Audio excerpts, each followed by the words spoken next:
The CBS Radio Mystery Theater presents...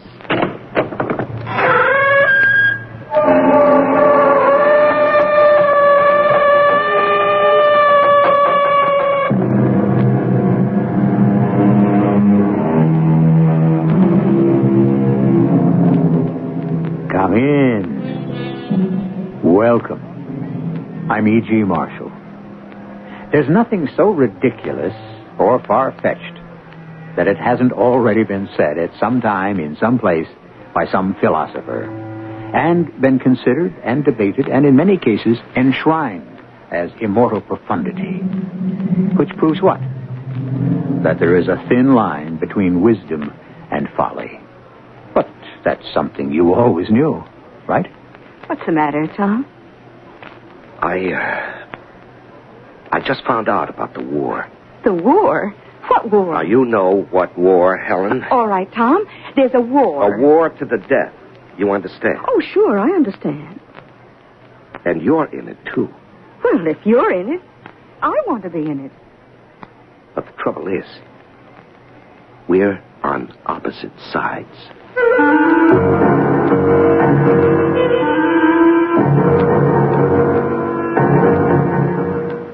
Our mystery drama, Little Lucy's Lethal Libation, was written especially for the Mystery Theater by Sam Dan and stars Larry Haynes. It is sponsored in part by X-Lax and True Value Hardware Stores.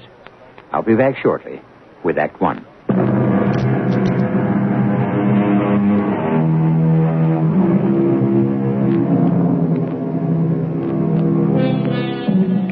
If a man can write a better book, preach a better sermon, or make a better mousetrap than his neighbor, though he live in the wood, the world will make a beaten path to his door. Unfortunately, Mr. Emerson's fine philosophic sentiment isn't exactly true. The world won't beat a path to his door unless somebody says to the world, "Hey, world, stop, look, listen. Here's the better book, the better sermon, the better mousetrap." We find ourselves in a hospital for the criminally insane. Mr. Raglan, are you ready? Ready for what? Ready to attempt the beginnings of therapy. Why? So that you may be restored to society. There's nothing wrong with me. Mr. Raglan, I can do nothing. Dr. Pascal, there's nothing you can do in any event. And why do you say that? Because you're a woman. I'm a doctor of medicine. Now, why can't I have a man doctor? Because none is available at this time. And why is that? I don't know. You would have to ask the managing director. The managing director is Dr. Ruth Harmon? Yes. Isn't that strange? She happens to be a woman? She was appointed by the governor. Governor Geraldine Mary McHugh. Yes. And you still say I'm crazy, huh? I never said you were crazy. Yes, I understand. You only said I'm disturbed, right? That's a euphemism, Doctor. Euphemisms. That's the opiate of America. Kids aren't stupid. They're underachievers. We no longer have criminals. We have people with social problems. People don't die. They go to their reward. Mr. Raglan, is it necessary to raise your voice? You mean shout? Sure. I know all about euphemisms, Doctor. That's how I make my living. Correction. Made my living. Before they got me. They? Oh, come on. Get off it. You know who they are. You're one of them. Mr. Raglan, I wish you'd let me help you. Help me do what? What are your plans for us? Plans? Now, why do I ask? I know. You won't kill us off. You need us just as we needed you. For pleasure, for work. But you'll reverse the roles. Which role? We shall tend the home and raise the children. Mr. Raglan, what is troubling you? Oh, my. Now, you haven't listened to a word I said. Could you make sense of what you've been saying? Now, why don't we try a calm, ordered, rational approach? You intend to play the game. Everything neat, precise, orderly. All right. I won't fight you. You insist there's some kind of plot. Tell me about it. Doctor, why are we wasting time? What else is there to do? If you won't talk to me, you go back to your cell. Room, and play solitaire. So, tell me about it. Why? You're not going to help me. Okay. Then do it for yourself. What have you got to lose? Now tell me, when did it happen? How did it happen? Where did it happen? Where? When? That's easy. How? Well, how do these things happen, Doctor? How do you... Why do you get that sudden flash of insight that changes the appearance of the entire world? I remember I came home that night. Did anything happen today, Tom? What could happen? I don't know. What did you do? Anything unusual? No. Well, yes, I did an unusual thing, I suppose. Yeah? I went to the store and bought a case of... guess what? Just tell me, huh? Guess. A case of Chateau Lafite Rothschild. Guess again. Look, tell me or don't tell me. I bought a whole case of Little Lucy's Lively Libation. Oh, that insipid slop? Whatever made you do that? Because it has just become your account. Oh, yes, so it has. And for the sake of form, we should have it in the house. That's how I found out. Now, shouldn't we be out celebrating? Celebrating what? You were just promoted. Was I? Well, weren't you? Well, let's assume I was a colonel in the Russian army. Oh, please, And Tom. I was stationed in Moscow, where all the action is. The bright lights, the theaters, and so forth. How many did you have before you came And the home? top brass called me in and said, Tom, we have decided to make you a general and send you to a brand new post way, way out in Siberia. Well, what? Would that be a promotion, really? Tom, what has this happened? Helen, I have just been sent to Siberia. What are you saying? Oh, look, I'm going inside to watch TV. If I have to tolerate incomprehensible nonsense, at least it won't be from my husband. You know, all along, I thought that I was on my way up. Well, aren't you? Oh, no. Everybody kept saying, Tom Raglan, he's the guy to watch in this agency. Well, aren't you? The Yum Yummy account, Barco the Mutt. He was all mine, wasn't he? Yes, dear. The most fantastically creative gimmick in the entire history of dog food promotion. Absolutely. Well, I doubled their volume. Of course you did, dear. Will you quit patronizing me? I quadrupled the agency billings. And is this my reward, Little Lucy's Lively Libation? Little Lucy is a major American corporation. Do you know the kind of advertising they do? Ever hear any, read any, see any? Well, The answer is no. Do you know why? They don't do any. Oh, I'm sure they must do some advertising. Yeah, to the Little Lucy Company, advertising is the label on the bottle and the sign on the truck, period. Then why do they need an agency? Because they want professionals who make sure the printing is always legible and sharp. Ensure that the colors are always bright and true. Is that advertising? Obviously, they want you to upgrade the account. Yeah, sure. That's exactly what she said, the old girl herself. Big Mama, the boss lady, called me in and told me, Tommy, darling, right now, Little Lucy's Lively Libation is a moribund account. But we know that you will make it rise like a phoenix from the dead. Oh, there, you see. I'll tell you what I see. She wanted to put me in a spot where I have to fail. What? Now, you heard me. But why? Because she's out to get me. Why? Because I'm a man. Tom, what are you saying? What was I saying? What had I said, Doctor?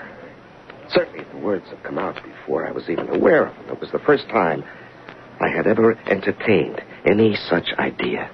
Do you understand, Dr. Pascal? Yes, I understand. And suddenly, I accepted that fact as truth.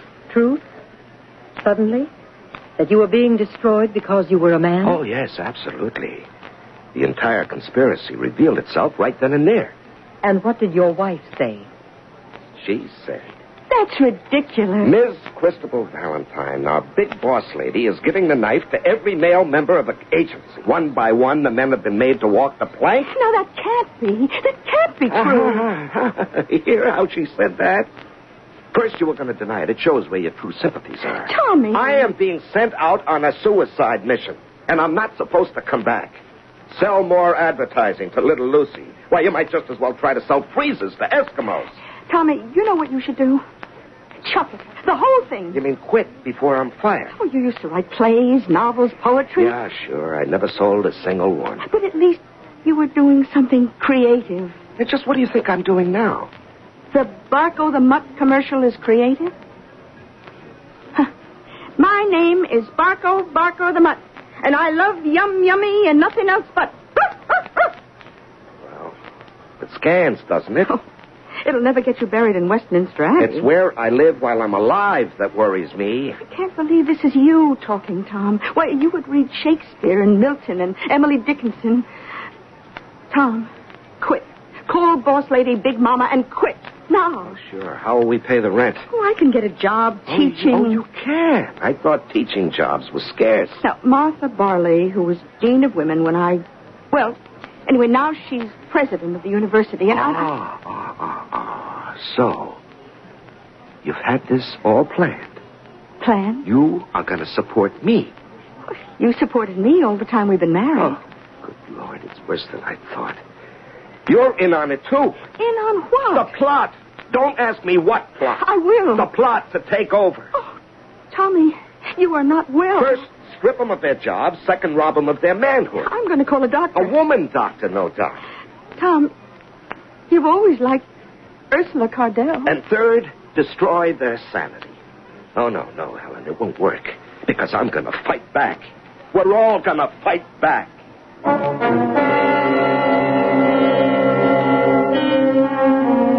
I don't know. You get to hear a great many extravagant things during these programs, but really, are they any more outrageous than what happens almost every day in real life? Obviously, Tom has detected a plot on the part of women to take over the world. Would you be willing to bet your life he's wrong? Or right? Well, it won't cost anything to wait just a few minutes to find out.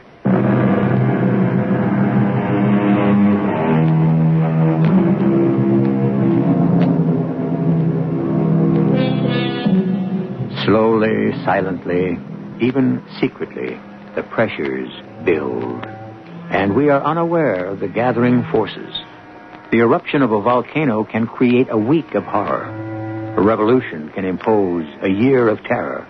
But these are only the finales, the explosive climaxes to quiet and hidden dramas that were centuries, even millennia, in the making. Just remember, there's always something brewing somewhere. Mr. Raglan, what did your wife say when you told her you were going to fight back? She flounced out of the room, Dr. Pascal. You know how women flounce. And? And I think I suddenly felt like a fool. Why? Well, it occurred to me that while the boss lady at the shop doesn't like men, the women she hired were a lot better than the men they replaced.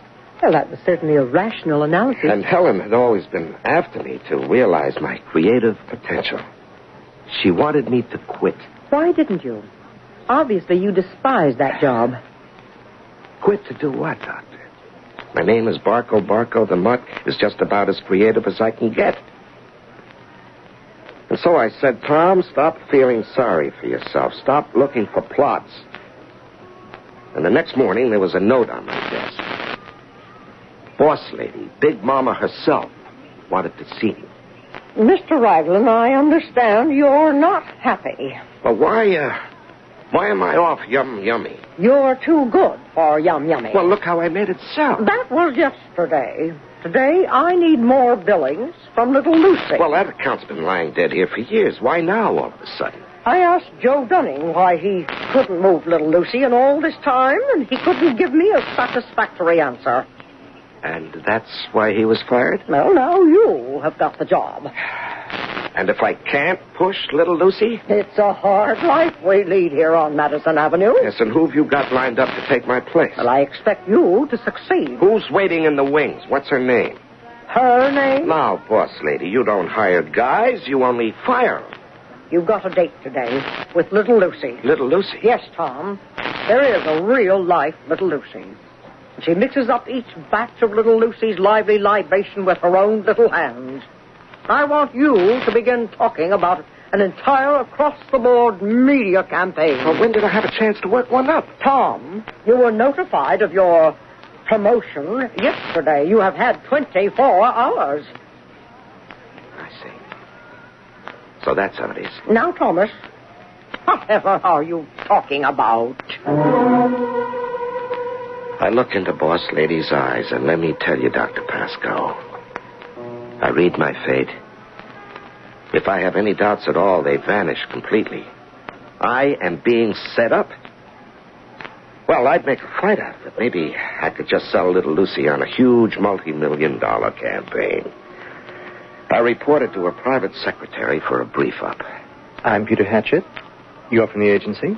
I believe Mrs. Merivale is expecting me. Oh, no, never say that. What? Mrs. Merivale. Now, everyone must call her Little Lucy. Oh?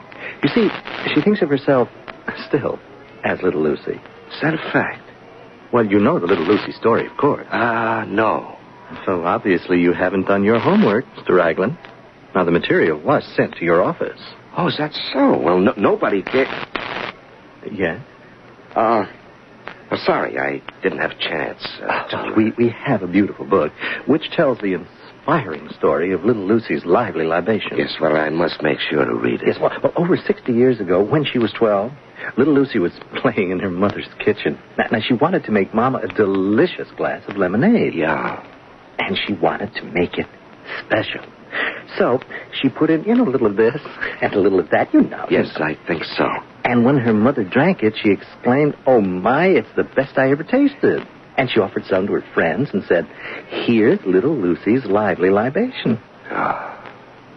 Is something the matter with you, Mr. Raglan? No, nothing at all. Oh, dear, you look ill. No, I'm fine. Well, everyone loved it so much they decided to bottle it and sell it. And everyone thought the name was so catchy. Well, it is, isn't it? Oh, yes. And so they put Little Lucy's picture on the label, wearing her adorable white organza frock. Oh, isn't it beautiful? Yeah, it's charming. And that's how it's been for the past 60 years. Oh, they tell me you wrote that wonderful Barco the Mutt commercial. Yeah. Oh, wouldn't it be marvelous if you could do one just like it for Little Lucy? Oh, excuse me. Yes. Oh, yes, at once. You're to go right in. Well, Doctor, this was to be the selling job of my life. I walked into her office, and there she was, sitting at her desk. Little Lucy herself. An old lady. But she had a young face. It was exactly like the face of the little girl on the bottle. And I don't mind telling you, Doctor, it scared me. It was as if the rest of the body had grown old and withered, while the face remained ever firm and fresh and girlish. Who was her plastic surgeon, I wondered? You are the celebrated Tom Raglan. Well, I'm Tom Raglan. You're supposed to be a fireball. Yeah, I would like you to consider a new marketing approach. What's wrong with the way we've been doing it for the past 60 years? Well, for one thing... That's why I was so fond of Joe Dunning. He never bothered me to buy new advertising ideas. He knew it would be a waste of time. Yeah, but we have a splendid idea. There is no such thing as a splendid idea for Little Lucy. I want you to make sure we have enough labels printed, that all the trucks have fresh, bright signs, and you will make me very happy. Excuse me. Yes? Yes, I'll be down to the Seraph room presently. You see, Mr. Raglan, people buy Little Lucy's lively libation because of the mystery. The mystery? You mean you haven't read the book, and you pretend to be my account executive? You see... Only I know the secret formulation. Only I regulate the equipment that makes the syrup concentrate, which is then shipped to our bottlers all over America. I see. Wouldn't that make a fantastic commercial from kitchen table? That will be enough, Mr. Raglan. Yeah, but the public will be fascinated. Mr. Raglan, if you ever attempt to sell me as much as 5 cents worth of advertising, I shall be extremely displeased. Now, I shall expect you here this time tomorrow for a report. A report? On the present state of the labels for the little Lucy's lively libation bottles. That will be all for today. That was it, Doctor. This old nut was going to make me lose my job. So, what did you do? Well, I called up a fellow I knew in another shop. He was always wanting me to come work over there. And did you get another job? Well, there was no other job, Doctor. You know, it's funny. While you're working, everybody has a spot for you. But when you really need something, everything seems to freeze up. Anyhow, he was on the way out himself. Oh? Oh, yeah. It seems his new boss had it in for him, so she was looking for an excuse to fire him. He wasn't long for the job. Notice I said she. What significance is there in that? Are you kidding, Doctor? I began noticing things. I was starting to see fewer and fewer men around the office. More and more women. Somehow the men seemed to be dropping out. Are you sure it wasn't your imagination? No, more and more women calling more and more shots. Oh, and talking about shots, I was being sniped at every day at the office. You wanted to see me, boss lady? Yes, Tom. I don't see any increase in billing for little Lucy. Well, she doesn't want to spend any money. Now, what kind of talk is this from you? Do any of them want to spend any money?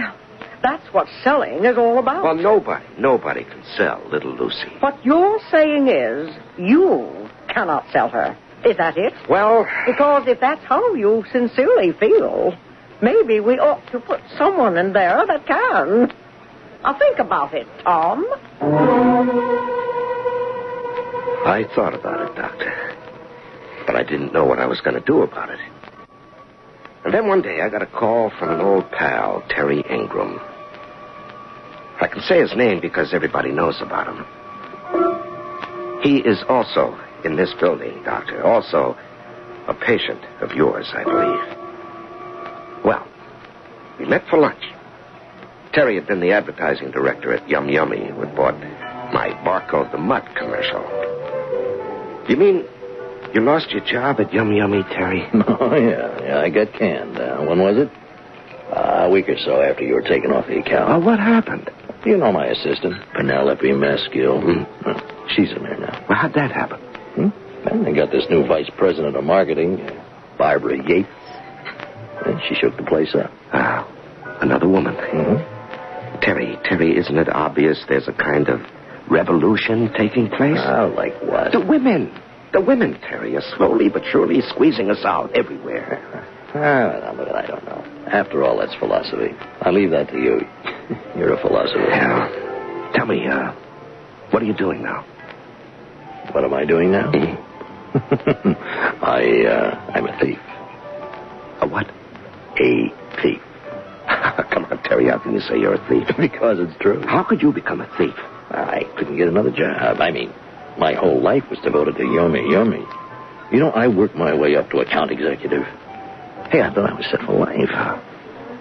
And one fine day, I was out. Now, could I start all over again at the age of 47? Yeah, but a thief? It's the only way I could use my experience. I can't follow you, Terry. What experience? Look, I am a specialist. I know all professional thieves specialize. Did you know that? Well, I spent my life in private industry. And so I concentrate on stealing industrial and commercial and promotional secrets. Oh. A fantastic field. Now, you can make fortune. Me? Absolutely. And that's what I wanted to talk to you about, Tom. No, I wouldn't be interested. Now, Tom, it's no secret. You're on your way out of the agency. Now, boss lady has a knife sharpened for you. Then you'll be pounding the pavements. I'm sure I'll find something. No, you won't. You've already been looking. You can't even get a nibble. I wouldn't even know how to be a thief. Oh, that thievery is as old as mankind, so it must be something that comes naturally. As a matter of fact, I have a proposition for you. Yeah? We could make $1 million Split it down the middle, $500,000 apiece, huh? How does that sound? Wow. You know your account? Little Lucy's lively libation. Yeah, please, not while I'm eating. Well, the old lady who runs it, she has got that formula. That secret ingredient, right? Yeah, that's right. Mm-hmm. It's what makes the drink. Yeah, not for me. Who are you? 50 million people have to pour down that belly wash every day, or else they'll beat their wives and kick the dog. Yeah, that's unfortunately true. So she has a competitor, little Lucy does. And this competitor would love to get their hands on that formula. And I told them $1 million is the asking price. You mean you've been talking to people about it? Sure. It's all set. Now, with your help, there is absolutely no problem. With my help? Now, what makes you think I'm going to help? Oh, you will, Tommy. You will.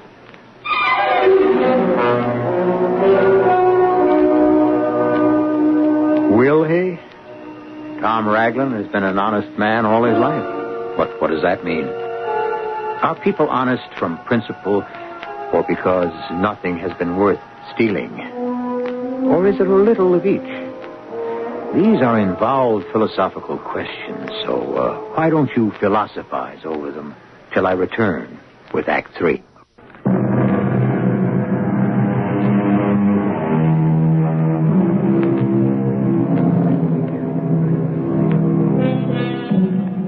If a tree falls in a deserted forest and no one hears the crash, does that mean there has been no noise? Or in other words, does sound exist only if someone can hear it? This may appear trivial to you, but there are basic principles of science and even philosophy involved here. And what does it have to do with our story? Just this. Can a man be considered honest if he has never really been tempted? And you were tempted, Mr. Raglan? Oh, yes, Dr. Pascal. Of course, Terry was right. He said I would indignantly reject his proposition at first, but gradually. Yes? Well, Helen had already taken a job teaching at the university. And boss lady was cracking the whip. It was as if I had no choice, but how was I going to get my hands on that formula? How could I get it from little Lucy? Seduce her. Seduce her? The woman is going on 80. That's the age when they love to hear about it. All right. What do you expect me to do? Get the formula from her. The formula? That's like her life's blood. So if we have to, we'll take that too. But now, Terry, you said you ran a clean operation. For the most part. Now, how? How can I get that formula? Think of $500,000. Something will occur to you. The enormity of what Terry suggested, Doctor. When I realized its implications, it overwhelmed me. I fought against the idea. But not too hard and not too long. Hard, long. Those are relative terms, Doctor. Well, I finally decided to do it. Not for myself, but for a cause.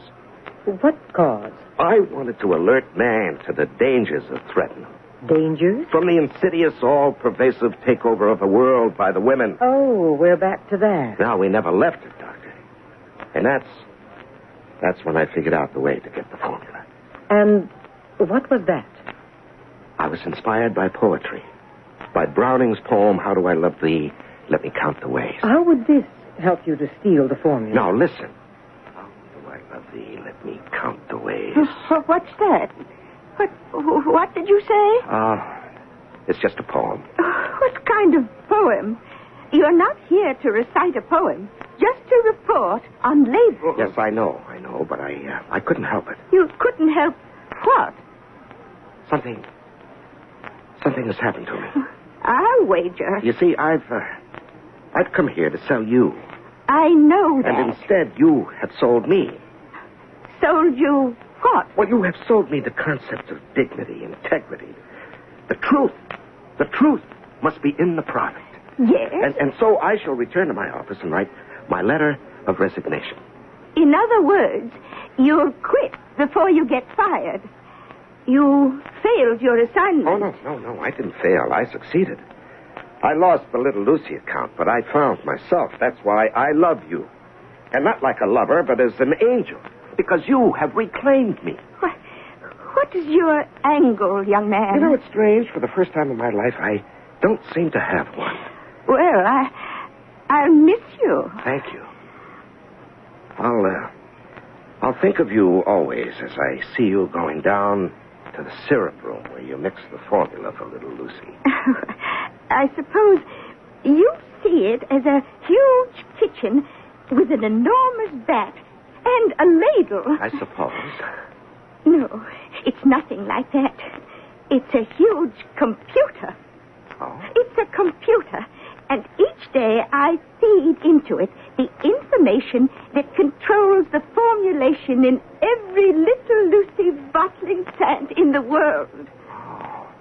You seem genuinely interested. Well, I'm fascinated. Would you like to come with me? Oh, yes. Yes.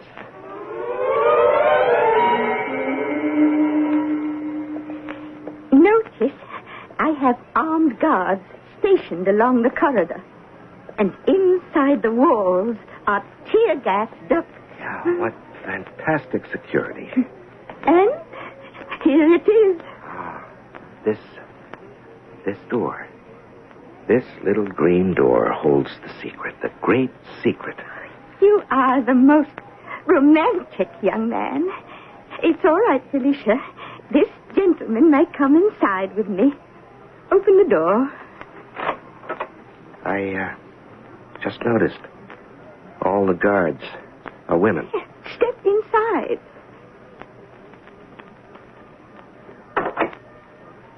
Well, there's nothing here. Just a desk with a computer terminal. Of course. You know, you shouldn't have done this to me.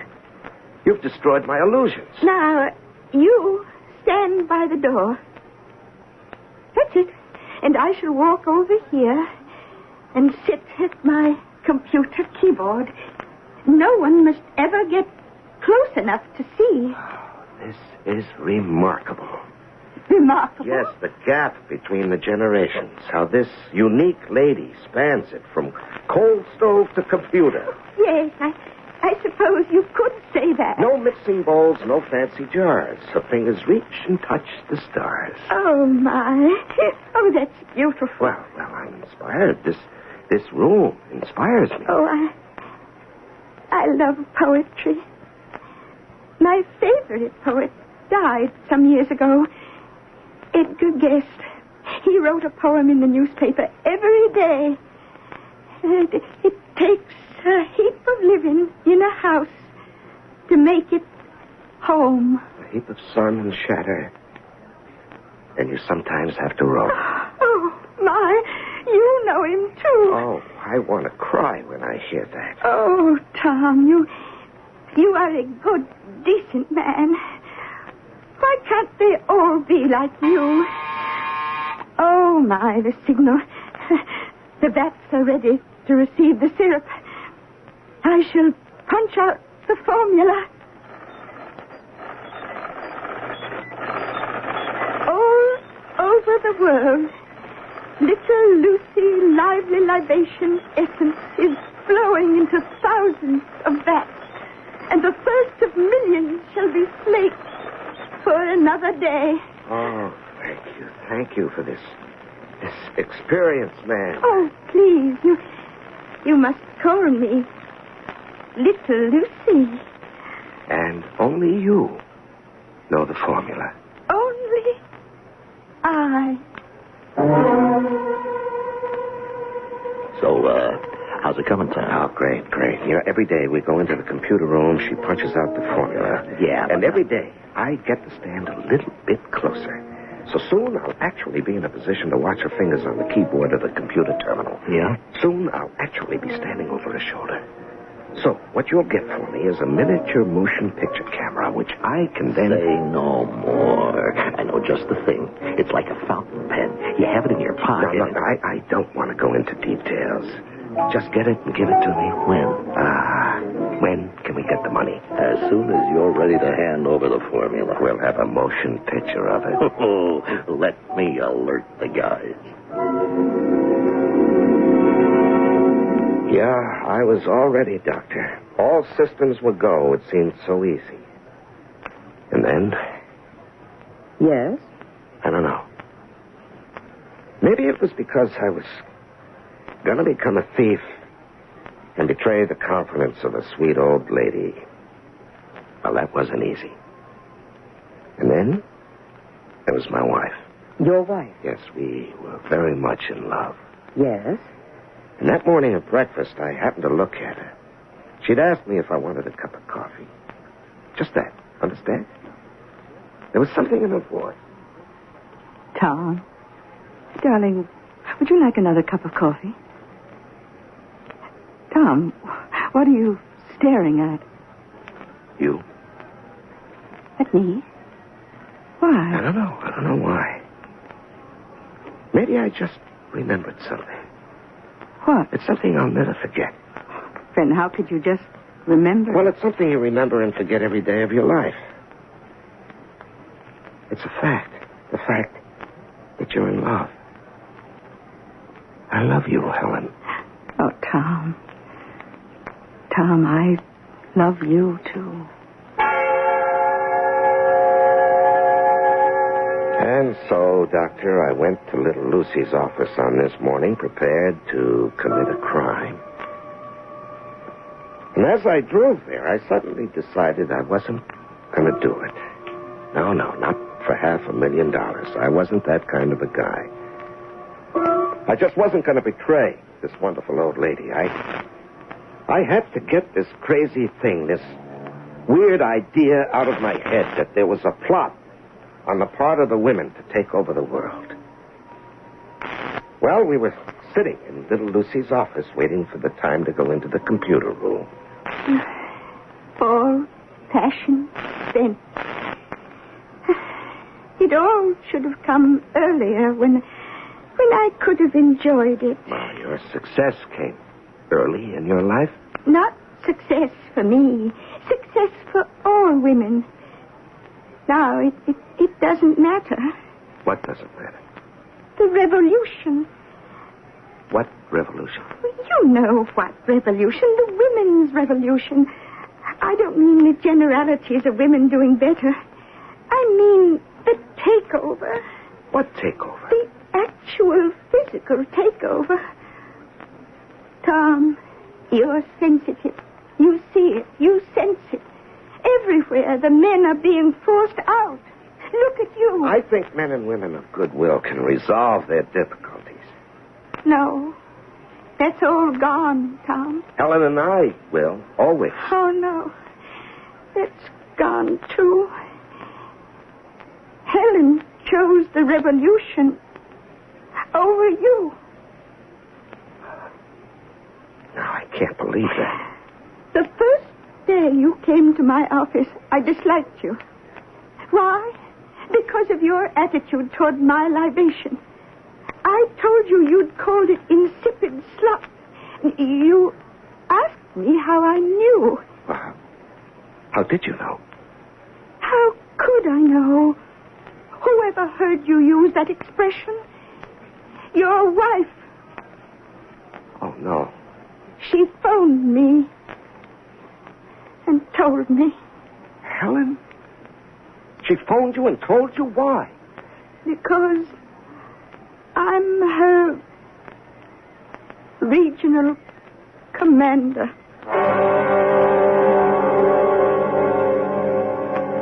I don't know what happened after that, Doctor. The next thing, I was on the floor of the living room.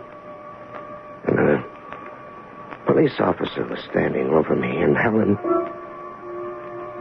was lying there, dead. They told me I killed her with my bare hands in a fit of fury. And here I am. Yes. May I give you my reaction, Mr. Raglan? You never realized your potential. Perhaps you never had one. You're a failed poet. You settled for advertising doggerel. After a while, you failed even at that. Your wife took over the support of the household. It was intolerable. You had to destroy her. You invented this entire justification, this idea of a woman's takeover of the world. But there are facts. There are facts to support anything and everything. You have found the facts to support your own concept of reality. Sooner or later, you must come to an acceptance of your own inadequacy. Accept it. Learn to live with it. Do you understand? I think so. I'm tired. Rest now. We accomplished a great deal. We'll meet again tomorrow. Yeah. Tomorrow.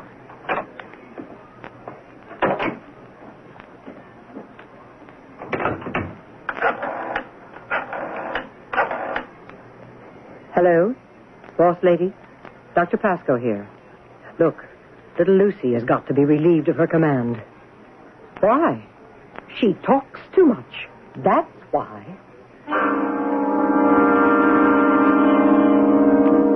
Would you like to hear a nice male chauvinist comment? Here's one for what it's worth. Women will never be able to successfully plot or plan a secret takeover.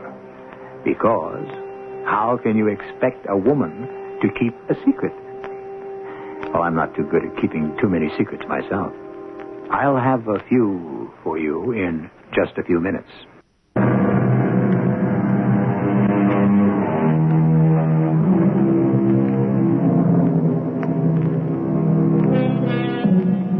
Is there a war between men and women? Probably. But if it's kept within proper bounds and carried on in a proper fashion, it can be the most delightful war there is. A war where even the losers are winners. And you can all also be winners if you listen 7 times each week. Our cast included Larry Haynes, Bryna Rayburn, Joan Shea, and Earl Hammond. The entire production was under the direction of Hyman Brown. And now, a preview of our next tale. Not a chance. And the water's full of sharks. All right, come on below. Yeah. Now we better wash out this glass. I'm grateful for your help, friend. Oh, that's okay. I'll have the money for you in a week or so. Yes, the sooner the better. You'll get it. Now, how do you afford a thing like this? There's nothing to it. Guy's stolen $100,000 of negotiable bonds. He knows he'll be exposed. Jumps overboard. No problem. If you say so. I do. Now, come on, let's relax. Radio Mystery Theater was sponsored in part by Buick Motor Division and Sign-Off, the sinus medicines. This is E.G. Marshall inviting you to return to our Mystery Theater for another adventure in the macabre. Until next time, pleasant dreams.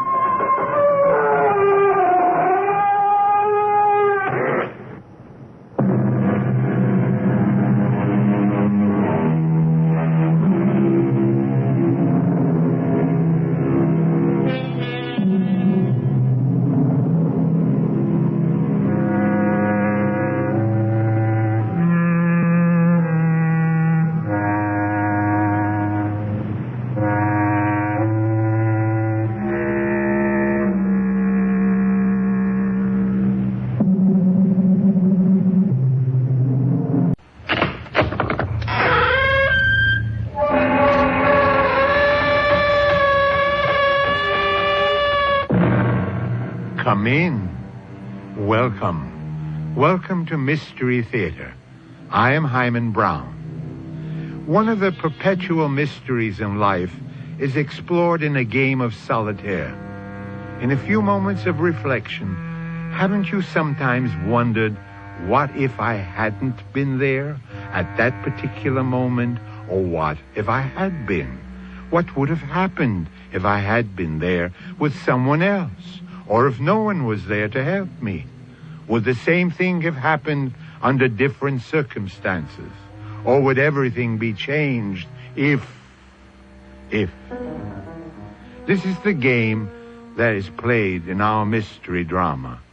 Goodbye, Dave. Boy, am I glad to see you open your eyes. You mean hello, don't you? No. I heard what they said. What? Who said? I don't know. Those voices. They said I didn't have a prayer. You dreamed it, my friend. You've been unconscious for hours. Where are we? In the base hospital. I'm going to die. Sure. We're all going to die someday. But not this time around. You just lie still, old buddy. You can tell me later how it feels to have my blood in your veins.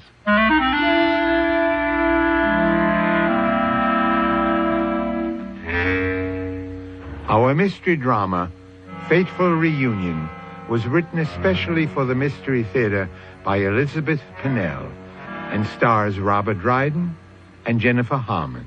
I'll be back shortly with Act One.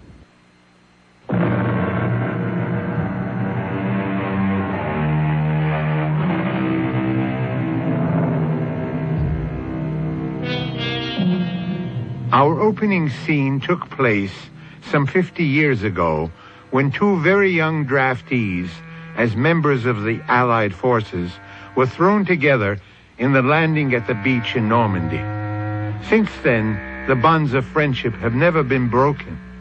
Now, they are middle-aged men, and they've gone their own separate ways. But over the years, one solemn promise has always been kept. No matter what's going on in their lives or where they are, they meet for a reunion on June 6th, D-Day. I thought I was a goner that time for sure. You saved my life, David. Blood saved your life. If it hadn't been mine, it would have been someone else's. Oh, but you were my buddy. Damn right I was. After you'd saved my life. Hanging upside down with my parachute all tangled up in that tree. I must have looked pretty funny. You did. I thought you'd never find your pocket knife. Well, raise the glass. Happy 31st reunion. Ah, good Lord, Dave, what's happened to time? Can you believe that many years have gone by? In some ways, I can. An awful lot has happened. How things been going with you in this past year, Gary? Oh, can't complain. Lucy's a jewel, as always. Although I realize I won't have her much longer. Nonsense. She and Doug will be living here in New York, won't they? Oh, speaking of New York, it was darn nice of you to make the trip here this year. Great for me, too. Chance to visit the big city, see my son. Hi, gentlemen. And your charming daughter. Uncle David. How good to see you. Oh, don't I get one, too? Of course, Dad. Guess I'm supposed to say Happy D-Day, but I'm not going to. Oh, what's wrong with a couple of old Army pals getting together? Everything. Now, don't knock it, Lucy. Without our yearly get-togethers, you, my dear daughter, would never have met a certain young man who happens to be my best friend's son. I give up. Incidentally, where is my son? Oh, I meant to tell you. He's working late. I'm going to meet him at the office, and while you two are having your own party, we're going to one.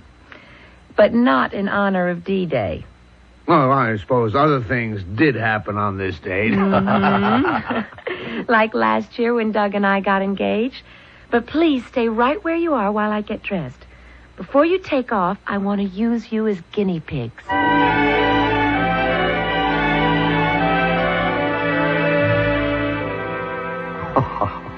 Lucy, what in the world are you doing in that weird get-up? Can you guess what I'm supposed to be? Well, the headgear and all those beads make you look like a gypsy. Right.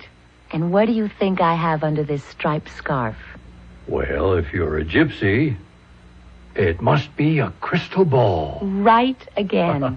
Voila! Why, that's no crystal ball. It's a computer. Also correct. The 21st century's answer to the all-seeing eye of past, present, and future. Yeah, I'll bet. No, really. It's fabulous. Doug's been working on this for a long time. Well, I know he works on computers, but why all the gypsy stuff? Well, we're going to a fundraising thing where I'm supposed to tell fortunes. And believe me, our booth is going to bring in $1 million. Well, I'll admit your costume is startling, but... Not the costume, Dad. This gadget. You've never seen anything like it. Looks like most calculators are small computers to me. Oh, but it's not. This is a truth machine. Oh, I see it has a tape. That's handy. Shows how it works. Well, I'll have to put on the big act. Ah, mighty computer, it is Madame Lucy who calls you. Reach into your fabulous brain and tell us true whatever we want to know. Get a load of that phony act. Yes. The gentleman to my right, tell us his first name, color of his eyes, and the color of his hair. Take a look at that. Name, David.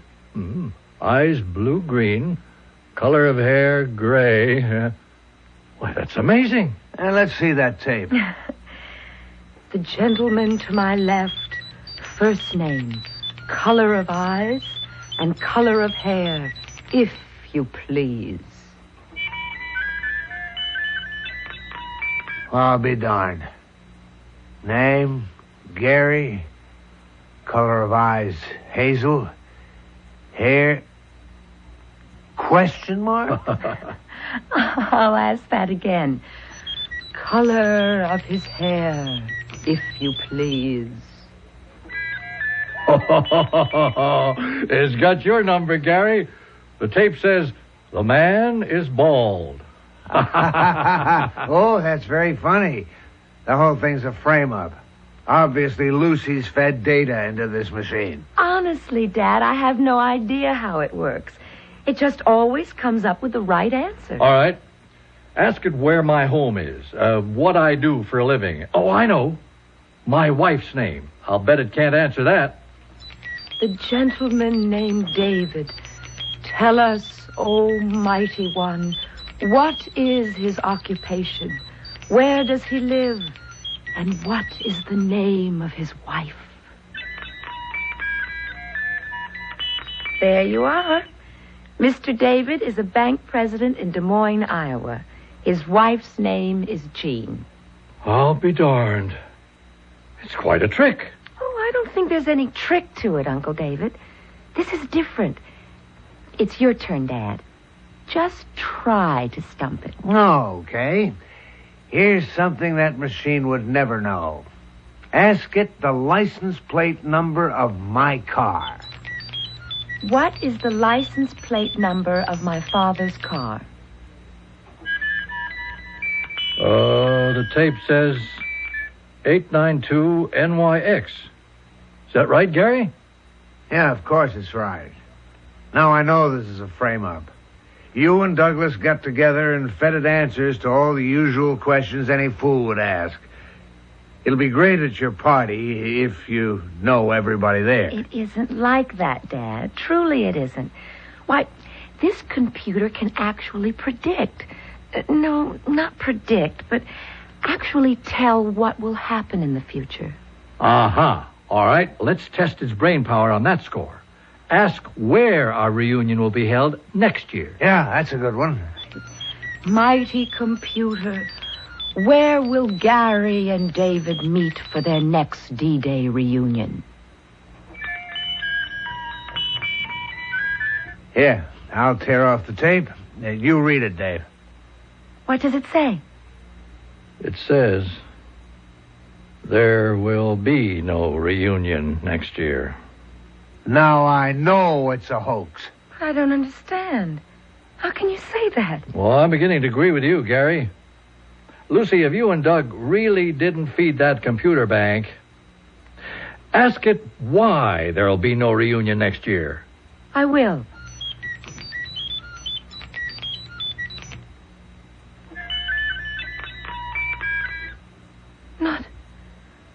Not that.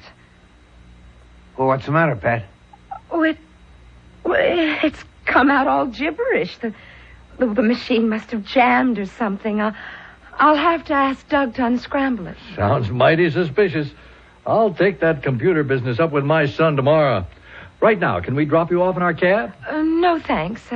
Doug won't be through for another hour. Oh, give me a big hug, both of you. I hope you have a wonderful evening.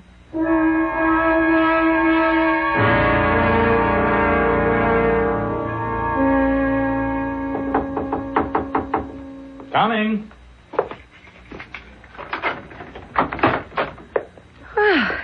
You certainly have a complicated lock on that door. No, just security measures. We close up tight at 5:30. How are you, love? Miserable. Oh, what's that? Come on in for a minute. I don't want to go through with any more of that computer thing tonight. Honey, wait a minute. What's wrong? First of all, open the bag and take out the computer. All right. I hate that black devil. What? You hate this revolutionary piece of equipment which may have the potential of changing the course of the whole world? I don't think anyone should look into the future. You can't change something that's destined to happen. Well, who's talking about predestination? You put those answers into that box, didn't you, Doug? I helped put it together, if that's what you mean, but this particular computer is brand new. It goes way beyond anything I've ever worked on.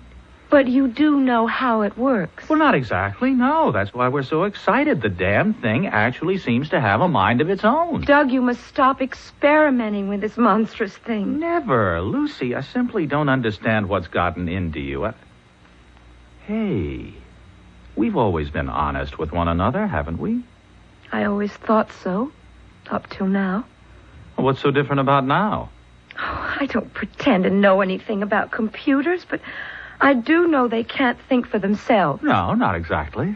This computer was programmed to give certain answers, wasn't it? It was fed thousands of facts and figures by a team of researchers, but we have no control over the choices its mechanical mind will make. Don't you see how dangerous that is? No, I don't.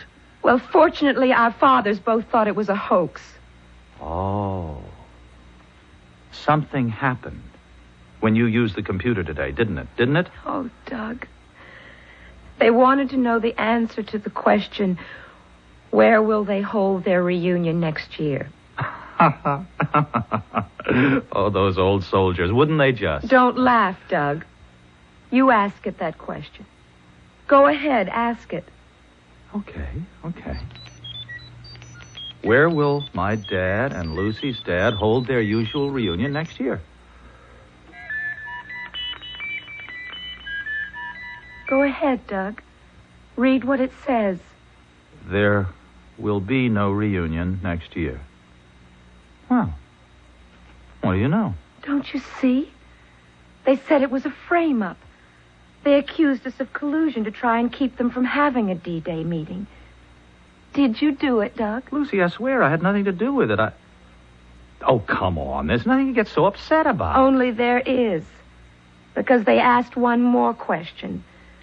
And I got an answer which I refused to accept. All right. What was the question? You ask it. Go ahead. Ask the machine why there will be no reunion. Okay. And please, God, the answer won't be the same as it was the last time. All right. Let's see.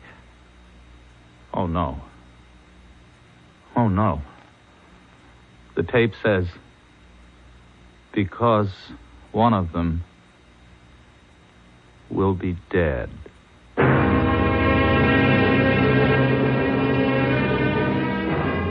Well, now you know why Lucy was so upset when she crumpled the tape and pretended it was nothing but gibberish. Well, perhaps that's all it really was. Computers have been known to get things mixed up, just the way people do. On the other hand, this computer may be right. One big difference between computers and people is the psychological effect an idea can have when it is implanted in the human brain. We'll learn more about that when Mystery Theater returns with Act 2.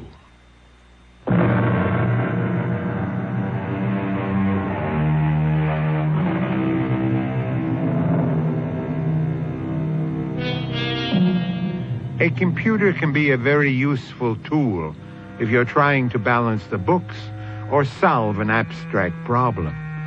And the idea of a computer which would figure out human problems seems like an innovation to be highly desired. But right now, a young technologist is confronted with a whole new aspect of the mechanical brain.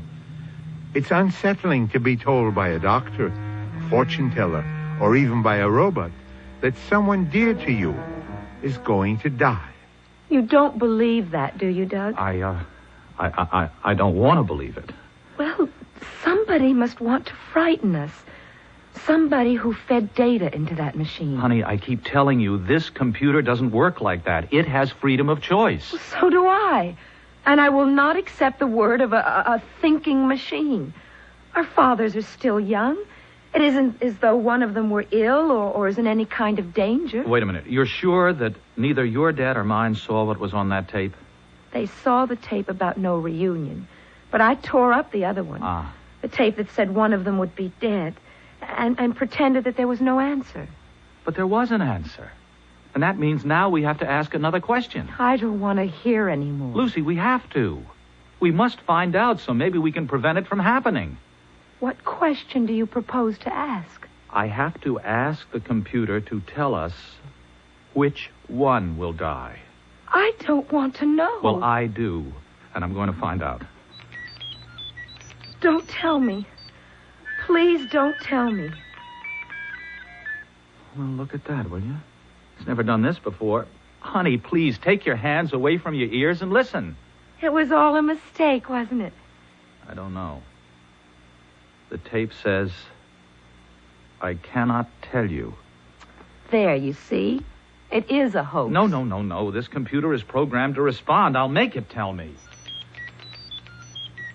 Come on. Which one will it be? Which one? It sounds angry. No, I'm the one who's angry, and it better tell me this time. I guess you better tell me what it says. At least it apologized. Come on, Doug. Computers don't... The tape says, sorry, but I cannot answer your question. Well, then.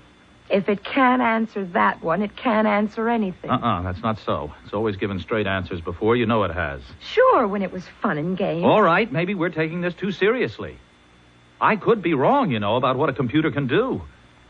Oh, good Lord, look how late it is. We promised to raise some money for a good cause. Do you think I can still go through with it? Sure. Just sidestep any serious questions. You know what I mean? Pretend it is just a trick if you have to. There may be a lot more to this machine than anyone has dreamed of.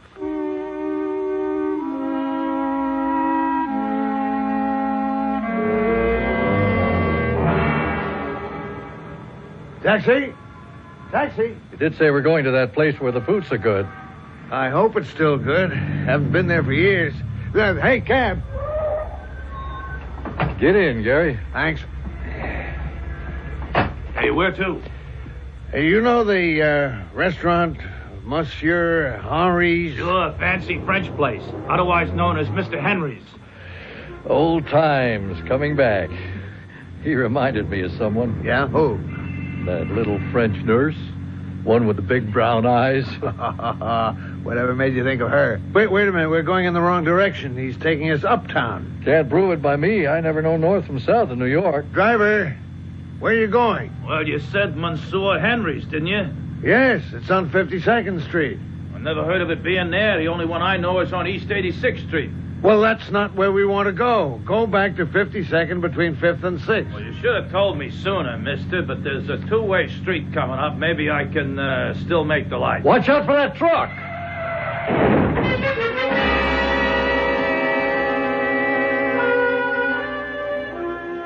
Well, we lived through another close one. Cheers. Cheers, I think. If that trailer truck had been going any faster, well, you were sitting on the bad side. Could have been me, could have been you, or both of us. Yeah. You know, I got to thinking about that computer thing. So'd I. Could have been telling us there'd be no reunion this year. Well, here we are, though. So let's eat and count our blessings before this lucky day is over.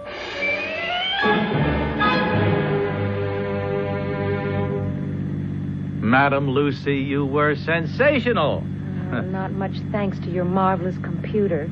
When the tapes came out blank, I had to make up the answers. Well, you're a born fortune teller, that crazy computer. Almost as if it refused to operate because I'd insulted it. Okay, tomorrow, back to the drawing board. Hey, I have an idea. Let's pick up our dads. They've had enough time to hash over the old war stuff. All right, you know where they are? Turn here. They used to go to that French restaurant. Oh, what's the name? I think it's in the next block. Oh. You mean up there where all that crowd is? Why, yes. That's where it used to be. Oh, honey, I don't want to get mixed up in all that mess. I mean, it looks like police cars and an ambulance. Oh, Doug. I have a terrible feeling. Drive up there. Well, honey, I can't. Look at it. The block is jammed. That's their restaurant. And something's happened. Now, Luce, baby, take it easy. Can't you get any closer? With all those cars in front of us? The ambulance is pulling away. And there go the police cars. Look, Lucy, I think you picked the wrong block. That's no French restaurant. Why, no, it says Club Shenandoah. Well, then, let's go on to your apartment, okay? No, Doug, we've got to find them. But if you don't remember where that restaurant is... I do remember. It was right here. The name's been changed, but this is the same place. We've got to go in and see if they're in there. It's all right, folks. Excitement's over. Enjoy your supper. Have a round of drinks on the house. Music for dancing until 3. Ah, yes, sir. Table for 2? Actually, we were just looking for some people. Lucy, I don't think they'd be in a place like this. Well, it's not the way it used to be, but you know how they are for going back to their old haunts. Okay. There's another room out this way. And if you find your friends, we'll be glad to give you a bigger table. All right, thanks. This doesn't look like their kind of crowd, but what if... Honey, look, let's get out of here, all right? Wait. That ambulance. What if it had something to do with them? Your imagination is running wild. Now, come on, let's go. Not yet. Maybe you folks would like to stop at the bar? No, thank you. But if you haven't been to the Club Shenandoah before... What happened here before we came in? Oh, don't worry, lady. We run a nice place here. It was just an unfortunate accident. Could have happened anywhere. Well, there was an ambulance. Someone must have been sick or had an accident. It was just his tough luck. Whose tough luck? A man got hurt. Wait a minute. Who are you, lady? Somebody from the press? No, but I have to know who was hurt and where they've taken him. Well, how should I know? Come on, Lucy, let's go. No, it's important. We just want to make sure it had nothing to do with our friends, you know? Well, there were these 2 young fellas at a table over there. And to tell you the truth, I didn't like the looks of them from the time they come in. Well, see, now you can relax. Lucy, they were young fellas. Now let's go over to the bar. Not till I find out some more. Lady, you must be an ambulance chaser. What a dreadful thing to say. I hate violence. Well, these 2 characters got violent. You mean they had a fight? They got in an argument. None of my business to know what it was about, but one of them picked up a steak knife. I guess I don't want to hear any more. Of course, I'm not sure he would have used it. That is, if the old guy hadn't interfered. What old guy? Well, maybe not old, but there were these 2 middle-aged men sitting at the next table. What did they look like? Oh, conservative-looking gentlemen. Nice, quiet customers. Go on. Well, Go on. You understand, I wasn't right there. I didn't see what actually took place. Not till somebody yelled, "They were stabbed." Well, it seems these 2 older guys got very upset when they saw the young man waving a knife. So one of them jumped up and tried to stop him. Oh, no. Maybe it was a brave thing to do, but to my mind, it was pretty stupid. Well, wouldn't you have tried to stop him if you'd been standing there? No, I wouldn't have tried to knock the knife out of his hand the way that man did. Oh. But which one got hurt? And the young fella just sort of automatically slashed out at the older guy. Was he No, he wasn't dead when they took him away, if that's what you want to know. Where have they taken him? Well, to a hospital, of course. Oh, I wouldn't know which one. And the other man, I mean, the one who was with him, where's he? The other older fellow went out with his friend. Oh. And the 2 young punks were hauled off by the police. Well, you must have the names of these people. Look, if you're not the police or the press, Get off my back. You can read all about it tomorrow morning. Please, we just want to know for sure. Lady, I only work here. The proprietor's gone with the police to make a report. I tell you, I never saw any of these guys before. None of them were regulars. This man who was slashed, surely you know what he looked like. Sort of heavy set and bald. My father.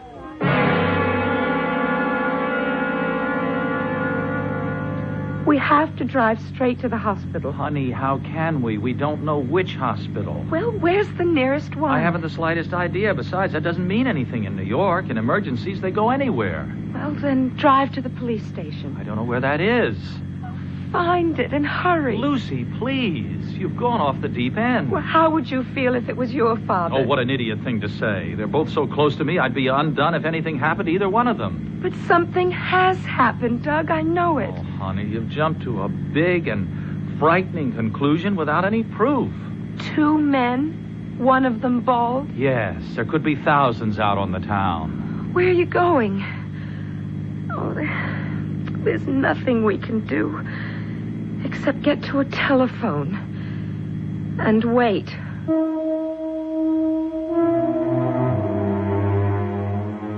Lucy seems so certain that something has happened to her father. Of course, she's been influenced by a suggestion of disaster, further enhanced by an evening of fortune-telling. It is true, as Doug has said, that Lucy was jumping to a hasty conclusion. But when 2 old soldiers are commemorating D-Day, might they not be the first to come to the defense of someone who appeared about to become a victim of battle? We have another premonition to share with you presently when Mystery Theater returns with Act 3.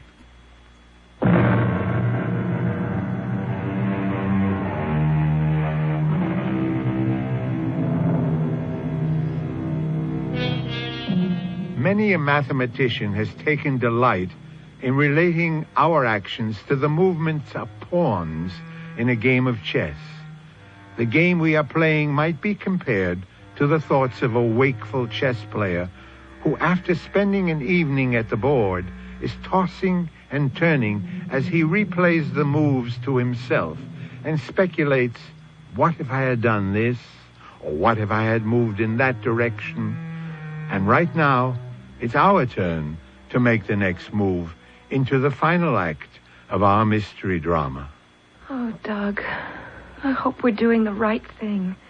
I can't bear to think... Give me your key, will you? Look, you will call the police right away, won't Just you? take it easy, Lucy. The way I see it, it was just a technical maneuver. Hey! Not at all. If you have a piece of paper, I'll draw a map and I'll show you. Dad! Uncle David! Well, good heavens, who'd you expect? Hi, Dad, Uncle Gary. Wow, are we glad to see you. Your enthusiasm is overwhelming. Oh, you're all right, aren't you, both of you? Well, of course we're all right. But how did you know about our accident? Well, accident? I'd call it more than that. The knife. Oh, Dad, why did you do it? What knife? Why did I do what? Well, the man in the restaurant said that you... What's the matter with you 2 kids? They told us at the Club Shenandoah. Club Shenandoah? Well, where's that? But Gary, that's the place we didn't go to. Oh, the terrible-looking spot that used to be Monsieur Henry's. Yes. Yes, weren't you there? That honky-tonk? We took one look and then found a nice quiet spot over on Madison Avenue. But, Dad, Uncle Gary did say something about an accident. Oh, a minor skirmish in a taxicab. You weren't hurt. Well, I had a bloody nose. And I got a crick in my neck. But what's that to a couple of old war horses? Now, come on, you long-faced characters. This is an evening for celebration. It certainly is.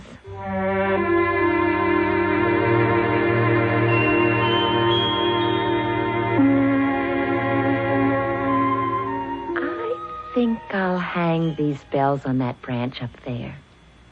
Oh, I do love Christmas. And, Doug, when we have our own house... Ah, that's exactly what I was thinking, Lucy. And when is that going to be? Soon. But I had to be with Dad these past months with Mother gone. And especially at Christmas. I know. You could have gone home. It was nice of you to stay. Pop appreciates it. I wouldn't want to be anywhere except with you. Oh, let's set a date, Doug. Now you're talking. Got any specific date in mind? What else but June 6th? How can we have a wedding on the one day our dads go off for their private reunion? Well, who said anything about a wedding? You mean you'll do it my way? No fanfare, just a justice of the peace? Exactly.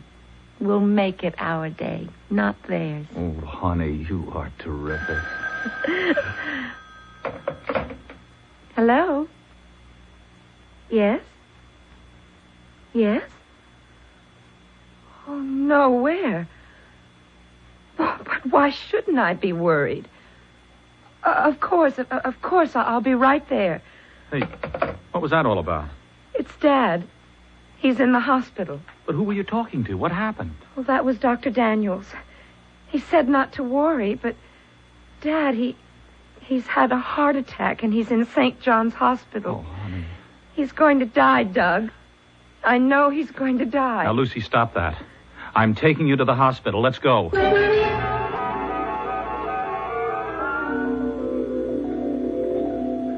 Now, promise you will sound cheerful, Lucy. You heard Dr. Daniels. I can't get it out of my mind. Now, forget your premonitions. Dr. Daniels said your dad is in better shape than either one of us, and that if he takes it easy, he can live to be 100. Okay. Dad? Well, come in, sweetie. I'm sorry to pull a stupid stunt like this on Christmas Eve. How are you, sir? I'm fine. Oh, Dad, how can you say that? Well, I guess I've just been working too hard.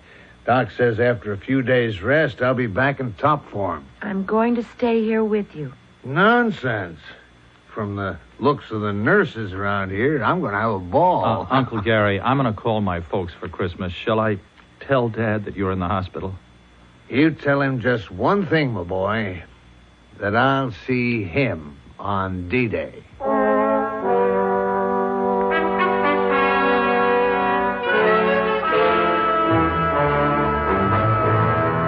Lucy, where's your dad? Why, he's at work, of course. What are you doing here this time of day? I thought he might have heard the news before I did. Have you had the radio on? No, I've been vacuuming, doing my spring cleaning. I tried at every payphone along the way, but the lines were all tied up. Let me use your phone, huh? Calm down, Doug. What's the matter? A bomb. They said it went off in the executive offices. What executive offices? What are you talking about? Oh, busy signals. Again, it's no use. I was out on the road. The report came through on the car radio. A bomb in Des Moines, in Dad's bank. Not your father. Yes, I'm afraid so. But you don't know. What was the rest of the report? Well, look, I'll turn on the radio. No, please don't. I want to get it straight from the source. I tried the bank and the paper and the police. Didn't you call your home? How? How could I do that to Mother? Well, you must call her, Doug. Dial her direct right now. No, wait a minute. I got another idea.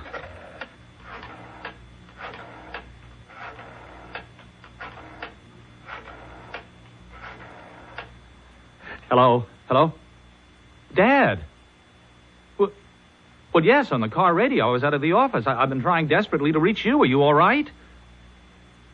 Oh, thank God. Well, yes, as long as you're okay, that's all that matters. Give him all my love. Lucy sends love. Right. Okay, Dad, goodbye. Whew, boy. You see? You should have taken the advice you gave me. Don't jump to conclusions. Well, I know, but this was such a near thing, honey. He has a cold. Mom made him stay home today. He'd been trying to reach me to tell us not to worry. And he said to tell your dad he'd see him on D-Day.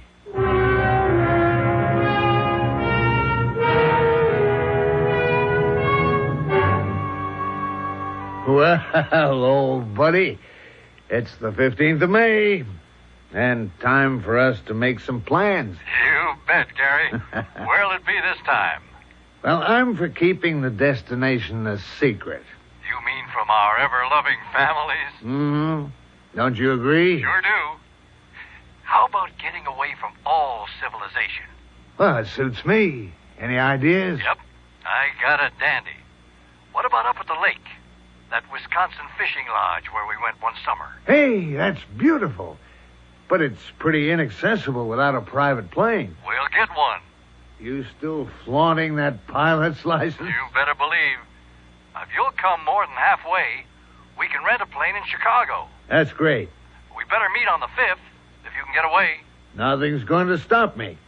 I'll see you at the airport in Chicago about 10 o'clock that morning.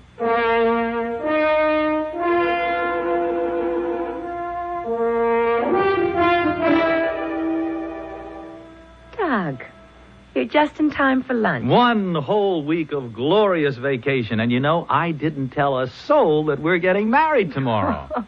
Well, I don't think it's going to be a surprise to anybody. Least of all our dads. Oh, Doug, I'll be so relieved when tomorrow's over. Hey, wait a minute. Oh, honey, I don't mean us. It's just that, well, once this reunion has passed, there'll be nothing to worry about. Oh, if you mean the computer, I've got plenty to worry about when I get back to the office. They're accusing me of breaking the darn thing. I hope it never works again. Lucy, love, computers are the way I earn my, our living. Not by turning them into fortune tellers. No, not fortune telling, but a chance to open up the whole future so we'll know which way to go. Not if the future only lives... Don't say it, Lucy. I'll admit the machine must have had some bugs in it. But ever since that day, the tape has come out blank. You were tampering, Doug. Trying to turn it into a human brain. Superhuman, you mean? That's what's so eerie.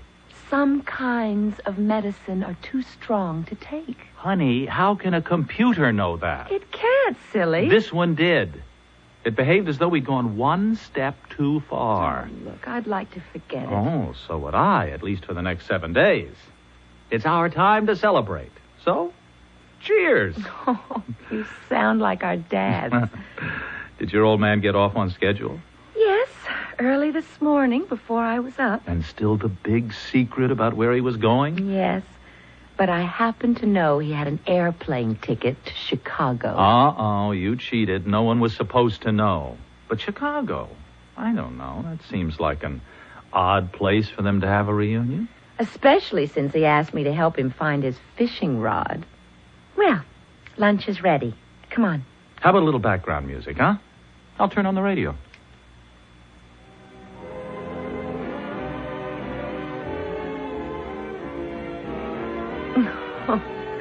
Why is it that you can always get a station with music, while all I ever get We bring you a special news bulletin. Uh-oh. Shall I try again? No, leave it on. Let's eat. A report has just come in of the crash of a private plane in an Illinois wheat field.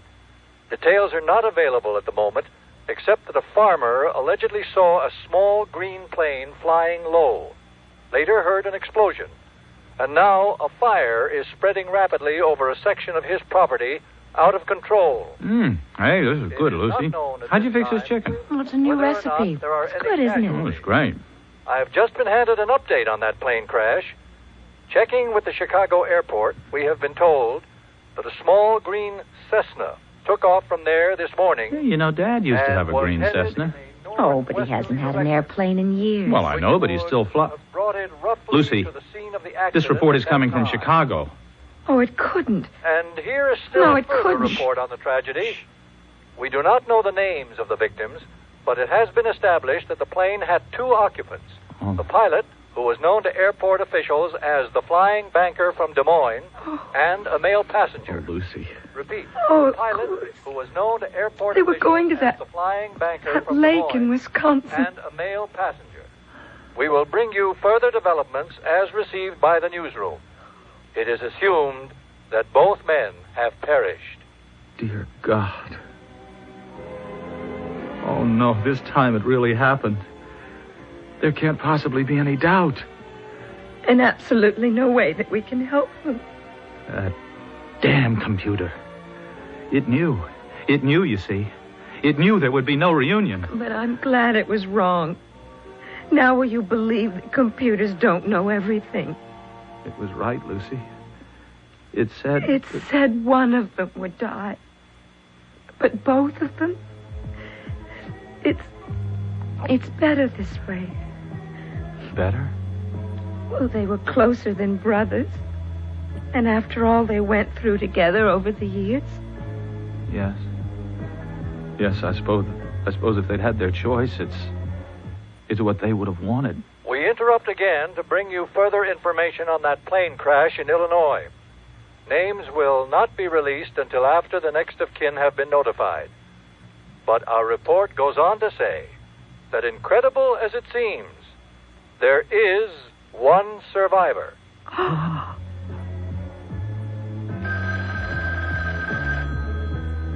Doug!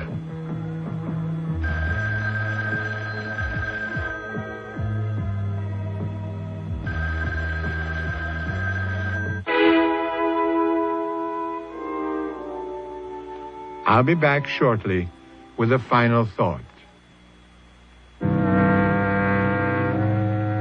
Two men met in a moment of violence when either could have died, but both were spared that time, until finally for one came the inevitable. Why is an accident fatal to this person while that one is spared? Some say predestination, but how many times it seems a whim of fate makes a split-second change of direction. Tragedy? No. But mystery? Yes. Our cast included Robert Dryden, Jennifer Harmon, Ken Harvey, and William Redfield. Associate Director, Marlon Swing. This is Hyman Brown, Producer-Director, inviting you to return to our Mystery Theater for another adventure in the macabre. Until next time, then, pleasant dreams.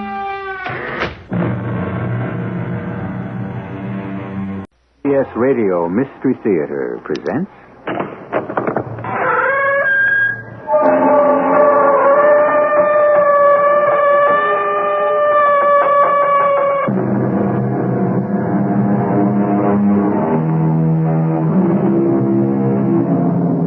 Come in. Welcome.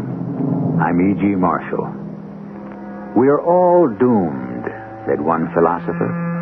It is inevitable. It is fate. It is destiny. Our lives hang on a slender thread from one day to another. We place our daily existence in the hands of total strangers and pray for the luck of the draw. We do it when we drive down the highway, when we fly in an airplane. We do it when we elect a president. It is not death we fear, but the inevitability of it. The destiny of one, the destiny of millions, can rest in the hand of a single person. That's right. Ignore the truth. Go make your report. Tell them a lie. Dr. Baylor, it's all in your mind. You can't allow this project to continue. It's flawed. It's dangerous. There is only death. You alone have the power to stop it. You're talking insanely. You fool. Are you also blind? We will be destroyed, and you are the only one with the power to save us.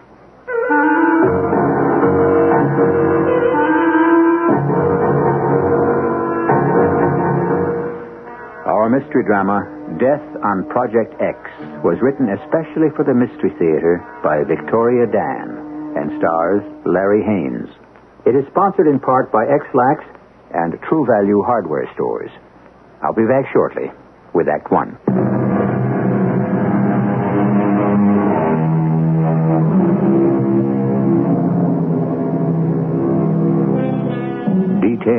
Details. In the infinity of government bureaucracy, have you ever wondered about those workers whose job it is to look after the tiny pluses and minuses, the supposedly insignificant paperwork that maintains the order of our society? For them, the sum total of any of our lives is written on a slip of adding machine tape. This is in no way to demean those who pursue these rather thankless back-office careers. But even the dullest of jobs is never totally predictable. And obscurity can often end with a call to the front desk. You're probably wondering why I've sent for you, Jenkins. Jenkins is on sick leave, sir. I'm Hughes. What happened to Krebs? Transferred to another department, sir. Well, what about... Haggerty retired last month. Hughes, huh? Mm-hmm. How long have you been with the Project Planning Office? 5 years. And, of course, you've served on the review board before? No, General. No? You worked for the planning office all this time, and you've never gone on a field inspection? No, sir. Well, then how can you possibly be acting assistant director? Seniority, sir. What was your previous position? Until last week, I was supervisor of accounts and records. Accounts and records? No. You won't do. You won't do it all. Hello, Haskins. General Glynn here. What do you mean sending me this Hughes fellow? He has no experience. What? Are you sure? He is. Well, no, all right. All right, I'll get back to you. This is incredible, Hughes, but according to the director, you're the only available staff member familiar with Project X. Yes, sir. The accounting section is acquainted with every detail of every project. Well, let's hear what you know, Hughes. Yes, sir. Project X, filed under Category 723, Miscellaneous Research, Secret, Type D, Defense. Total expenditure to date, $1.87 billion. Location, 1/2 mile underground. Craig installation. Personnel, 89 men, 43 women. That's enough, Hughes. You certainly know the raw facts, but knowledge is no substitute for experience. No, sir. This department is overextended.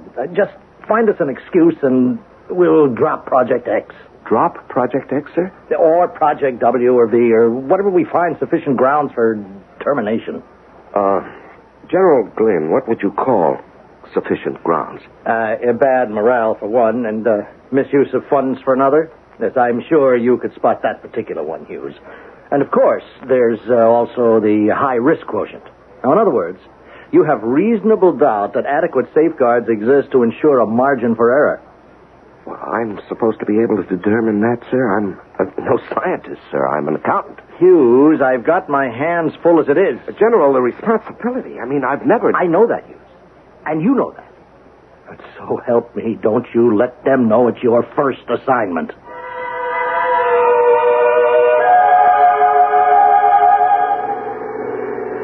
I did want you to have a look at the main generating plant, Mr. Hughes.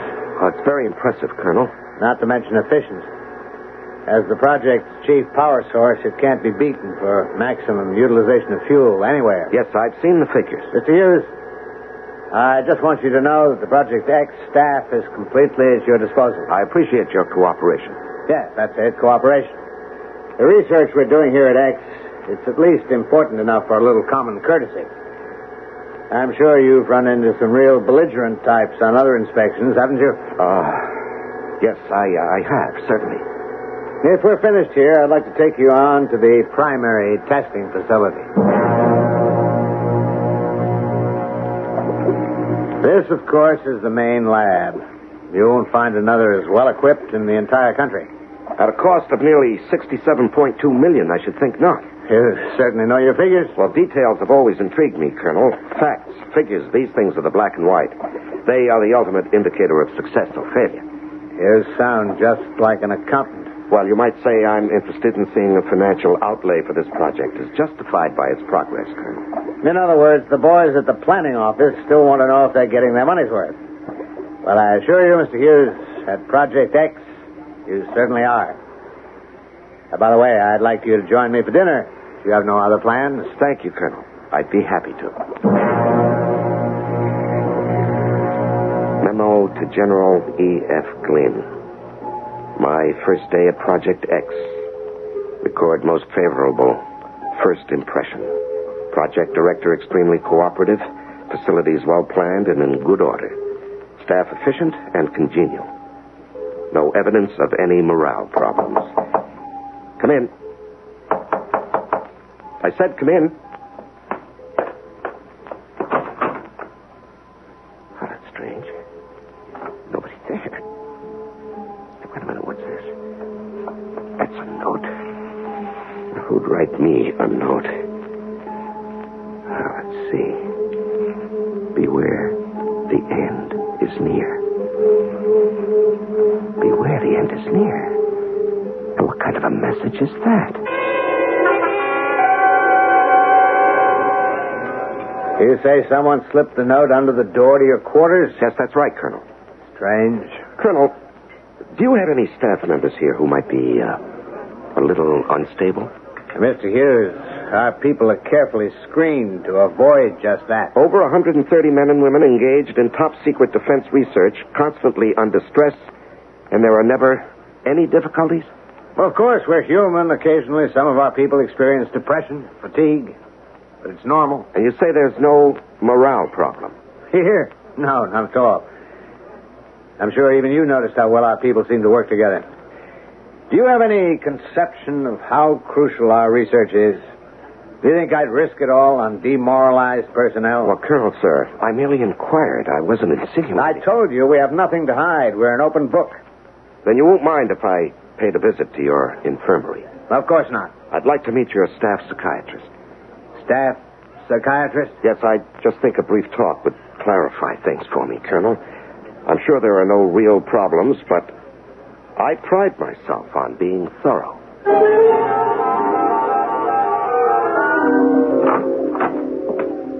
Can I help you? Well, I'm looking for Dr. Baylor. My name is Eli Hughes. I'm from the Project Review Board. Oh.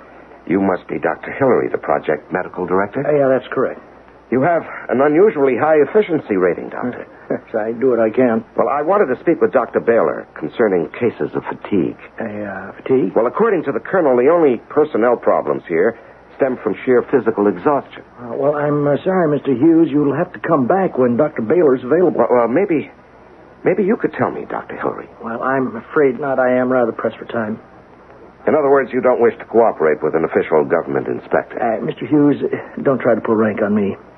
This is your first time out. That's not true, Doctor. It is written all over you. You don't even understand what we're all about here, now do you? Well, I most certainly do. You don't know anything. Adrian. Hello, Dr. Hillary. Who is the man? Adrian, I'd like you to meet Mr. Hughes. Hello. Can you swim? I beg your pardon? Swim. Can you swim in the water? In fact, I don't. But you must. We're going to be with the fishes, so we must know how. Isn't that so, Dr. Hillary? Yes, Adrian, that's true. Doctor, what is she talking about? I didn't mention the seahorses. We're going to be with the seahorses, too. The seahorses? Yes. We'll all be together. The fishes, the seahorses, and the people. That's a fact. Doctor, have you been practicing your underwater breathing like I told you to? Yes, I certainly have. That's good. That's very good. Doctor, could we step outside for a moment, please? Adrian, we have to go away now, but we'll be right back. Okay. Would you explain to me what that was all about? You mean Adrian? Well, that girl talks like an idiot. An idiot? Well, let me tell you something, Mr. Hughes. That girl happens to be Dr. Adrian Orriman, the chemist. That girl? Yes, assistant to Professor Shoup, the man behind the X Factor. Well, I don't understand. What happened? Well, a few weeks ago, she just snapped. Just like that? Yeah, I'm no psychiatrist. I'm a surgeon. But I can tell you this. She was very dedicated, a perfectionist. She wasn't satisfied with the final conversion formula. Shoup's formula? Right. She insisted that there was an error somewhere. It just didn't feel right, was how she put it.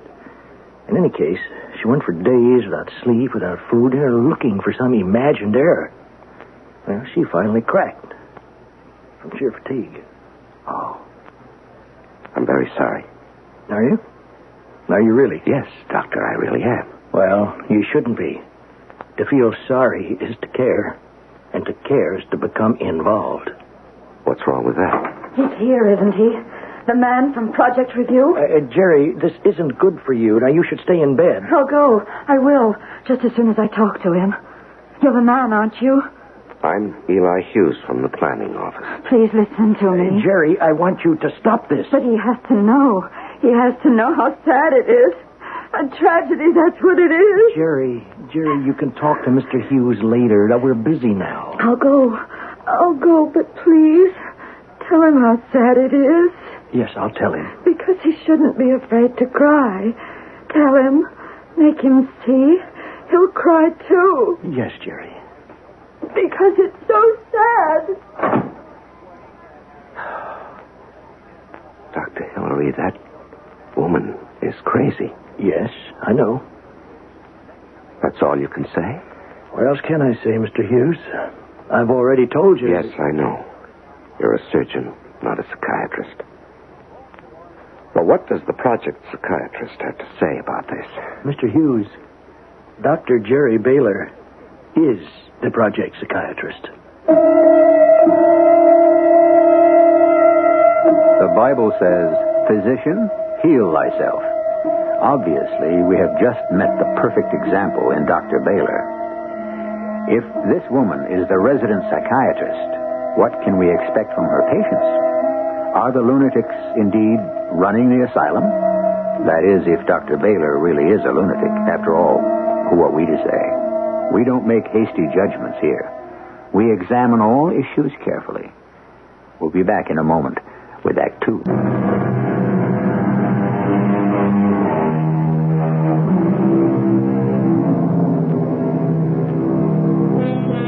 For the past 5 years, Eli Hughes lived a carefully ordered life in an adding machine world where 2 + 2 always came out 4. Suddenly elevated to the rank of project investigator, he has been sent out on a seemingly routine check of a top-secret research center. And he must make a judgment based on only 2 things: experience and instinct. Lacking the first, we can only hope he has a little of the second. Instinct, that subliminal sense that tells us something is wrong. Colonel, what I want from you is an answer. An answer to what, Mr. Hughes? That woman I met just 10 minutes ago in your infirmary. According to my records, she's still on salary as a full-time staff psychiatrist. I'm aware of that. Well, then perhaps, Colonel, you can explain to me your reasons for not reporting this situation. Mr. Hughes, what do you really know about Project X? I'm acquainted with all the facts. Oh, I'm sure you are. You know the statistics, what we spent. What do you know about us? What are we doing here? You're doing research. What kind of research? Complex research for the defense program. Do you know the nature of the research? Yes, you're developing another weapon. No, not just another weapon. The ultimate weapon. This weapon will render all others obsolete. Yes, I've heard that before. No. This is the highest level of achievement we can ever hope to reach. Nothing will be as sophisticated. X is capable of destruction on a level that is incomprehensible. Colonel, I was talking about Dr. Baylor. So am I. The X factor is the cause of Dr. Baylor's breakdown. Let me explain. There are over 130 men and women working on this project. They have actually constructed a device which, if ever put into operation, could obliterate an entire country in a matter of moments. Moments? Well, I don't see what this has to do with... Let me finish. Our people are working on the ultimate weapon. Can you imagine the moral and ethical implications? The guilt resulting from association with the most devastating weapon ever built by man? Dr. Baylor worked around the clock with some of our people. She listened. She cared. Unfortunately, she had no one to discuss her own doubts and guilt she had absorbed from others. The strain was too much. You mean she broke from the pressure? That's right. And so you understand why... I'm sorry, Colonel. I had no idea, but...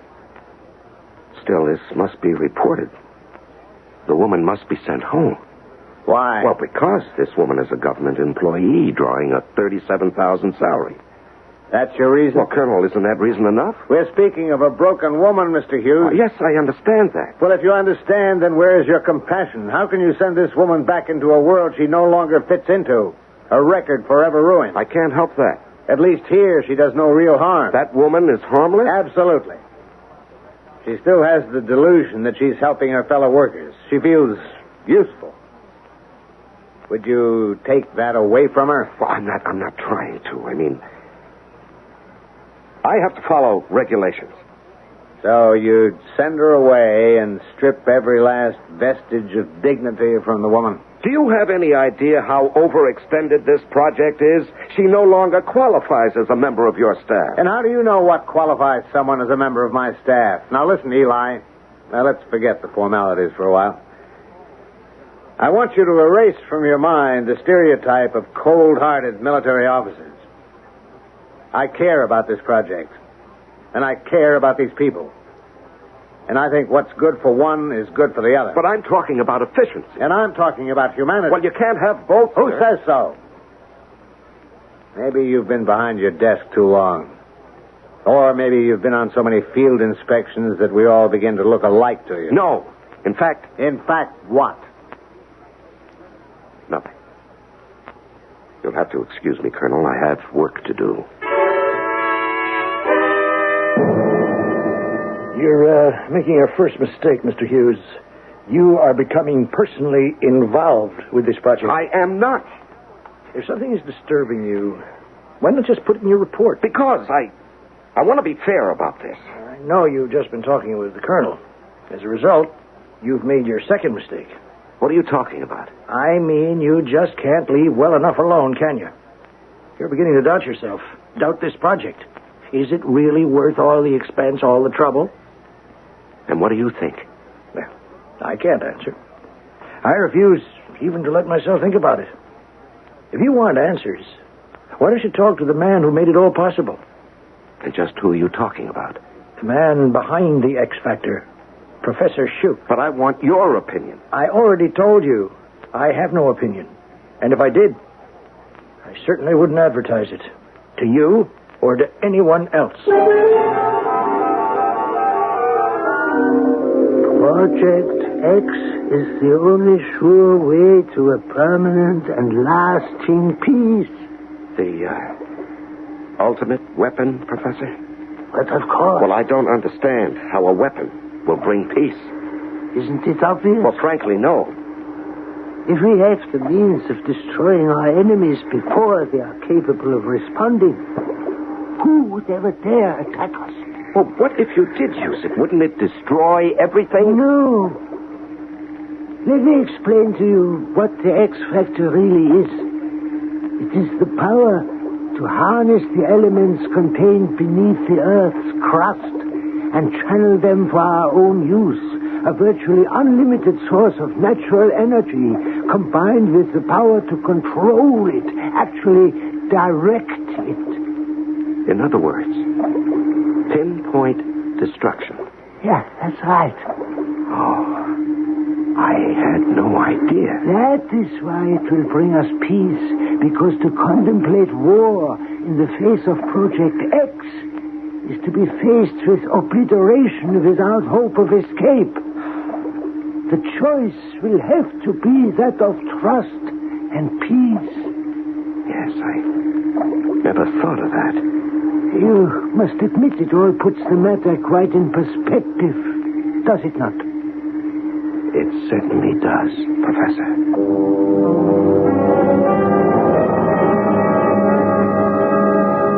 So you'll be leading us tomorrow, Eli? Yes, Colonel.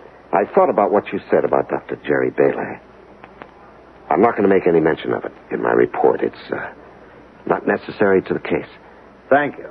As far as I'm concerned, if you consider Dr. Baylor to be a member of the Project X staff, I won't dispute it. What brought about this sudden change of heart?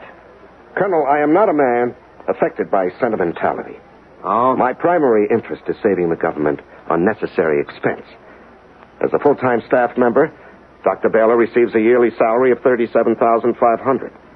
If, however, she were discharged from her position here and put into the care of the Army Medical Center, annual cost for maintenance and therapy would approximate $52,000, not to mention the monthly stipend to her dependents, bringing a total expenditure per annum to well over $63,000.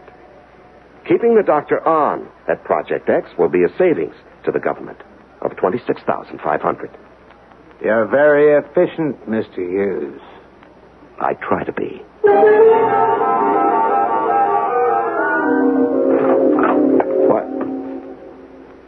What are you doing in my room?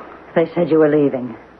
Yes, that's right, Dr. Baylor. But you just arrived. Well, I've been here 3 days. That's not long enough. Don't you realize that? Doctor, I find that the time was sufficient. I know what you're going to tell them. How could you? You don't have to be a mind reader. Everything's fine here. That's what you'll tell them. Everything's ship-shape and okay, but you're wrong. Dr. Baylor. Jerry, I really have to be packing. That's right. Avoid me. No, I'm not trying to I avoid understand. I know the kind of person you are. You've taken orders all your life, and now you're afraid to make trouble. No, that's not true. It's true, and you know it. But I upset everything. I'm the broken cog in the wheel. Well, just you listen to me, because I'm a psychiatrist. I know what I'm talking about. Yes, of course you do. Don't patronize me. Jerry, I understand your situation. Really, I do. In fact, I think you're quite a remarkable woman to have endured what you have, but I have already filed a primary report, and it's time for me to leave. But you can't go. Not until you see the reality. The reality of Project X. You can't permit it to continue. I had doubts about the usefulness of this research myself, but then Dr. Shoup explained it to me, and it does make sense. Shoup is out of his mind. He is out to destroy us all. How can you say that? He's a believer in peace. You're wrong. He wants to destroy us, and he will, unless you stop him. Jerry, believe me, what you're going through now is due to fatigue. You've been stretched to the limits of exhaustion. You fool. Are you blind? Destruction is near. Why won't you believe me? Jerry, don't you see? It all has to do with the fact that you absorb other people's guilts, the ethical and moral. No. I have beheld the future and have paid the price. The horror was too great for anyone to remain sane. But you, Eli, you can save us. But you won't. No, you're right. You're right, Eli. Don't permit yourself to care. Leave now before you begin to doubt. Don't let yourself care, or you'll be destroyed. Leave now, this minute, before it starts to eat away inside you. Jerry, what is it? Before it's too late. Before the caring destroys you. Jerry, what's wrong? I see under the facade you are sensitive. Like the others, you are vulnerable. Jerry, what's the matter? Before it kills you. Jerry. Answer me. Jerry. Well, how is she? Mr. Hughes. What happened, Doctor? Why did she faint? She didn't faint. She's dead. Dead? That's impossible. She's dead, Mr. Hughes. No, I don't believe that. Why, only a few minutes ago, she was standing right here talking to me. I know. Well, how could she die just like that? The truth, Mr. Hughes, is that Jerry Baylor is dead because she had no desire to go on living. That's a reason? It has to be. Because other than that, there is no reason under the sun why this woman should be dead.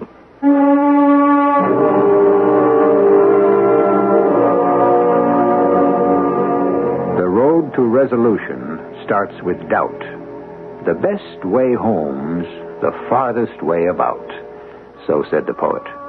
Doubt. It begins as a wispy thread of curiosity. It would have been so simple, so easy to have gone back and declared that all was well at Project X. But now doubt, the ultimate weapon of man's own conscience, has been planted inside the practical, well-ordered mind of Eli Hughes. And that is going to prove very unfortunate for him when I return with Act 3.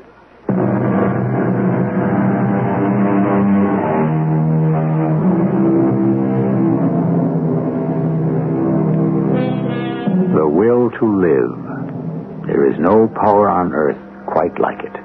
And even doctors are at a loss to explain the most critical patients whose sheer tenacity brings them back from death's door. Conversely, many people believe that there exists also the will to die. But what about Dr. Jerry Baylor? Could we say then that she actually died of despair? Of some terrifying vision? This woman should not be dead. The fact still remains, Doctor, that she is. Now, there has to be some sound medical explanation. There always is. All right. Her heart stopped beating, so she died. In fact, though, she wanted to die, so her heart simply stopped beating. Now, do you understand the difference? No. Life was an utter torment for Jerry. Each day became more and more difficult to face. Visions of total annihilation. She was firmly convinced that it was actually going to happen. The thought was unbearable. How are you going to list her death? Natural causes? What else can I say? That's how I recorded the other two. Other two? What other two? Yes. This is the third death we've had here in the past 6 months. Well, I wasn't informed of any deaths. Yeah, that's correct. Now that you bring it up. They occurred away from the installation on 2 staff members who had recently resigned from the project. Officially, they were no longer connected with Project X, although I consider the deaths to be work-related. How did they die? One in an accident, the other cardiac arrest. Both had previously been under the care of Dr. Baylor. I see. Doctor, would it be possible for me to look through Jerry Baylor's office? I thought you were leaving, Mr. Hughes. Not just yet.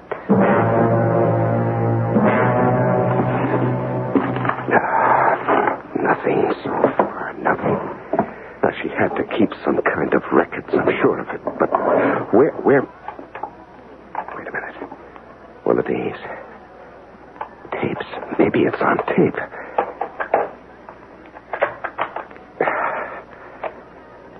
Tape 3.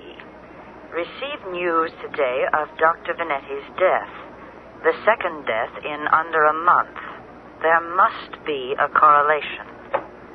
She did put it on tape. Well, maybe now I can get some answers. In conclusion, both of the deceased scientists had the following in common.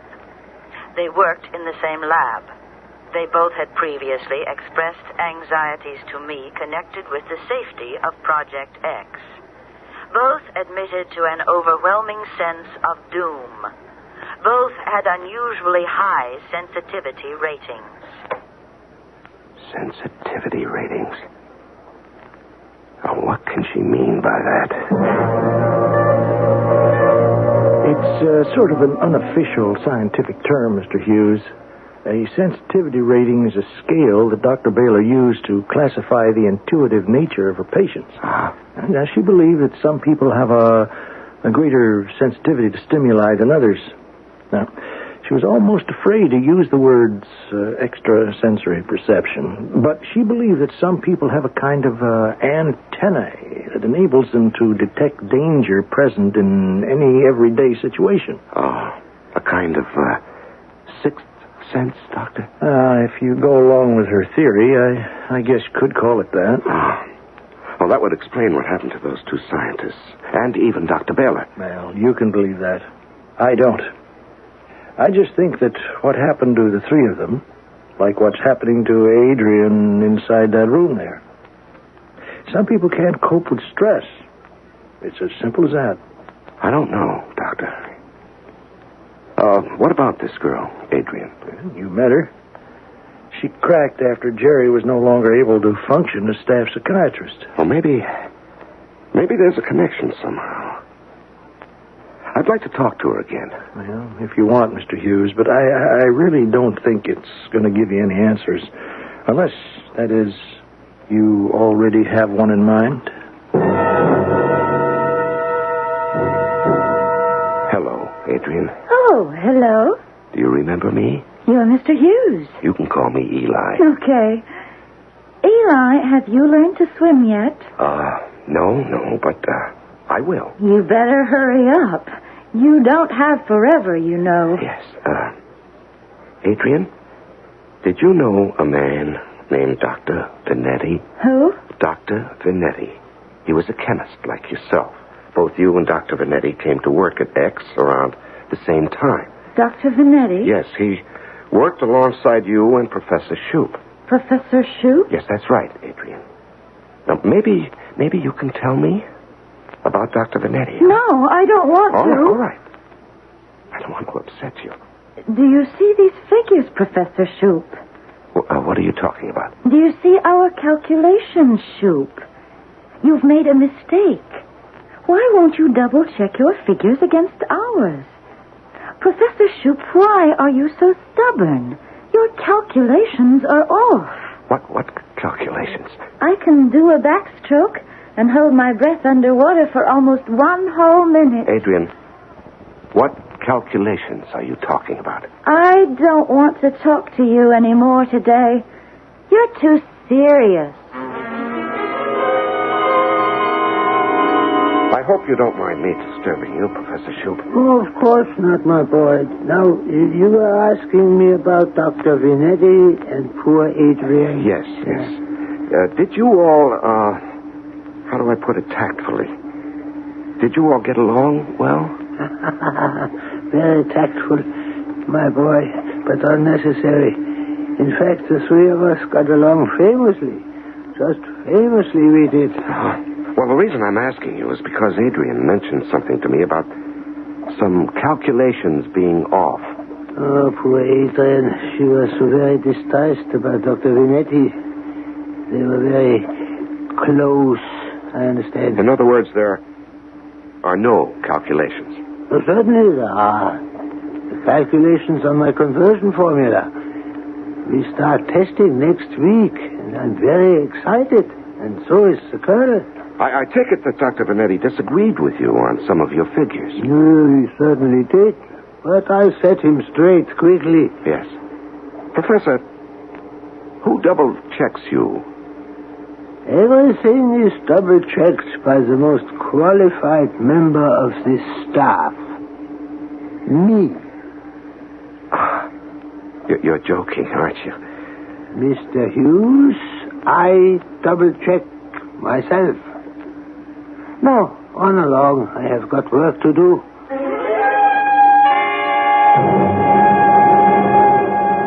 I think you're taking this all too seriously, Eli. Colonel, I heard him with my own ears. He said he double-checks himself. Well? I don't know about you, but I call that an extremely unscientific attitude.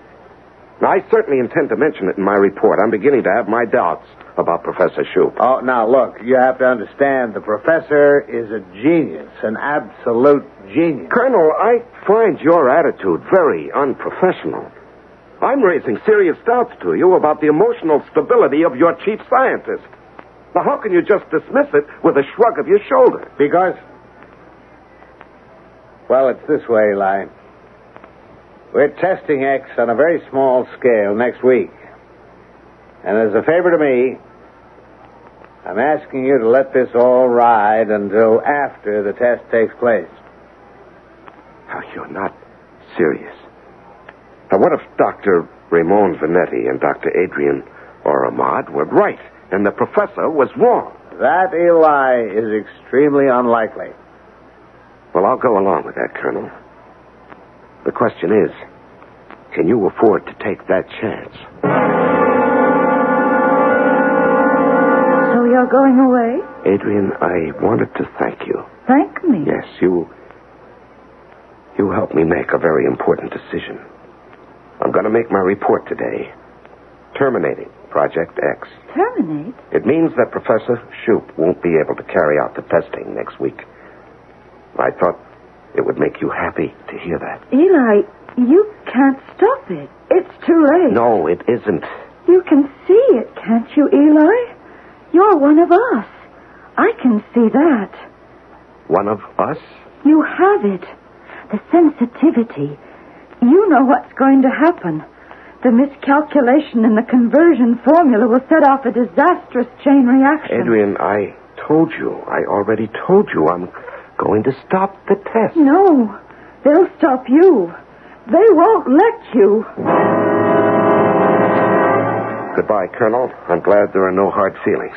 Not really, Eli. We do have a full week before the test. Something might always come up. The last word does belong to the General. Well, I'm sure the General will support my findings. Perhaps, Eli. But when he hears the results of our testing, I don't believe he will. Well, you'll be shut down long before the testing, Colonel. Eli, we can't be closed until you make your report. In case you forgot, Colonel, I'm leaving today. Not really. What are you talking about? You're a civilian. This is a classified operation. We have to debrief you, and that's going to take time. Well, I've got a level 3 security clearance. I'm just being technical, Eli. I have the option to detain any non-military personnel for a routine security check. How long will this check take? Exactly 1 week. 1 week? Well, that'll give the professor time to begin his tests. It will? Colonel, this is deliberate. It is. But you can't. I mean, you can't carry on those tests. If the calculations are even slightly off, there'll be a terrifying chain reaction. You're dealing with the forces of nature. We're talking about cataclysm. Unleashing the violence from beneath the Earth's crust, the elements raging uncontrollably. Eli, I think you've been taking this all a bit too seriously. You think I'm crazy, do you? Maybe I am. Maybe man wasn't meant to foresee his own destruction. But it will happen, Colonel, unless I stop it. Only I have the power to stop it, and I must, or else we perish. Civilization will perish. And I must go at once and make my report. Eli, you're not going anywhere. Not for a long, long time.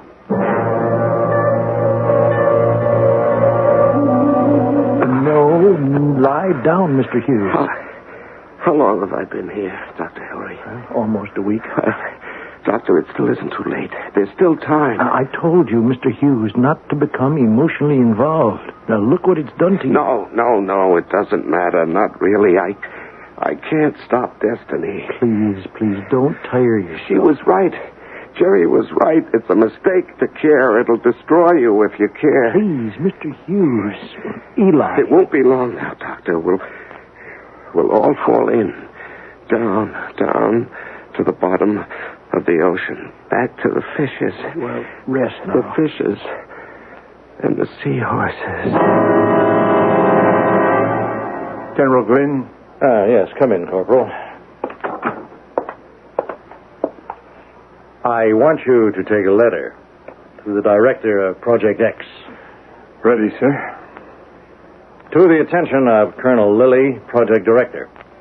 Sir, in lieu of a progress report from investigator Eli Hughes, our secondary review committee has voted to send a replacement sometime in the following few weeks. In the interim, as Project X poses no immediate threat to the safety of this country, permission is hereby granted for you to continue with your research. Signed, Major General E.F. Glynn, Commander-in-Chief of Military Forces, Atlantis.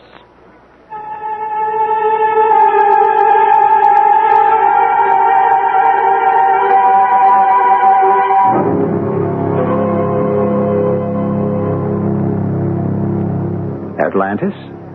You mean we didn't tell you that this story was about Atlantis? Well, after all, we never exactly told you it wasn't.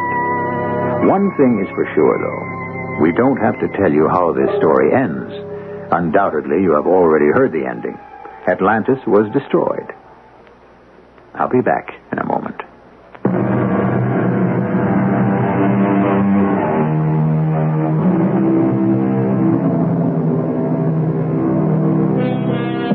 Is man bent on destroying himself? This story was offered merely as a fable to make you think and wonder. That's what this program is all about. To expand the imagination, heighten the senses, tantalize the curiosity. Was there really an Atlantis? What could have happened to cause such an advanced civilization to vanish from the face of the earth without a trace? Our cast included Larry Haynes, Robert Dryden, Catherine Byers, and Court Benson. The entire production was under the direction of Hyman Brown. This is E.G. Marshall inviting you to return to our Mystery Theater for another adventure in the macabre. Until next time, pleasant dreams.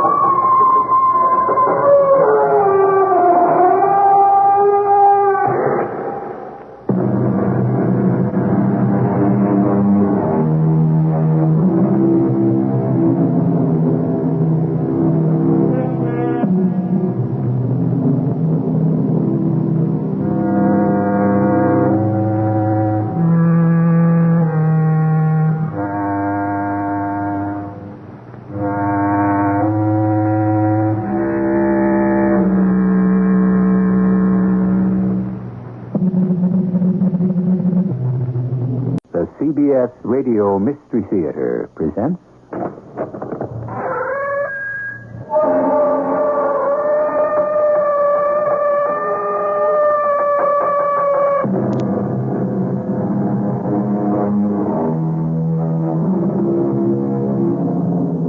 Come in. Welcome. I'm E.G. Marshall. The night is filled with 1,000,000 stars, said the poet. How does he know? Has he counted them? We raise the question not to embarrass the bard, but in the interest of accuracy. Because there are more than 1,000,000 stars. Why, there are more stars than anyone could ever imagine, let alone count. And if each star is a sun, more or less like ours, and has planets revolving around it, more or less like ours, doesn't it stand to reason that out there somewhere there may be people more or less like us? Doctor, he comes from a planet somewhere. He does? Yeah, they're looking for a place to colonize. They are? Like the explorers came here from Europe hundreds of years ago. And they're gonna take over. How do you know? He told me. Doctor, he told me. Uh-huh. You get a good night's sleep. But I'm not crazy. Don't treat me like I'm crazy. Well, don't force me to.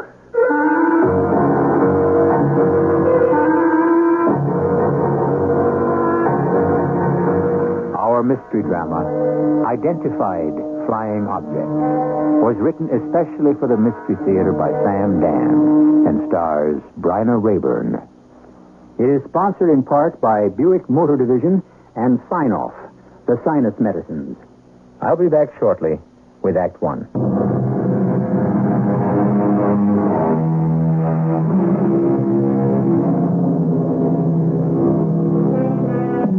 Unidentified flying objects, visitors from outer space. Yes, the curiosity is piqued, the imagination is fired. Creatures from other worlds. Can they come here? Will they come here? Perhaps they are here already. Do they mean us good or ill? I don't know, but I can tell you this. If a flying saucer were to land at high noon on the busiest intersection of the city, here is what would probably happen. What's this crazy-looking thing supposed to be? It's got to be a publicity. What do you say, Johnny? Let's move it, huh? Come on, move it. Look, Johnny, I'm talking to you. Don't you understand English? You're blocking traffic, okay? So just move this heap, whatever it is, right out of there, huh? Huh? How'd you like to amana to the judge? Who's the arresting officer? Patrolman Maxwell Pinchot, Traffic Z, Your Honor. What kind of a summons is this, officer? You don't designate the year, the make, the model of the car? Your Honor, I could not determine that information. What kind of an answer is that, officer? All these facts are clearly stated in the registration. He don't have any registration. What? What kind of a case have we got here? A man is arrested for blocking traffic? To begin with, we don't know what kind of a car it is. Secondly, we don't... Excuse me, Your Honor, but I wouldn't exactly swear it was a car. You wouldn't exactly swear it was a car. Well, what kind of vehicle was he using to block traffic? A truck? No, Your Honor. I would say it looked more like a flying saucer. A what? A flying saucer. Officer Pinchot, are you a well man? Oh, yes, Your Honor. Mentally? I believe so. You know, and I know, there's no such thing as a flying saucer, isn't that a fact? It is. Well, then how could that vehicle be a flying saucer? Oh, I didn't say it was a flying saucer, Your Honor. I said it looked like a flying saucer. Very well, let's begin all over. What's the defendant's name? He wouldn't tell me his name. What kind of an answer is that? His name has to be on his driver's license. Oh, he don't have a driver's license. What kind of... Who is the defendant? It's him, Your Honor. Well, now, what kind of way is that for him to dress? What kind of courtroom do we have here where a man can come waltzing in wearing his nightgown? What's your name? He won't answer that, Your Honor. Please remain silent, officer, and give him a chance to answer. What's your name? Amana. There you are. That's his name? Vuri Amana. All right, Mr. Amana. Now we're getting somewhere. Where do you live? Vuri Amana. What have you got to say for yourself?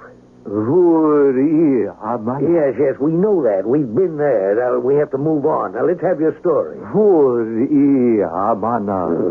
You speak English? Vuri Amana. Well, do you speak any other language? Vuri Amana. Let's get some interpreters up here. Habla español. Sprechen Sie Deutsch? Sagen Sie Français? What kind of case is this? What is this? A courtroom of the United Nations. Impound the vehicle, whatever it happens to be, and remand the accused for psychiatric observation. And now, the news. Still, the lead item is the story, or more accurately, the non-story of Vur-E-Amana. Is he a visitor from another planet? Is that saucer-shaped thing actually a spaceship? As you know, there has been a tight curtain of security wrapped around this entire affair, but now the wraps will be removed, partially at any rate. With me in this studio is an official of the FIA, Colonel Alonzo Hawk. Colonel, what is your opinion concerning Vur-E-Amana? We're not even sure that's his name. But we understand he keeps repeating those words. Oh, yes, he does. Well, if it's not his name, sir, what is the significance of those words, the sounds? We are virtually certain they are significant, although it's possible that they may not be. Yes. Now, the materials of the spaceship. The alleged spaceship? Yes. We understand that they are made of elements that can be found here on Earth. Iron, copper, magnesium, and so on. Yes. Then shouldn't this prove that the vehicle does not come from outer space? No. No. It may only prove that the same or similar elements may exist on other planets. Colonel Hawk, are you saying that we have a visitor from another world? No. Then what are you saying? Nothing. Colonel, shouldn't the absence of an engine or any other visible means of propulsion prove that the vehicle could not have traveled any great distance? Yes. And no. Oh. It may use a form of energy that is unknown to us here on Earth. Then you are saying it is from another world? It may be. Then again, it may not be. Well, thank you, Colonel Hawk, for being with us and providing us with a most incisive analysis.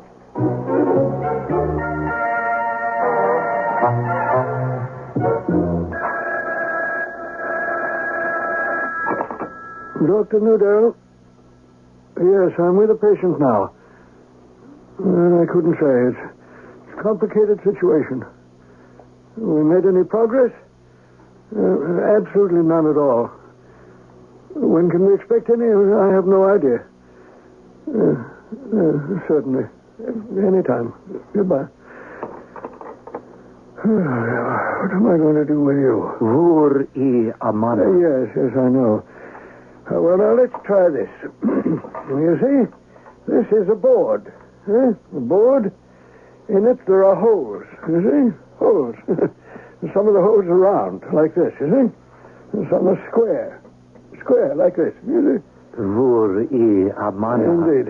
And these are called pegs, you see? Pegs. Pegs.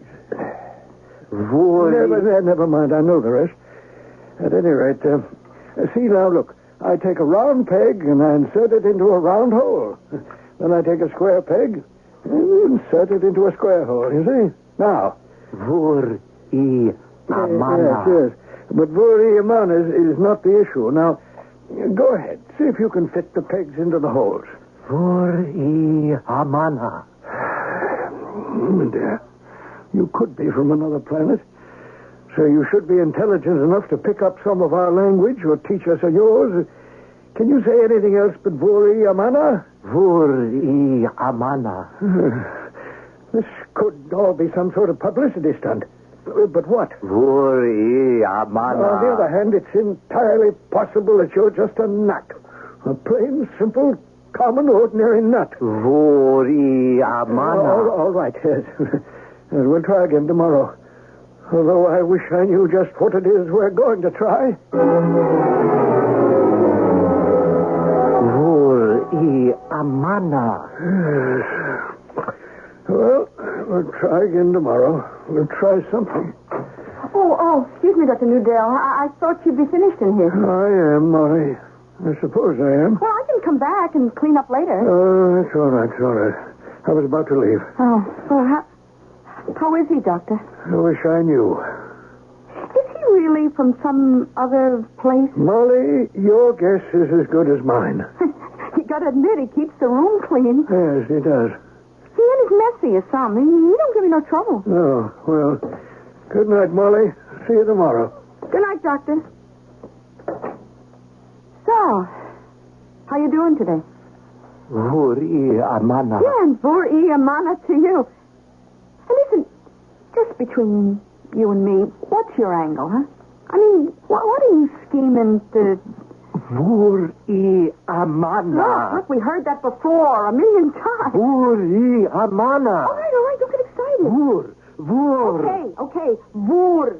So, what are you trying to tell me? Vuri amana. Take it easy, calm down. Amana. Hey, look, they got straitjackets, padded cells, bathtubs full of ice. Now, you don't want any of that. Vur. Just sit down, huh? No, don't try to say anything. Let me get you a drink of water. Just sit there quiet. That's it. Now, don't you feel so much better? Well, how are things at the nut house today, Molly? Oh, I don't think that's a nice name for it. Oh, okay. How about funny folk? Oh, look, Pops. It's just a place for a lot of poor, unfortunate people. Yeah, and you're one of them. Yeah. Pass me some soup. Who are you going to meet working in a place like that, huh? Pops, I'm 43 years old. Who'd I ever meet anywhere? Oh, soft pedal that over 40 bit. Now, you can still pass for 35, Molly. Look, what other job could I get, huh? I never had a chance to go to school. You could take a secretarial course. Yeah, and get a job pounding a typewriter? I can make as much at the hospital, and it's got a good pension. Pension? Hey, you're starting to talk like an old lady. Well, some women are going to have to go through life alone. I'm one of them. This isn't fair. You could make such a great wife for some guy. You know something? I'm just beat. You didn't finish your supper. I'm not hungry. Hey, you sure you okay, Molly? Yeah. I don't know, it's just that I'm so sleepy all of a sudden. Yeah, you don't look so good. Something's come over me. I need some sleep. Should I call the doctor? No, just help me into bed.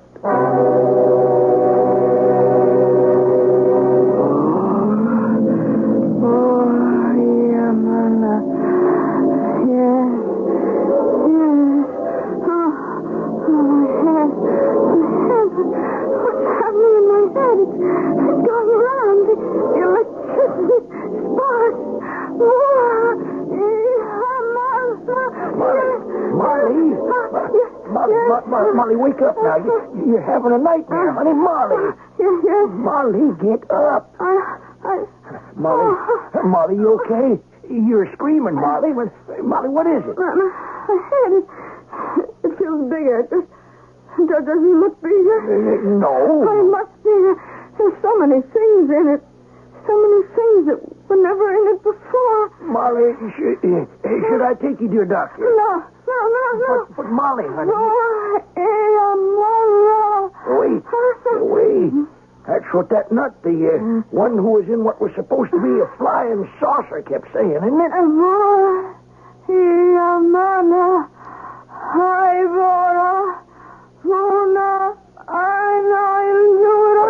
What are you saying?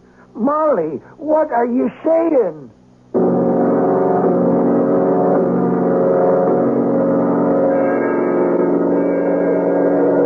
What is she saying? And what does it mean? What language is it anyway? And how did she learn it? Those are all good questions, and they all have good answers. We shall give you all the pertinent details when I return shortly with Act 2.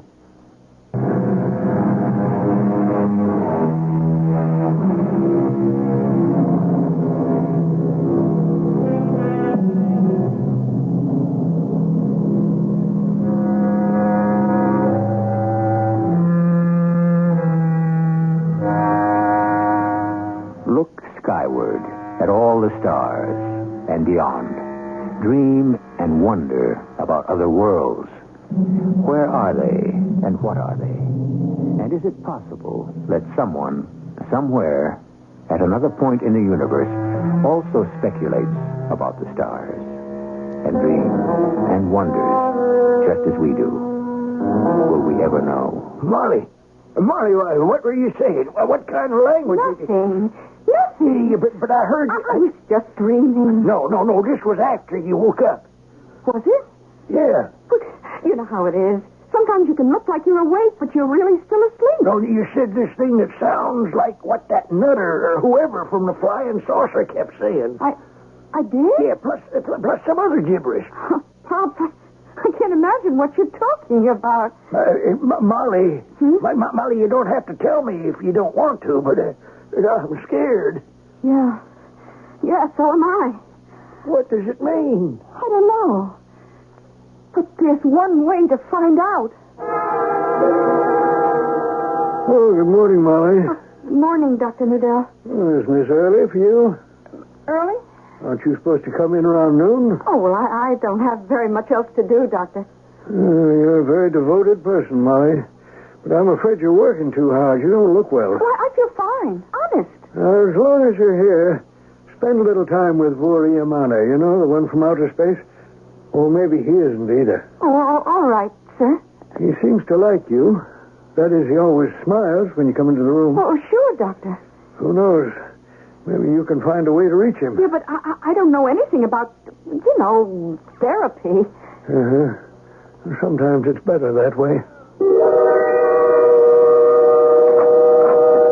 Vur-i Amana. Vur-i Amana. I am the conqueror. Vur-i Ivora. Vur-i Ivora. I am from Ivora. Vuna Aina Ildura. Vuna Aina Ildura. We rule the universe. I have reached you. Of all the minds on this entire planet, I have reached yours. What language are we talking? Ivora, the most beautiful of all the tongues in the universe. Ivora. I am Mor-El, and you are Molly. What does Molly mean? What does it mean? Every name must have a meaning. I don't know. I guess it just means Molly. My name, Mor-El, means the king's son. You're the son of a king? Yes. Oh. Well, what are you doing here? You see, I wear the blue robe. It is the color for the reconnaissance scout. Oh. I search the universe for a planet for Ivora to conquer and colonize. And I have found one. You mean ours? Yes. Well, what's going to happen to us, the people who live here? I suppose you'll have to be destroyed. Just like that? That's what happens all the time, doesn't it? What are you talking about? History. What do you know about history? I know all about your history. You do? I've been studying it.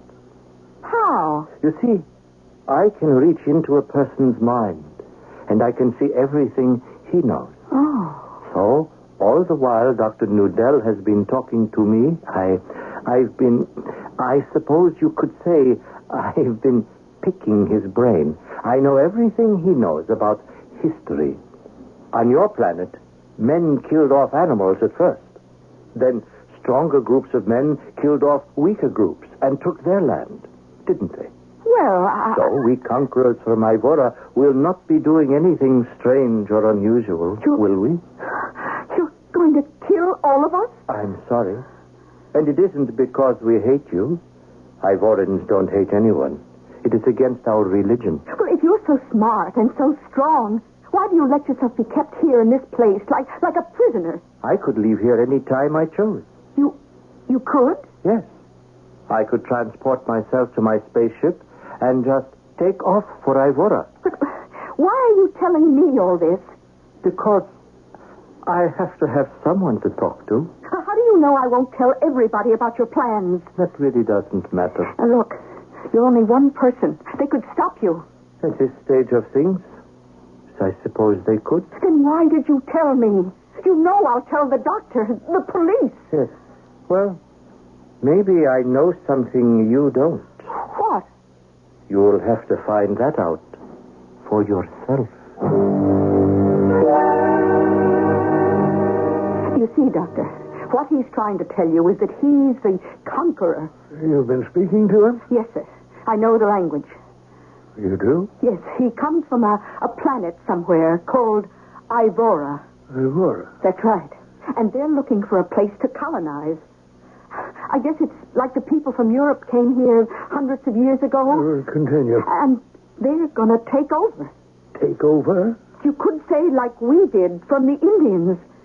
This is what he told you? Yes. Well, we have to do something about it. Do something? Yes, because if we don't, the people from Ivora, they'll come here and kill us all. I thought I'd better tell you, Doctor. Yes. I'm glad you did. But you don't believe I'm telling you the truth, do you?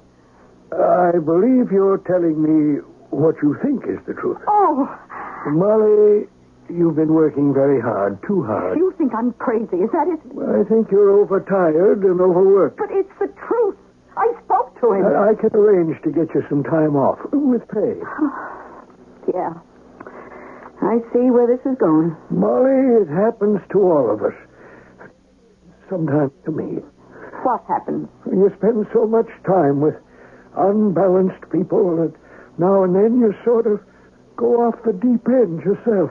And that's what you think is happening to me? Well, you know, I like you. I wouldn't lie to you. Then how do you explain the fact that I can speak Ivoran? Ivoran? The language of Ivora. I know I speak it perfectly. Better than I speak English. No, I never even went to high school. I had to go to work. I don't know very much in English. But in Ivoran, I know everything. I speak so beautifully. I say things that sound so smart. The prettiest words roll around in my head. Vur I Linana, I am the queen. Vur I Laila Leia, I am queen of beauty and delight. Where would I ever get to think things like that? Well, I'll look into this thing. Yeah, sure. I mean it. Doctor, I work here. I know how you talk to the other crazies. I still think you should take a little time off. Let's go. Move that heap. Oh, are you Officer Pinchot? Maxwell Pinchot, that's me. Well, could I talk to you? What do you want to know? You remember the person who you arrested because he was in that flying saucer? I wish I had it to do all over again. I'd have looked the other way. Well, he's dangerous. Yeah? I have to tell this to somebody. And you're a cop. He's the advanced scout from a place called Ivora. They're going to kill each and every one of us. Is that a fact? Yes, he told me. He didn't tell me. Well, that's because he couldn't communicate with you. And he can communicate with you? Oh, please, believe me. Do something about it. You're a policeman. Now, lady, don't you worry about a thing. I'll do something. Believe me, I will. Oh, you don't believe me. I can tell. You won't do a thing. Sir, Your Honor, Judge. What? I'm sorry to disturb you at your dinner, but I must talk to you. It's a matter of life and death. Please listen. What is this? Well, it's that man. You know, the flying saucer person. What are you talking about? The one who keeps saying, Vur I Amana. That means, I am the conqueror. He's going to take over the earth. We have to stop him. What kind of a restaurant is this where a man can't even have his dinner without being disturbed? Your Honor, it's true. Every word is true. What kind of entertainment are they putting on? What kind of an act have you got there, madam? It isn't an act. You don't believe me. No one believes me. You have to quit that job. All right, Pops. Let me alone. You know, Dr. Nudell called up. You're under a terrible strain. I am. And it's your fault. My fault? Your fault, the doctor's fault, the police. Everyone laughed at me. Nobody wants to believe me. Nobody. Honey, because it's such a crazy story. Well, does that mean it isn't true? Now, what you need is some rest. Rest? We're all going to rest forever. We're all going to be killed. Molly. Why don't people believe me? Everyone treats me like I'm some kind of nut. Okay, Molly, maybe you're right.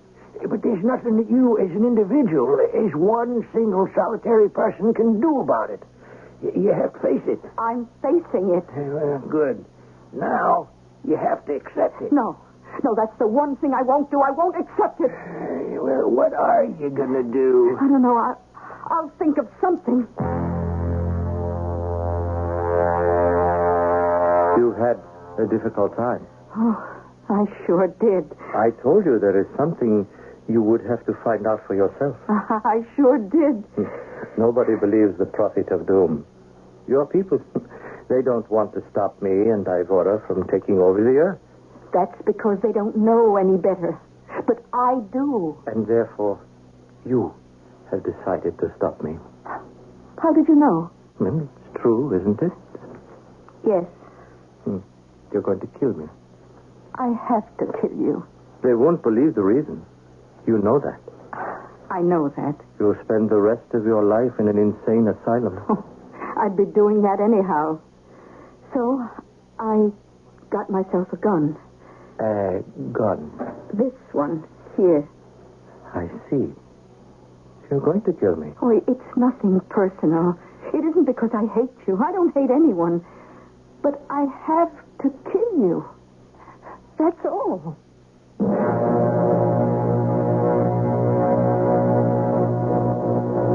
Murder, if it's to be done at all, perhaps it's best if it's done reluctantly. Yes, it doesn't change anything, and it doesn't really do the victim any material good. But at least it gives the thing a certain sense of style. Well, this is only the end of Act 2. Just the right point to kill off a major character. Will it happen? We'll know that shortly when I return with Act 3.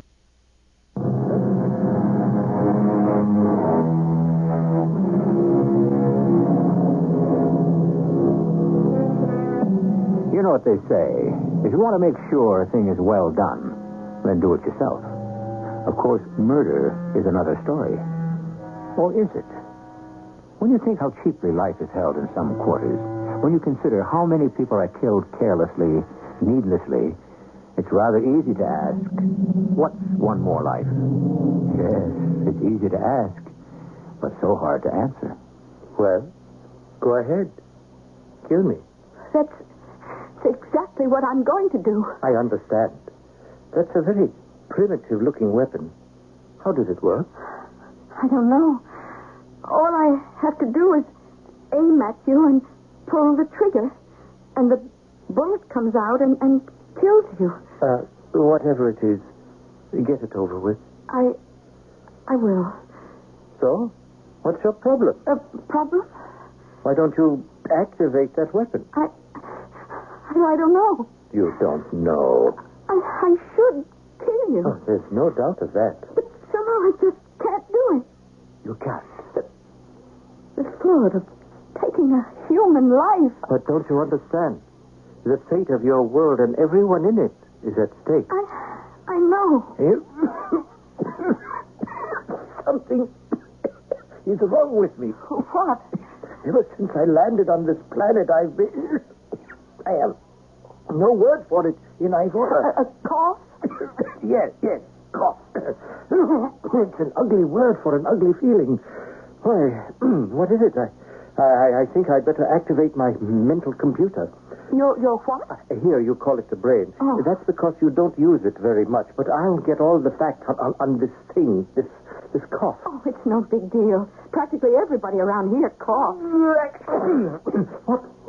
What's that? That? Boy, everybody knows what that is. What is it? Are you kidding? It's a sneeze. A sneeze? Why does it happen? Well, it could mean you're coming down with something. Coming down with something? Like an illness. Illness? Or there's some kind of irritation in the air. Oh, I have a great deal of work with the computer. I can see that. Cough, sneeze, illness, irritation. What am I standing in like a dummy for? Why don't I kill you? Well, it would seem to be the smart thing to do. I know you have what we would call moral considerations, but you really should do it. Why are you telling me that? Because I like you. You like me? Tell me, I don't know how these things are on Earth, but are you still of childbearing age? What kind of question? I have to know. I am Morel, a crown prince. I would have to have an heir to the throne. No, but what's the use? I'll never be king. Look, just hold on a minute. I don't follow all this. You would have to come back with me. Back where? Home to Ivora. Oh, what makes you think I would? It's in your mind. You're thinking about it. I'm thinking no such thing. Well, you're not aware that you're thinking it. Why do you suppose you don't want to kill me? Well, I'm not the kind who... You can tell yourself that. But you know it isn't true. Why do you think I stay here? Well, 2 reasons. First, I'm learning all about this Earth. And second, I see you all the time. Oh, there's nothing special about me. There's nothing special about me either. Oh, how can you say that? It's true. Nothing special about you. Why, you can travel through space. You can read people's minds. There isn't a single person on this Earth who could even come close to you. Yes, I may be far and away the smartest person on planet Earth. But back home in Ivora, I guess I'm just the dumbest. Oh, I can't believe it. When I was born, there was great rejoicing because there would now be an heir to the throne. Why do I do this? Why? What is the word? Cough. No, it's nothing. Almost everybody on Earth coughs. So you were telling me when you were born there was great rejoicing or something. It didn't last. Oh, why not? Because it soon became obvious that I was very stupid. Oh, I listen to the things you say. You're brilliant. For Ivora, I'm stupid. And everybody knew it. No, you can't keep a thing like that secret, you know. What happened? They decided to make me a reconnaissance scout for outer space exploration. Well, you can't be stupid and do that. But don't you see, the whole thing is a fake. I don't understand. There never was such a thing as outer space exploration. They created the operation just for me. But I don't know what... But it was to give me something to do, something harmless, and also to get rid of me. Are you telling me the truth? Oh, if you could read my mind, you'd know it's the truth. Outer space exploration. For what? Didn't you say to look for other planets to colonize? But there are no other planets fit for human habitation besides Ivora. Everyone knows that. There's this place. Earth. Yes, and I found it. It proves they were wrong. Oh, how positive they were. All the experts, all the scientists. There is no other planet in this or any other universe that has the proper temperature, terrain, water, carbon, oxygen, atmosphere to sustain human life as we know. Oh, they believed that? They still believe it. According to their calculations, they can prove no other suitable planet exists. But you found one. I know, but they don't believe me. How can they not believe you? Because you don't know. Oh, you don't know. What don't I know? How stupid they think I am. I'll prove it. I'll call the base. I'll open my mind and let you listen. Just stand still. Why do I do that? I told you. It's because you... I'm waiting for the computer, and then I'll get a complete analysis. Now, I'm calling the base. You must stand perfectly still. Close your eyes, try to think of nothing, and you will hear. Hear what? This is Morel, calling the base at Ivora. Calling the base at Ivora. Base at Ivora. Come in, Morel. I have great news. I have landed on a planet suitable for colonization. Really? Yes. Proper atmosphere, suitable terrain, acceptable climate. Is that a fact? Yes. out in space on this tour. 5 years. It's possible you have contracted a kind of illness known as space illusion. But I'm telling you, I have found this... Sure you think you have. But it is true. You've been out in space too long. You're suffering from space illusion.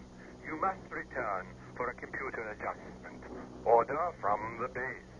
And sign off. There. You see? How can they be so mean? This is what I've had to put up with all my life. Will you help me? Help you do what? Come back with me. Where? To Ivora. When they see you, they know that I'm right. But then they'll come back here and kill everybody. Oh, we'll make better use of this planet than you will. That doesn't give you the right to take it. I know you'll come with me. I see it in your mind. You want to come. No. It's your only chance to know love. And it's my only chance, too. Back home, no other girl would look at me. Well, I like that. Yes, you'll come with me. I'm calling the base. Base? Morel calling the base. Morel, what is it this time? You can stop patronizing me. I'm coming back with proof. Proof. Morel out. There. I told them. Oh, what a triumphal entry we shall make. The Crown Prince and his consort. Why do I do that? Wait. My computer is about to speak. What are you talking about? Quiet. It reports that sneezes and coughs are phenomenon caused by the polluted air and water of the planet. Although originally it's a pure atmosphere, it is now completely overloaded with sulfides, methane, ammonia, hydro and fluorocarbons, among a host of other noxious and poisonous substances. That's enough. I don't want to know anymore. More air. What's the matter? Oh, the whole thing has collapsed. I said I found a planet we could colonize. I went on record. I challenged the base.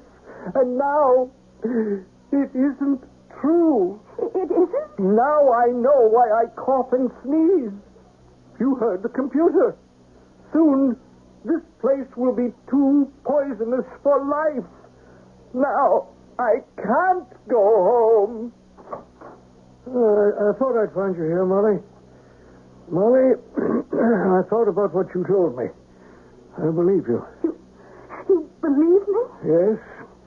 The way you put that vocabulary together, now you're not a linguist, and yet it follows basic laws of language. But you could be right. And so I spoke with Colonel Hawk of the FIA. They want to hear more. Well... If you are right about Morel here, or whatever his name is, being the advance scout for an invading alien army... Yes, if I am right. Well, I'm a doctor. I don't want to think about it. But I also live on this planet. I have a responsibility. Will they have to kill him? I don't know. This whole business, it's out of our hands. We'll have to do what's best. Whatever it is. Then you must go home, Morel. If you stay here, they'll kill you. I don't care. I care. You care? I care. And I'll go back with you. You will? Yes. You can read it in my mind, can't you? Huh. I can read that you want to do it. But that doesn't mean you will do it. I will. Now, how can we go back? Get me a suit of clothes, can you? Yes. No one will know me if I'm dressed like everyone else. Mm-hmm. Now, I know the vehicle is in a place called the impounded lot. I can see it. There's a tag on it that says, release on payment of $50. Do you have $50? Yes. Then we can go. You see how easy it is? Oh, how brilliant you are. No, I can't go back. Why? Why? When I get back, I'll be the laughingstock of the entire planet. But I don't care. You'll be alive. But you have no idea how dumb I am. I am just not smart. Oh, well, you no longer have to be concerned about that. I don't? No. From now on, you don't have to be smart. You know why? Because you're going to have a smart wife.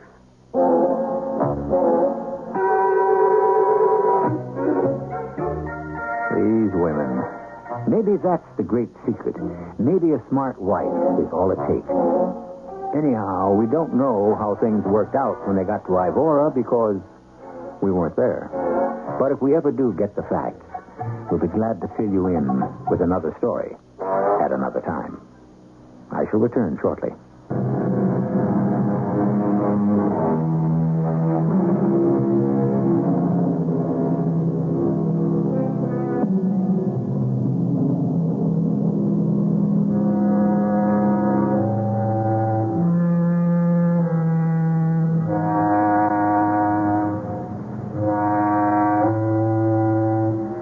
Sometimes you have to believe that the whole business is a matter of packaging.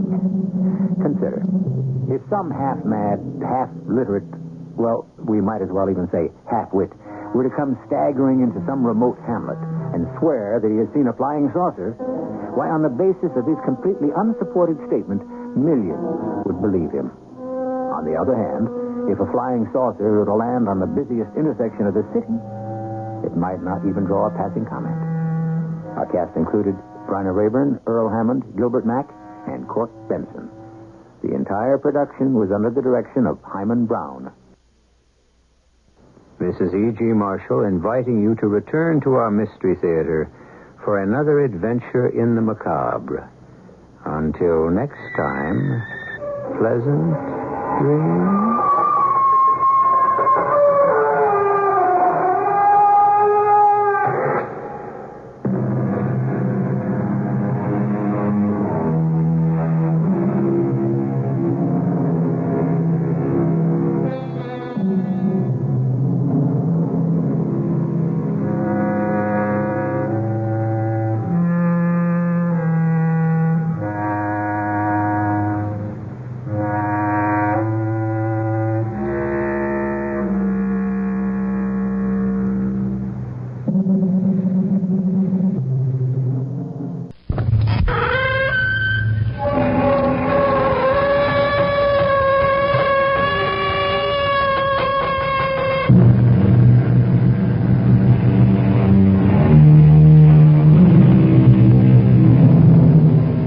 Come in.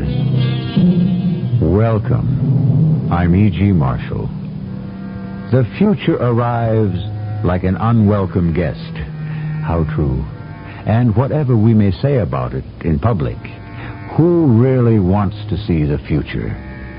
For so many of us, the future will remind us of promises we cannot keep and of obligations we cannot pay. Of course, if we had been wise, we could have prepared and provided for the future. But how could we have been wise? We're only human. But, General, the world simply cannot exist without Selco. That's true. Do you know how much we have left? Why, I would think enough to last perhaps 15 years. Captain, we only have enough Selco to last 15 days. 15 days? Yes, Captain. In 15 days, the world must come to an end.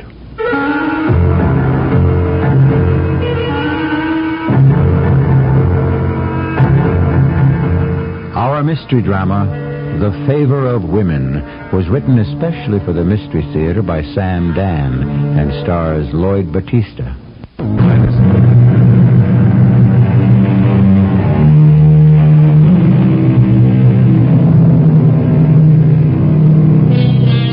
All of us are in agreement, in theory anyhow. We all believe that the world will come to an end one day, for various reasons. And before it happens, there will be warnings, various signs, omens, portents. And you can be sure most of us will disregard them. We are probably disregarding them even now. One fine day, when no one expects it, when everybody's going about his business, suddenly, before we even have a chance to understand what's happening to us and our world, there simply won't be an us or a world. There will be what there was before. nothing. Freeholders, this is Astral Service Lieutenant Janet. We are now poised some 2 million miles above the planet Daria, waiting to qualify for space drive. Our destination is the planet Earth, located in Universe 9. Now I'd like to present our commander, Wing Admiral Astro Redfern. Thank you, Lieutenant. Freeholders, welcome aboard our intergalactic space liner. Earth time is now 1900 hours. The Earth year is 3978. I have a blue light. Freeholders, at this time, the service lieutenants will make sure that each of you is qualified for space drive. Please cooperate. Answer all questions and follow every instruction, and you will reach Earth alive and well. Thank you. Good morning, Freeholder. Is Victor your name? Yes, Lieutenant. This is space drive qualification. Oh, I know the drill, Lieutenant. You can skip the details. I'm sure you do, and I wish I could. Regulations, huh? Well, let's just burn through it. You are about to undergo space drive, the most violent and traumatic experience known to man. Space drive disconnects the person from his present point in time and space and reconnects him with another. Signify understanding. I understand. Space drive is a passage from one dimension into another. Since none of the human organs or tissues could withstand the immeasurably violent traumatic forces, all life activity must be supported. Signify understanding. I understand. Therefore, you agree to turn over your human life functions to the central life source system, which will then bypass and take over the basic activities of your own organs. CLSS will breathe for you, pump blood for you, etc., etc. Signify agreement. I agree. Check out pulse, respiration, blood pressure, heartbeat. I do pass the test, Lieutenant. Top of the class. Service lieutenants, signify completion of space drive qualification. I need 4 red lights. Thank you. I now have red lights. I am now reporting completion of SDQ to Central. I am now cleared for transcendental passage through space. We are now 100 million light years from the planet Earth. Our exact travel time through space drive shall be 4 minutes and 10 seconds. What? What was that, Admiral? I said 4 minutes, 10 seconds. 4 minutes, 10 seconds? That's twice as long as normal. These are the new regulations. What new regulations? They've been published and broadcast for the past 5 years. I admit nobody has paid any attention to them, but they go into effect today, and it's the law. We must conserve energy. Well, conserve it someplace else. Show a sense of proportion. 4 minutes and 10 seconds to travel 100 million light years isn't all that bad. Where are we?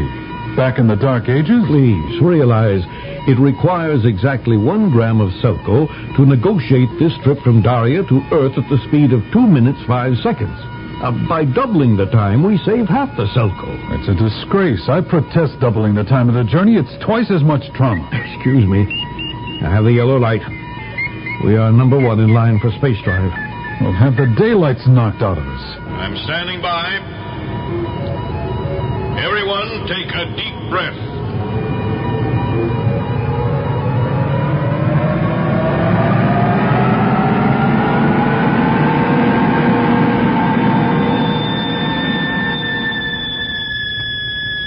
It doesn't matter how many times I do it. I can never get used to it. And I hate it.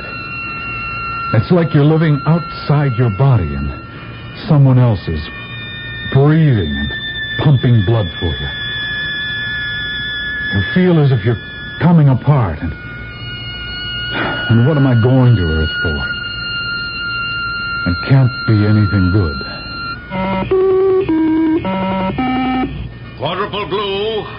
Quadruple blue, freeholders. We have completed our journey through space. You are now disconnected from central life source. and each of you is again in control of your own life activity. We are now 1 million miles above the planet Earth. We are waiting for the pilot ship to take us down. I hope you had a pleasant journey, and look forward to seeing you soon on intergalactic space lines. How much longer, Lieutenant? The green lights are on, about 2 minutes. It wasn't a happy trip, was it? No trip is really happy. The human body wasn't meant to thrive in space. Well, I know mine doesn't. Are you coming to Earth on business? I suppose so. Any plans for the evening? Well, I have a meeting. And afterward? What did you have in mind? We could have dinner and go to my place. Do we have to get married? Say, where have you been? Well, I've been away for a while. On Daria, you have to get married before you can even talk to a girl. We have the flashing white light. We are in the terminal. Freeholders, please move to the forward processing bay. When your meeting's over, I'll be home. It's Section 1, 9th tier, in case you want to write it down. Oh, I'll remember. Service Lieutenant Janet, report to bridge immediately. Goodbye for now, Freeholder Victor. Goodbye for now, Lieutenant Janet. You won't forget. How could I forget? Oh, you look like a pretty good forgetter to me. Service Lieutenant Janet.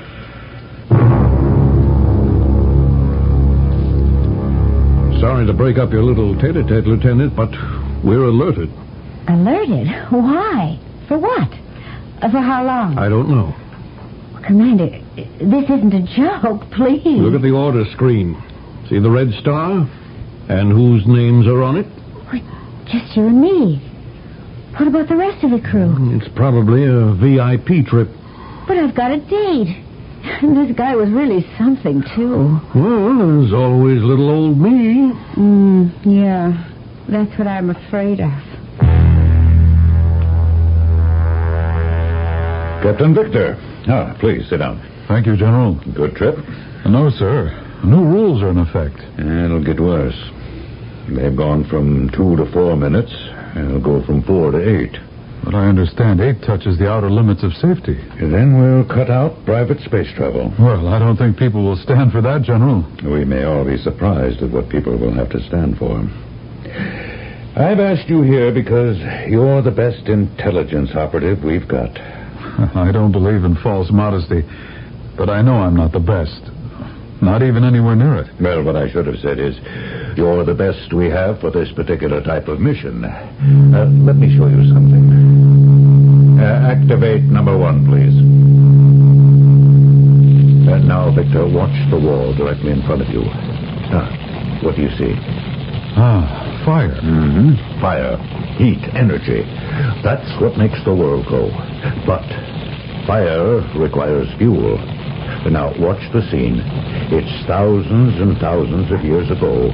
Those people are burning wood. Wood? And that's what trees are made of. People burn trees? Yes. And now, watch. Activate number 2. The coal. Coal? Yeah, there used to be a lot of it. And this coal-activated machinery propelled vehicles. I read about this, but I never believed it. Why not? Such incredibly inefficient machinery. Please activate number 3. Oil. A thick, blackish liquid that squirted forth from the earth. But we ran out of that, too. May I have number 4, please? And this is what was known as solar energy. And it worked, as long as we used it for simple heating jobs. But when we tried to make it the basic energy source to power the fantastically heavy loads of a highly technological society, well, we placed a dangerous drain on the sun, and we could have hurried it into nova and premature death. Oh, we kept exhausting one fuel after another.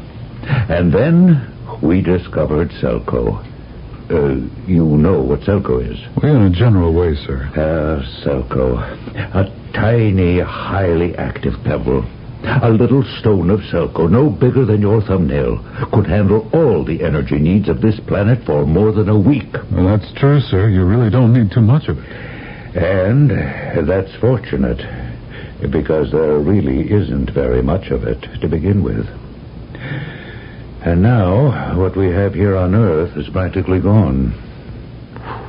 Well, there's no Selco? We don't know of a single Selco mine anywhere in this entire planet Earth. Well, then how do we... All the Selco is imported. Oh, I didn't know that. Well, this is highly classified information, Victor. For years, we've been trying to convince people that the Selco is running out, but nobody has paid any real serious attention. People burn Selco as if there was no end to it. But there is an end. And that end is here, right now. Now, sir? Why, I find that hard to believe. Yeah, so does almost everyone else. People think something will always come up at the last minute. Not this time.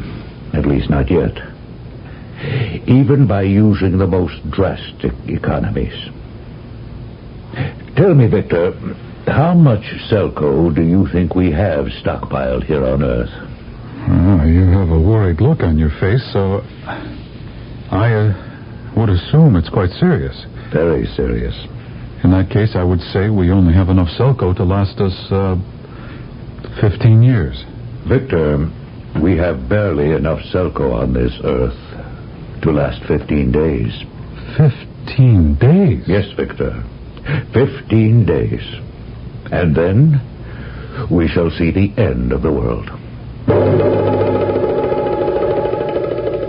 And you certainly couldn't ask for anything more final than that, could you? The end of the world. Many of us have thought about that from time to time, but I don't think many of us really picture it as something that will take place during our own stay here on this earth. But here it is, being discussed as an imminent event. However, you know it's not going to happen, at least until I return with Act 2.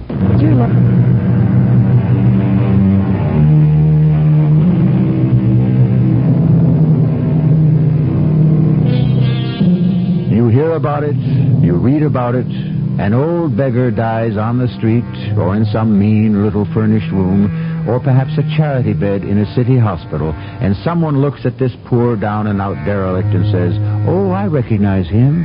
He used to be fabulously wealthy, but he spent everything, squandered his fortune." Well, you consider such a man, and you may ask, what did he die of? And the answer is, he died of poverty. As it is with people, so it must be with planets. The world will come to an end in 15 days, General? That's why I sent for you, Captain Victor. Well, me? Well, what can I do about it? You can save the world. For a while, anyway. A year, possibly 2, maybe 3. And during that time, we can try to find another source of energy. I told you, we now import all of our Selco. Yes, sir. We get it from a planet called Arana. Oh, I never heard of it, General. Well, neither did most people.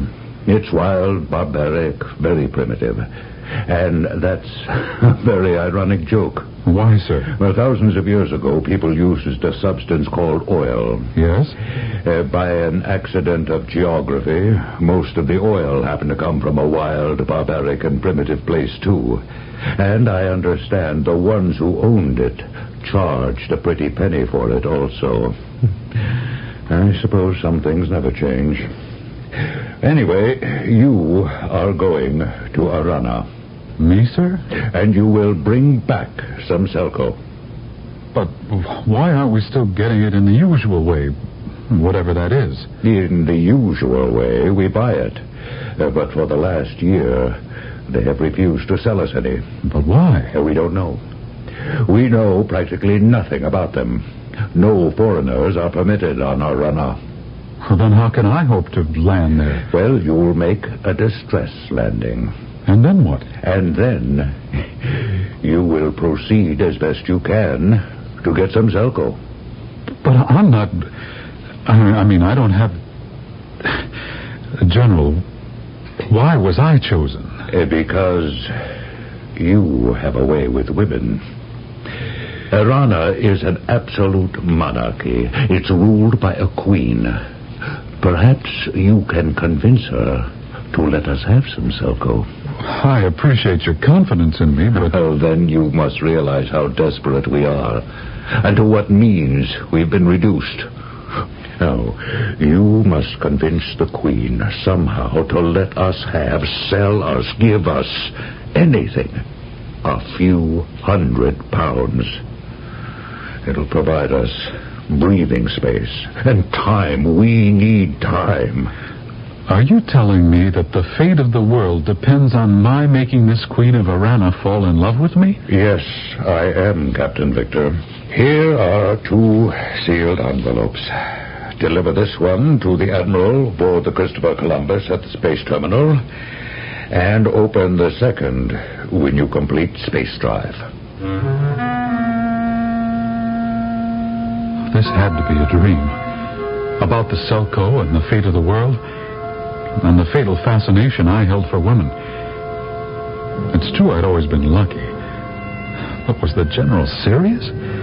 Besides, I had this date with... Oh, hold it.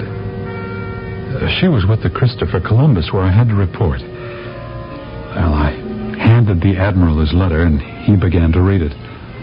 It looks as if we're going to have a date after all, Freeholder. Is that a fact? He's no freeholder, Lieutenant. He's a member of the Secret Service. Say, is that true? Yes, but it's nothing to be alarmed about. Secret Service? Uh-oh. What does this say? We're to land on Arana? Why, we'll never get permission. Well, land without it. They'll blow us up. That's the chance we'll have to take. Nobody told me this was a hazard mission. Not just hazard. Class 1 hazard. That's suicide.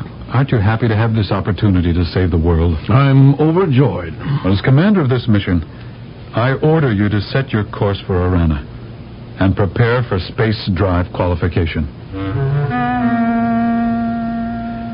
Anyway, it was a relief to be able to talk and act like a Secret Service commando. They both had gray looks on their faces. Why not? What did the average citizen and freeholder know about danger or even discomfort? How beautiful life was for the freeholder, who was always being shielded from harsh reality by the Secret Service. But they had to follow orders. And we headed for Arana. And once again, I was traveling hundreds of millions of light years through the galaxy. I have blue lights. We've just completed our run through space. We have just disconnected from central life source. What's our position? 500,000 miles above Arana. What do we do now? Now I read my sealed orders. Let's see, we are instructed to request permission to land. Good luck.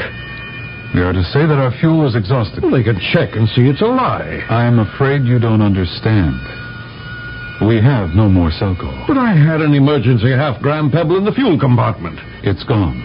What is this? Well, I guess they removed it before takeoff to make our story convincing. How are we going to get home? We don't. Unless the mission succeeds. Now go ahead. Ask permission to land. You can always ask. This is the Christopher Columbus requesting permission for landfall. Permission denied. We are in distress. Permission denied. You must extend permission according to interplanetary treaty. We are not signatories to the treaty. Our fuel is exhausted.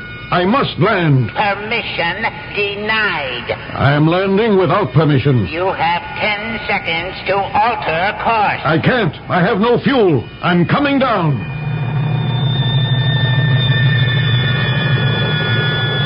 Even if they didn't blast us out of the sky, what would they do to us? We were moving downward at a fantastic speed, and yet the journey seemed to last forever.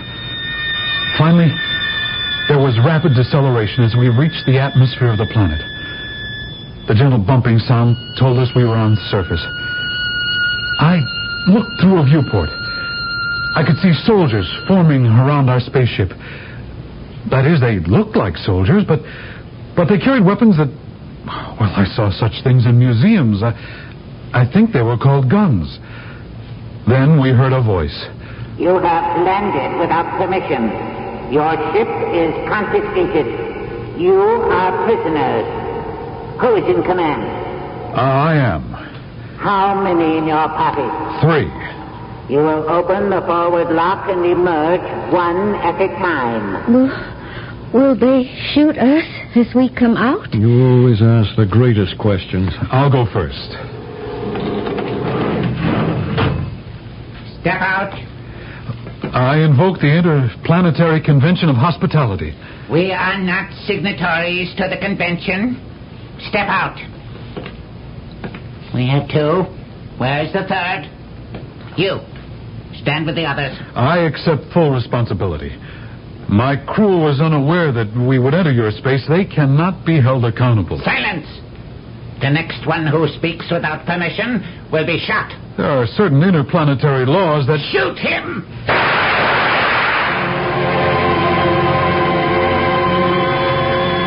There was a great explosion in my chest and a tremendous flare of light in my brain. And then I didn't see anything.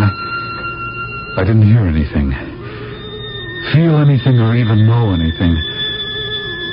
There was cold, just a feeling of cold against my chest.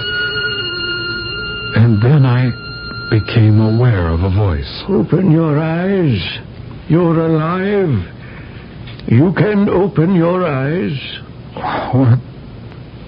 What happened to me? My chest.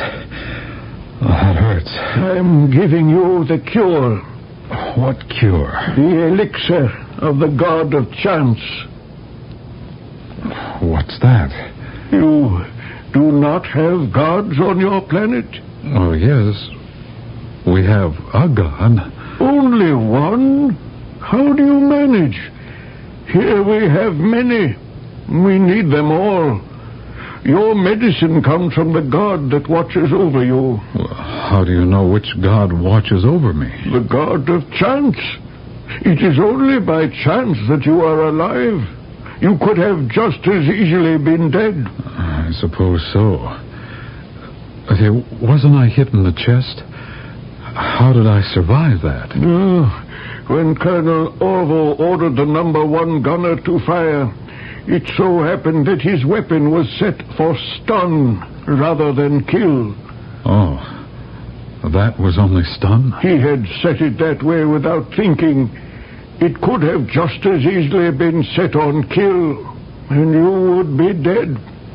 So you see, the god of chance had influenced the number 1 gunner's finger.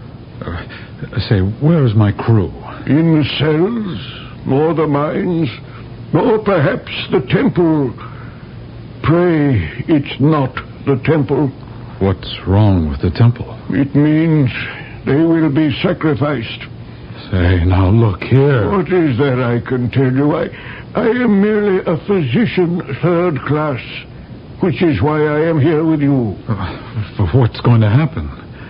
You believe that death is not too high a price to pay for your country. How do you know I believe that? I look at your face, and that is what I see. It simply isn't true. But it does look very much as if I'm going to die here on this desolate barbarian planet, where desperate people have sent me on a fool's errand. And I'll probably die right now. Because here's that officer, that Colonel Orville, the one that gave the order to fire. I have examined your ship. You are from Earth. Yes. Your ship can carry 40 passengers and a crew of 8. Why are there only 3 of you? Oh, well, this was merely a repair cruise. How does it happen you did not have sufficient Selco? We made a navigational error, but it was an accident. It was also an invasion. You must pay the price. I demand a trial. A trial? Any accused person may demand a trial. This is part of the Interplanetary Human Rights Concordant. We are not signatories to the Concordant. You and your crew shall be taken to the temple to be sacrificed at the festival of all the gods. Ask for the audience with Her Majesty. What are you saying, physician? I am advising him of his rights. He cannot acceptably be sacrificed if he has not been advised of his privilege. Why are you interfering, physician? By law, I must tell him his rights. Otherwise, I can be guilty of allowing a polluted ceremony. I hope your motive is sincere. I hate foreigners as much as anybody. More. You have the right to ask for an audience with the Queen. Do you wish to exercise it? What have I got to lose?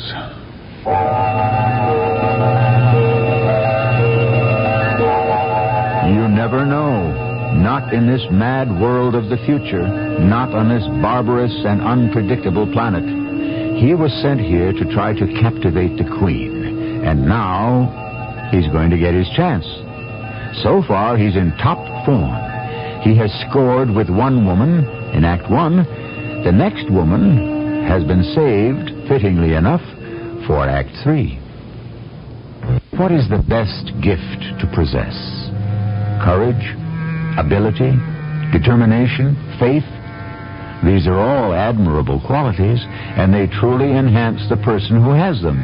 But when it comes to getting on in this world, nothing can be as helpful as the favor of women. When you have a woman in your corner, you have the best ally in the world. So, you demand to see the Queen? As long as I have that right. You do. And I shall personally convey your request to Her Majesty. Captain Victor? Yes? I have conveyed your request to Her Majesty. She will see you at once. Thank you. I assure you it's merely a formality. Follow me. Goodbye, physician. Goodbye. Never forget me, Captain. Never forget me. My life, the lives of my crew, the fate of the mission, the world were at stake. I followed this Colonel Orvo through wide halls, huge rooms past hundreds of armed guards. Finally, we stopped before a huge door. It seemed to be made of solid gold. It opened. I saw a room. I expected luxury, but it was small, bare. It contained only a table and a chair. And she was sitting in it. She seemed to be tall, slim, with dark hair. She was writing. When she heard us enter, she looked up. This is the invader? Yes, Your Majesty. What is his planet? His ship comes from Earth. What is your name? Victor. I am Lura, Queen of Arana, by the grace of all the gods. You may speak with me. Your Majesty, I wish to appeal the cruel sentence imposed on us by this gentleman. Cruel? We are to be sacrificed to the gods.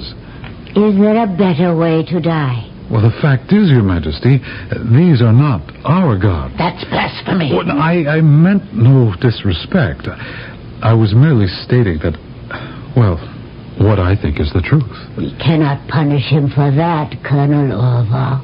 He is, after all, standing on the stone of verity.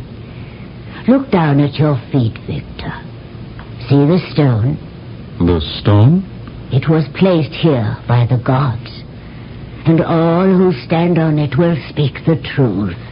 Now then, Victor, you have told Colonel Orval that you and your crew were on a repair cruise when you ran out of fuel. Is that true? Well, answer, Her Majesty. There is no need for that, Colonel. The stone of verity will make him speak. Have you told the truth, Victor? No. I knew it. Why then are you here? I've come to persuade Your Majesty to let us have some Selco. On the behalf of your government? Yes. Surely your government must be aware that we have decided to ban all shipments of Selco from Arana. True, Your Majesty, but we don't understand why. I appeal to Your Majesty. Selco must indeed be something magical. It's the magic with which we run the world. We ask you for just a little bit. No, nothing, never. Well, surely your gods would be happy to know that they make such great things possible all over the galaxy. Your Majesty, must we listen to more of this sacrilege? Permit me to take him to the temple now. Leave him here. Your Majesty? I will speak to him alone. But, Your Majesty... Leave us. Yes, Your Majesty. I am sorry I cannot offer you a chair. No one is permitted to be seated in my holy presence. Oh, I understand. I am curious. Very curious indeed. You said you have come here to persuade me, somehow, to let you have some Selco. Well, yes, Your Majesty. I admit I'm curious. What does somehow mean?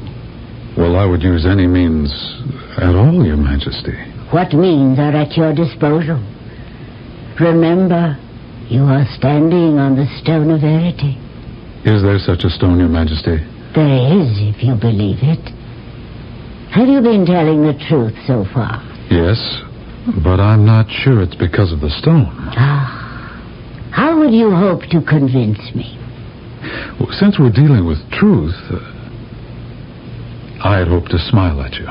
Oh, yes. I knew that. I could tell the moment you walked into the room. However, you should have had more information about me. Well, back on Earth, we know very little about this planet. How unfortunate. I am not only the absolute Empress, I am also the highest priestess. I am therefore dedicated to the single state.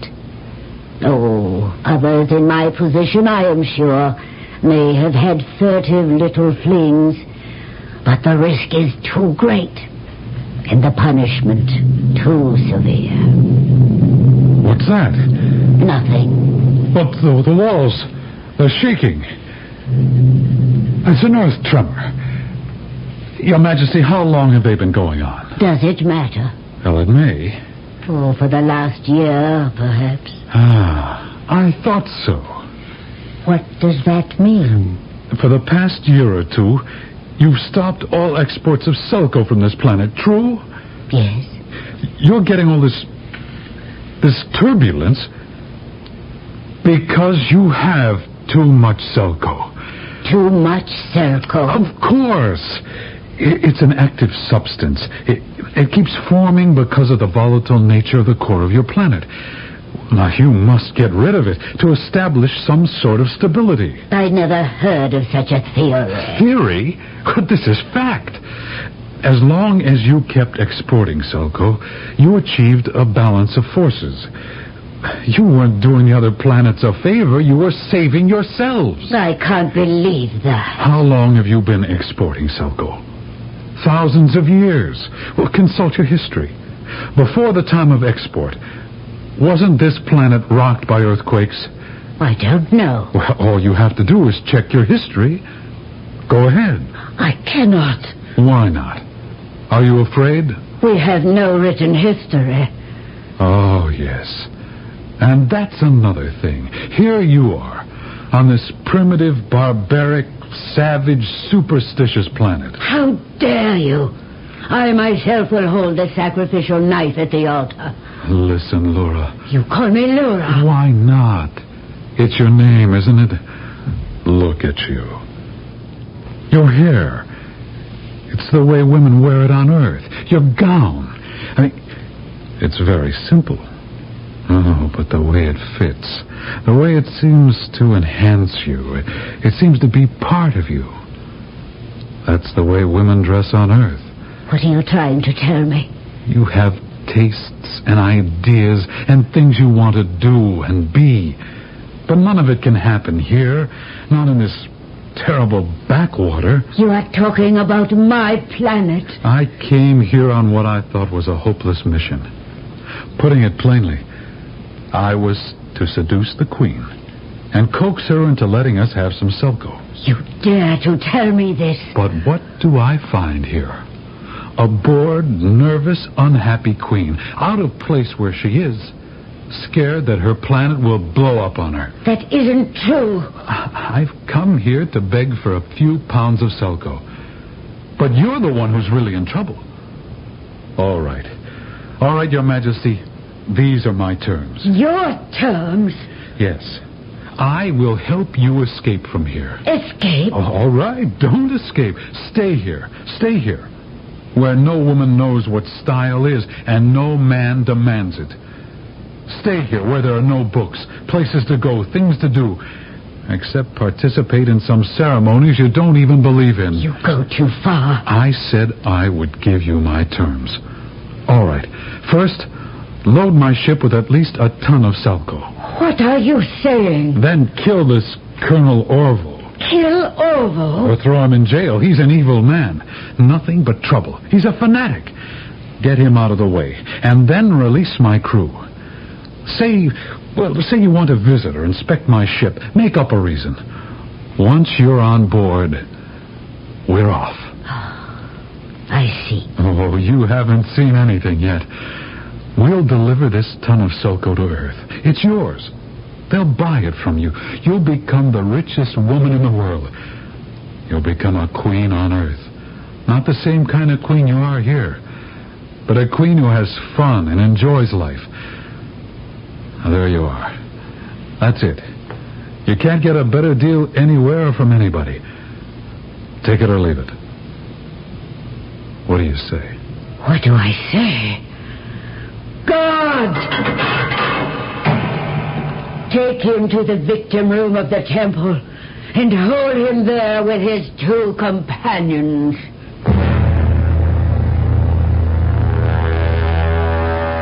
I looked at her, but her face was blank. I could read nothing on it. I was supposed to have this terrific gift, this power over women. Well, right here, right now, where I needed it, I didn't have it. Well, everything was a blur after that. Redfern and Janet were waiting in, well, I guess you would call it the victim room. What are they going to do with us? I'm sorry. It isn't your fault. Whatever it is, I hope it'll be quick. You mean we're to be killed? Look at it this way, Janet. We're gone anyhow. Without Selco, the world can't function. Somebody's coming. Invaders, defilers of Arana, step forth. You are to be given a special honor. You are to be sacrificed by the hand of the Empress and highest priestess. Wait! I have a vision. A vision, Your Majesty? Yes, a vision. I see the great conclave of the gods. I hear the voices. They tell me that since the invaders have come in a ship, they must be sacrificed in the ship. I, and I alone, must take them there and perform the ritual. But, Your Majesty... Silence! But, Your Majesty, how do we know it isn't a trick? I command you to be silent. I must protest. First, Gunner, throw him in the cells. And if he says one more word, shoot him. Now, let the ceremony continue. My people, we stand at the doorway to this alien ship. I enter with the invaders to make the sacrifice. Let all kneel. Let all pray.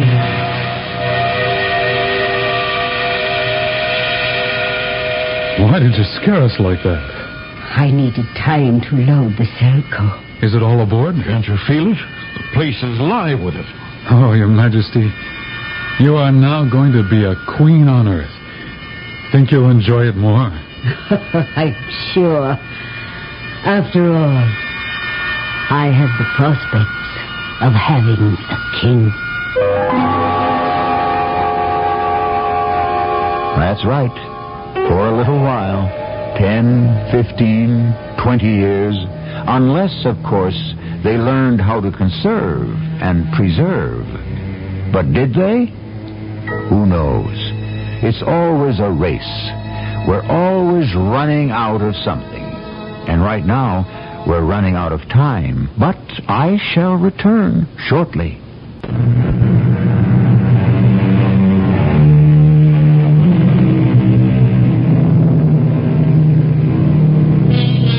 Did Captain Victor and the former Queen Laura marry and live happily ever after?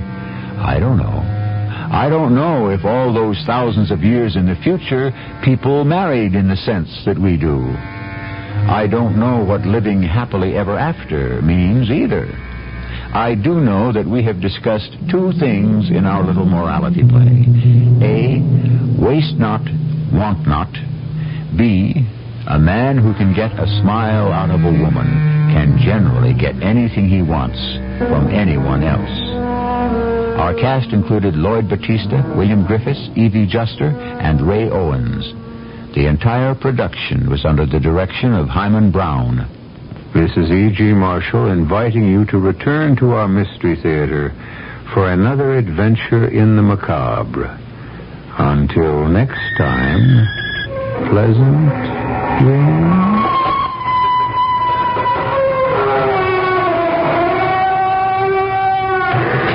Mystery Theater presents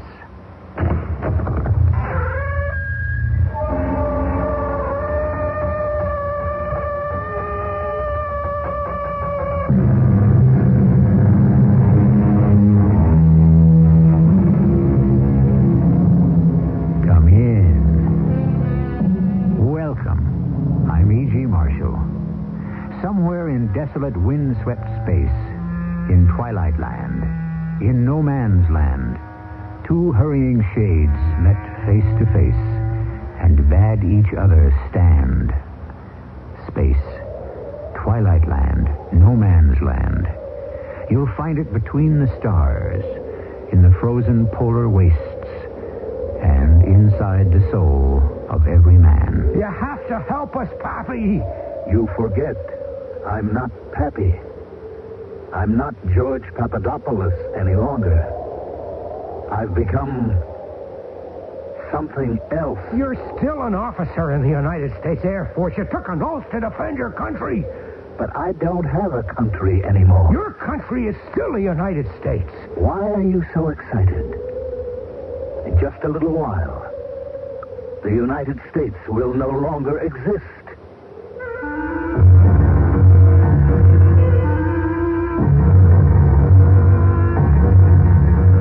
Our mystery drama, Arctic Encounter, was written especially for the Mystery Theater by Sam Dan and stars Mason Adams.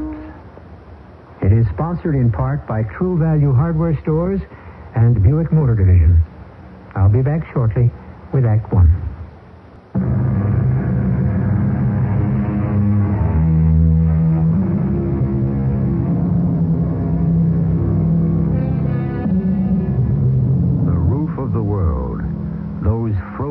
Silent polar wastes, or are they wastes?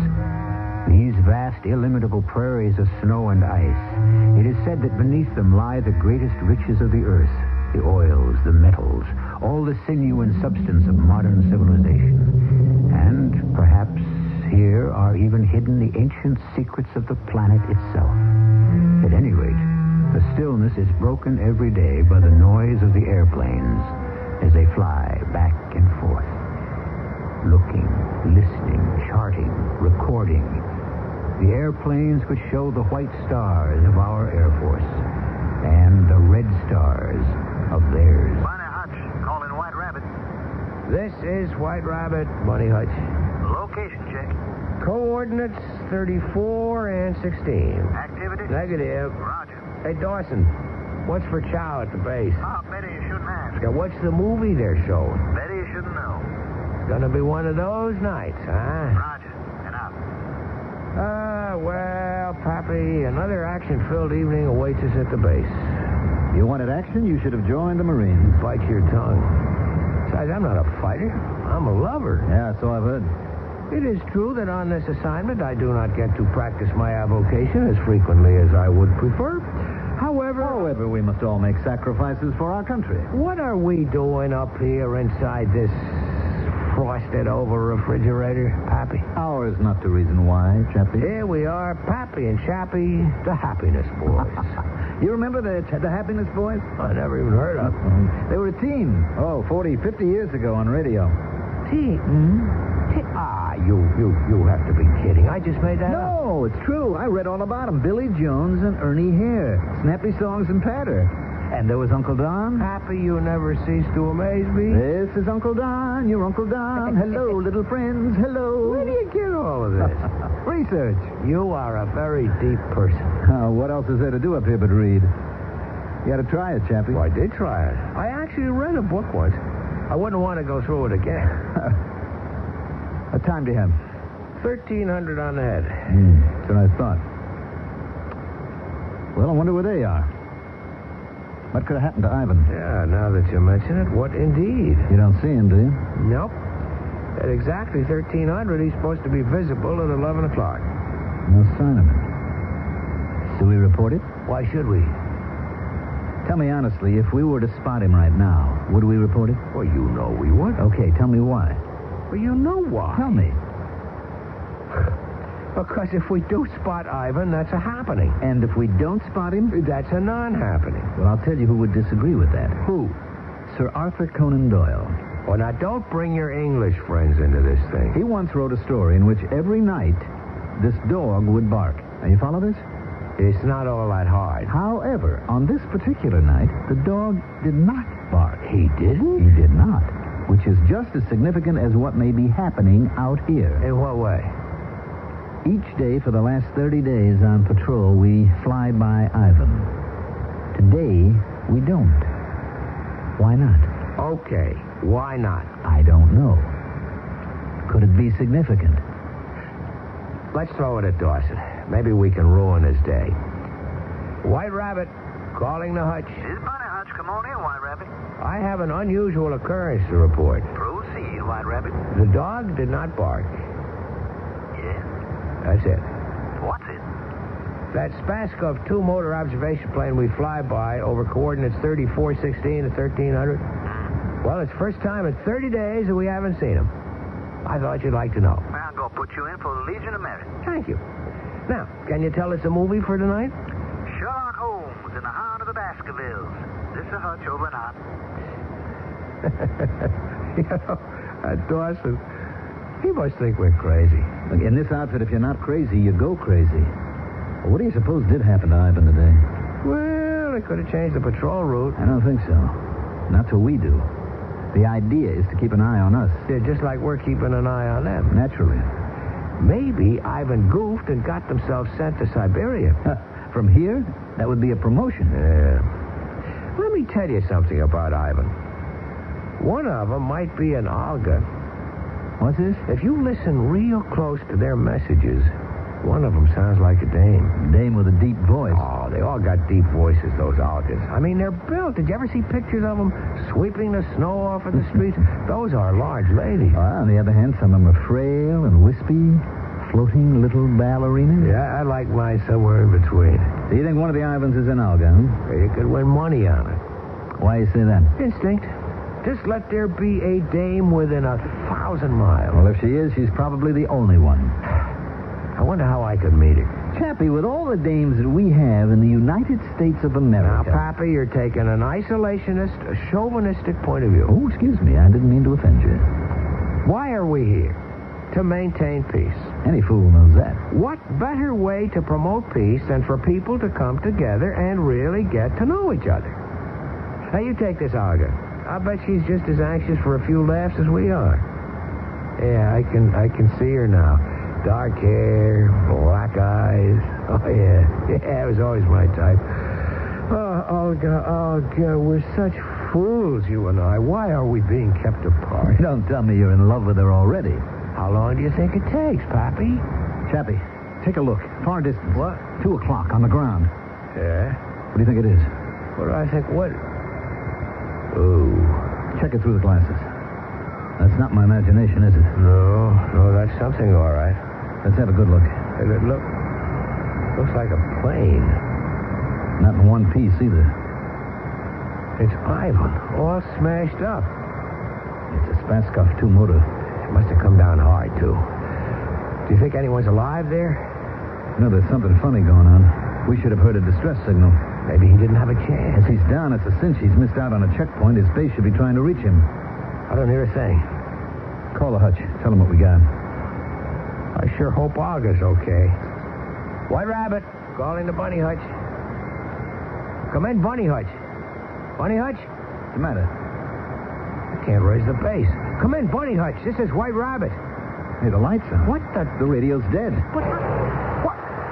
Chappie, we're losing power. What's going on? Everything's out. We're going down. Chappie, ease back on her. Back. What's happening, Pappy? What's going on?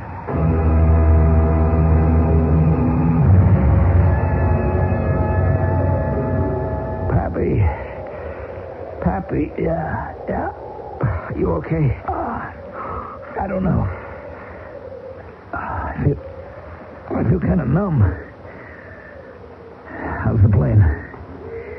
I think we're in one piece. Well, that's something. I suppose there's any point asking about the radio. You can ask. Well? Everything's out. And I can't get anything started. How could we lose all our power? I don't know. It's as if... As if what? As if somehow, suddenly, it all just drained out. I know that sounds crazy. What can we do? I don't know. I don't either. Just asking to pass the time. Poppy, is anything broken? I don't think so. I just feel nothing. Can you move? Yeah, maybe if you help me. The question is, where would we go? Well, we just have to sit tight. Yeah, provided that we don't... We're not going to freeze. Without power, we can't make any heat in here. Now, look, we got these lanterns in the emergency locker. That's what they're for, to give heat. There's plenty of blankets and some food. How far do you figure we're from base? 250 miles. We can hold on. Yeah. In about an hour, they'll be out looking for us. Wonder how Ivan's doing. I'm going to go look. Now, let's get those heat lanterns going first. Chappie, how do you account for the fact we both came down in exactly the same spot? I don't know. There a reason? I don't know. There is such a thing as coincidence, but suppose it isn't a coincidence. Then what? Well, then, it's one for the deep thinkers, which lets me out. All right, I think I got the lamps burning. Things will be nice and warm when I come back in. Nice and warm. Be lucky if we can hold the temperature above freezing. Well, that's cozy for this neighborhood. Hold the fort. Now, listen, don't stay out there too long. Just a quick look and back. It's 70 below out there. You know what they say. It's a nice, dry cold. Be careful. Why? What could happen?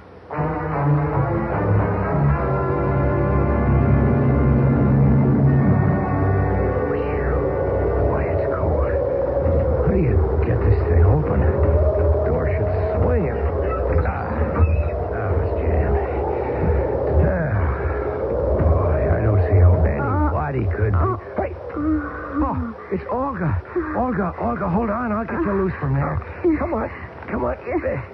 Now, Olga, listen, do you speak, what's the word? Panamaya English, Olga? English? Yes. Yeah, are you okay, Olga? Yes. Good. Oh, Dmitri. Who? Dmitri, the navigator, Dmitri Denisova. Where is Dmitri? I don't know. I don't see anyone else. But maybe he went for help. How? Where? Well, I don't know. But he isn't here. He was hurt. I heard him. He could not have gone. But he is gone.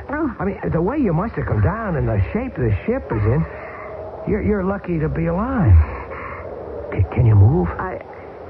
Yes. Okay. Now listen. By any chance, would your radio be working? Radio? No. All here is dead. All power is, how do you say in English, kaput. Yeah. Well, that's just great. Great? I was hoping we could use your radio to call for help. Help? Yeah, we need help. But I do not understand. Are you not the help? Oh, no. You see, we're in the same fix that you are. We lost all our power, too. Oh, you lost the power? Yeah, everything. It just died on us. I guess the same thing must have happened to you. You lost the power? That's what I'm telling you. Then it is true. What's true? The rumor. What kind of rumor? There is something out here. Yeah? Well, what about it? Something that will destroy us all. Well, we've been looking at the world in terms of absolutes. We and they. We and they dominate the core of every dispute. We and they are the two superpowers. Each of us can unleash the forces that can completely destroy the world. Now, is there a third party that has dealt himself, or which has dealt itself, a hand in the game? We'll play Showdown in Act 2.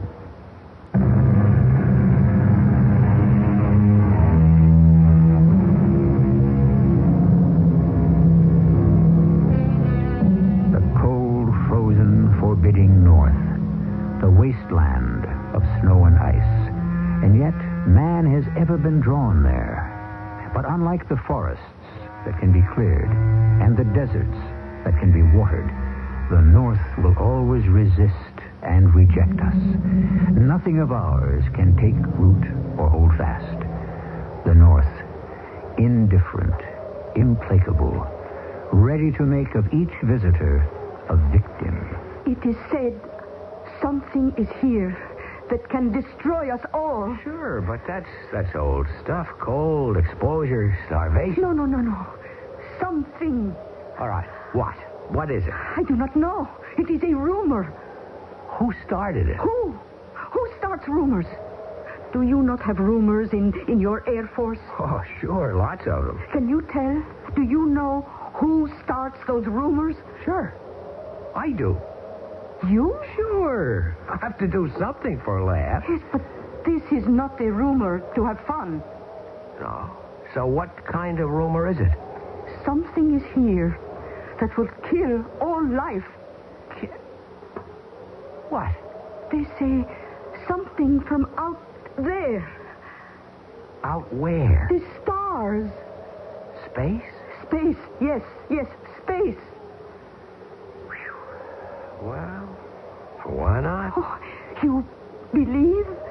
I'm ready to believe anything. They say it landed here, or fell here. It could very well be.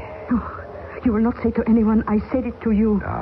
Mum's the word. I have told a secret. It's safe with me. Nichevo. What does that mean? It means it does not matter. Nothing will now matter. Oh, come on. I admit things appear to be somewhat bleak. However, let us look at the bright side. We shall not leave here alive. Don't say that. It is true. Now, don't say that. I mean, my outfit, your outfit, they know pretty much where we are. No, nothing can save us. Look, the cold is starting to bite through. We'd better get over to my ship. But you have no power. We've got lanterns, we've got blankets, we've got food. And soon it will be gone. Hopefully, by that time. A few more hours of life. Yes, we shall cling to a few more hours of life.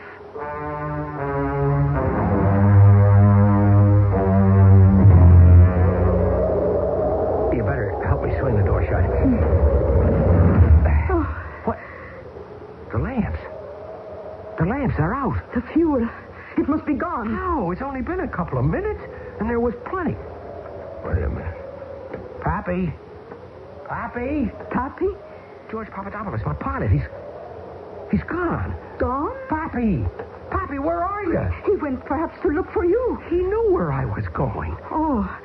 Besides, he was hurt. He couldn't move. Like Dimitri. Do you have a weapon? A revolver. I've got a 45. What good? I don't know. Let's see if we can get the lanterns going before it gets too cold in here. No, they cannot. They cannot burn. Why not? You see, they are not burning now. Well, they could have gone out by some fluke or accident. They will not light again. We can try. Now, first you have to pump this gadget here. Hey, there isn't any fuel. But the tanks were full. Yes.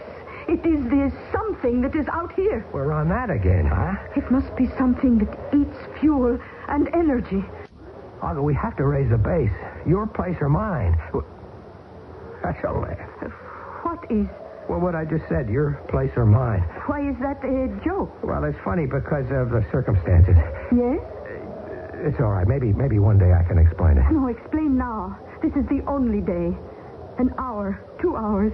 We will freeze. Olga, somehow we are going to get that radio started. No. We'll figure a way. We must not. We must not? We must not try to fix the radio. But why? Because if so, we will call for help. Well, sure. That's the idea of the thing. We must not call for help. What, you mean we should freeze to death? Starve? Why have you fallen from sky? Because we saw your ship on the ground. Yes. And when you came near, what happened? We crashed. Yes. The something that destroys our plane destroys also yours. Now will come other airplanes to find us both. And when they see us and come close, then the something makes them crash also. Yeah. Well, we wouldn't be able to fix the radio anyhow. What is this something? Oh, who can say? And we might have had a beautiful friendship. No. No? Why no? You are not a serious person. And I take it you are? Oh, yes. Very serious. You are, what word do I want? Frivolous. That's right. That's absolutely true. You admit, then? Yeah, that's why we'd be so good for each other. We have 1 hour, 2, maybe 3 hours to live. Should we talk this way? Why not? So personal? Well, what else should we be talking about? We should have discussion on, you would call it dialectical materialism. All right. Dialectical. Why you begin. Nichevo. Yeah, my sentiments exactly. Olga, listen. I have to say something. My name is not Olga. It isn't? No. I am called Praskovia. Praskovia Alexandrovna Sorokin. You want me to call you whatever that is? No, it's better Olga. My name is Stuart Maitland Chapman III, but you can call me Chappie. Chappie? It's close enough. I am honored to make your acquaintance. I can see your eyes are blue. But underneath your helmet, what color is your hair? Blonde. Yeah. When I think of what might have been. What might have been? Had we met under different circumstances. But under different circumstances, how could we have met? Yeah, I guess that's part of the problem. We had to have a disaster. Well, what are we going to do about it? Do? We can sit here, maybe hold hands, and wait till we freeze to death. Or... Yes? Or? Or we can fight it. Fight what? Who? Whoever and or whatever is doing this to us. How? I was afraid you'd ask me that. Look. What made both our ships come down? What robbed us of all of our fuel, of our energy? Something. A something? All right, okay. Let's try to find that something and destroy it or shut it off. But where is it? And where is your man Dimitri and Pappy? I mean, what could have happened to them? I am cold. Yeah, we're starting to feel it. And it won't get better. Look, while we can still move, while we can still care, do you want to try to go out there and find it? Fight it or whatever? Yes.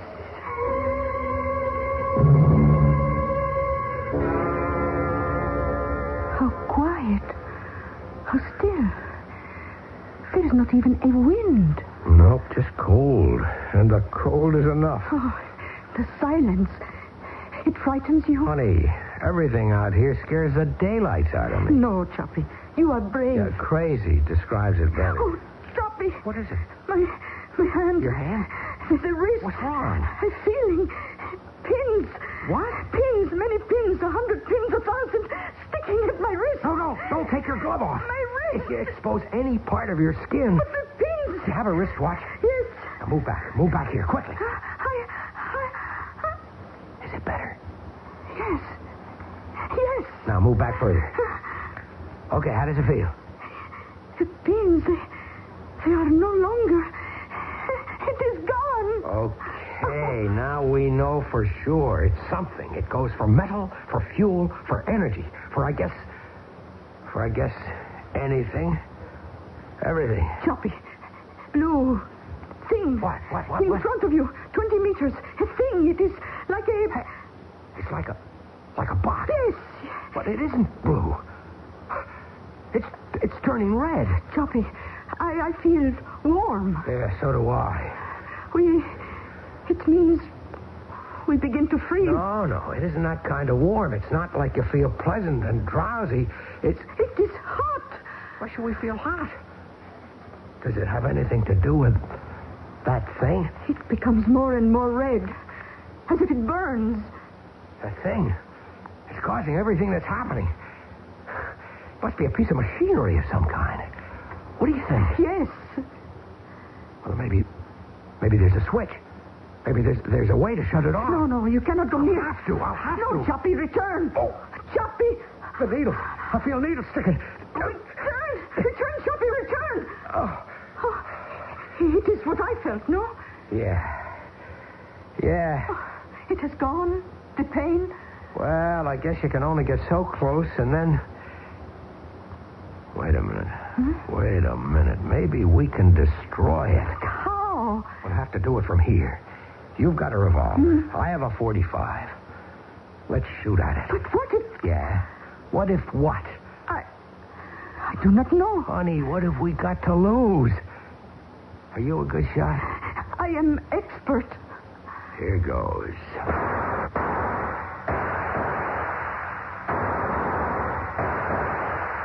Chappie. What the... Don't shoot, Chappie. Don't shoot. What? It's Pappy.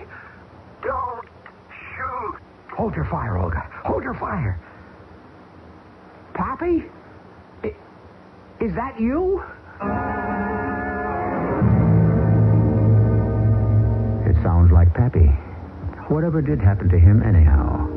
But as our friends look in every direction, there is absolutely no sign of Lieutenant George Papadopoulos or of Captain Dmitri Andreev either. There is only the endless frozen waste, the shattered remains of the two military observation planes, and a box which first appeared to be blue, but now is glowing a fiery red. This is the picture. Hold it in mind for the next few minutes, and then we shall return with Act 3.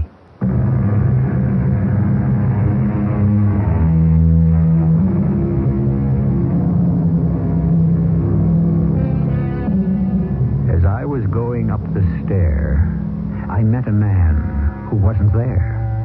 He wasn't there again today. I wish he'd stay away. Well, Lieutenant George Pappy Papadopoulos, United States Air Force, is definitely not there.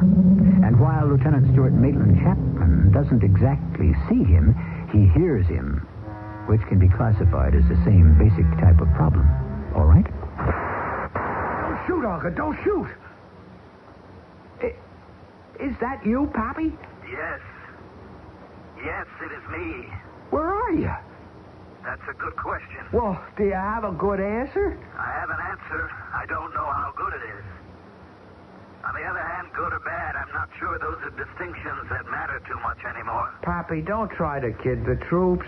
This is me you're talking to. I'm aware of that. What's the drill? I'm a part of it. You're part of what? It's hard to explain. Yeah, but it's not impossible. Where are you?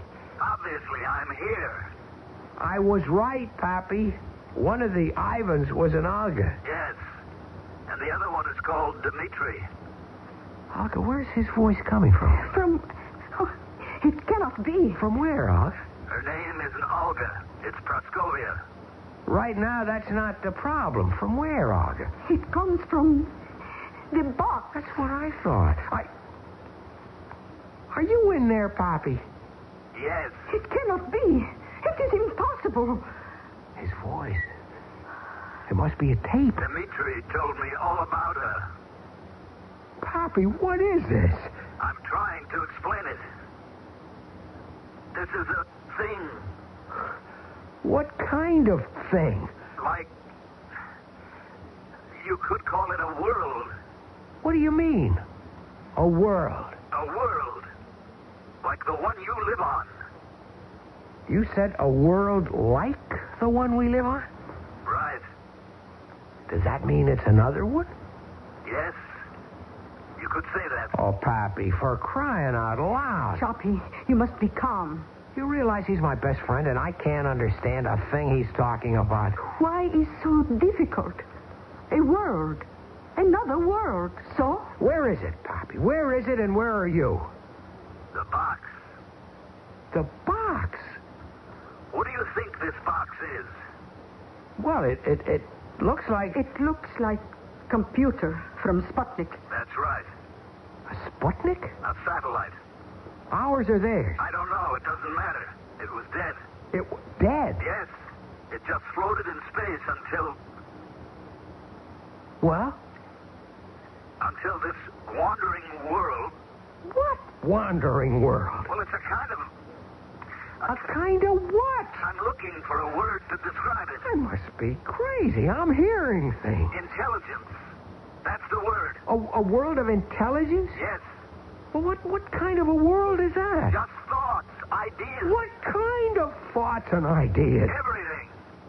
All kinds of images and fancies. And what else? Nothing else. Nothing else? I mean, that's enough to make up a whole world? Yes. She understands. Our world is ideas. But to support ideas, we need, how do you say, physical bodies. This is another world. Another civilization. I still don't understand it. This is a world of pure intelligence. It doesn't need bodies. It's evolved far beyond that point. But you haven't told me where it is. Yes, I did. It's in that box. The whole world? In that small box? How much space do you need for an idea? How did it get here? The satellite was in space. It attracted this floating world. Yeah? Why?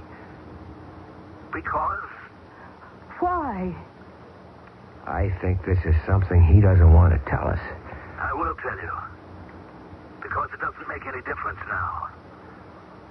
The world, this world, it needs nourishment. And...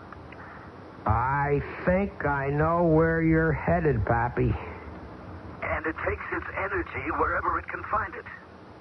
It floats or wanders or prowls through space and feeds on anything it can turn into mental energy. How did it get here? The satellite died and it fell and landed. The world, my world. Your world? Yes, Chappie, I'm part of it now. But you're an American. No, I'm part of a different world. But what are you doing? Well, what are you doing? You're living. The same thing with us. We live. That is, we try to maintain life just as you do. Don't say we and you like that. But it is we and you now. We seek sustenance, nourishment, just as you do. Oh, come on, Pappy. It's all a joke. It's a big gag. No, it isn't. There's a punchline. There has to be a punchline somewhere. We feed on energy. All energy. Animal, vegetable, mineral, just as you do. Can you understand him, Olga? Yes, I believe I understand. And what we consume, what we are nourished by, becomes a part of us. Adding to us another intelligence. The difference between us is that what nourishes you becomes a part of your body. What nourishes us becomes a part of our intelligence. Are you telling me this thing, this intelligence, this world, killed you? No. It saved me. Saved you? I was dying. So was Dimitri. So when it came, I couldn't resist. The way you can, still. What do you mean, still? You see, the intelligence that I'm part of is nourished now. All the energy from the two planes, from Dimitri, from me. It is filled with fire, creative fire. Even you can feel the glow. But soon we will need more. And from hot red we shall recede into cold blue. And then? Yes, then? Then you will become weak. From hunger.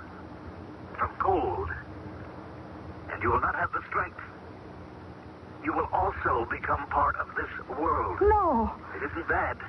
Not at all. We have to fight you, Pappy. How? How can you fight me? Olga, we have to get out of here. Do you understand? Yes. In a few hours, my base, yours, will send out search planes.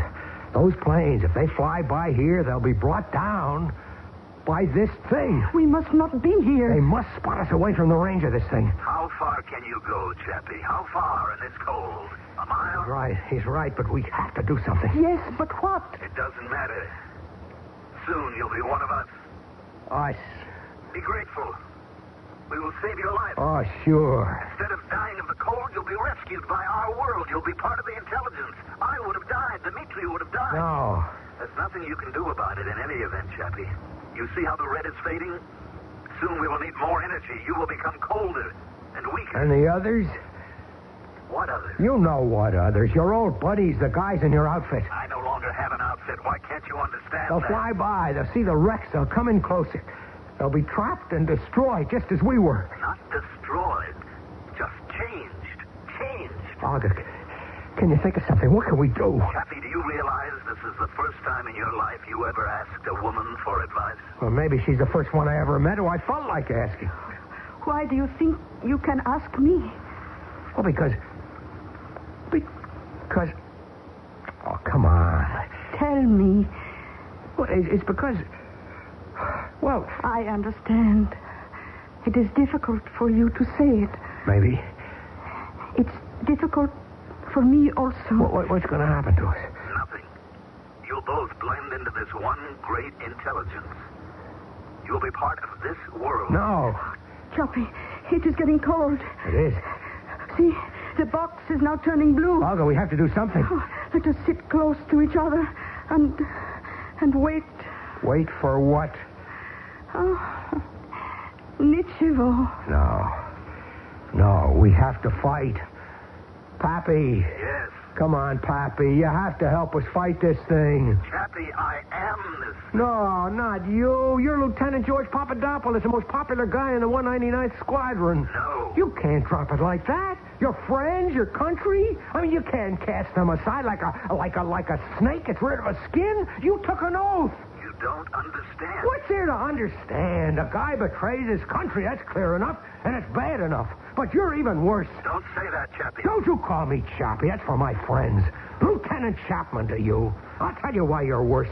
It's not just your country you're selling down the river, but it's humanity. It's your own kind of people. Listen to me. This is a whole new... A whole new nothing. You say every word is a word of ideas. Well, you're right.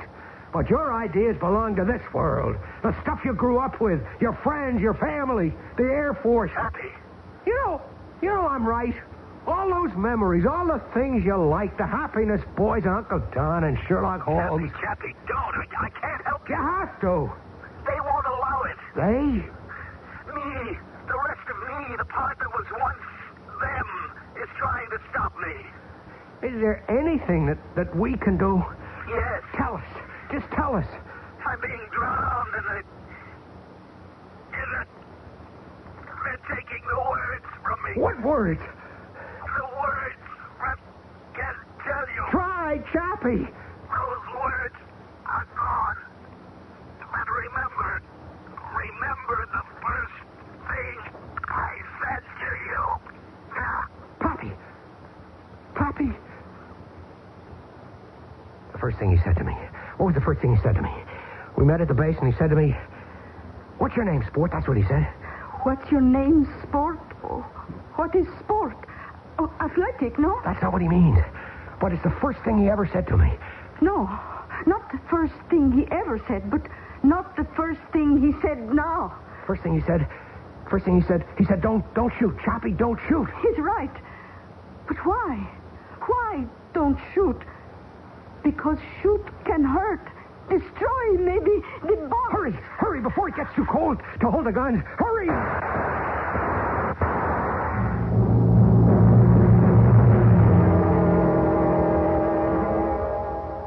Chappie? I think you're going to be all right. You were picked up before the frost could really get you. Olga. The girl? Well, actually, her outfit landed the same time we did. They took her, we took you. Listen to me. There was this thing from space somewhere. It lives on energy. It drained all the power from the engines, the radio, from everything. Uh-huh. Don't look at me like that. That's why we crashed. You crashed because you had a power failure. How do you account for Ivan? Well, I guess he must have had one, too. Isn't that maybe just too much of a coincidence? Life's made up of coincidences. Okay. Pappy. Why couldn't you find Pappy? Well, he must have wandered off. And Ivan, what was his name? Dmitri. Did he wander off, too? It's the only explanation. Look, I am trying to give you the real explanation. Did you find a blue box? Sure.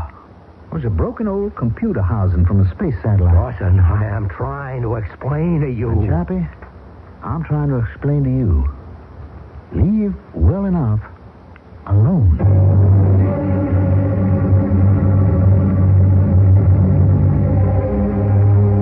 Yes, of course. When it has to do with space and phenomena of that nature, the official reply is always a rather evasive, let well enough alone. Officially, there are nothing but denials when questions of space, UFOs, the Bermuda Triangle, are brought into question. The powers that be seem to ascribe them all to the imaginings of well-meaning but deluded folk, like you and me. I'll be back shortly.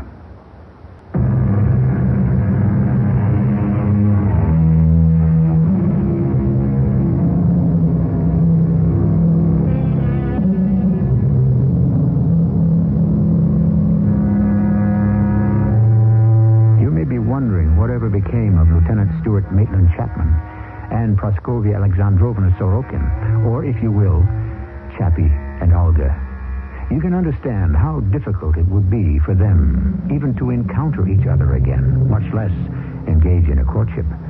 This, of course, shows most poignantly that the greatest distances are not in outer space, but right here, between one side of a frontier and the other. If you're a romantic and want to believe they surmounted all the considerable problems and got together, why then, believe it, with my blessing. Our cast included Mason Adams, Mandel Kramer, and Bryna Rayburn. The entire production was under the direction of Hyman Brown.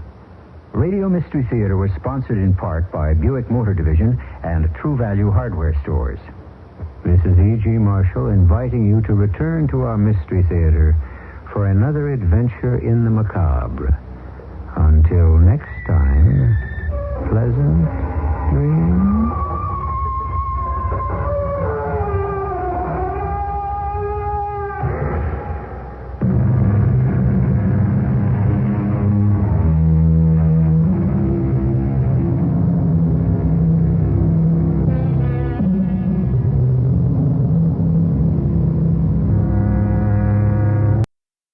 The CBS Radio Mystery Theater presents...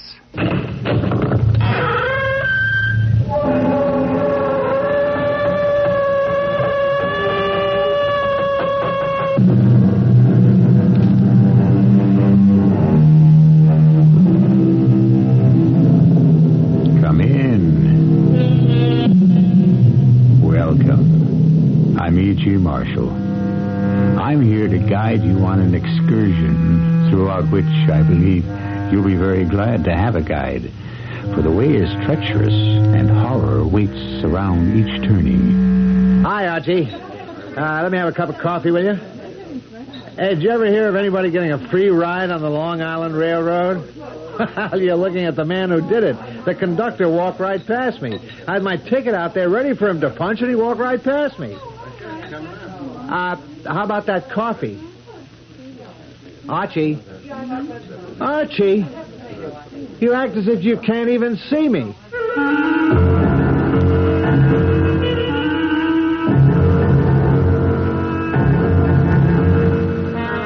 Our mystery drama, The Master Computer, was written especially for the Mystery Theater by Field and Farrington and stars Robert Dryden and Augusta Dabney.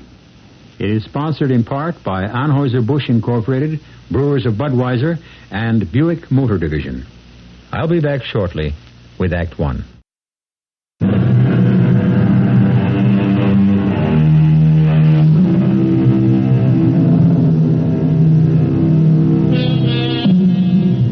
Loneliness is a burden we've all borne in one degree or another.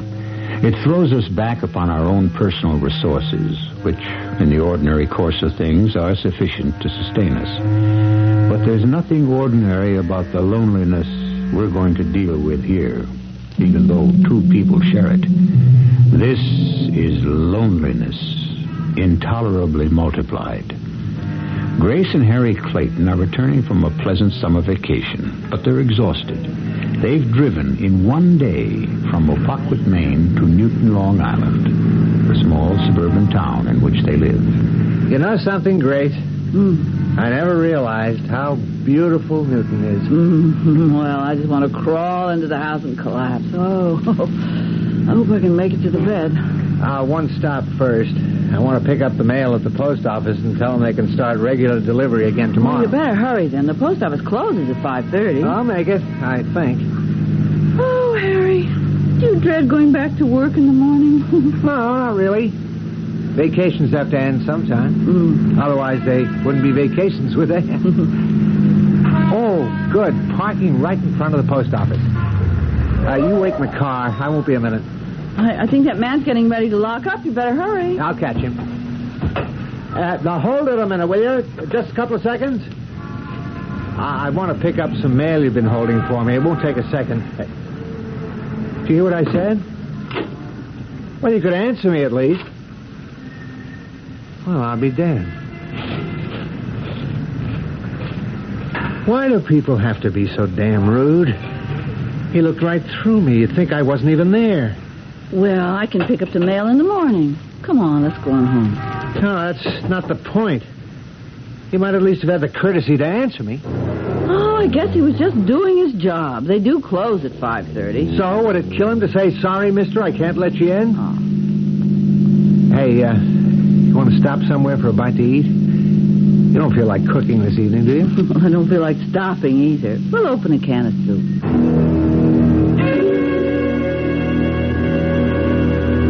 This bread's moldy, Grace. Oh, well, I'm sure there's some kind of crackers in the box. Oh, I've got just about enough energy to eat some soup and make one phone call. What phone call? I thought I'd call the kids at the camp. This evening? What for? Oh, I don't know, really. I just feel like talking to them. Okay. I've been worried about Benny's batting average myself. You go ahead and make the call. I'll heat the soup. I suppose it's silly, but I just don't feel like any. Camcatcher, what? Hello, this is Mrs. Clayton, Tim and Benny's mother, and I'd like to speak to... Camcatcher. Can't you hear me? I want to speak to either Tim or Hello. Benny. Hello. This is Mrs. Clayton. I'd like to speak to... He hung up. Huh. Well, it must have been a bad connection. I could hear him perfectly well, but he couldn't seem to hear me. We'll dial them again. Maybe you'll get a better connection this time. Oh, I guess it's silly anyway. They're probably having supper. How's the soup? Oh, good. Hey, I think I'll call Pete and Alma Rhodes. What for? Oh, just let them know we're back. No reason. I guess we've both got telephonitis tonight. Okay. Oh, let me talk to Alma before you hang up. Oh, this soup isn't really as good as I make, but it's the spot. Hello? Hi, Alma. It's Harry. We're back. Hello? It's Harry, Alma. Can't you hear me? Hello? Oh, I don't know why people...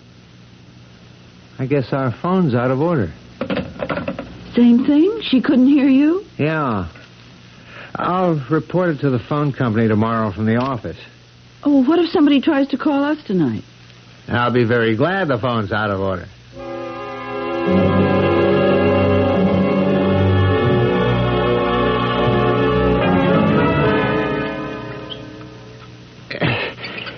The devil's... Hey, Grace, did you turn the water off? I can't hear you. Wait till I get my robe on. Did you turn the water off, Grace? Turn the water off? Of course I didn't. Well, it is off. Oh, it can't be. The shut-off valve is clear down in the basement. I haven't even been down there since we got home, neither of you. Well, look at it. No water. It must be out of order. How can the water be out of order? Unless there's a broken main somewhere. Well, then there must be a broken main somewhere. Why don't you call the water company and... Oh. Yeah. The phone's out of order. And I'm going to be out of order myself if I don't get some coffee pretty soon. Well, there must be... Oh. Well, there ought to be enough ice cubes in the refrigerator to melt down so we can make a couple of cups of coffee. Hey, you know what? You're a genius. Oh, Harry. Well, now what? Everything's melted. Every single thing in the freezer. Oh, just look at that mess. Oh, for Pete's sake, what next? Oh, that refrigerator isn't even a year old yet. And... Wait a minute. No lights. We've got no electricity. But that's... What's going on here, Harry? I don't know. But I don't see how everything could go out of order. I mean, all at the same time. Well, look, I don't have time to check it out. I've got a train to catch. I'll get some coffee later. Well, what am I going to do all day in this house where nothing works? Go down the block and see Alma. She'll give you some coffee, and you can use her phone to call... I'll see who it is. No. You'll miss your train. I'll go. You had a look at your hair this morning? Huh? Oh, okay, you go. I won't be a second. It's probably Alma anyway. I'm coming. Good morning. You're Mr. Clayton, aren't you? Harry Clayton? Yes? My name's Handy. May I come in? Well, what is it? I was just leaving. I understand you've got some trouble here. Yeah, we've got trouble, all right. Are you from the phone people or the water or the electricity? They're all out. As a matter of fact... How did you find out? Did somebody report it? It was reported in a way. May I come in? I guess you'd better. Grace, I was just getting ready to leave. If I miss the 8:12, I can't get another one until, half hour or so. I think it just might be better if you didn't leave just yet. Is it Alma? Did you tell her... Oh. Grace, this is Mr. Handy. I'm very happy to know you, Mrs. Clayton. Mr. Handy's from the... where are you from? I came just as soon as I could get here when we heard about the trouble. If you'll just... Oh, are you going to fix things? You know, nothing's working. The water or the telephone and my freezer is just a mess. Wait a minute. You can't be here to fix all three of them. Which company are you from? The fact is, I'm going to ask you both to come with me. We can get this whole thing straightened out in no time at all. Come with you? Well, that doesn't make sense. Oh, it does, really. I suppose it sounds a little strange, but... Come with you where? Good question. It's a matter of computer malfunction. You know how things can get fouled up.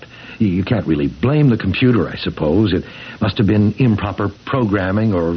I don't know.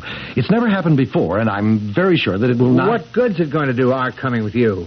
I don't know anything about computers. I'm a copywriter, advertising copy. Nothing to do with that, actually. If you'll just... Come with you where? I'm afraid I'm not at liberty to tell you that. Not just yet. I think you'd better just leave, Mr. Handy. You won't come with me? We will not. If you'd tell us where you want to take us, and maybe... Forget it, Grace. Oh, dear. I'm sure I don't know what's going to happen now. You're going to get out of this house and off this property. That's what's going to happen. All right. I just hope... All right, I'm going. Now. I think you missed your train, Harry. So, I'll take the next one. And if that kook shows up again, don't let him in.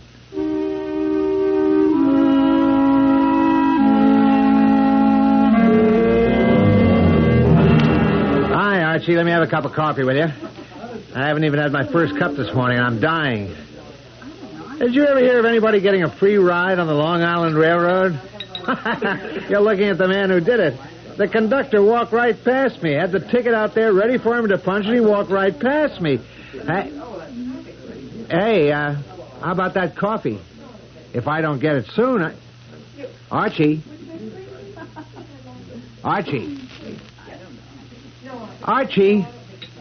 you act as if you can't even see me. Anybody home? Alma? It's Grace. Where are you? Oh, hi, Alma. You know, we tried to call you last night, but our phone seems to be out of order. Now, I could have sworn I heard that screen door slam. Hey! Alma, it's me. I slammed the door. Oh, those rotten kids. I swear, one of these days... Alma, come on. Don't play games. Are you sore at me or something? What's the matter with you, Alma? Rhodes Hardware. Pete, it's me. I'm sorry to bother you at the store. No, that's okay. No business yet. What's up? Well, it's those neighbor kids again. Oh, boy. What have they been up to now? Well, they slammed the kitchen door. It must have been the kids. Alma, it was me. I slammed the door. I don't want to scare you, but are you sure there's nobody in the house, honey? Oh, there couldn't be. I came right out to the kitchen, and there's nobody here. Alma, what are you trying to do to me? Okay. I'll speak to their parents again this evening. Any sign of Grace and Harry yet? Oh, no. And I'm getting kind of worried. I know they wanted to get home yesterday. Harry was supposed to go back to work this morning. Alma, listen to me, Alma. Maybe they decided to take an extra few days or something. I wouldn't worry. You lock the doors now, you hear? Yes, I will. Bye. Alma, please. Oh, I wish I knew what happened to Grace and Harry. Alma, I'm here. I'm here in the kitchen with you. Well, I guess they can take care of themselves.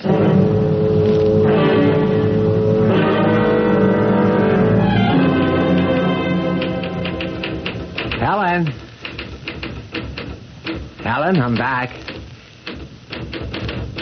Listen, will you knock it off with the typing and look at me, for Pete's sake? I'm Harry Clayton.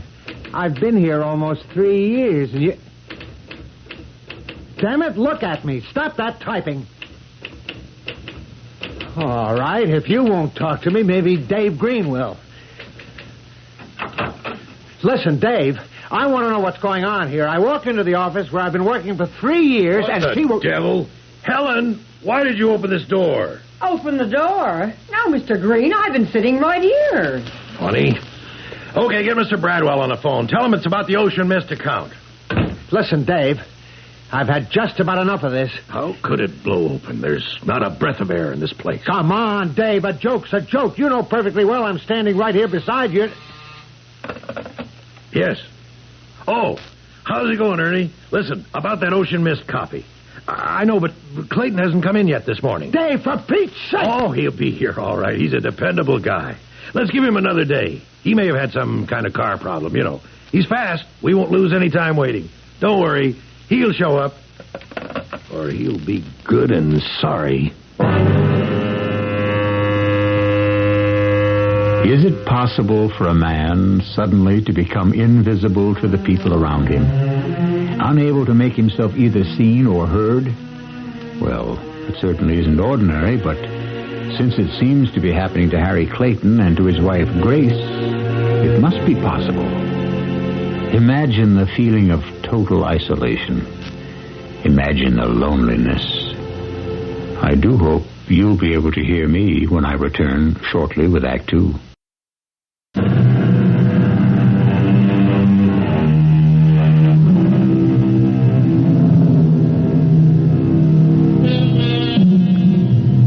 Something has gone terribly wrong in the usually quiet lives of Grace and Harry Clayton. They find, first of all, that their telephone, water, and electric services have been cut off. And then, worse still, far, far worse, they find that they themselves have been cut off.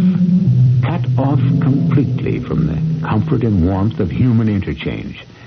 Other people, friends and strangers alike, are unable either to see or hear them. Grace, honey, what are you doing sitting out here on the curb? Grace, what is it? What's happened? Alma's mad at me. She won't speak to me. Just act like I'm not even there. Well, what are you doing sitting out here on the curb? No, I locked myself out. I took my purse, but I can't find my key in it, and I can't get in the house. You say Alma acts as if you're not even there? Yes, and I think it's mean. And I told her so. The same thing's happening to me, Grace. Alma's mad at you, too? No, I mean, people don't see me or hear me when I speak. The counterman at the diner, Helen, the receptionist at the office, even Dave Green, the copy chief. But why should everybody be mad at us all of a sudden? I don't think they are, Grace. I think they really can't see or hear us. Really? Can't? Oh. But that is impossible. Is it? I would have said so yesterday. I'd have laughed at the idea, but today, it's happening. I don't see how it's possible. If it's happening, it's got to be possible. Let's go in the house.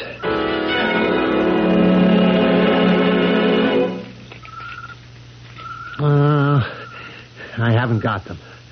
Your keys? They're right there in your hand. Not the front or back door keys. How could they have got lost off the ring? Oh, they must be there. No. They've gone.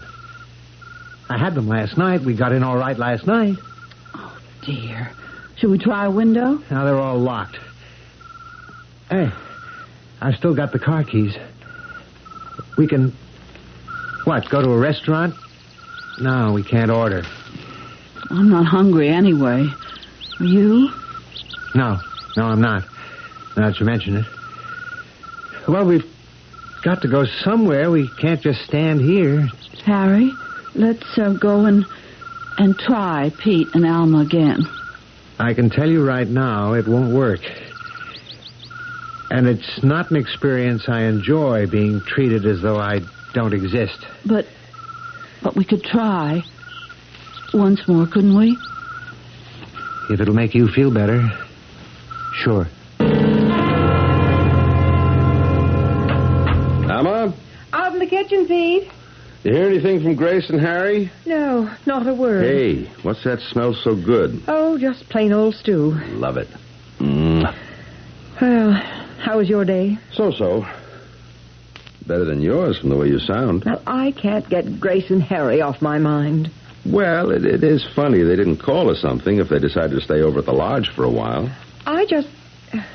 Now, don't laugh at me, Pete. I almost felt as if Grace was here. Right here in the house with me. Oh, come on now. I could have sworn. You know, right after that screen door slammed. Honestly. I could have sworn I heard her call my name. I bet you a quarter if we called, they'd be right there in the dining room at the lodge having a drink before dinner. Oh, could we? Could we what? Call the lodge and see if they're still there. Well, sure, if you want to. Sure, why not? I've got the number written down here somewhere. Oh, yes, here it is. 2, 4, 6. Hey, keep your eye on the stew. Don't let it stick. A pleasure. Tastes about ready to me. Is this a Poquet Lodge? I'd like to speak to either Mr. or Mrs. Harry Clayton, please. Is that quarter bet on? Quarter bet? Oh, okay. You win if they're there, and I win if they're... Yes? Oh, I see. Well, can you tell me when they checked out? Yesterday morning. Early yesterday morning. Yes, well, all right. Thank you. Well, you heard what he said. Yeah, but it's a long drive. They most likely decided to stop at a motel last night. Okay, but why aren't they back now? They've had the whole day off to drive half the distance from Apoquet if they stopped at a motel last night. I don't know, Alma. Hey, what do you want to bet that's Grace and Harry right now? I'll go see. Oh, if they just got in, tell them there's plenty of stew here for 4. Anybody here? Is it them, Pete? Rotten kids. Who was it? Wasn't it Grace and Harry? Kids next door ringing doorbells again, I guess. There wasn't anybody there. Pete, I've got the funniest feeling. Serve the stew, Alma. What you need is some good, solid food. The funniest feeling, like they were here.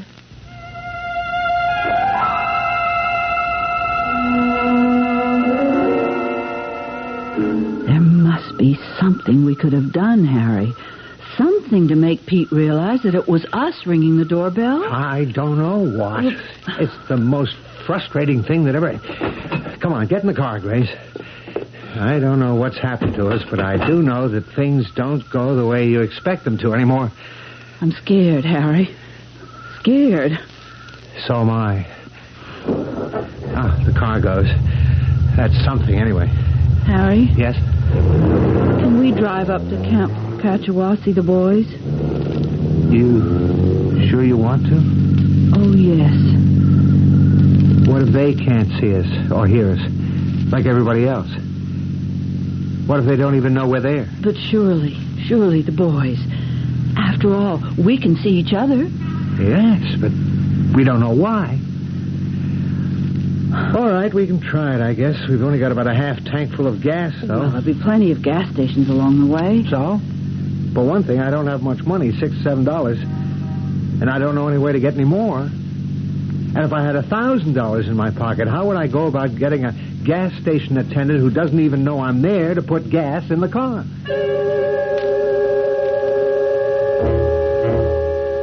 I don't know what to do, Pete. They didn't stay on at the lodge in Apoquet. They checked out yesterday morning. Well, they could have decided to go somewhere else. I mean, is it really any of our business? Pete, they're our friends. Okay. I don't like the looks of it either. I think we ought to call the police. Now, look, Alma, you don't call the police and say you have a feeling something's wrong. They don't operate that way. They'd write you off as a crackpot. Well, maybe they would. Maybe I am a crackpot, but I do have this feeling. Well, they can write it off if they want to, but I can't. Well, all right. If you feel that strongly about it, I'll call them. No, I'm the crackpot. I'll do the calling. What do I do, Pete? Just dial the operator? 516 0000. Oh, okay. Now, if you'd rather I talk to them. No. I'll do it. Hello? Police headquarters? I want to report what I believe is a missing person. 2 missing persons. Their names? Harry and Grace Clayton. Yes, they live at 145 Hillside Avenue here in Newton.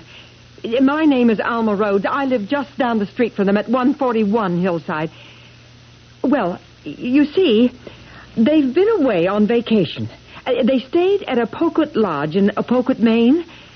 Well, they were supposed to be back home sometime yesterday. And, well, they haven't come back. Yes, we tried the lodge. Yesterday morning. Yes, the clerk said they checked out yesterday morning. Well, I suppose it doesn't sound like much to you, but... Oh, yes, that's what I thought, too. Well, will you let us know? No matter what you find out? Oh, thank you, officer. That's very good of you. There, you see, Pete? He said I was right to call.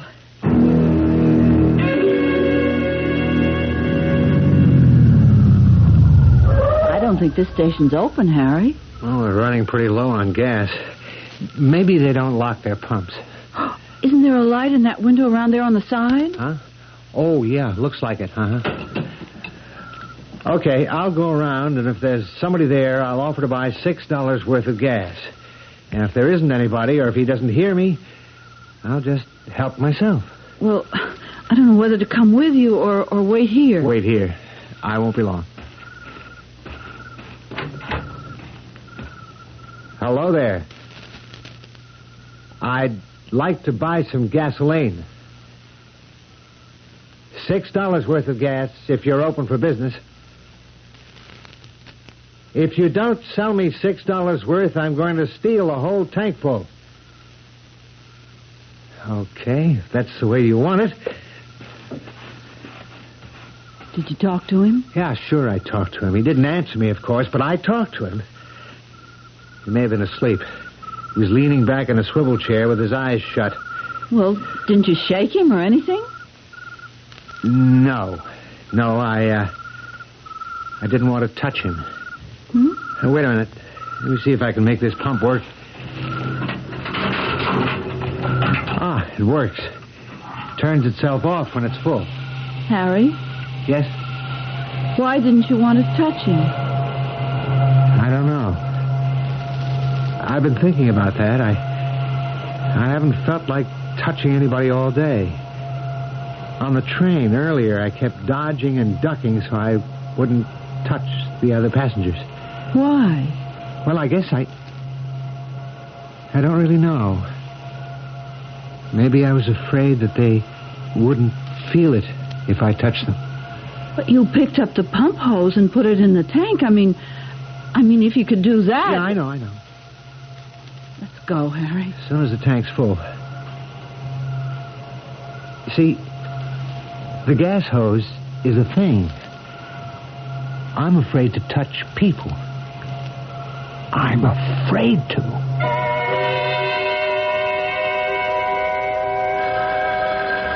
I'll get it. It could be the police. I'll get it anyway, Alma. You've already done your part. Hello? Yes, Mr. Rhodes. Oh, yes, Sergeant. It was my wife who called you earlier. Well, I don't know exactly. I'd say early 40s. Maybe she's in her late 30s. Oh, Lord. Well, no, that doesn't seem likely. Well, yes, I guess we could do that. About 20 minutes? Yes. And thank you very much, Sergeant. Have they found them? Well, they don't know yet. There was an accident yesterday afternoon just the Manhattan side of the Cross Island cutoff. Oh, no. Now, wait, please, Alma. They don't know yet. 2 people, a man and a woman, were hurt, but they didn't have any identification on them. Now, that doesn't seem likely, does it? I mean, that Grace and Harry would travel without identification? Are they... They're still alive, but it looks bad. Oh. They want us to come over to Union Hospital and make an identification, if we can.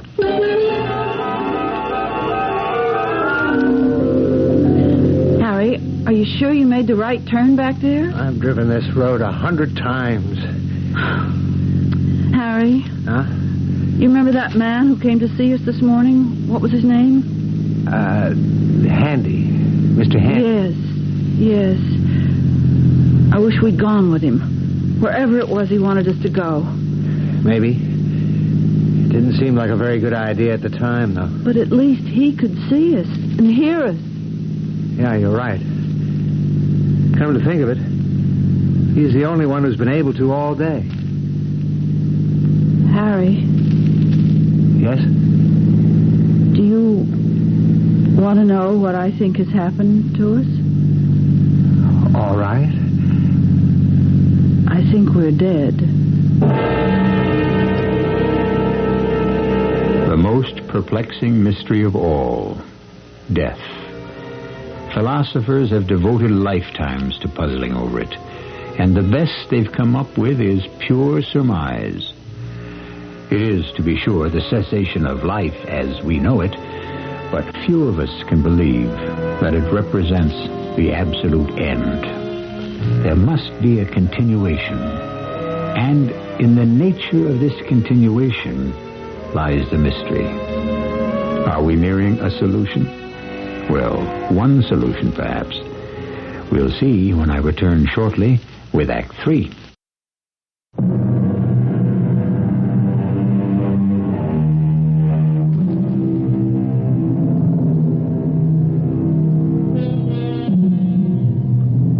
To the rest of the world, Grace and Harry Clayton have apparently ceased to exist. Although they move about among people as they have always done, these people are now quite unaware of their presence. Grace has come to believe that they are actually dead, and that the mysterious thing that has happened to them is life after death. They're on their way now to see their two boys, Tim and Benny, at Camp Kachawa. They suddenly feel a great need to do this. No, I don't think so. Don't think what, Harry? That we're dead. I mean, would it be like this? Is this, just this, what it's all about? Well, then what is it, if it isn't death? I don't know.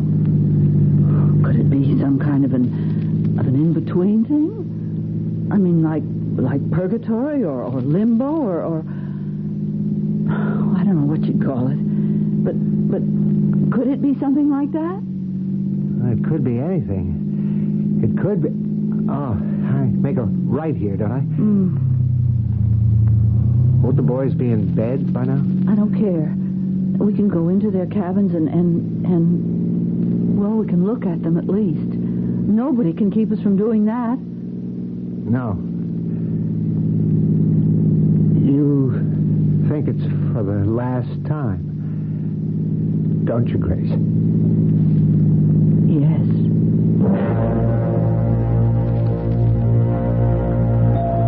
You stay here in the waiting room, Alma.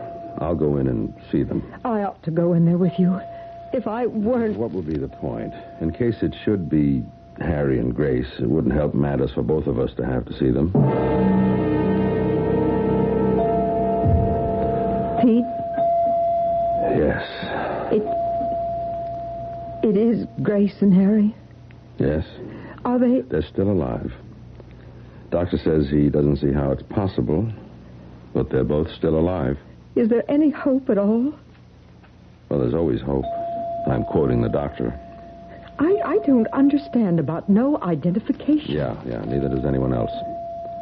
There just wasn't anything in his pockets, or her bag either. Could they have been robbed? I don't think there was time. Look, I told the doctor we'd wait, but if you'd rather... No, I want to stay. The only thing is, I think I'm going to cry. Now, you go ahead. Maybe I will, too.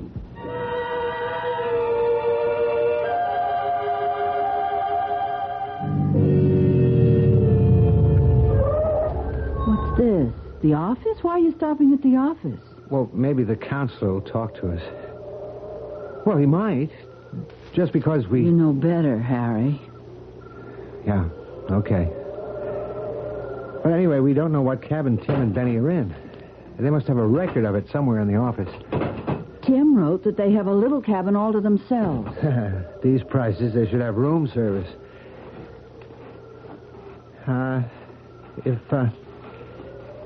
If you're right, what about the boys? I don't know.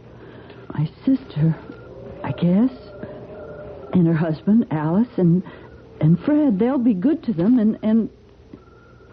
Oh, Harry. Honey, we don't know. Not yet. We're not sure. Okay. Good evening. We're Mr. and Mrs. Clayton, Tim and Benny's parents, yes, and... Clara there. Yeah, this is John Finch. I'm sorry to bother you while you're on the phone, He doesn't hear you, Harry. Hey, Clara, how's it going? Yeah, I'm stuck here tonight, just waiting for the phone to ring or whatever. If you could just take a second or two and tell us which cabin Tim and Benny Clayton We'll are have in. to find it for ourselves, Harry. He doesn't know we're here. Right. Let's check this filing cabinet. So long as I got this place to my... What the devil? Hey, just hang on a minute, Clara. Health charts, these look like. Who did that? Now, wait a minute. Who's in here? This could be it. Yes, Arnold, Barlow. Yes, here it is. Clayton, Timothy, and Benjamin. Cabin number 7. Oh, wait a minute. Put that folder back in there. Oh, Lord. Let's go, Grace. Clara? Hey, Clara, something screwy's going on here.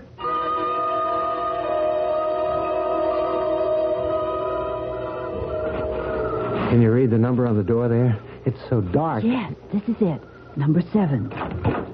Are you going to try to talk to them, Harry? We'll see. There must be a light switch somewhere. Oh, here. Oh, they look like angels when they're asleep. All kids do. You don't have to whisper. Oh. Habit, I guess. You want to try to wake them up? No, I think I'd rather not. Look at that tan on Benny. He's been living in the sun. Yeah, I think it's bleached his hair some, too. Oh, Tim's got a big scrape place right on the end of his nose. Oh, Harry.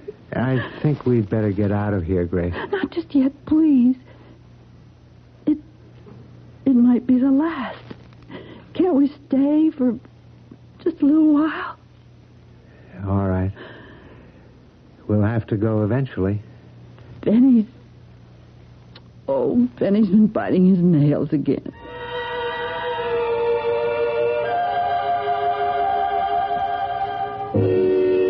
Mr. Handy, will you come in now? Yes, sir. I'm sure you know why you're here, Mr. Handy. The Clayton situation, of course. I'd just like to point out, though, that if the computer hadn't malfunctioned... We managed for a good many hundreds of years before we had the computer, you know. Yes, sir. The situation as it stands is quite intolerable. We've lost them. Lost them? They wandered away. Drove their car, I believe. And the computer, even now in good working order, hasn't been able to locate them. Oh, dear. Yes. You made contact this morning and then let them get away. Isn't that true? They wouldn't come with me, sir. They absolutely refused. Well, it's still your assignment. My assignment? Go and find them, Mr. Handy.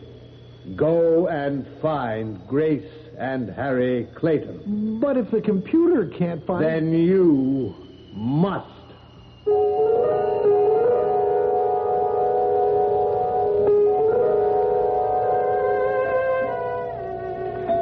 Pete, what did the doctor say? They're gone, Alma. Oh, Pete. It's a blessing, really. They were so... They were just too badly banged up. Brain damage in both cases, and just too much. Well, we've got to call Grace's sister. You want to, or shall I? No. I'll do it.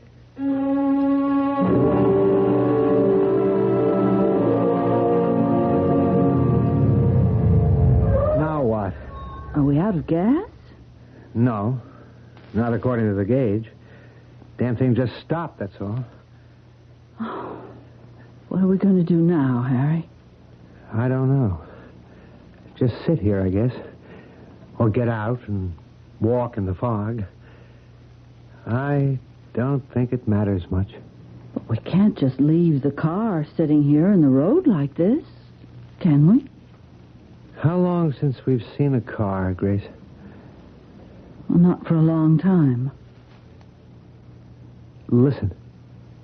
For what? Just listen. Do you hear anything? Anything at all? Well, it's nighttime.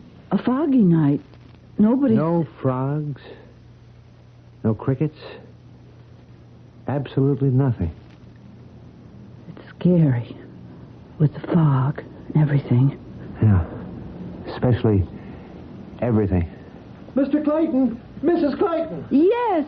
We're here. We're right here. Do you think it's Mr. Handy, Harry? I don't know. Somebody knows we're alive, at least. Or that we're not. Is it you, Mr. Handy? Yes, it's me. Don't go away. Oh, my goodness, what a time I had finding you.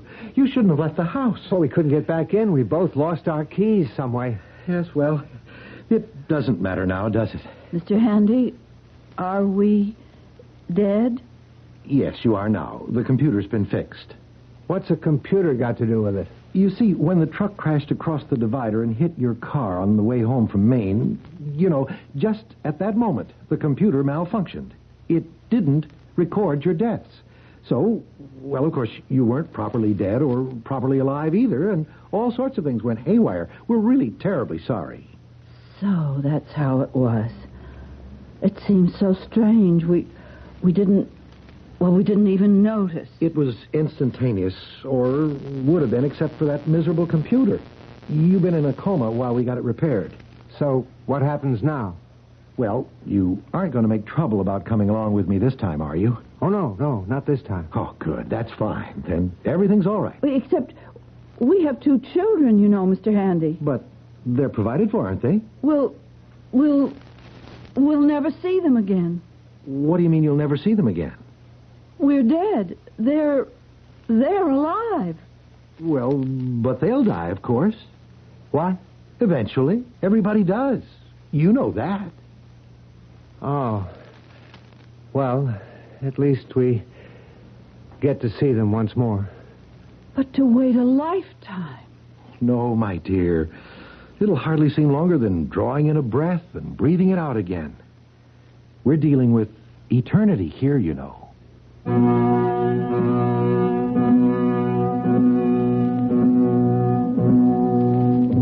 Well, perhaps that's the way it happens. Perhaps it isn't. All we can do is pass the story along to you as it came to us. Each of us, whether he is aware of it or not, has his own thoughts upon death and what follows it, based on what he has witnessed, what he feels in his heart, and maybe on what he has heard on Mystery Theater. I'll be back shortly.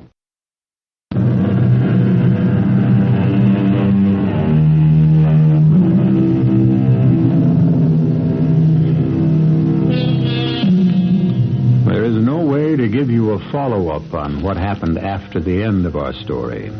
We are not privy to that information. We like to believe, and do believe, that all went well and that we've given you as happy an ending as a story about death can have. Our cast included Augusta Dabney, Robert Dryden, Joan Shea, Nat Polan, and Robert Maxwell. The entire production was under the direction of Hyman Brown. And now, a preview of our next tale. Where do you feel ill? What is stomach? But your head? Sit down on the rocker. You look ghastly. Laura, maybe if I had a brandy. I'll telephone call Shilton. No, please. He's operating at 7. I've just got a chill or something.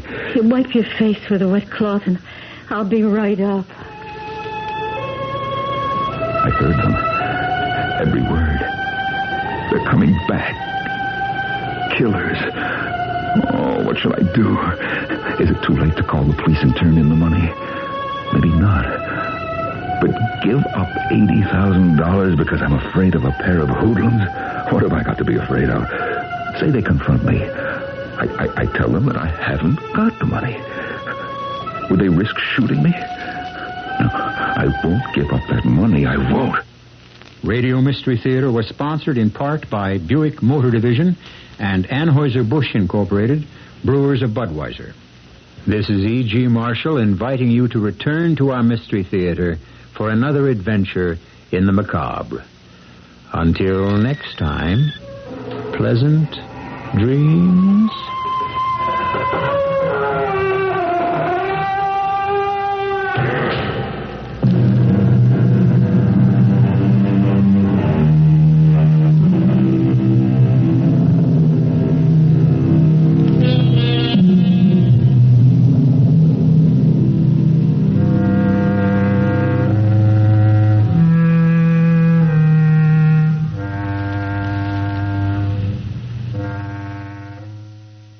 CBS Radio Mystery Theater presents...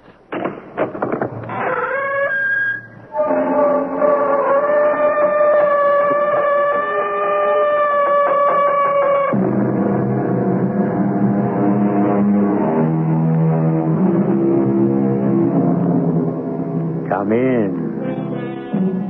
Welcome. I'm E.G. Marshall. Welcome to the future. Because the story you're about to hear is a tale of mystery, crime, and adventure in a world 60 years older than our own. Whether that world is 60 years wiser is a question you'll have to answer for yourself. But we want to warn you right now that you might not like our futuristic hero very much.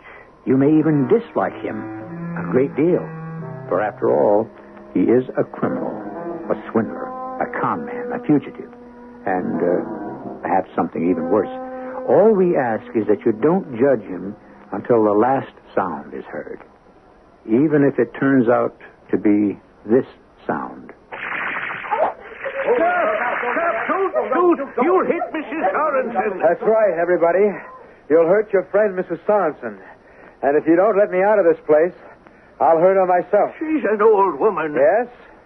And I haven't killed an old woman for days. I'm feeling the urge right now. So let me out.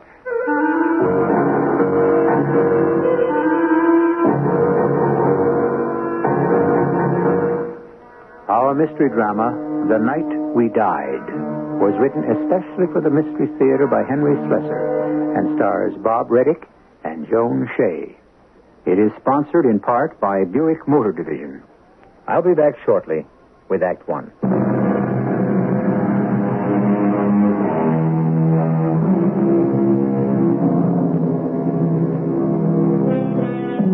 It's the year of our Lord, 2043. It's a vastly different world in many respects. In others, particularly in respect to human nature, it's a world very much like the one we know. We think you'll recognize the kind of human Toby Kane is. A man with an ugly past and an uncertain future. But there were two things you could predict about the future of Toby Kane. One was that he wouldn't be called Toby Kane for very long. Two, that there would be trouble ahead. Yes? Harry? Sam. How the heck are you, Harry? It's not Harry. You know my name is Toby Kane. That's the name you called me at the hotel, right? Yeah, sure, that's right.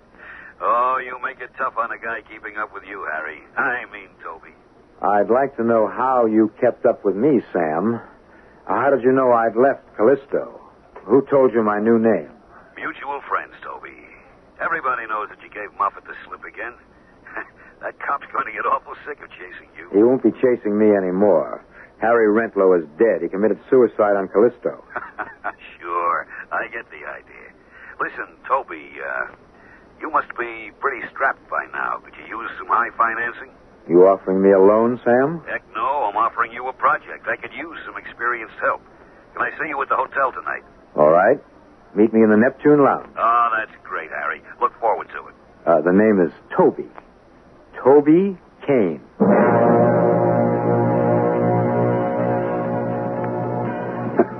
Swear, I wouldn't have known you, pal. That surgeon you used. Hey, tell me something. How many face changes have you had? I don't remember. 3, 4? That face of yours must be pretty tired by now. Get to the point, Sam. What's the project? Well, it's a phony stock deal. The old classic asteroid mines, you know. Sure, I know. I practically invented it. Who's the fish? A rich widow named Sorensen. Her husband was a major, killed during the Moon Revolt. He left her some 500,000 credits when he died. She was looking for a safe investment with a counter-inflationary return. In other words, the old dame was looking for a killing. Greedy people in this world, Toby. What went wrong? Some crook came along and killed the deal. What crook? Some phony medium. Old Lady Sorensen's a great believer in the spirit world. And this Madam What's-Her-Name told her that her husband didn't approve of the investment. I don't even know who she is. I've spent 3 months cultivating this deal, and now it's frozen. Maybe this medium has her own plans for Sorensen's credits. Maybe you could arrange a split. How, when I don't even know her name? Well, there are ways to find out. Give me Mrs. Sorensen's full name and address.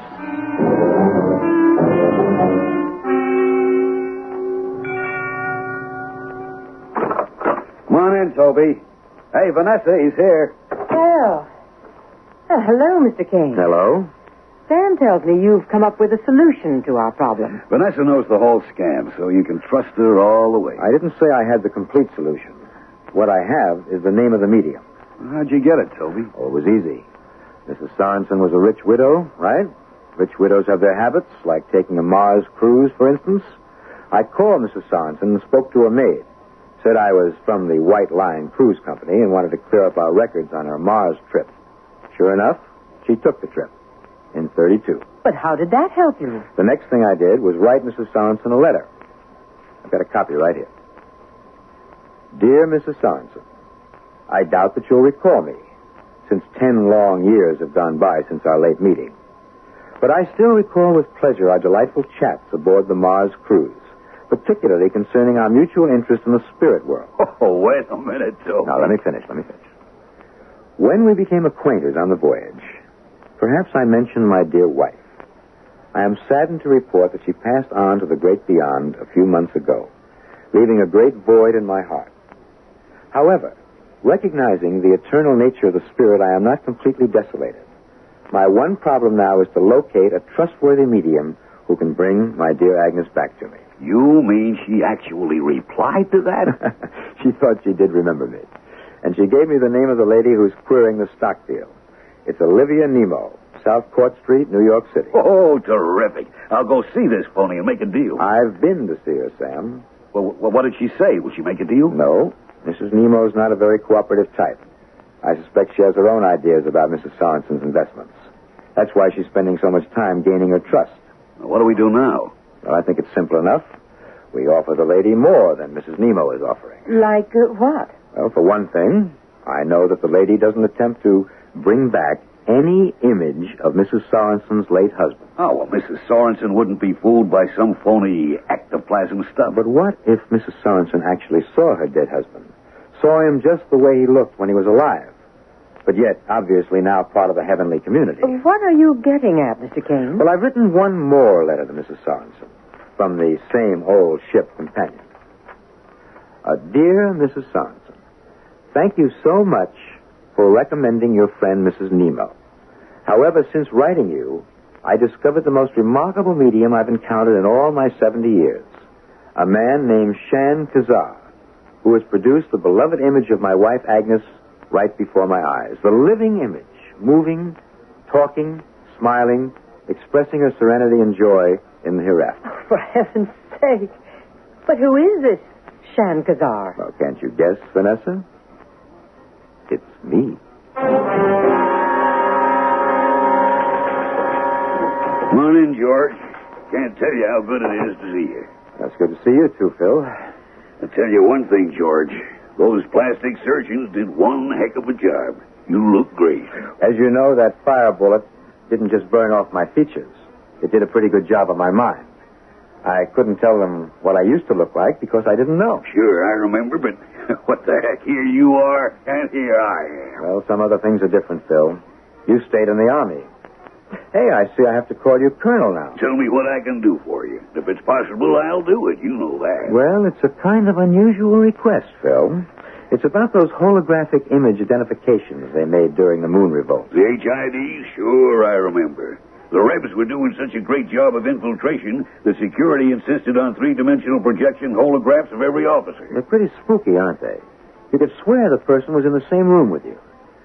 Are they still on file? Sure, someplace. Why? Because there's one that I want to borrow.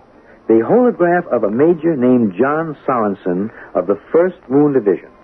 Well, I don't know. The moon revolt was 5 years ago. Records are all in the Pentagon vaults. But you can do it, can't you? Well, I do have a good buddy in personnel. All right, I'll do my best.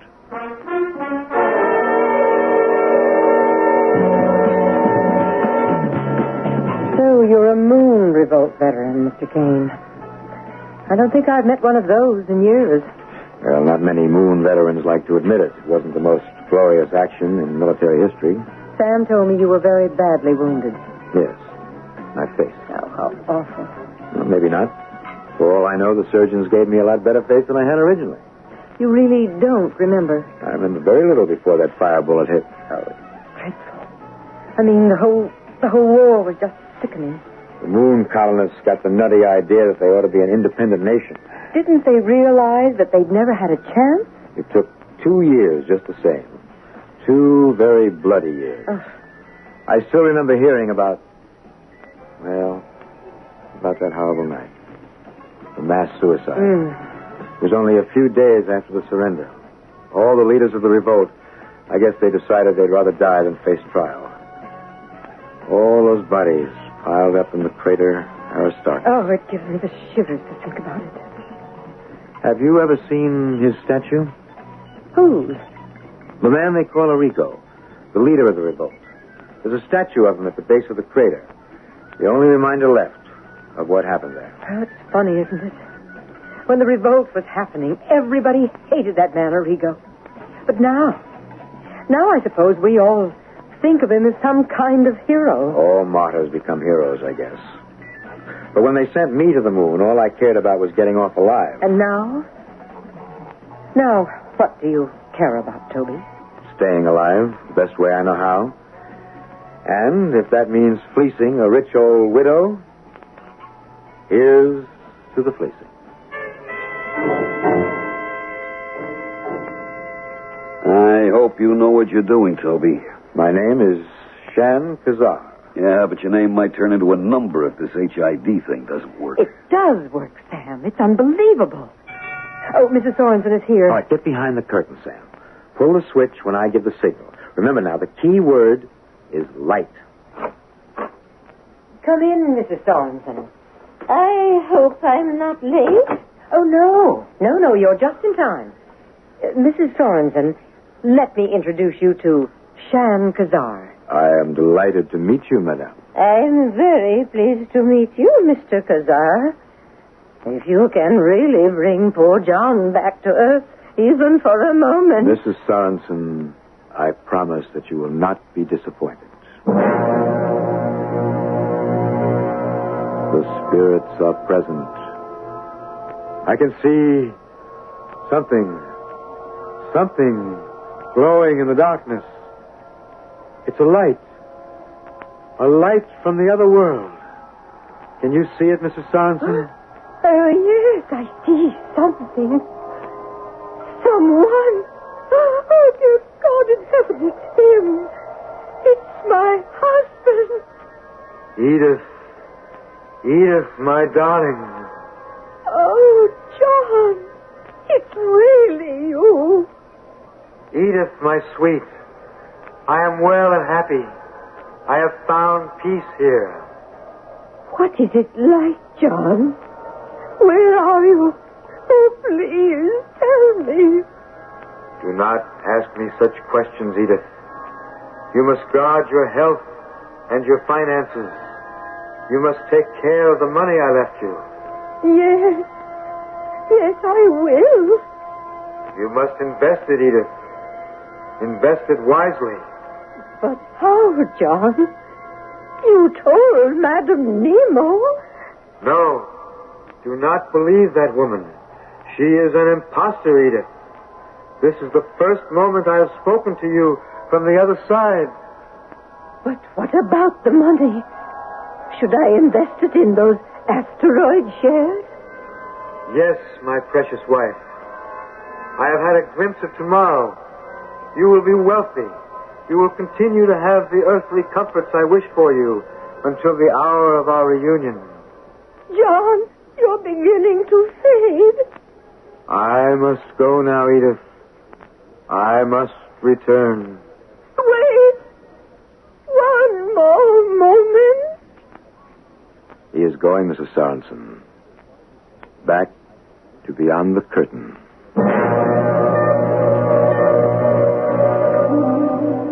Oh, it was marvelous, Toby. You absolutely gave me the creeps. I've really got to give you credit.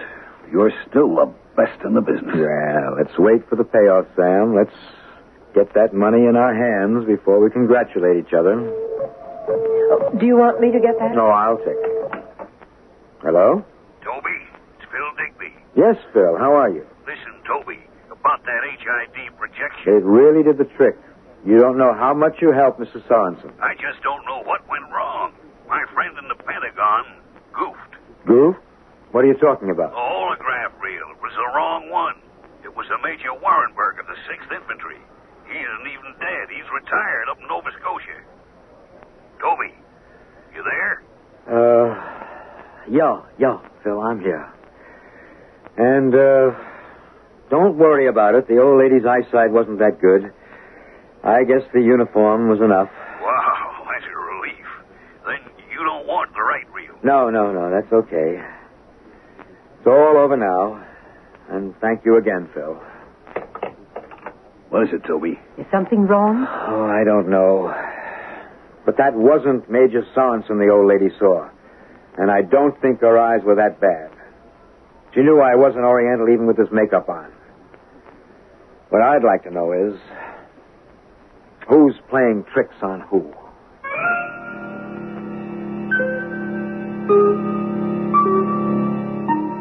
Toby Kane is a man who's used to having things go the way he planned. But suddenly a victim of a swindle has done something unexpected. Mrs. Sorensen has been fooled too easily. And Toby Kane has learned that nothing comes that easy. Not even in the world of 2043. We'll return to that world with Act 2 shortly.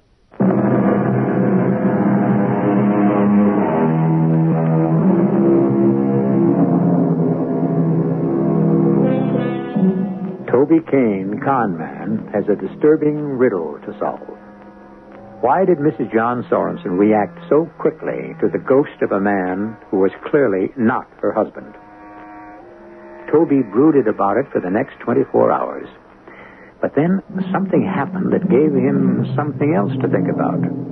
A familiar visitor came to his door. Mr. Kane? Yes, who... My name is Moffat, Mr. Kane. I'm with the Interplanetary Police. May I come in? Would you mind telling me your business? I'll tell you inside, if I may.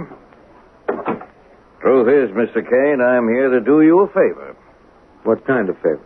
How long have you known Mr. Sam Thumbs? Sam? Oh, about a month. I met him at a party. That's what I thought. Why, what's the trouble? Mr. Kane, I'll be candid with you. We ran a fast check on Mr. Thumbs' associates. We couldn't find you among them. So we figured you were a recent acquaintance and possibly his next victim. Victim? Of what? Well, I'm sorry to tell you that Sam Thumbs is a confidence man. He's been indicted for grand larceny some 4 times in his career. He's never been sent to jail because his victims were too involved in his schemes to testify against him. But he's still a criminal. And he may be out to defraud you. Well, I certainly appreciate this warning, Sergeant. Captain. My title is Captain Moffat. Well, I promise you that I'll be very careful. Yes, very careful. From now on.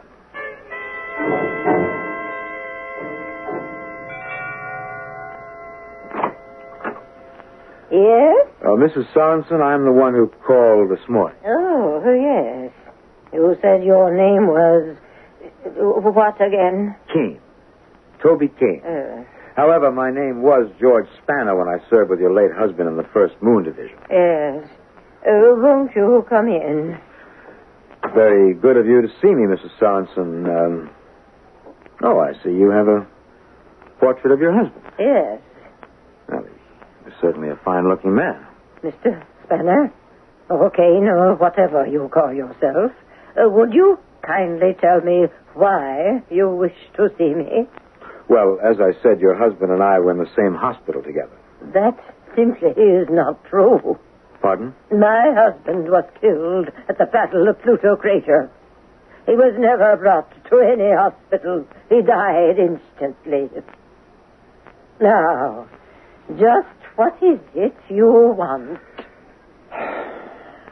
All right, Mrs. Sorensen. I'll put my cards on the table. I understand that you're interested in purchasing stock in the Saturnian Asteroid Company, and that you've been talking to a man named Sam Thumbs. Why should that be any business of yours? Because I believe I can save you a great deal of money.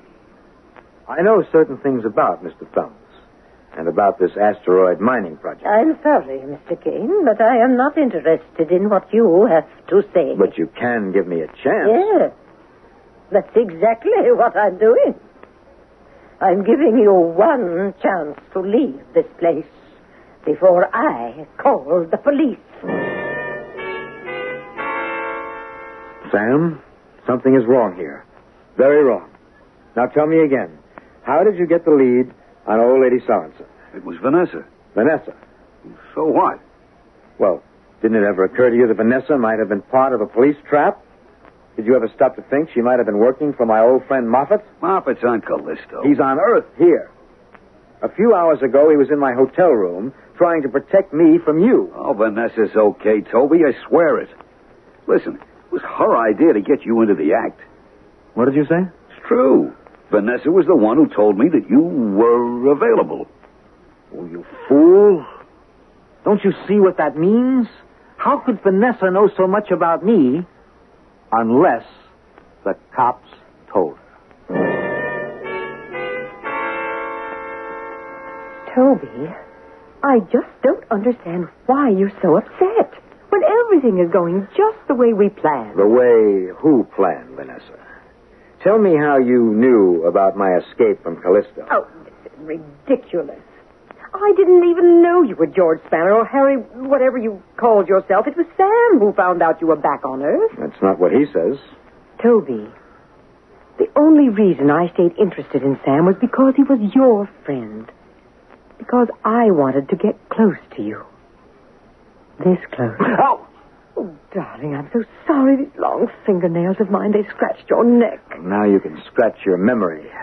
You can tell me if you know a cop named Captain Moffat. Don't do this, Toby. Be nice to me the way I want to be nice to you.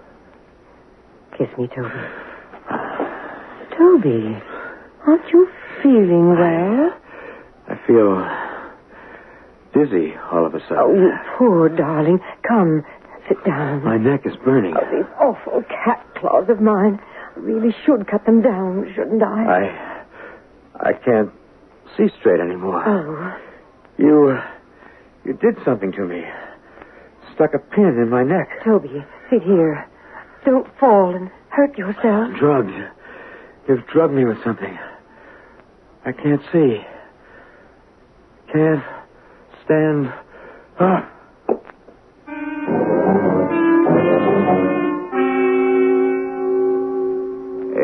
18 hours. What? 18 hours and 40 minutes. Moffat, you here? Yes, I'm here, my friend. Luckily for you. Must have been a powerful drug they used. Not enough to kill, however. My only regret is that we didn't catch them in the act. What are you talking about? I've been keeping a tail on Thumbs and his girlfriend for the past week. His girl? You mean Vanessa isn't working for you? Those two are in business for themselves, Mr. Kane. Or, should I say Mr. Murchis? Or Mr. Snapper? You pick the name, my friend. You have plenty of them. The name is Kane. Toby Kane. It's funny, you know. I've been chasing you for 5 years. From Earth to Saturn to Callisto. And then I catch you by helping you get out of a jam. Life's a little irony. You've made a mistake, Captain. Oh, forget it, Kane. We've already run you through a computer ID. We know who you are. Now, if you help me, I'll help you. I'll guarantee you full amnesty for any past offense. I'll promise you immunity for any crime you've committed. And that's a long, long list. What's the catch? Just what you might expect. The assignment I'd want you to handle is difficult, dangerous. Do you know why you were drugged, Kane? Because you must have found out too much about them. You must have stumbled onto something they want very much to conceal. What's that? Their real identities. Not Sam. He's exactly what he seems to be. A hopelessly inept con man, hardly worth the paperwork it would take to arrest him. But the other, Vanessa and Mrs. Sorensen. Mrs. Sorensen? What does she have to do with this? Well, they're members of the most dangerous subversive group on Earth.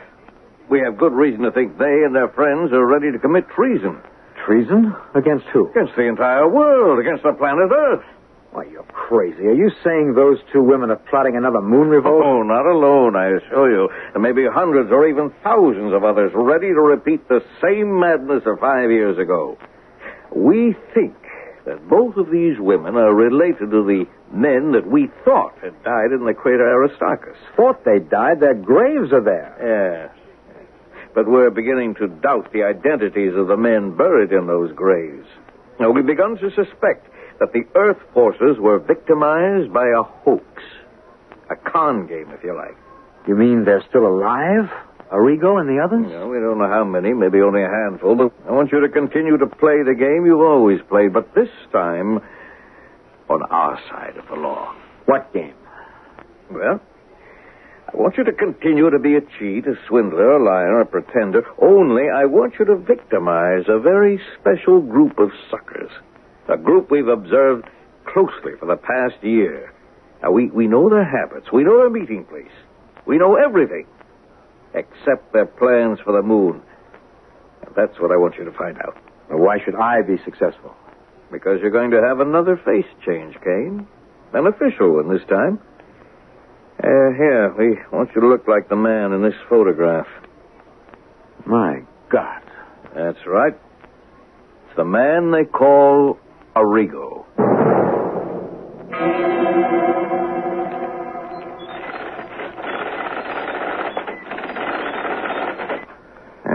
Here's the printout.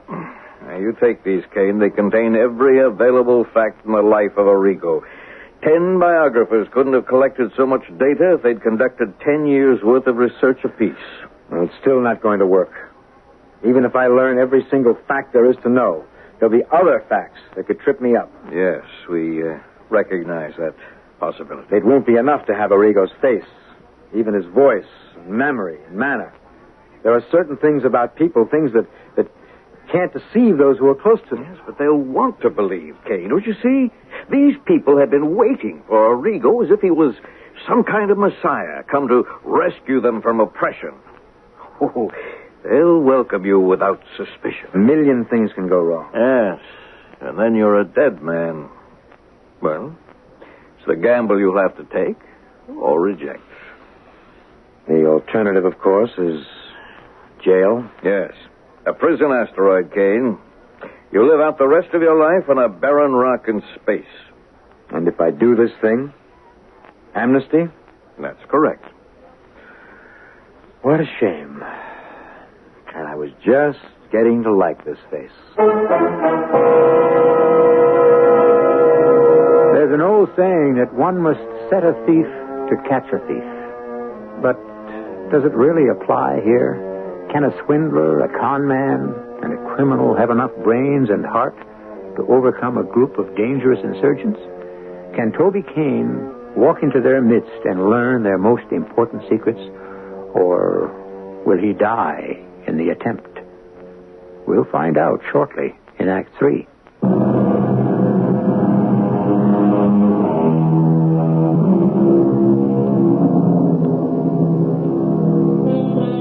It was 3 months before Captain Moffat of the Interplanetary Police was able to put his plan into action.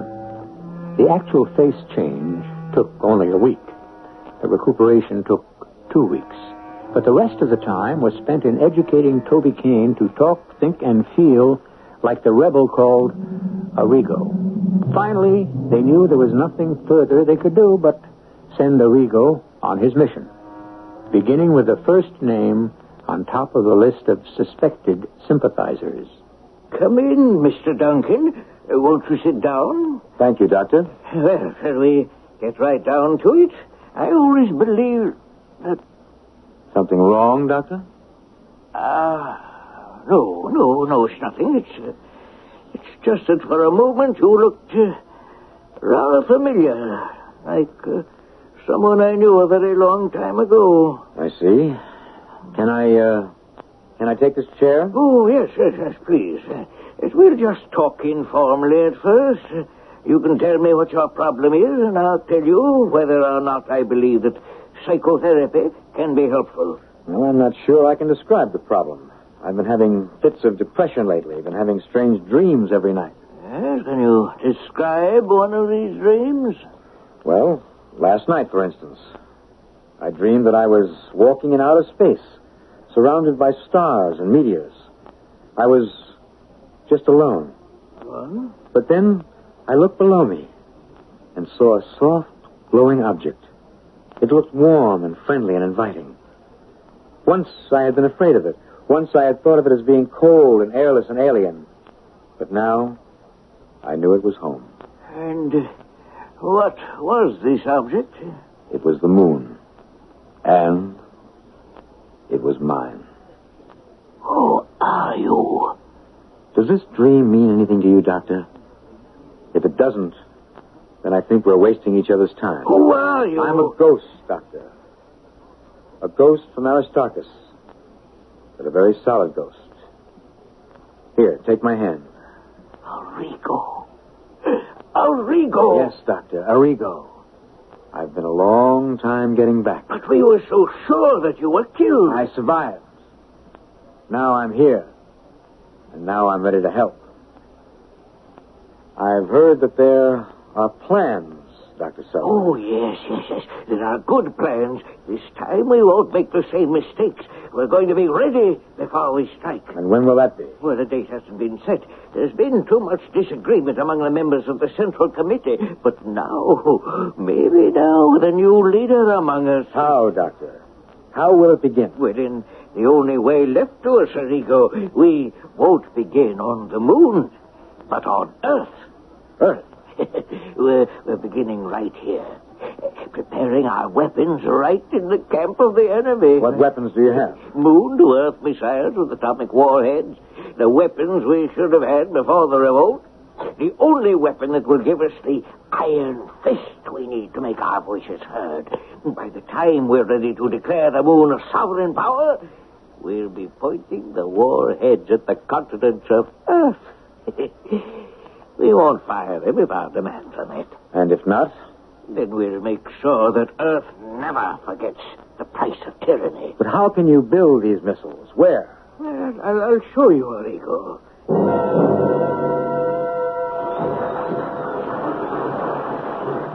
How strange, Doctor. So much noise in a hospital. Well, this is a very unusual hospital, Arrigo. Populated by a very unusual breed of lunatics. Lunatics? Yes. The idea came to us 5 years ago. What would be a better hiding place for our activities than a mental home?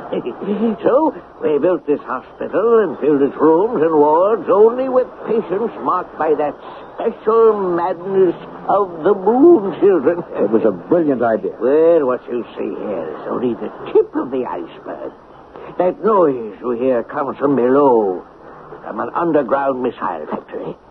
We'll go on a tour of inspection later, but right now, we have a meeting to attend. Then we were expected. I've alerted all the members of the Central Committee. They're in the main conference room.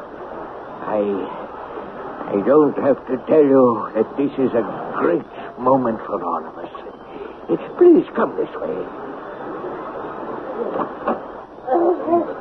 Ladies and gentlemen, Arrigo. Arrigo. You fools! This is not Arrigo. This is not my son. No, wait. You must give him a chance. You think I wouldn't know my own son? This man is an impostor, an impersonator. You've been duped by a police spy, Selwyn. But I've talked to him. I've asked him questions that no one but Arrigo himself could answer. Well, you must remember it's been years since you've seen him, Mrs. Sorensen. Mrs. Sorensen? So that's what you're calling yourself now, Mother, huh? Whatever happened to the name, Mrs. Lincoln? You think you're very clever, don't you? I remember how you picked that name. Out of an old history book. Where did you get Sorensen from, Mother? You think you can convince me, don't you? But you're wrong, the imposter. You really are my son. Sing it. Sing the song we used to sing together when you were a little boy. I don't think I can remember it. My son would never forget that song. It's been so many years. Arrigo would never forget. But Arrigo is dead. And you must die, too. Now, wait. Listen to me. Mother, if you'll just look at me more closely. Like this. Look out! He's got her! shoot! You'll hit Mrs. Sorensen. That's right, everybody. You'll hurt your friend, Mrs. Sorensen. And if you don't let me out of this place, I'll hurt her myself. She's an old woman. Yes, and I haven't killed an old woman for days. I'm feeling the urge right now. So let me out. This is marvelous, Kane. Absolutely marvelous. With this information, you can wipe out this nest of rebels in 6 hours. They were so anxious to believe that Arrigo had returned that they forgot to be cautious. Well, you've done a magnificent job, Kane. A magnificent job for us and for the entire world. I don't want any medals, Captain. I just want that freedom you promised me. Well, a medal would be a lot easier. What was that? Freedom is the only thing I can't grant you, Kane. I know I made you promises. What are you talking about? What's that gun for? I wish things could be different, Kane. You've accomplished something that I could never have done by myself. You saved thousands, perhaps millions of lives. But that doesn't blind me to the fact that you're a criminal. A dangerous criminal who can't be turned loose on society. I can't believe this. After you swore... The only oath I've ever taken sacred is the oath of my office. Well, you're not sending me to any prison, Asteroid Moffat. You'll have to kill me. I'm a policeman, Kane, not an executioner. But I can be both if you force me. Well, then you'll have to be both. Don't spread it. Are you all right? Have you been hit? My leg. Stay where you are. I'll get a doctor. Vanessa, you killed him. You killed Moffat. To save you. And to save us. Well, then you're one of them, too, the Moon Rebels. Mrs. Sorensen told me what happened. I thought you might return here, that you would never meet Moffat on his home ground. Well, then why don't you kill me, too? I know as much as Moffat does. Please try to understand. They didn't know who you were at the hospital. They didn't know you were Toby Kane. Toby Kane? That doesn't make any sense. Mrs. Sorensen didn't know you were Kane. That's why she accused you of being an imposter. I don't understand. Listen, and listen hard. I was the one who got Sam Thumbs to send for you. I drugged you because we planned to kidnap you, to take you to the hospital where we hoped to restore your memory, to help you recall the past. They tried that at the Army hospital. Yes, we know. Your memory was destroyed the night we died in the crater Aristarchus. Most of us escaped, but you were brought down by a fire bullet. You were wearing an Earth uniform so that you were mistaken for one of them and brought to a hospital on Earth. We didn't know the true facts then. We thought you'd been killed. But after the war, we found records that made us believe that you were alive, Arrigo. Truly alive. Arrigo? Yes. You're Arrigo. The face you wear is your own face. What an ironic joke on Captain Muffet. He gave you back the face you were born with. And Mrs. Sorensen? Your mother. She did believe you were an imposter because she knew that her son was wearing the face of Toby Kane.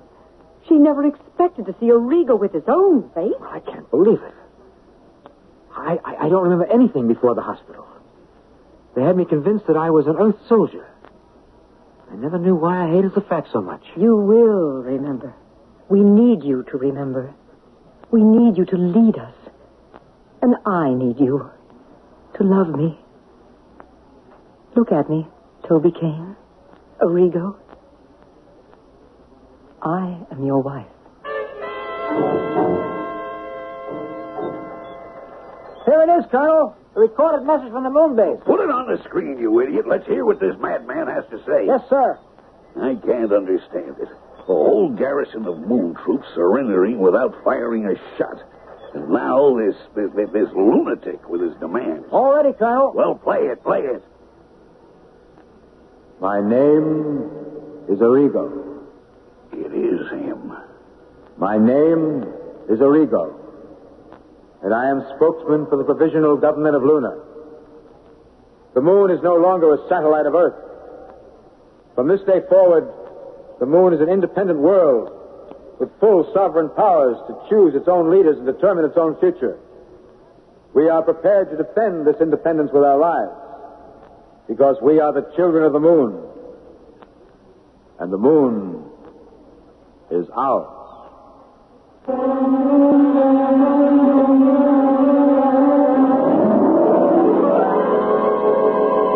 And so the children of the moon the lunatics whose first revolt failed have once again asserted their right to independence. Will it succeed this time? Have they prepared themselves enough to convince the powers of Earth to let them find their own destiny? The answer to that question is in another story and another time. I'll be back shortly.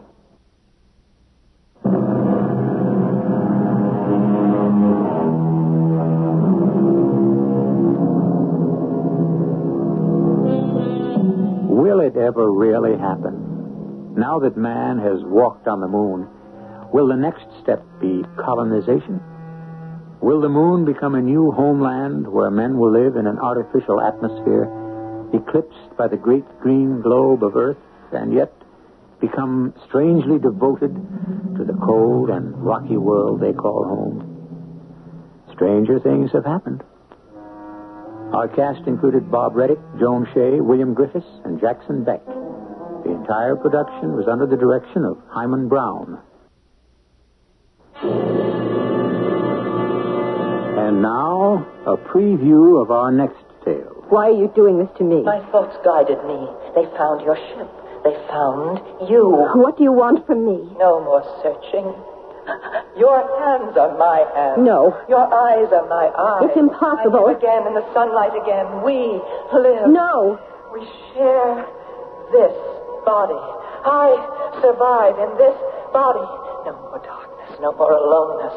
I survive in this body. You can't take over another person's body. We share this body. It's indecent. But this body must adjust to the heat of this planet. It's too warm. I'm so hot. We are hot. We must do something about the heat. What's wrong with me? Radio Mystery Theater was sponsored in part by Buick Motor Division and Contact, the 12-hour cold capsule. This is E.G. Marshall inviting you to return to our Mystery Theater for another adventure in the macabre. Until next time, pleasant dreams.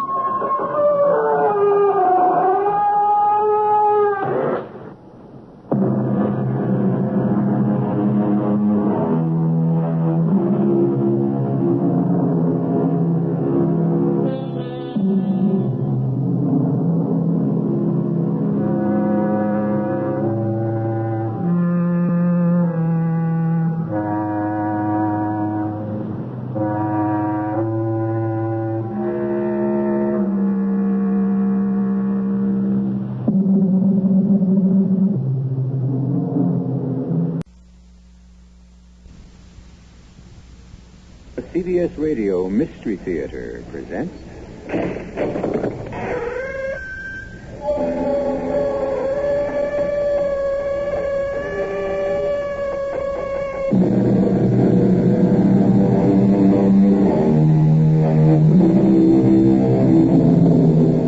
Come in.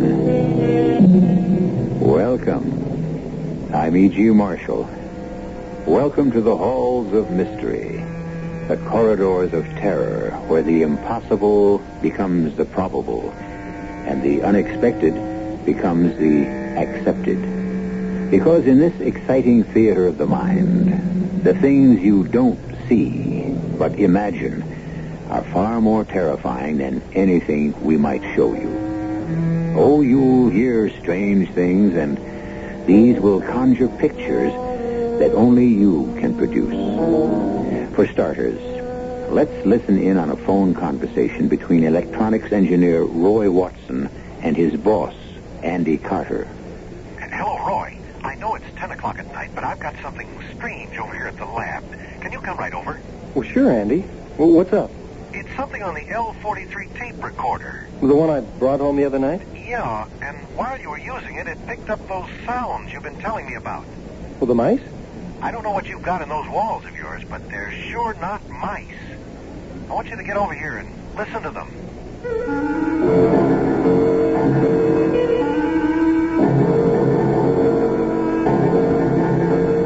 Our mystery drama, Sagamore Cottage, was written especially for the Mystery Theater by Bob Juran and stars Bob Caliban and Carmen Matthews. I'll be back shortly with Act One.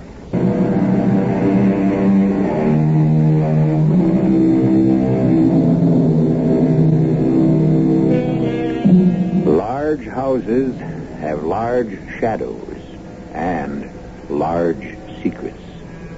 Far out on Long Island, New York, sits a large house with very large shadows. The Sagamore Estate, once the showplace of the island.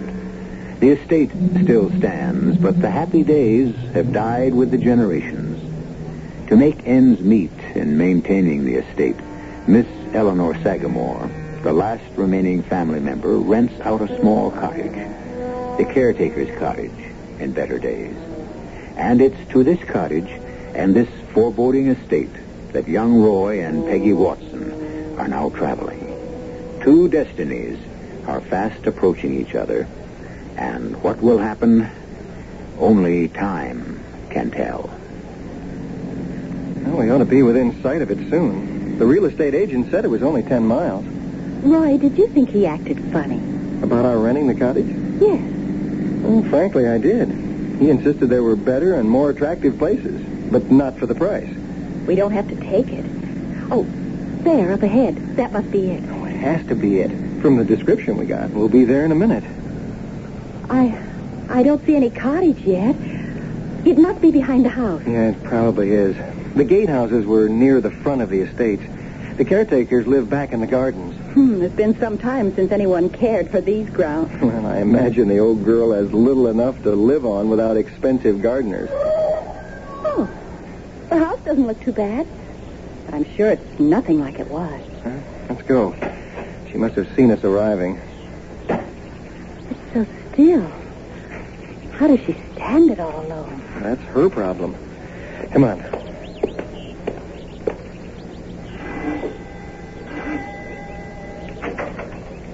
You didn't have to ring. I saw you. Miss Sagamore, we're the people about renting the cottage. I know it. Who else would be coming up to Sagamore? Well, can we see it? You'll have to see Miss Sagamore first. She must decide if you're right for it. Well, then you're not... I'm Margareta. Show them in, Margareta. Don't stand there crabbing. You heard her. Come in. I'm Miss Sagamore. How do you do? That will be all, Margareta. Yes, Miss Sagamore. Shall we retire to the library?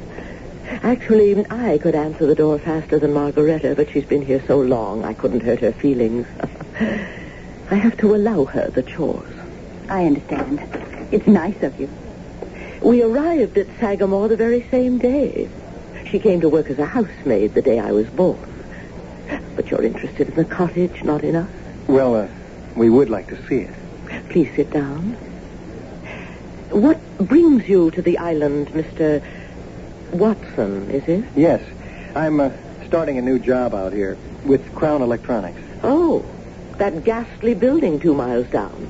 I've heard they do evil things in there. No, it's an electronics research firm. Ray guns and weapons. Not quite. We're experimenting with a new transistor. I've been hired to head a team. It's my specialty. I know nothing about it except it's evil. But I won't hold it against you. I like you both. You know Mrs. Watson? You strongly resemble Marie Antoinette. Has anyone ever told you that? Well, no. A striking resemblance. Turn your head a little to the side. Oh, well. Yes, even the profile. Perhaps we could see the cottage? Oh, of course. I get carried away sometimes. That's all right. I knew I married a queen. It's quite remarkable. Quite.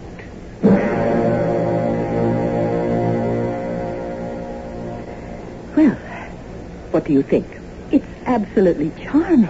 Suits me fine. Then you'll take it. I'm so glad. The rent's only $200 a month. That's the best part about it. We hope to have our own place by next summer, but living here will be a delight. It has a lot of character. Well, then let's go back to the main house, and I'll give you a receipt for the first month's rent. I don't ask for a lease or anything like that. You look like reliable people. Thank you. And desirable people, very desirable.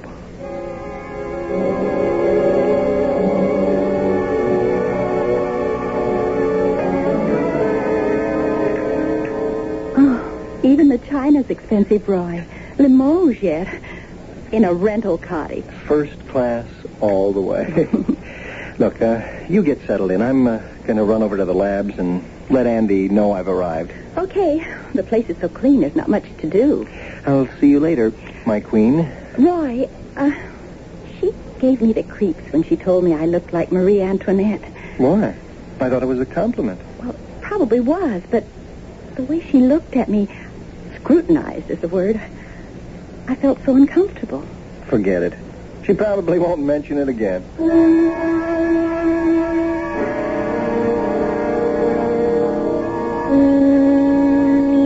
Roy, I didn't expect you till Monday. When'd you get in town? Yesterday. We wanted to get settled first, so we drove in and got us a place to stay. Great. But you don't have to be on the job till Monday. Oh, I thought I'd take a couple of days to look around. Get familiar with the plant ahead of time. I like that kind of attitude. I think we're going to work well together. Well, that's why I took the job. Come on this way. I'll show you your office. Where are you staying? You find an apartment in town? Oh, better than that. We took the cottage on the Sagamore estate, 2 miles down the road. Oh, the Sagamore place with that wacky old dame? Oh, she seemed okay to us. Peg loves the place. You wish you weren't renting there. Why? Because Miss Sagamore's different? The last 2 tenants in that cottage, first an elderly man, and then after him a young widow, disappeared. Disappeared? They apparently left and never came back. Nobody bothered about the old man, but when the young widow disappeared, her folks came looking for her. They were frantic. And she was never found? No, never heard any more about it. That was 3 or 4 months ago. They passed her picture out all over the place, hoping someone had seen her.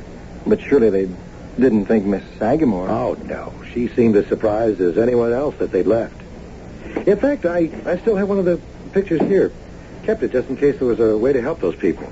Oh, attractive, isn't she? Yeah, just 26. Sort of looks like Marilyn Monroe in a way. Little darker, though.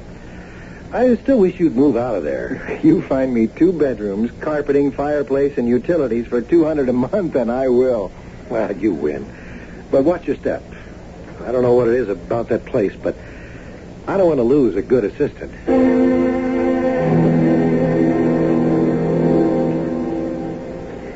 Hello. May I come up? Oh, Miss Sagamore, of course. Well, I just stopped by to see if everything's all right. Just perfect. It's beautiful. Yes, it is a charming cottage.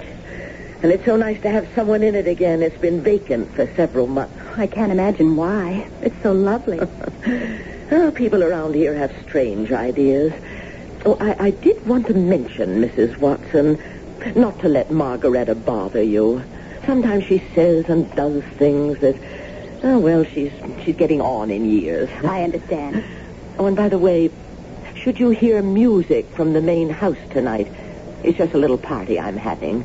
I do hope you won't feel offended that I haven't invited you. It's just some very close friends. Oh, of course I won't. We've only just met. I wouldn't expect... I do love my little parties. I'll have you and Mr. Watson over soon. Oh, that's very kind, but I expect he'll be working late a lot with the new job and all. Oh, of course. Well, there's lots of time. I must get back. I don't like to leave Margaretta alone too long.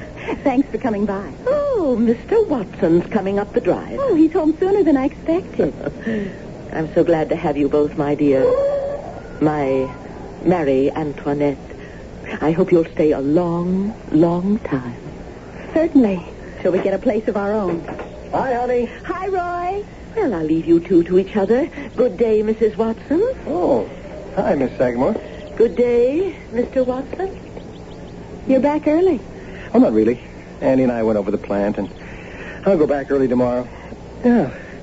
What did Miss Sagamore want? Oh, just to see if everything was all right. Oh. What's the matter? Nothing. Why? You look... Well, a cloud passed over your face. Oh, I'm just thinking about the new job, I guess. Come on. Let's go out for dinner.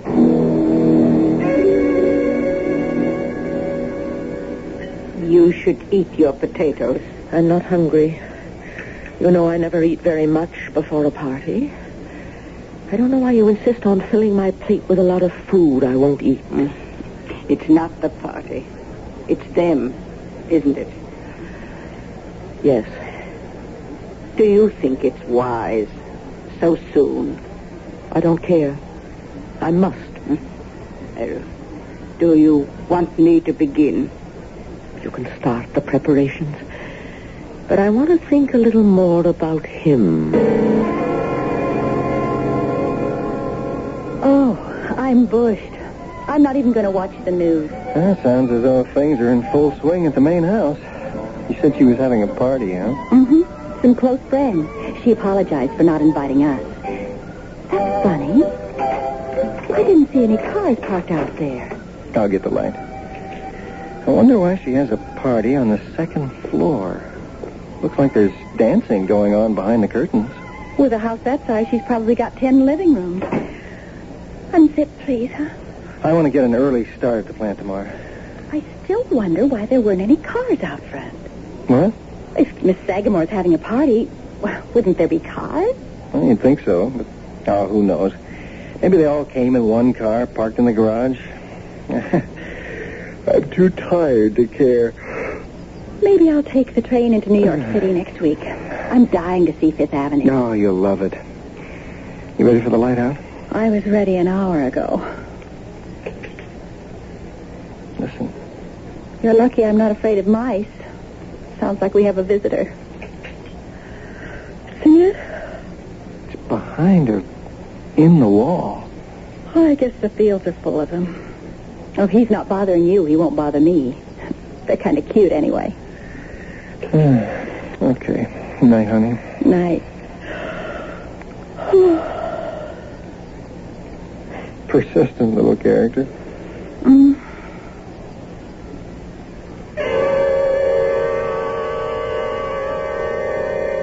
It seems that Sagamore Cottage has more than Peggy and Roy Watson for tenants.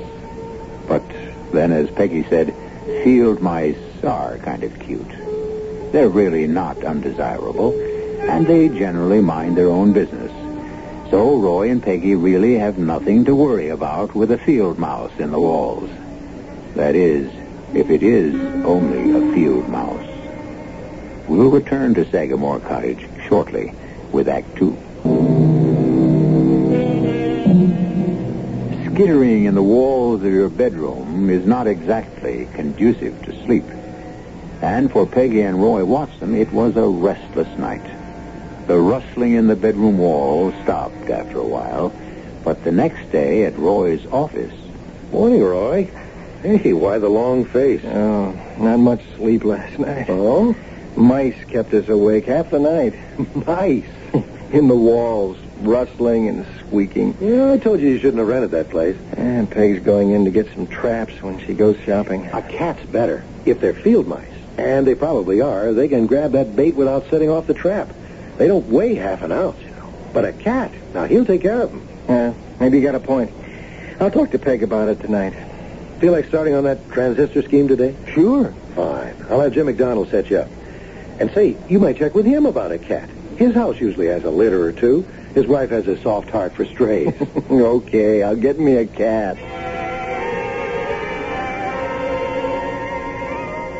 Aw, isn't he sweet? Hey, Jim said he's almost a year.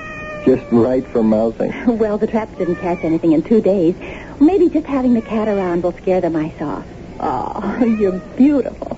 I'm going to call you Tiger because you're such a ferocious-looking fellow. I love you already. There, down you go. And scare some mice. You want some help with dinner? Nope, everything's ready. Mix us a cocktail. What's the matter, Tiger? Oh, he's backing away from something, but what? Oh, great. Our first cat, and he's afraid of mice. Oh, come here, Tiger. What's the matter? Oh, he seems to be calming down a little. Something frightened him. Well, he's supposed to do the frightening. The sounds haven't been too bad for the past couple of nights, though. You seen anything of Miss Sagamore? Oh, she dropped by this afternoon with some flowers. Pathetic little violets she said she grew herself. I think they're growing wild all around the property. She talks too much, but she's really very pleasant. That housekeeper gives me the willies, though. I don't know how she stands her.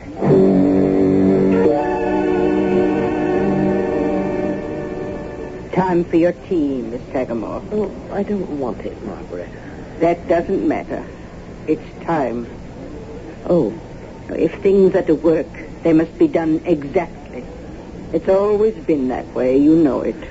But I still can't see what my tea time has to do with it. It has always worked. Don't question it. The violets are in the house. Yes. She didn't seem surprised or anything. No reason to be surprised over a few violets. Is it ready yet? Almost. I can hardly wait. You know, they all take time. And some are slower than others. Drink your tea.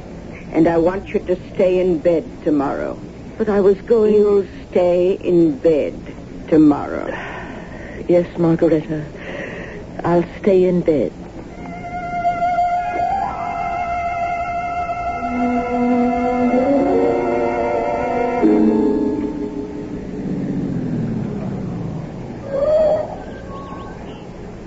That's strange.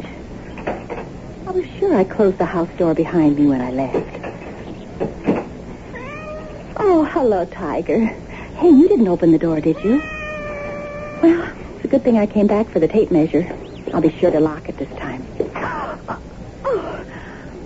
Margareta. Oh, Mrs. Watson. What are you doing here? Well, I just came to see if everything was all right, if you needed anything. I am the housekeeper. I keep my own house, thank you. I don't mean to be rude, but I don't want you or Miss Sagamore coming in here when we're not home. Oh, I'm sorry if I've upset you, Mrs. Watson. Good morning. Goodbye. If there is a way I can be of service, please call. That chance.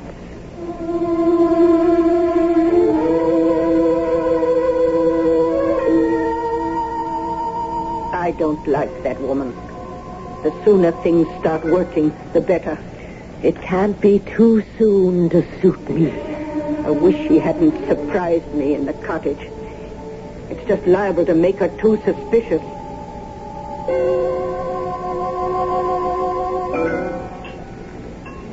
I suppose I was rude, but I didn't like her snooping. And I'm sure that's what it was, snooping. You want me to speak to Miss Sagamore? Oh, no, I don't think we'll have any more trouble with Margareta. I let her know how I felt. What's the matter, dear? Do you notice a funny odor? No, not really. Sort of like seaweed. Well, a little, not that you've got me thinking about it. But this is Long Island. Nothing but salt air and seaweed. Yeah, I suppose. I just hadn't noticed it before. Here's your drink. Thanks. Good grief, my rings. I've heard of throwing your weight around, but not your rings. That's never happened before. My engagement and my wedding ring, both. They just slipped off when I reached for the glass. Here they are. Oh, they're usually too snug. Why? Look how they slide on my finger. I don't understand it all of a sudden. Beats me. I don't see how they could get larger just like that. You'll have to have a jeweler put those doohickeys on them to make them smaller. Well, I'd better keep them off for now. I'll lose them if I try to wear them like this. I have some work to do tonight. I thought it'd be easier to do here. Uh-oh. There they go again. Oh, I've given up on Tiger. We're just going to have to live with those noises. Here. Look at this. Looks like a watch. No, a tape recorder. You're kidding. That small? Oh, this is nothing to what we expect to do. Someday a recorder smaller than a diamond in that ring of yours. This one actually works. Microphone, tape, speaker, all in this little case, no bigger than a pocket watch. Fascinating. But you have to work. I better get dinner. I'll have my second drink in the kitchen. Oh. Honey, take it easy. I'm all right. My right shoe just slipped off when I stood up.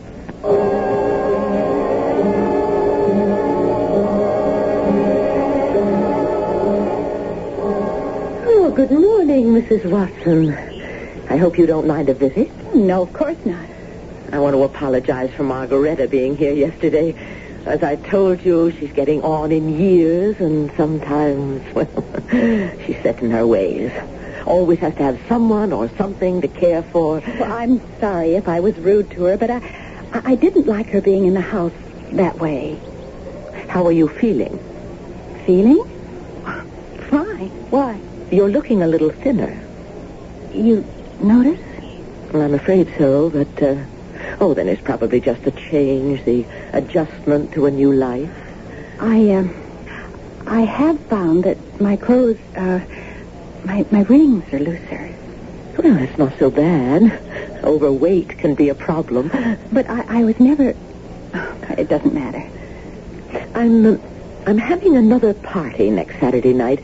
The last one didn't disturb you, did it? Oh, no. Good.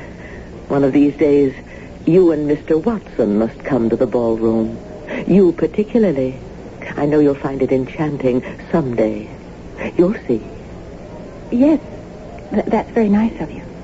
Well, I must go. Margaretta gets nervous when I'm out of her sight for too long. Good day, Mrs. Watson. Well, let's face it, Peg. We've both got to see a doctor. This weight loss isn't natural. I know. I'm feeling weaker, too. My suits are all a size too big. We've been losing weight. Now, Andy wants us to see the company doctor. He says she's great, and we don't know any other. She? Yeah, a lady doctor. She has a private practice in town, but she treats all the company employees. Well, all right. Maybe we'd better. Maybe it's a virus or something. I mean, for both of us to be this way.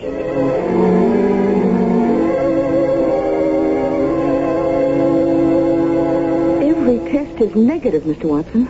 No anemia, no tumors, no blood infection, no problem in the digestive tract. Nothing that would produce such a weight loss in you and Mrs. Watson. Well, it's encouraging, Doctor, to know we're healthy, but we are getting thinner. Yes, well, the only thing I can suggest is going into the hospital for extended observation. Oh, no. I can't do that. Well, Andy will give you the time off if I feel it's necessary. I don't see what more you can do. You've made all the tests, and there's nothing wrong. Oh, there is something wrong, but we have to search further than the lab tests and x-rays. There seems to be no pathological cause for your condition. Well, I don't want to go into the hospital now. We'll wait a while. If we keep losing, well, then we may think differently, but it's probably just fatigue. Roy starting the new job and the change for me. Mm-hmm. That's possible, but look, if the condition persists, I urge you to do it my way.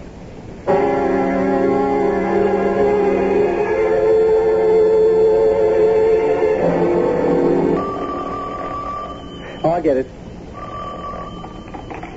Hello? Hello, Roy. I know it's 10 o'clock at night, but I've got something strange over here at the lab. Can you come over? Well, sure. What's up? It's on that tape in the L43 tape recorder. Well, the one I brought home the other night? Yeah. I don't know what you've got in those walls of yours, but they sure aren't mice. I want you to get over here and listen to them. Hi, Peg. I hope you don't mind my tagging along, Andy. I'm curious, too. Not at all. Let's go in the lab. What's the sound, Andy? I was testing the L43 and discovered you must have had it going while you had it home. Yeah, I was showing it to Peg. Whether you knew it or not, you were taping the sounds in your walls. They came in very distinctly. But when I played it back at half speed, it seemed to talk. What? Well, here, listen. Now, this is the sound at normal speed.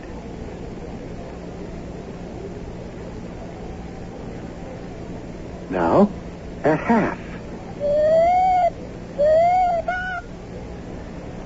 A human voice.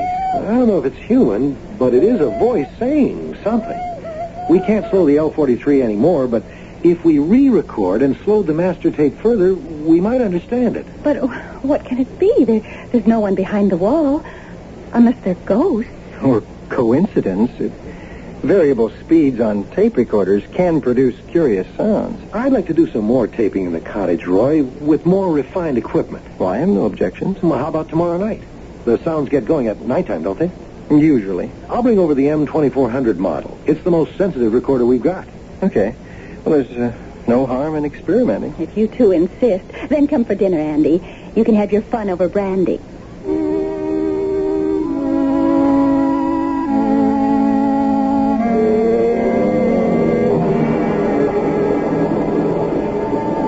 I hope Andy likes sauerbraten.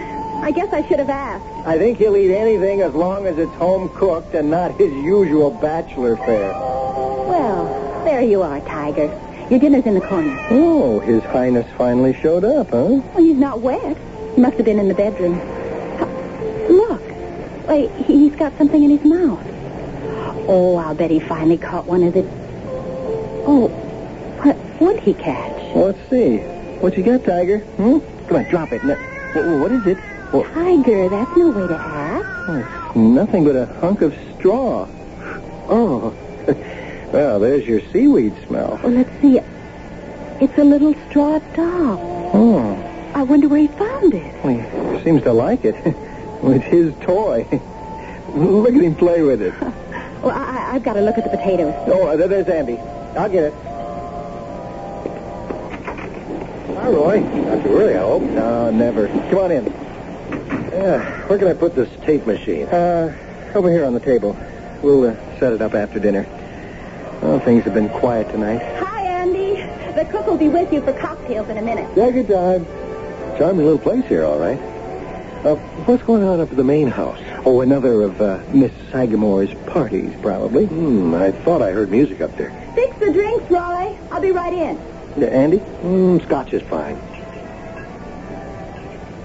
Something wrong? Just an odor. I've smelled somewhere before. Oh, yeah. That's Peg's sauerbraten. No, it's not that. Well, what is it, Andy? Well, you must have noticed it. Oh, that damp seaweed smell. Yeah, we have it all the time. We've gotten used to it. You can't live near the beach without sea smell. Andy, what's the matter, for heaven's sake? That's not seaweed. It's straw. An unmistakable odor. And there's only one thing that smells like that. Just exactly like that. What? The straw in a voodoo doll.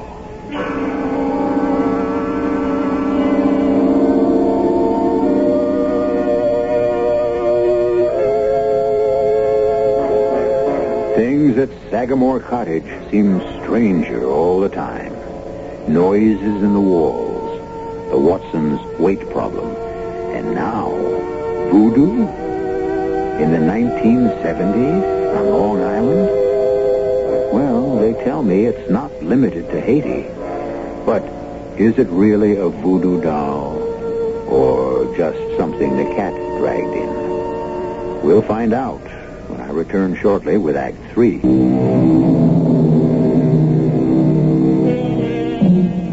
Good rentals are hard to come by these days.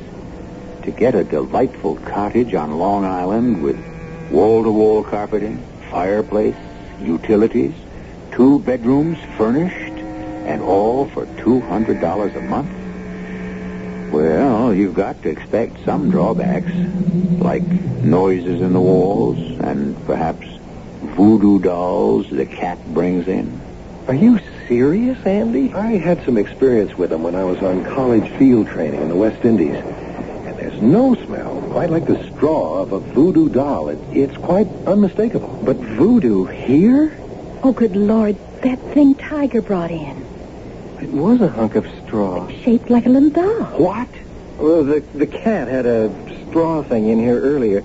We didn't think anything about it. Where is it? Well, Tiger was playing with it like a toy. It must be around here someplace. Well, forget dinner for the moment, please. I must see that thing. Well, I'll see if Tiger's in the bedroom. He brought it into the kitchen first. Let's try there, Andy. Now, you may think I'm making too much of this. Well, I don't know what to think, but you don't expect me to believe Miss Sagamore and that weirdo maid of hers are bewitching us. Look, I smell something I don't like. You describe a straw doll the cat found. Now, that's a hex, no matter who's pulling it off. Somehow, I just can't take this seriously. Well, Tiger's in the bedroom sleeping, but I can't find that thing. I don't know what he did with it. You say it's not doing you any harm, Roy. What about your weight loss? What? Just tension and fatigue. Dr. Mason didn't think so. She wanted more tests. You're suggesting our weight loss is due to a hex? I suggest you both get out of this cottage as fast as you can. Now, forget the recording we were going to do. Forget looking for the straw thing. Pack up and get out tonight. Roy, I'm frightened. And you better be. I told you about the others, Roy. What others? I never told her. An older man who lived here before, and then a young girl after him. Both disappeared, never a trace. Roy, is that true? All I know is what Andy tells me. It's true. How or where they disappeared to, no one knows. But there's something unholy here. And I want you two out of it. Roy, that odor we thought was seaweed, we first noticed it the day after I surprised Margaretta in the cottage. Do you think... She was planting the doll here? Could be. It's been hidden in here all the time, until Tiger found it. Okay. Let's not lose our scientific heads. I wouldn't wait, Roy. Just leave. You're paid in advance. Take my apartment. I'll bunk in with Jim McDonough. Okay, Andy. We'll get out, but one more night's not going to make any difference. Okay, that's up to you. But you'll leave in the morning? I'll tell Miss Sagamore. First thing.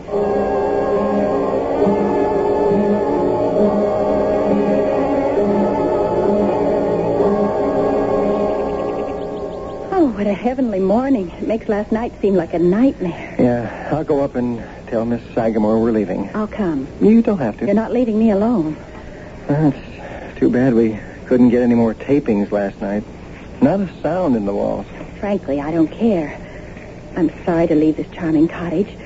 We won't find another one as pretty, but I hope we don't find another one as sinister. Oh, come on, Peg. I don't think there's anything sinister here. I really don't understand Andy. For a scientist like him to go ape over what he thinks might be voodoo. That is what frightens me. Andy's a reasonable, logical man, and he's concerned. He's no superstitious kook. Well, we'll have done with it. Goodbye, Miss Sagamore. I looked all over for that straw thing this morning. I couldn't find it. Oh, Tiger probably took it out in the rain and it's gone. I can't believe neither of them aren't home. I'll try the door. It's not locked. Miss Sagamore? Hello? Still isn't. Miss Sagamore? Should we go in? Oh, no reason to. I'll leave a note in the cottage. Well, they're evidently not here. But I would love to see upstairs before we go. Now who's snooping? You're right.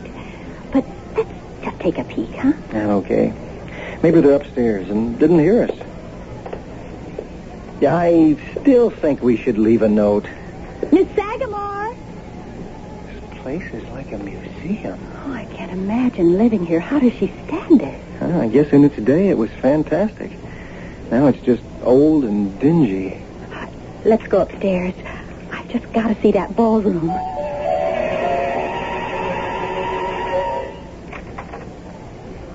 Oh, Roy. What a room. Oh, there must be hundreds of them. Is this where she holds her parties? I don't see how she'd dare with all this china. Hundreds and hundreds of figurines. But we saw people dancing. There's shadows on the curtains. Maybe this isn't the same room. It has to be. Oh, look. On the table by the window. The clowns? Pierrot and Pirouette from the old Italian Commedia dell'arte. The figures are so lifelike. So smooth. Oh, I wouldn't touch it if I were you. Oh, it's a music box. They dance. Those must have been the shadows we saw against the curtains. These are Miss Sagamore's party guests?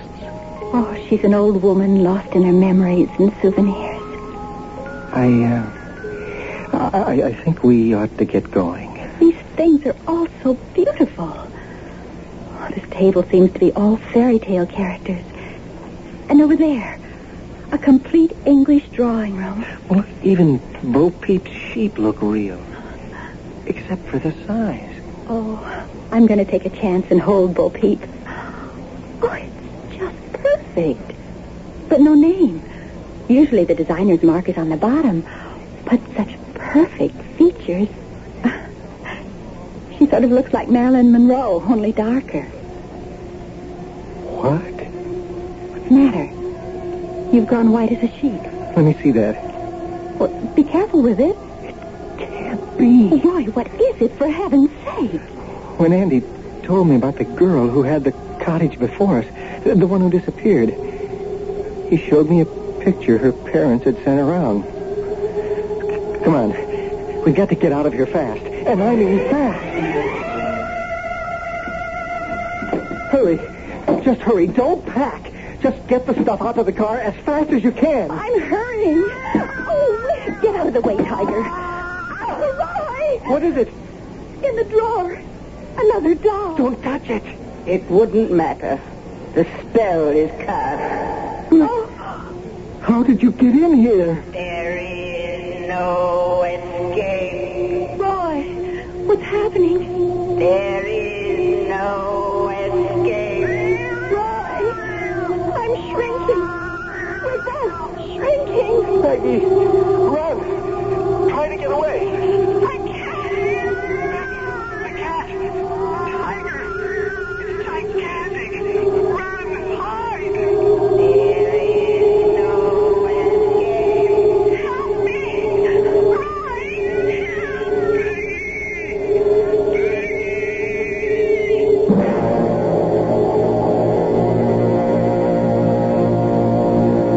You'll be all right.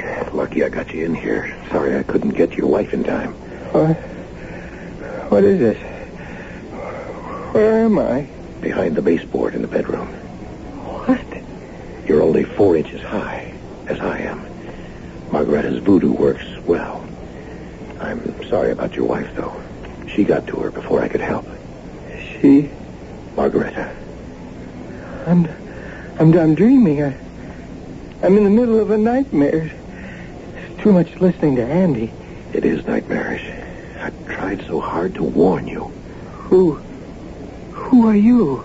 George Dobert's the name. I've been hiding from them for more than a year. You mean you? I was one of the former tenants, yes. I don't believe any of this. Very well. Look out there, then. There, through the opening in the baseboard. Good Lord.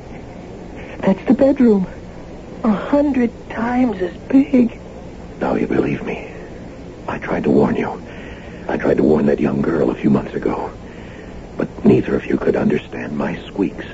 That was you we heard in the walls? Yes. Peggy. Where is Peggy? Margaretta got her before the cat did. That's all they wanted. I don't think they're interested in you. Yet. I've got to find her. Help her. Oh, that's impossible. Don't dare venture out. I'm not staying here if Peggy's in danger. Roy! Peggy!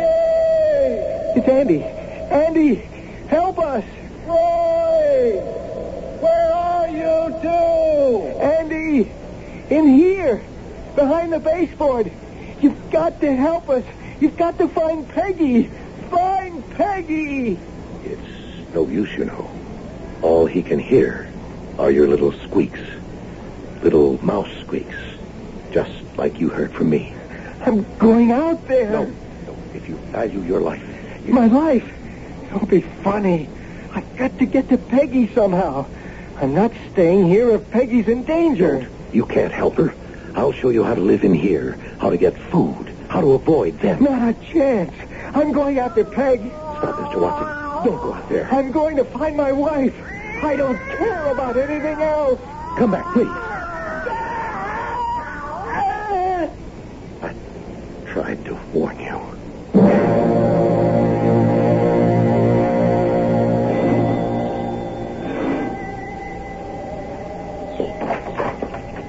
Yes? Miss Sagamore? Oh, you're from the weapons factory. I remember you. Oh, forget about our past differences. I want to know what happened to the Watsons. What happened? What do you... Don't play games, Miss Sagamore. I was there in the cottage last night. I know about the voodoo doll. And now they're gone. Gone? I warned them to get out, but all their things are still in the cottage. They didn't leave of their own accord. Well, I'm sure I don't know. I don't keep track of my tenants coming and going. Okay, Miss Sagamore. Have it your way.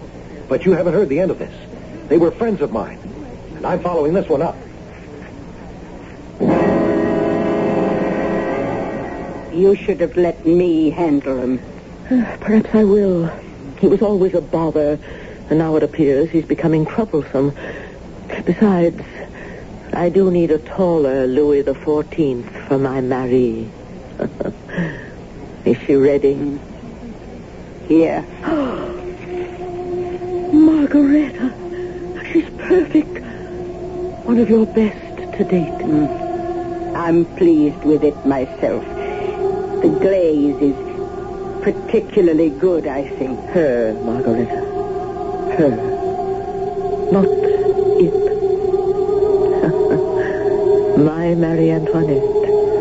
My beautiful Marie Antoinette. Your court is waiting, my dear. Over here, by the window. And soon we'll have a nice, tall, handsome Louis XIV for you.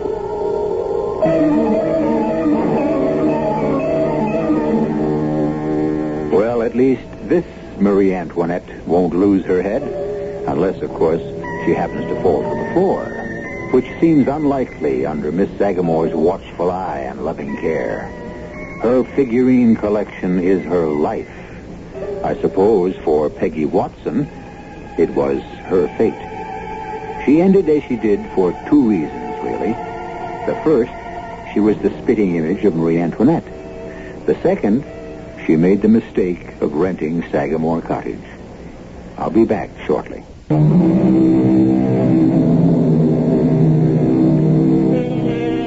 And there lies our tale. Except for one thing that bothers me a little. Tiger. Now that Roy and Peggy won't be around to care for him, he's going to find it tough going. I do hope someone remembers to feed him, poor kitten. He hasn't had a thing since Roy. Our cast included Bob Caliban, Carmen Matthews, Janet Waldo, Bryna Rayburn, and Robert Maxwell. The entire production was under the direction of Hyman Brown. And now, a preview of our next tale.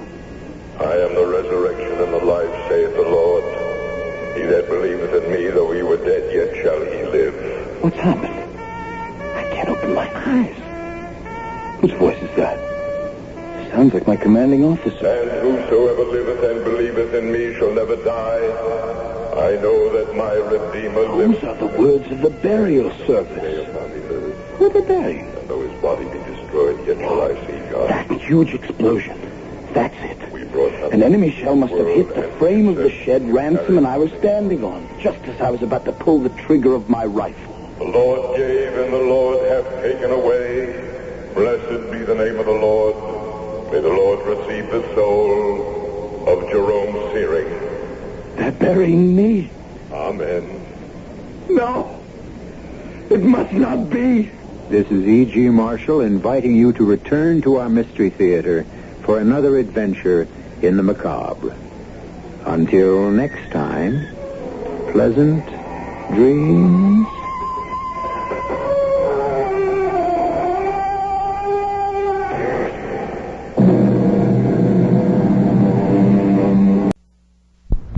The CBS Radio Mystery Theater presents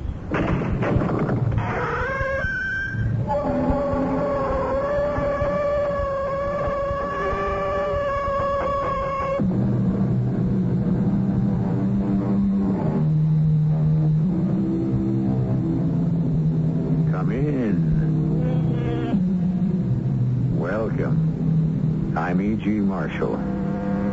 They say Mark Twain was America's greatest humorist.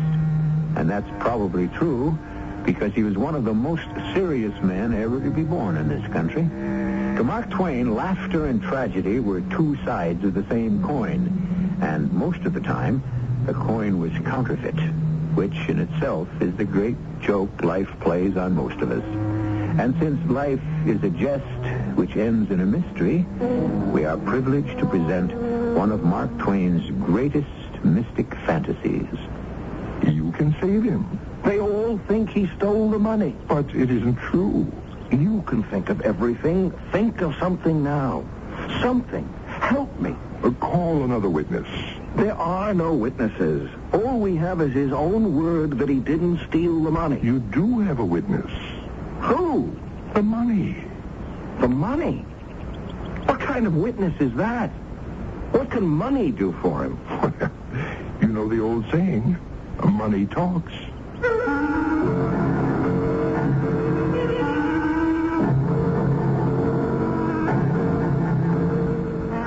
Our mystery drama, The Mysterious Stranger, was adapted from the Mark Twain classic especially for the Mystery Theater by Sam Dan and stars Tony Roberts. I'll be back shortly with Act One.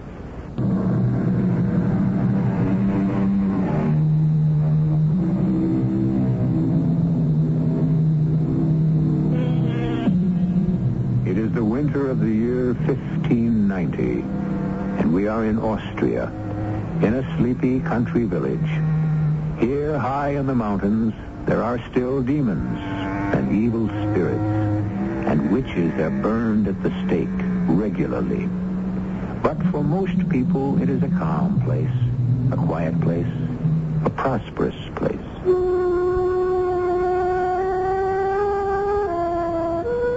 My name is Theodore Fisher. I'm the son of the church organist, who was also the leader of the musicians, teacher of the violin, composer of the hymns, tax collector of the commune, and in many ways, a useful citizen. I am not useful at all. I have been away to the university in Vienna, where I became a lawyer. There isn't much opportunity to practice law here. The priest settles all the religious disputes, and the astrologer, I'll explain more about him later, settles everything else. Well, it was a beautiful day, and my only annoyance was the fact that my pipe had gone out, and I had neglected to bring a flint with me. Good morning. Oh, good morning to you, sir. Oh, I'm sorry. I seem to have startled you. Oh, it's quite all right. Is there any way I can be of service? Service?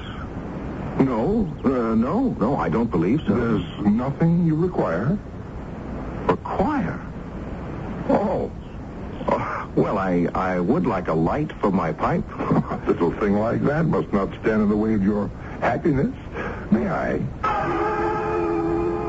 He took my pipe and you must understand this.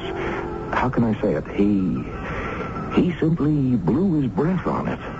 And the tobacco glowed red, and spirals of blue smoke rose from the bowl. I jumped up. Please, don't be frightened. But it was just a trick.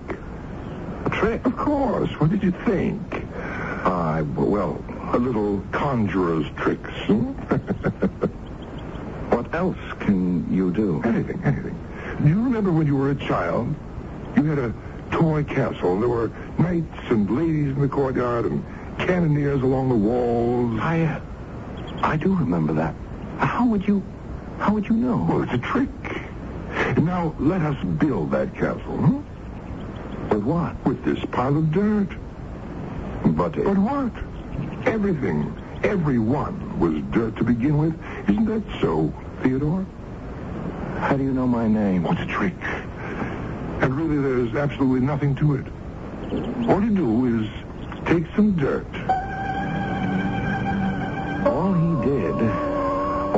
did was take some dirt, and before you knew it, he made a crowd of little men and little women, each no bigger than your little finger, and they all went diligently to work as they cleared a space of a couple of yards and began to build a cunning little castle. 500 of these tiny but living, breathing people, swarming about, laboring diligently, wiping the sweat off their faces. I looked at the stranger and I asked, "Who are you?" An angel. Of course. An angel. Who else? Do you have a name? Well, certainly. Satan. Satan? Why do you seem so distressed? Satan. Well, that's his name, you know. Yes, I know. He's my uncle. But you said you were an angel. Well, surely you remember he was an angel once himself. Yes, I didn't think of that. Before the fall. But he was blameless. Would it be rude if I asked? No, it wouldn't be rude, and I should forgive you even if it were. Yes, I have. I've seen him millions of times since I was just a little child, hardly 1,000 years old. I was his favorite. 1,000 years old? I'm about 16,000 years old by now. That is the way you count time. 16,000 years old?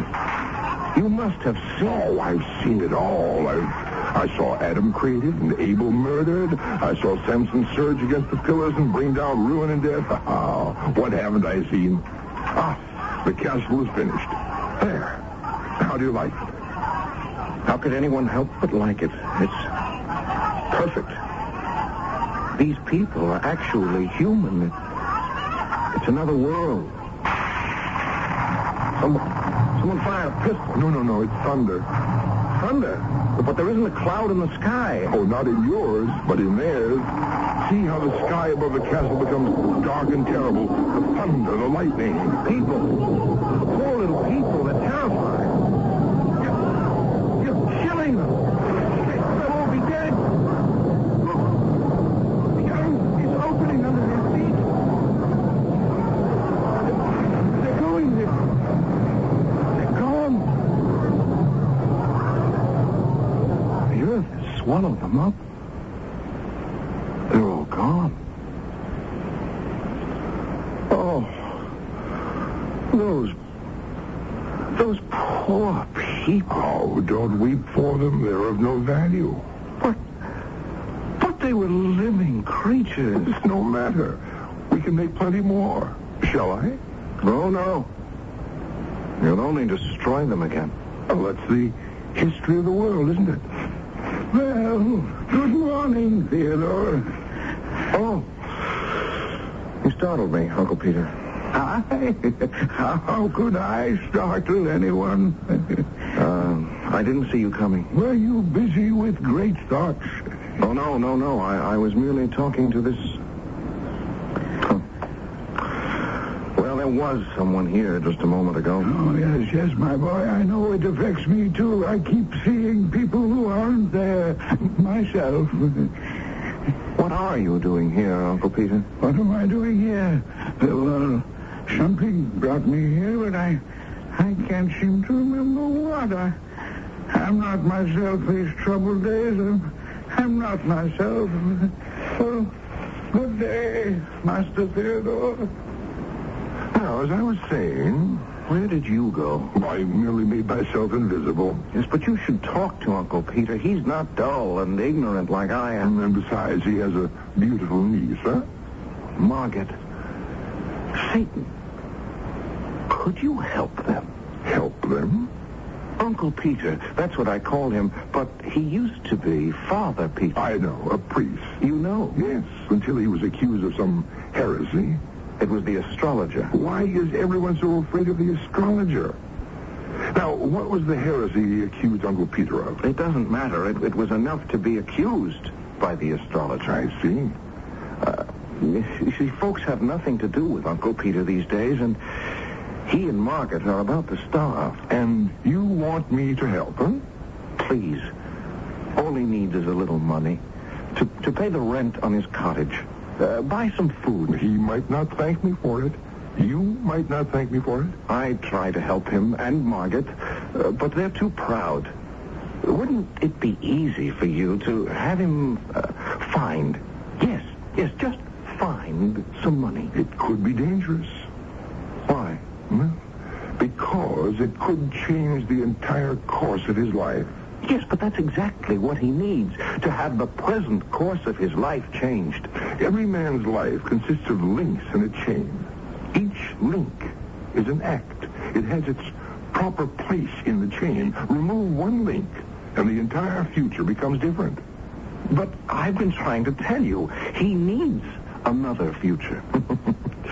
Oh, you have a great deal to learn. I shall see you again. Where are you going? I have an errand to perform. You won't help, Uncle Peter. Well, I'm not sure you'll consider it help, but we shall see what we shall see. And he was gone. As suddenly as unaccountably as he had appeared. A mysterious stranger had vanished. Was it a dream? My imagination? No. In the first place, I am not a dreamy person. Second, it was too real, too vivid. And while I was still debating the matter in my mind, I became aware of Uncle Peter. I remember now, Theodore. What do you remember, Uncle Peter? Why, I have come here. Yes, I lost my purse. There wasn't much in it, but a very little is a great deal to me, for it was all I had. Have you seen it, my lost purse? No, Uncle Peter, but I shall be happy to help you look. That is what I was going to ask you. Yes, but it won't be necessary. Here it is. But yes. But what, Uncle Peter? It's mine, and yet it isn't mine. I'm afraid I don't understand. Oh, the purse is mine, yes, clearly mine, but not the contents. This is fat. Mine was flat. This is heavy. Mine was light. Look. I looked, and I listened. I could hear the jingle of coins, gold coins. And then I saw them, as Uncle Peter knelt on the grass and carefully poured the coins on the ground. There were hundreds of them. I'd never seen so many gold coins in my life. Such bright, shining gold coins. It almost hurt my eyes to look at them. They were so bright, so new, so freshly minted. Who has been here? Why? No, you must not lie to me, Theodore. Has anyone been here? Not a human being, Uncle Peter. I don't understand. I know you're telling me the truth. It's the money. It comes to over 1,100 ducats. Oh, dear, if it were only mine. But it is yours, Uncle Peter, every single piece. No. Only 4 ducats are mine. That's all that were in the purse when I lost it. The rest, yeah, and I do need them so badly. Yeah. No, the fact is, this money is not mine. But the money is in your purse. I cannot account for it unless some enemy.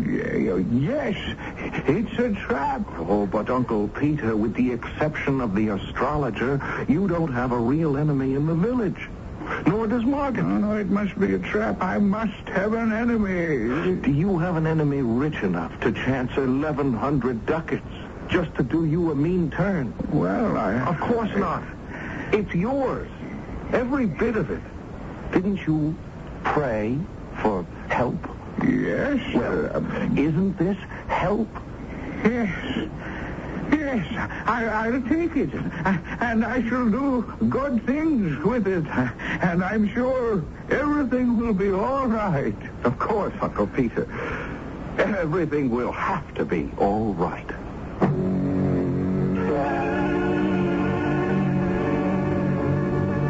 But you know and I know that it's not going to be all right. People may get to live happily ever after in many of Mark Twain's stories, but getting there is usually quite a problem. Also, we've been chatting here about someone called the astrologer. He shows up soon to complicate matters. All in all, Act 2 will pose plenty of problems when it arrives here in just a few moments.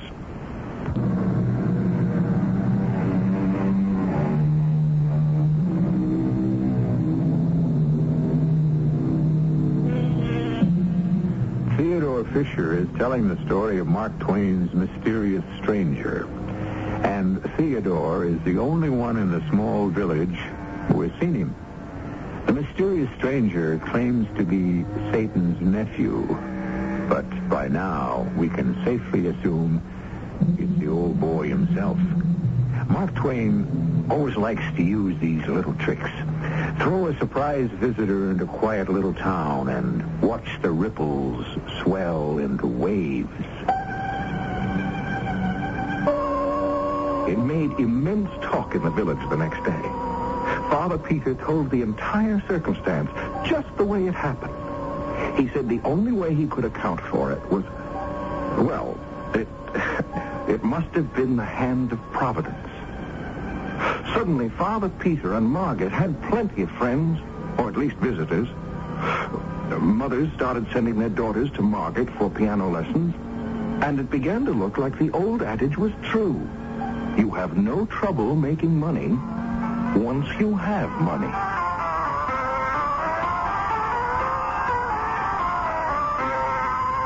Oh, Theodore, how long have you been standing there?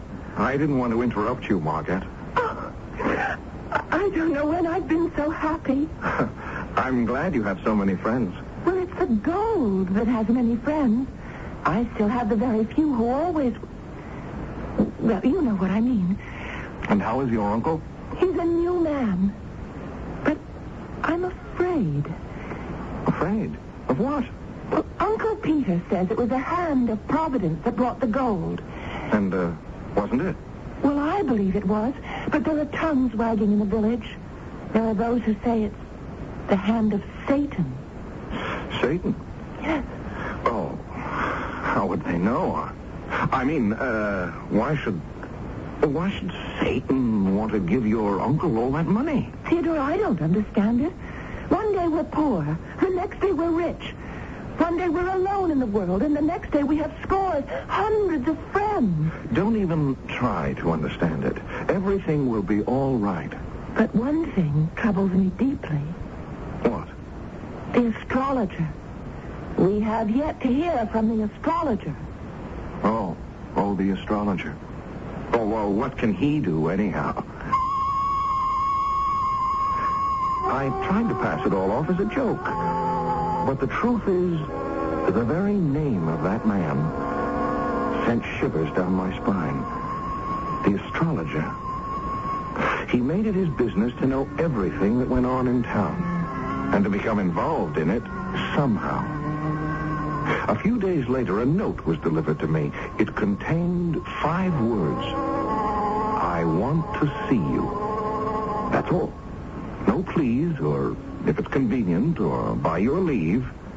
Just an order. As if he had no doubt it would be obeyed. So kind of you to come, Theodore. Yes, sir. You were there when Peter claims he found this money? Oh, well, it's true, sir. I was there. He came upon the purse, and it was filled with gold ducats. It was? How many? Oh, over 1,100. Exactly how many? 1,107. But Peter gave out that there were 1,100. I suppose he gave it a round number. Oh, that settles it. Settles what, sir? Theodore, my lad, that money was stolen. Oh, but I was there when he found it. True, but were you there when he stole it? But who says he stole it? It's the only way he could have received it. He then hid the purse on the path, waited for a witness to come along. The witness happened to be you. And he pretended to find it. Oh, but that's not the way it happened. How else could it have happened? How else? Could I dare to tell him about the mysterious stranger? Well, that would get me burned at the stake. And besides, how did I even know for sure there was a stranger? Mysterious or otherwise. I didn't know what to say. So I said nothing. I wandered around for hours just trying to think. And then, finally, I decided to go see Uncle Peter. But he wasn't at home. Where is he, Margaret? In prison. No. The money, the gold, is in the hands of the sheriff, and Uncle Peter must wait for trial. Margaret, he is innocent. I know, but the astrologer is inflaming the entire town against him. Why? Why does the astrologer hate him? I don't know. How will you live? Oh, I'll manage somehow. People will stop sending their children here for music lessons. And, Margaret, you know how I feel. No. Thank you, Theodore, but I would only bring you misfortune. I don't care. You would after a while. Well, then at least let me help you. I couldn't take anything from anyone, Theodore. The Lord will help. With all due respect, it didn't look as if the Lord was going to be of much help. Old Ursula, who was cook, chambermaid, housekeeper, and everything else for Uncle Peter, tried the best she could, but she was unable to create miracles. I tried giving her money, which she accepted after I had told her to tell the proud Margaret that she had found the money in the street. But that couldn't go on indefinitely. There's a limit to how much money one can find lying around and how often. I was walking through the woods feeling very sorry about everything when suddenly he was standing there, Satan himself. Why? Why did you let these things happen to Uncle Peter? Well, I didn't let anything happen. I told you, and quite clearly, it would affect the course of the rest of his life. Finding that money would set an entire new chain of events in motion. All right, but we have to do something to help. Why? Why do you always feel you have to help people? You see where it can lead. But I can't just let him go under. Why not? I suppose that's the difference between you and me. Now, let me tell you the difference between us. Man is made of dirt. Remember, I saw him being made. I am not made of dirt. Man is a museum of diseases, a home of impurities. He comes today, he's gone tomorrow. I am of the aristocracy of the imperishables. Yes. One more thing. It's the smallest thing, but the most important. You know what it is? No. Man has the moral sense. The moral sense? Do you know what that is? The moral sense. I'm not sure that I do. Well, you should find out. You have it. I don't. And that's the difference between us. I couldn't win an argument with him. We walked along the path, chatting about everything under the sun, when I happened to notice Ursula. Old Ursula sitting underneath a tree. She had a sickly-looking stray kitten in her lap. Satan. Yes? Help her. Why? She works for Uncle Peter and Margaret. She and Margaret are starving. Help her to help Margaret. Once again, you want me to help someone. Just see that they have enough to eat. You know what I told you about introducing a different link into the chain of someone's life? But they're starving. Oh, this moral sense of yours. Very well. Good day, Mother. What have you got there? Any fool can see a kitten. I understand you're very poor. Why do you want to have another mouth to feed? Why not give that poor thing to some rich person? No, the rich wouldn't want this unfortunate creature. It's only the poor that have charity in their hearts. God will provide for this kitten. Oh? What makes you think so? I know so. Not a sparrow falls to the ground without his seeing it. Ah, yes, but it falls just the same, huh? So what good is seeing it fall? What good does it do the sparrow? No. Go about your business, you blasphemous fool, or I'll take a stick to you. I was terrified. There was no way to talk to Satan. But he only smiled at her as if a mere mortal were incapable of insulting him. She jumped to her feet and the kitten leaped from her lap and started running around her. She was amazed. Why, what's come over it? A while ago, the kitten could hardly walk. Why don't you keep it? Oh, it's such a pretty one. The home is so lonely with the master locked up in jail. Oh, poor Miss Margaret. Oh, she'd be glad of the company. Besides, you can have an income from that cat. An income? Are you mad? This particular kind of cat is called a lucky cat. And why is it lucky? Well, the cat isn't particularly lucky. The owner is lucky. And why is the owner lucky? Because every morning the owner of this cat finds 4 silver groschen in her pocket. Have you nothing better to do? You're lying, making a fool of me. Now look in your pocket. You'll be punished for that. It's groschen. In my pocket, I have 1, 2, 3, 4 silver groschen. Oh, sir, dear, kind master and benefactor, let me kiss your hand. I told you it was a lucky cat. Oh, it is. It is. The 3 of us walked back to the house. Ursula said we must stay for supper. Poor Margaret.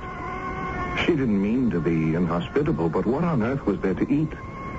She was so embarrassed. But that cat was an enchanted thing.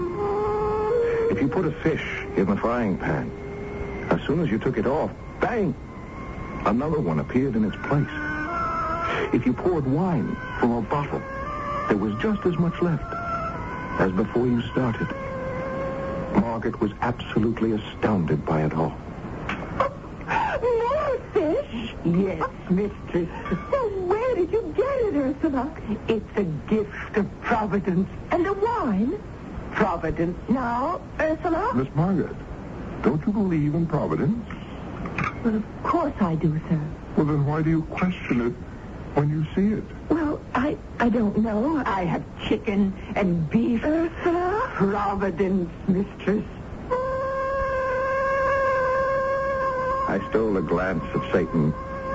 He had that amused smile on his face. And I looked at Ursula and Margaret. They were so happy. From being faced with actual starvation, they were now living in the midst of plenty. I was convinced that finally everything would be all right. After all, what could go wrong here?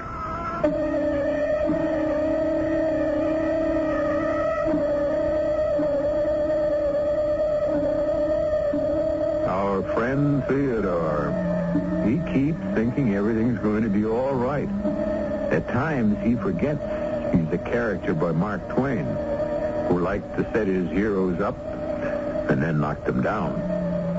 We have some more ups and downs due in Act 3, which I shall bring to you in just a few moments.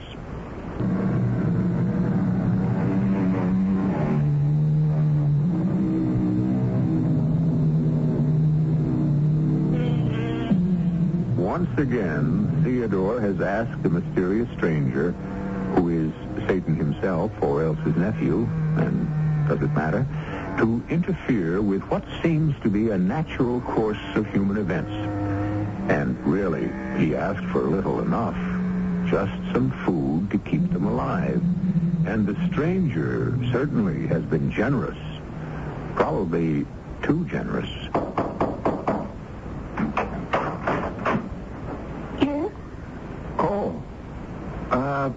You're Gisela Noor, aren't you? Yes, master. What are you doing here? Oh, I work here for Ursula. You do? Oh, yes. I scrub the pots and pans and dishes and floors and windows and walls. I scrub everything. Is Miss Margaret in? Oh, no, sir. She is not home. And Ursula? Oh, yes. She's drinking her tea in the kitchen, sir. Come in. How do you like my servant, Master Theodore? But is it wise? Wise? I can afford her. You should know all about my lucky cat. I can have anything I want. And you know what I wanted all my life. What I'm trying to say is... A servant. Now, this might not mean anything to you, but if you were a servant and spent all your years serving others, why, you'd want to have... I'm asking if it's wise to engage Gisela Noor. After all, her grandmother was burned as a witch. I know, but there's nothing wrong with her. Oh, I'm not saying there is. I only think... The truth is, she's the only one I could get to Come here and work for me. Of course, I worry by nature. And since I feel the way I do about Margaret, I worry about any trifle that might seem to threaten her. But this time I tried to dismiss my worries. I almost succeeded. And then I was walking down the street in the village. I was about to turn the corner when I heard voices. I knew those voices. One was Gisela. The other was the voice of the astrologer. So, Gisela, my good girl, what are you doing these days? Well, sir, I'm employed by Ursula. Ursula? She's the housekeeper for Uncle Peter. She gives me 2 silver groschen a week. 2 silver groschen? Besides my keep and my clothes. She must be wealthy. Oh, they live off the fat of the land, let me tell you. The prince himself don't sit down to a better table. Well. Thank you, Gisela. That thank you. That sent cold shivers down my spine. I had to do something. The astrologer. He'd visit the house. He'd see the frying pan that never emptied itself, the wine bottle that was always full. His mind would gladly leap to one conclusion. Witchcraft. And both Margaret and Gisela would be doomed. There was nothing I could do by myself. I needed help. Are you looking for me? You have to help. Again? Please. You want me to save them from being charged with witchcraft? Admit it. Well, no, not exactly. I want you to interfere, but not really interfere. Mm-hmm. I'm only asking for a return to the status quo. Let it be as if you didn't help. Oh. Well, that's very simple, isn't it? It's so simple you don't even need me. You could handle the matter yourself. Me? Of course. What is the source of all their bounty? The cat. Yes, the lucky cat. Therefore, all you have to do is get rid of the cat. Get rid of the cat? And kill the cat. No, but I couldn't kill an innocent animal in cold blood. Margaret will never talk to me again. If she's to be burned at the stake as a witch, she'll never talk to you again either.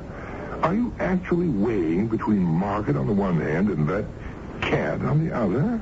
Oh, this moral sense that you humans have. Here, where are you going? He knew perfectly well where I was going, and I could hear him laughing off in the distance as I raced for Margaret's cottage. I prayed to be on time, to get there before the astrologer did. Theodore. Where's the cat? Why do you want it? Where is it? Your lives depend on it. You're taking leave of your senses. Oh, there she is. Theodore, put that cat down. What are you doing? I'm taking her away. Away? Why? Do you want me to kill her here in front of your eyes? Theodore, you can't. I said get out of my way. There isn't a moment to lose. Good morning. I knocked, but no one heard, so I came in. Are we having a lover's quarrel? Oh, Sir Astrologer, I was just leaving. Theodore, I never want to see you again.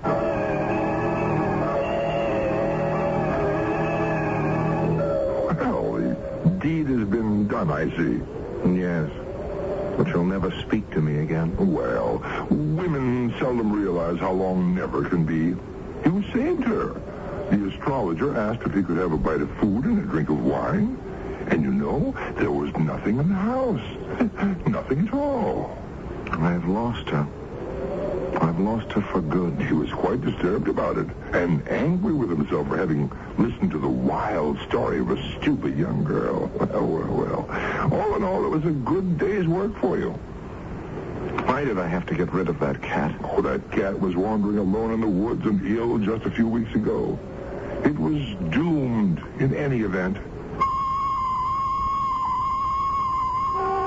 I didn't see my mysterious stranger for a while after that.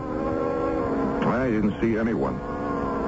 Margaret would have nothing to do with me. And I didn't care to have anything to do with anyone else. Life was lonely. and sorrowful. And I was having all sorts of melancholy thoughts when there was a knock on my door one morning. Theodore. Margaret. May I come in? Oh, please. I've come here to ask you a favor. Anything. The Duke arrived this morning, and my uncle is to be tried this afternoon. Oh. And he needs a lawyer. You want me to defend your uncle? Yes. Oh, but I'm not really very good. You believe my uncle is innocent. In your heart, you believe it, don't you? Yes. Then you'll be better than a smart lawyer who doesn't believe it at all. Margaret, about the cat. I can only believe you had a good purpose in mind, although what it was, I'll never understand. Then you forgive me. I forgive you. How could I possibly get Uncle Peter acquitted? The astrologer was put in the witness box. I did the best I could. Now, Sir Astrologer, you claim these gold coins are yours. I do, young man. I, myself, was present when Peter found them. You mean when he claimed he found them? If the money is yours, how did you come by it? I found the bag in the road. When? More than 2 years ago. And what did you do? I brought it home, hid it in a secret place in my observatory tower, intending to find the owner if I could. I made diligent inquiry, but nothing came of it. And then? And then I thought, why not use the money to finish the foundling wing in the orphan asylum?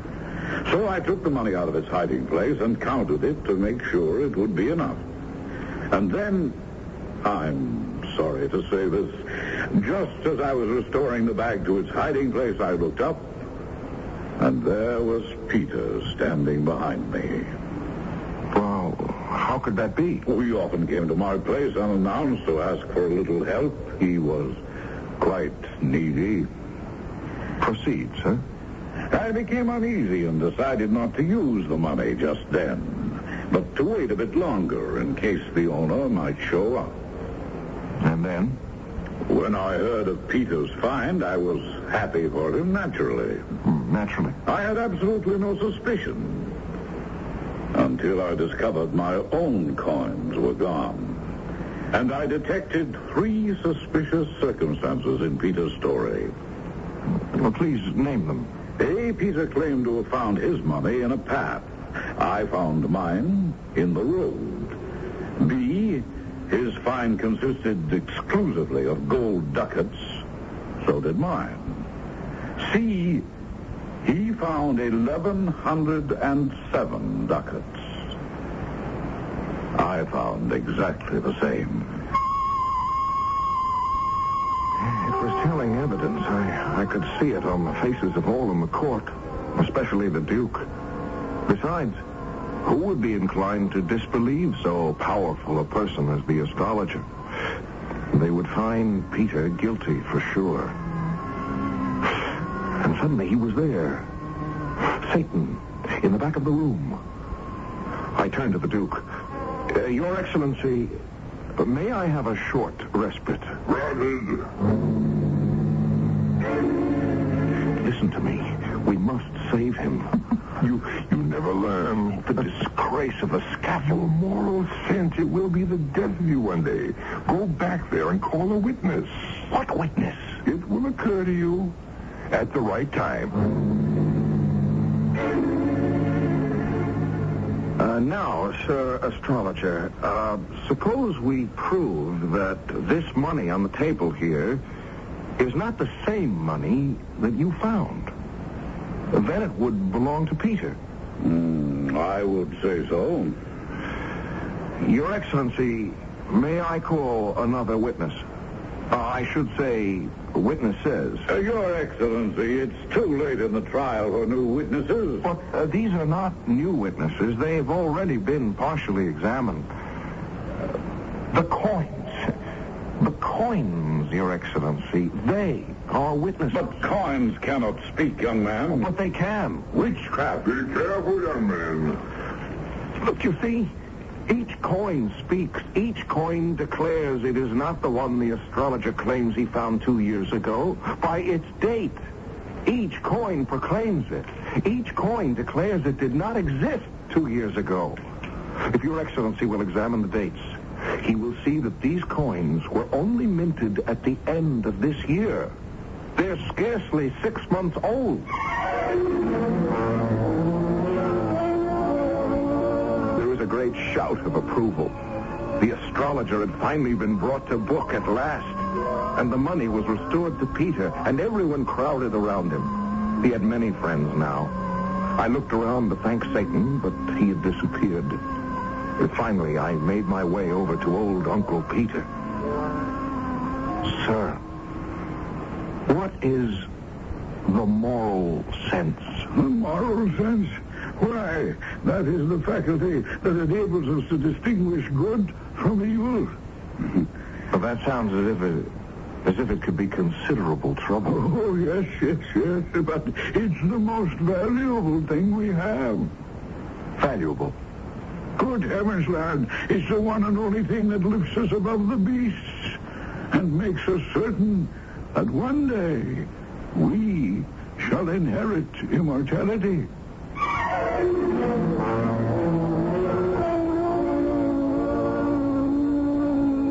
Theodore never saw Satan again. Not in this life, anyhow. But he never forgot him. And he never forgot the moral sense either. Nor should you. Nor should I. And neither did Mark Twain. Even so, there were times when he insisted the thing was more trouble than it was worth. But there's never any trouble around here. You just wait around for a few seconds, and I'll be back.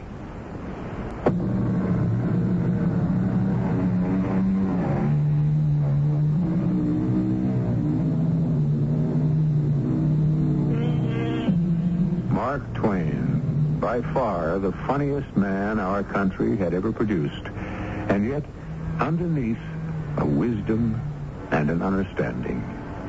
For it was Mark Twain who wrote, "What a silly, poor thing is human life. How childish its ambitions. How ridiculous its pomps. How trivial its dignities. How cheap its heroisms. How capricious its course. How brief its flight. How comic its tragedies. How tragic its comedies." And then, having said all this, he proceeded to make it all very funny. Our cast included Tony Roberts, Joe Silver, Marion Seldes, Bryna Rayburn, and Ian Martin. The entire production was under the direction of Hyman Brown. And now, a preview of our next tale. Intrastar is a fact. Not to my astronomers. Well, that means nothing. They are finite. Only their souls are infinite. And a few of them, in a disembodied state, have visited my planet. Dr. Sargent is one of those rare souls. You have told Mr. Dennis everything, and he thinks you're a lunatic. That's right. You sit there and tell me you're from another planet. And I'm a god. And that Intrastar... Well, tell me more. Lord Z is the ruler. I'm his aide. Intrastar is the gathering place, a way station, if you will, for all the human souls. They arrive there after death for redistribution in the unborn. Reincarnation is a fact? Yes. This is E.G. Marshall inviting you to return to our Mystery Theater for another adventure in the macabre. Until next time, pleasant dreams.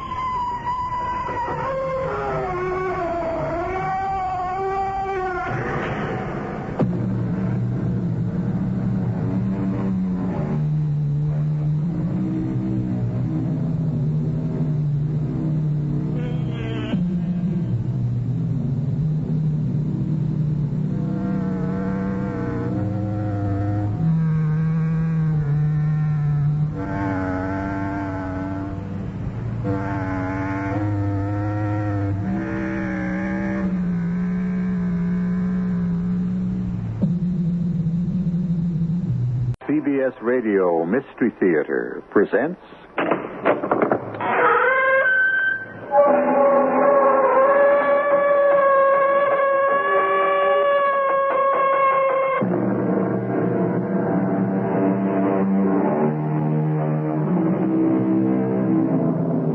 Come in. Welcome. I'm E.G. Marshall. Many of you within the sound of my voice will be present at the birth of the 21st century. Some among us were born a little too early for that. We'll just have to sit around and guess what life in the 2000s may be like. And one person's guess is as good as another's, except for the scientists who claim to have sort of an inside track on the future. They think, some of them, that they know where we're headed. Mike! The instruments here are going crazy. I think what we've been suspecting all along may already be happening, Doctor. I'm almost sure of it. Get into your choppers and head north immediately. Don't stop for a thing. It may be the end of the world.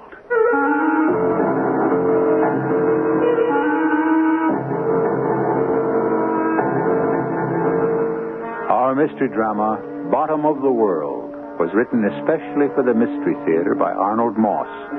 It stars Tony Roberts and Christopher Tabori. It is sponsored in part by Buick Motor Division and ARM, Allergy Relief Medicine.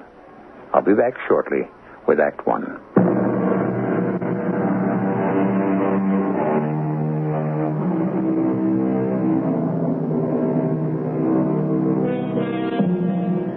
It's a peaceful spring morning. The year is sometime in some century of the future.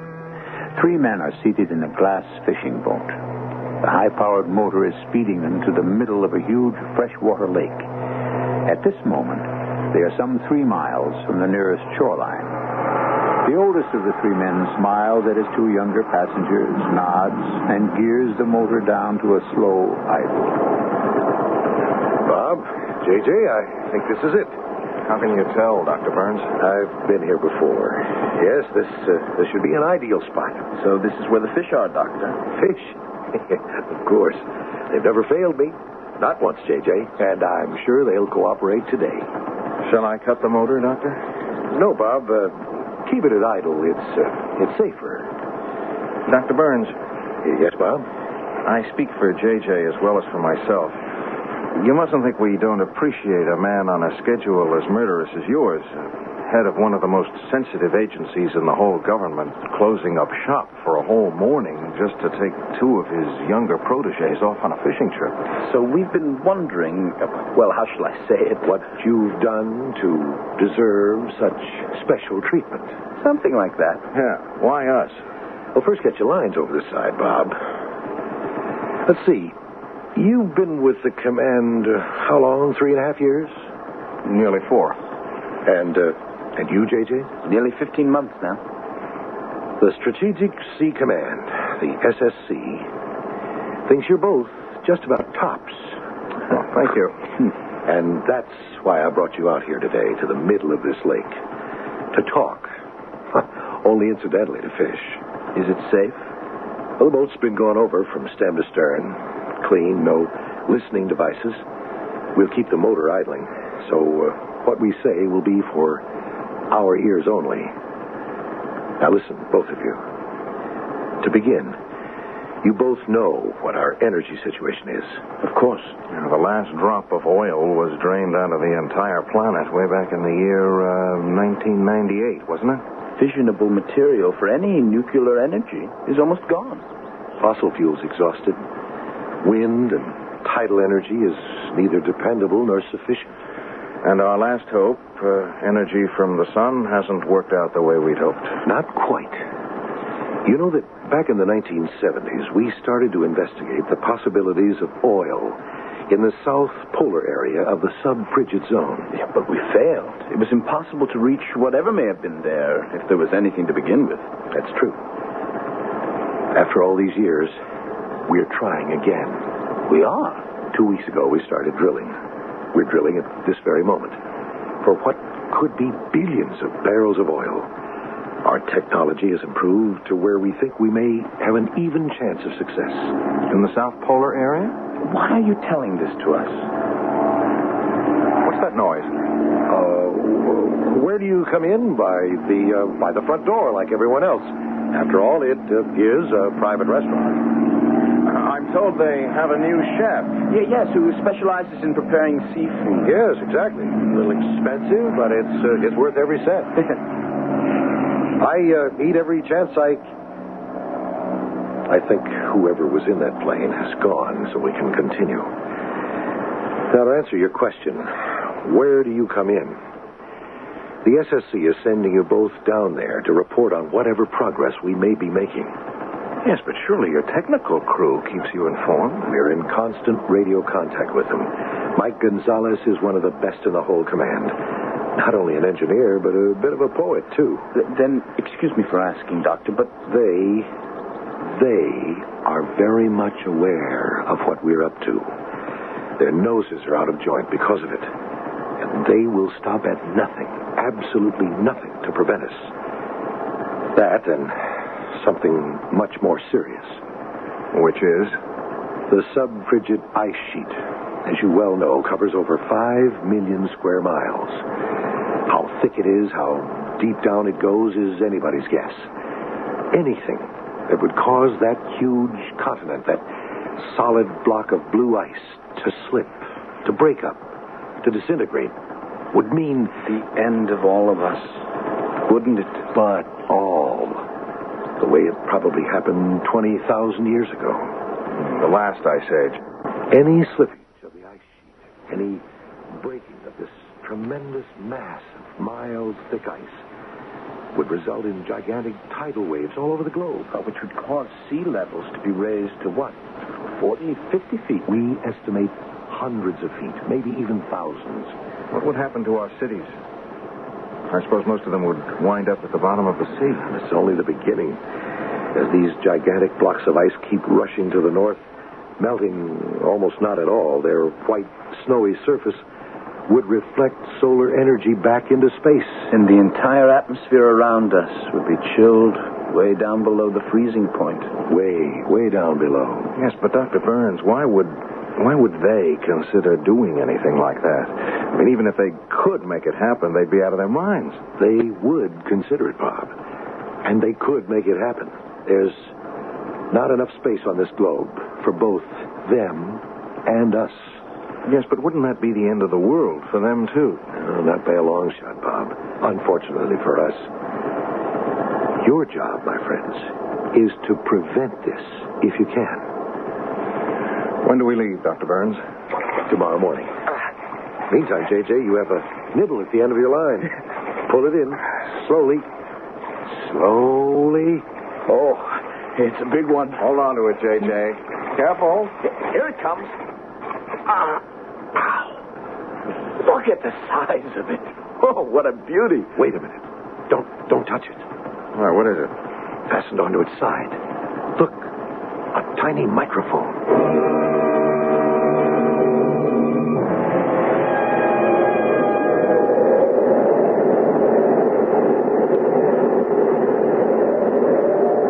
Did you ever see anything like this air down here, J.J.? Never, Bob. First time in my life I'm able to see the air I'm breathing. It actually glitters. It's the ice crystals falling through the air. I remember reading about it. Clear air precipitation, it's called. Oh, look. There's Mike Gonzalez waving to us from outside his work shack.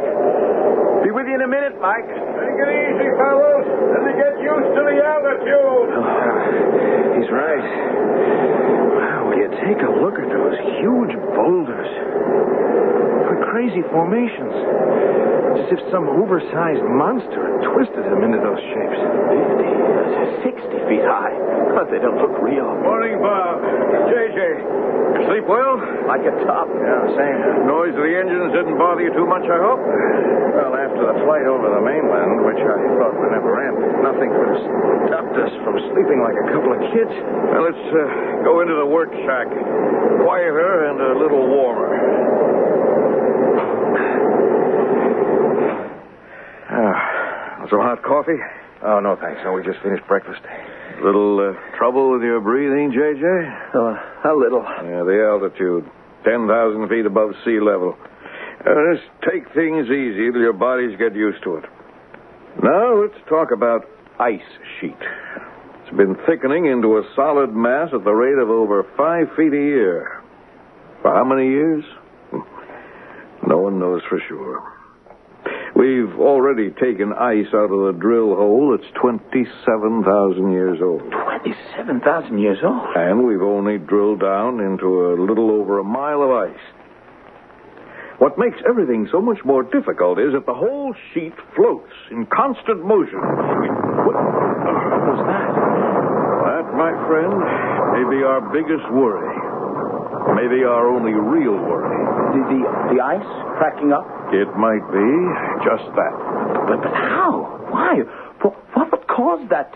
What was that noise, Mike? That sound you just heard could well be the result of a nuclear explosion somewhere down here at the bottom of the world. Maybe 1,000 miles away. Our instruments will indicate if I'm right. The second one in 10 days. They are very methodical. Then if Dr. Burns was right... A few more blasts like that last one, and we may have to close the book. Final chapter. We drove ourselves from the garden, but it was always possible to return. Up until now. Now it looks as though we may have planted seeds in the dead soil of a lost world. A world that may have to go on, if it goes on, without us. Well, we don't just sit here with our heads in our hands, do we? I mean, can't they be stopped some way? Any suggestions, Bob? The time may have come for all of us to fold our tents. We, as opposed to they, may have to give up this little piece of real estate we call the world. It may only be a matter of days. And meanwhile? Meanwhile, we prepare to get out just as fast as we can. Not only from this place here, but from the entire planet, while we still have the chance.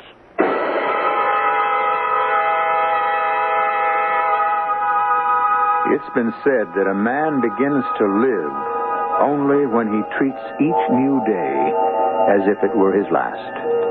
Our three friends in the South Polar area of some time in the future have the feeling that every tick of the clock is bringing them closer and closer to their inevitable end.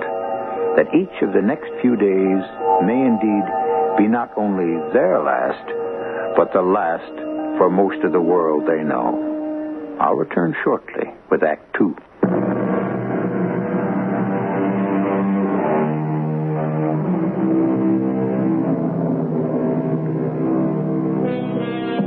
And God saw everything that he had made, and behold, it was very good. And on the seventh day, God ended his work, which he had made. Genesis chapters 1 and 2. But turn a couple of pages, and we read, And the Lord said, I will destroy man, whom I have created, from the face of the earth, both man and beast, and the creeping things, and the fowls of the air. For it repenteth me that I have made them.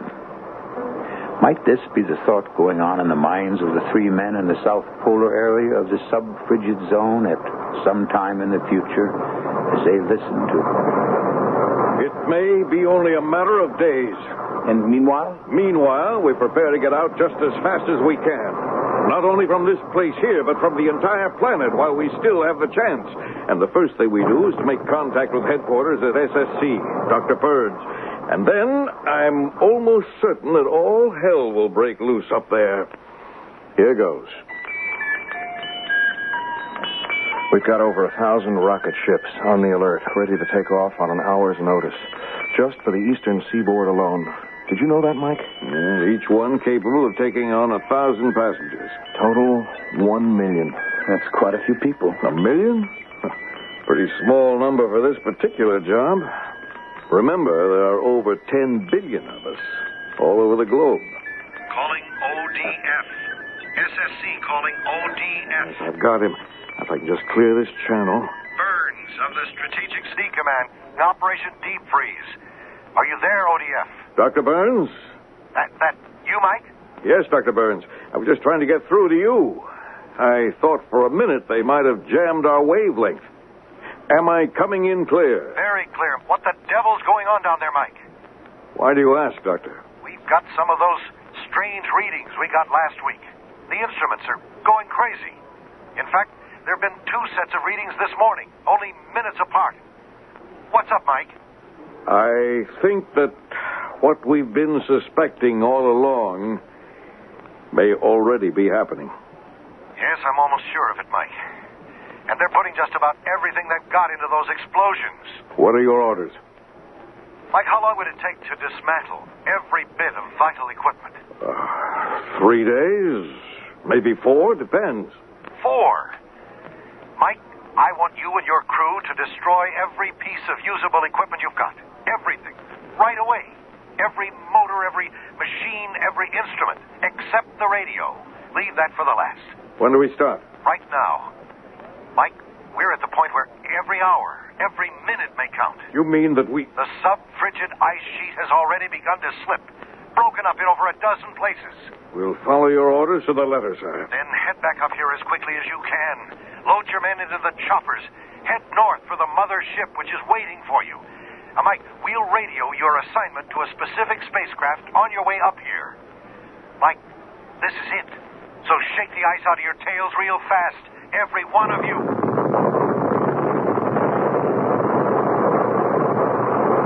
Mike, I heard that. And the instruments have gone absolutely berserk. What's happened? Mike, what's happened? Answer me. Are you all right? All of you? Answer me. Answer.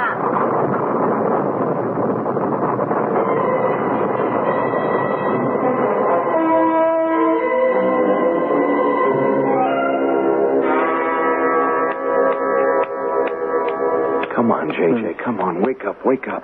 JJ, you all right? Oh, sorry. I must have passed out. That last blast was a real big one. A lot nearer than any of the previous ones. I think I must have passed out myself for a couple of seconds. Well, let's see now. Mike! Look out the window. Where? Where our crew was drilling. I don't believe it. It's not possible. Every single one of the drill towers has collapsed. Yeah, and everything with them. The shock of that last explosion just toppled them over. Drill towers, drills, drill pipes. The entire works. Like so many children's toys. Oh, I've got to get out of here and see that the crew is safe and no one was hurt. Yeah, we'll go with you. Meantime, we get everybody into those choppers just as fast as we can and head north for the mothership. And then? And then, JJ, we pray.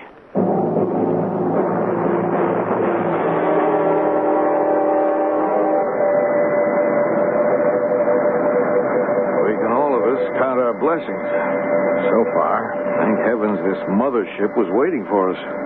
Yeah, and here we are in it. Headed for where? Any idea, Mike? Specifically? No. All I know is that we're safe, that we get on one of the 1,000 rocket ships that are waiting for all of us. We head out into space in the direction of... In the direction of where? Your guess is as good as mine, J.J. There are a million stars twinkling out there in space. Other planets, other universes, even other galaxies. They go on forever, just swishing their way around infinity. And we'll be speeding towards some tiny star out there that we know in advance can sustain our kind of life. Well, that's the whole idea. Start our civilization all over again. How did they ever get to the point where they could make all this happen? Oh, who knows? Some accidental freak of nature, then developed by a kind of planned breeding into a completely new race. A race that can withstand every extreme of temperature, from 200 below zero to 200 above. And their ability to survive either in the air or underwater. How do we explain that? Who knows? By some weird process of selective evolution, they managed to breed themselves into cold-blooded vertebrates who look just like us, but act biologically like amphibians. Like frogs and salamanders. Exactly. With both gills and lungs at the same time, breathing partly through those thick skins of theirs. Yeah, but nothing can penetrate. Well, almost nothing. I suppose their ability to change their voices at will to sound exactly like us, or as if they were speaking from underwater, has to do with the fact that they are amphibians. Maybe. I wish we knew where we were, how close we are to our destination, wherever it is. If they hadn't blacked out every porthole, every window. That's a security measure, J.J. Yes, I know that. Gentlemen, will you please fasten your safety belts? We're about to get some of our questions answered, I think. The captain has asked me to tell you that we are within a few minutes of landing at our predetermined base.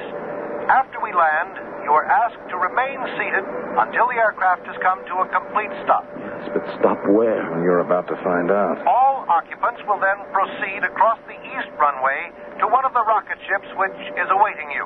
He hasn't said which one. Patience, J.J. And when he tells us which one, how do we find it? Proceed across the east runway? We have just received from SSC headquarters the designation of your particular rocket craft. Here he goes. The rocket craft reserved for passengers aboard this ship is Beta Epsilon number 203. I repeat, Beta Epsilon 203. It can be reached by boarding ramp C on your right across the east runway as you exit. Thank you. Yeah, did you get all of that, J.J.? Boarding ramp C on our right across the east runway to rocket craft Beta Epsilon 203. Couldn't be clearer. Right, now fasten your safety belt. Sorry. Brace yourselves for landing. Here it comes.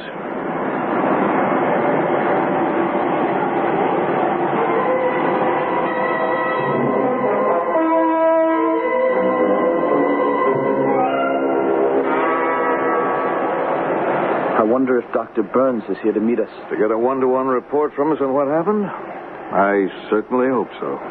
You got all your things, J.J.? Uh-huh. And we're about to come to a stop. I must confess, I'm a little concerned about the next leg of this trip. Well, we're all concerned, J.J. Very much concerned. I can tell you, I'm a little terrified.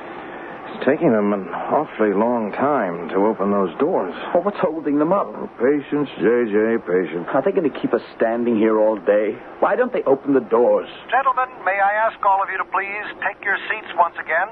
The captain informs us that there is some slight difficulty in opening the doors from the outside. Meanwhile, please relax in your seats until the doors are cleared. The delay will be slight. Slight? What can be wrong? Any number of things, Bob. The captain has also asked me to make the following announcement. Please listen carefully. Once the doors are opened from the inside of the craft, please make your way to boarding ramp C in the reception hall, which is heated as quickly as you can. Wear the warmest clothes you have with you. What's he talking about? Heated. Warmest clothes. It's summer up here. Place mufflers or scarves, whatever you may have available, over your mouths and noses. Breathe as little of the air as possible. What's wrong with the air? Both of you, listen. That will be all for the moment. I think I know what's happened. I'm sure the outside temperature has already dropped so low that just breathing the air for more than a minute or two will freeze the tissues of the lungs into solid lumps of ice. And so the people in cities that are above sea level... Gentlemen, please stand by. We have succeeded in opening one of the crisis doors. Prepare to disembark by sliding down the emergency chute. I can't wait to get out of here. Keep moving, Bob, please. Right, easy, J.J. Now, easy. This way, gentlemen, please. What is this? What happened? It's the most savage wind I've experienced in my entire life. I don't think we'll be able to buck it. Lester, freezing air. It's crippling. I cannot hardly breathe. Look, there's no one out there. It's not a living soul. Yes, there is, Bob. Look there. And there. Those are the maintenance men. The men who take care of the aircraft. Why are they standing there in those strange positions? I think they're all dead, J.J. Frozen stiff into whatever positions they must have been in. What do we do? Make a run for the reception hall and boarding ramp C and hope we get there. And if we don't? Then we join that group of stone-cold statues out there. Those refrigerated corpses we're staring at. I'll get out first. Here goes!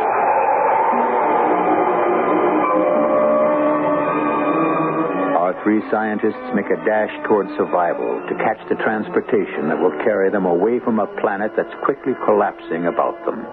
This, in the hope of colonizing a brave new world in the outermost reaches of space, a place safe from annihilation by a new race of destructive beings who want the world for themselves. I'll return shortly with Act 3.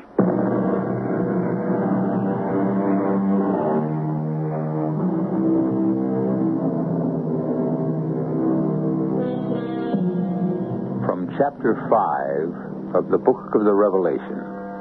And I saw a book written within and on the back side, sealed with 7 seals. And I saw a strong angel proclaiming, "Who is worthy to open the book?" And no man in heaven, nor in earth, neither under the earth, was able to open the book, neither to look thereon.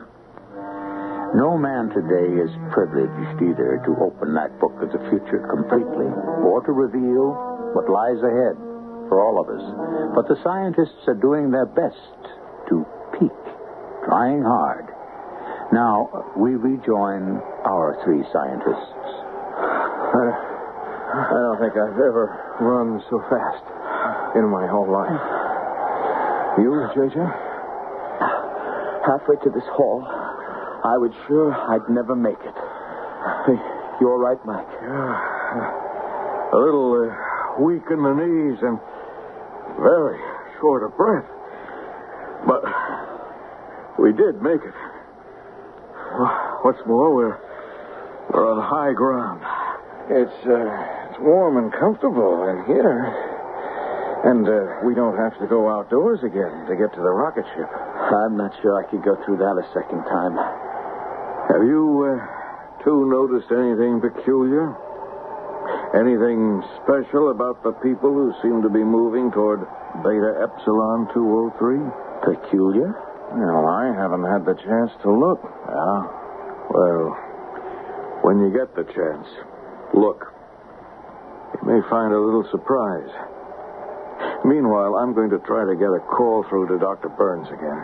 Yeah, he's got to know that we've come through safely up to this point, and the shape of the place we left.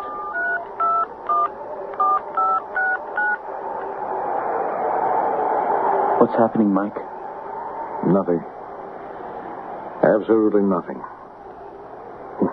This number doesn't answer. Mike, do you suppose that... I don't know how to say this. That they have penetrated the Strategic Sea Command? But neither Burns nor the SSC exist any longer? Well, there's always that possibility. You got no answer, Mike? No, nothing. Just silence. Dead silence. Well, we'd better move along to Beta Epsilon 203.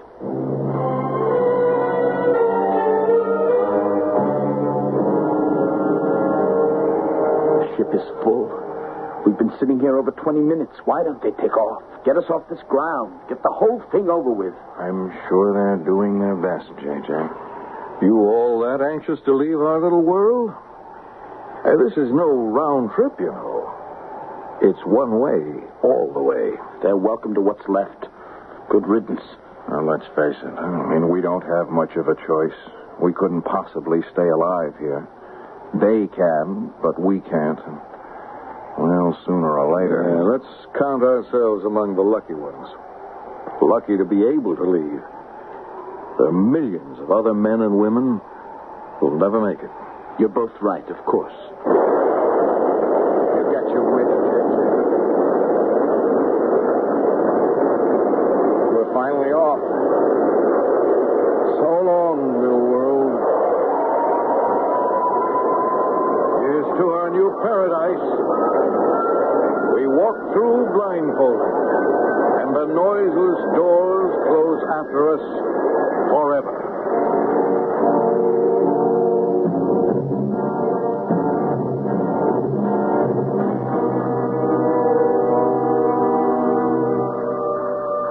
As to being among the lucky ones, has either of you had the time or curiosity to take a peek at any of our fellow passengers? I have, and I must say I'm very impressed. Yes, I've noticed, too. Some of the leading brains and creative talents from all over the entire world. I've already counted 8 Moonstone Prize winners, half a dozen recipients of the Literary Scroll of Honor, the presidents of 5 different countries. Yes, I saw them as they were coming on. You know, this is quite possibly the most distinguished shipload of passengers that ever existed. 1,000 of them. About as many men as women. A good half of them young enough to help populate a brand new world. What you might call extremely careful planning. Indeed. Putting the leaders of the world, the ablest, the most creative, the best minds and bodies. I've seen a few gold medal athletes, all on the same carrier, all headed for the same place. Absolutely brilliant. And we are lucky to have been chosen.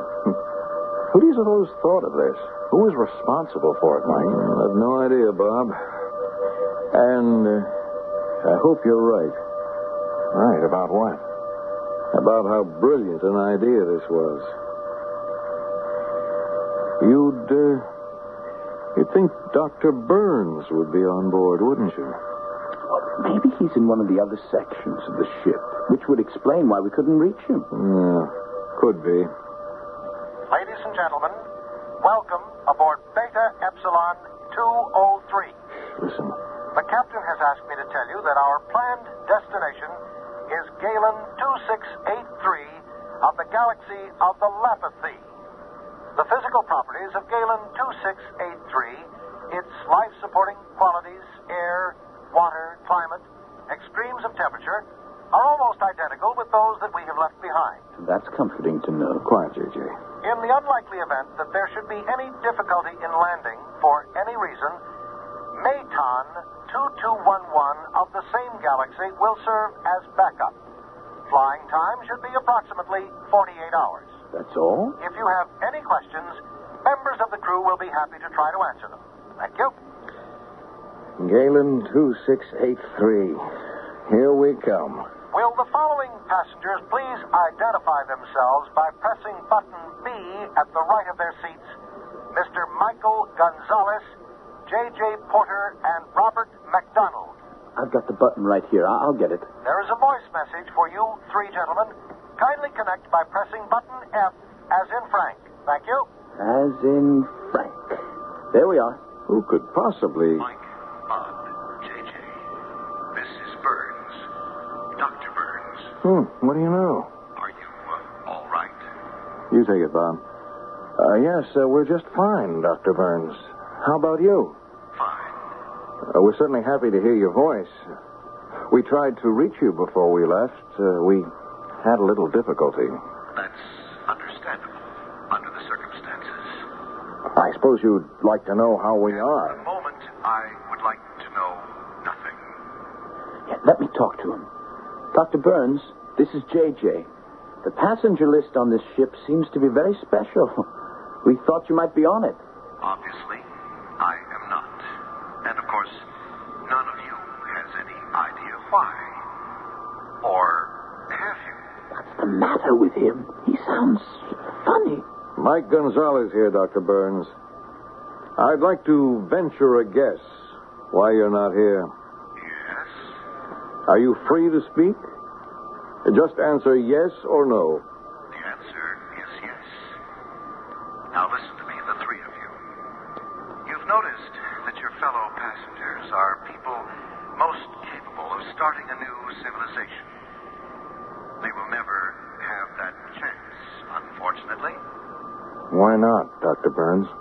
Because none of you will ever make a beachhead on Galen 2683 or any place else.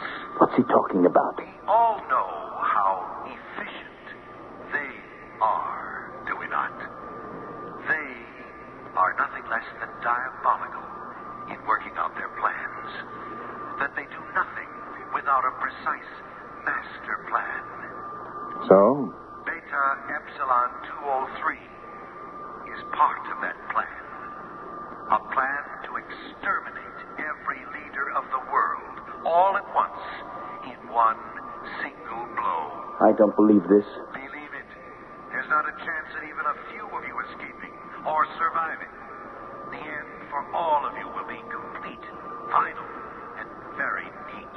But we're headed toward a beachhead on Galen 2683. Isn't there any such place? Yes, there is. But not for you. In a short while, the rocket ship you're traveling on will explode, will disintegrate into space. Not a shred of any of you will survive. That's not possible. It's possible. Because that's the way we planned it. We? We. Those that you call they.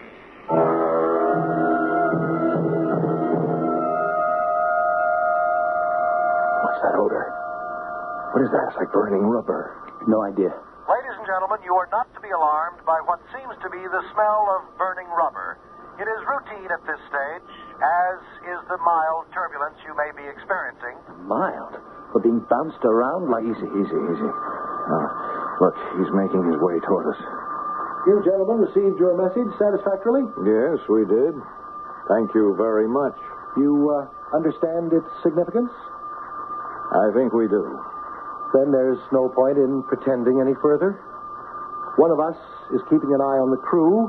I watch the passengers.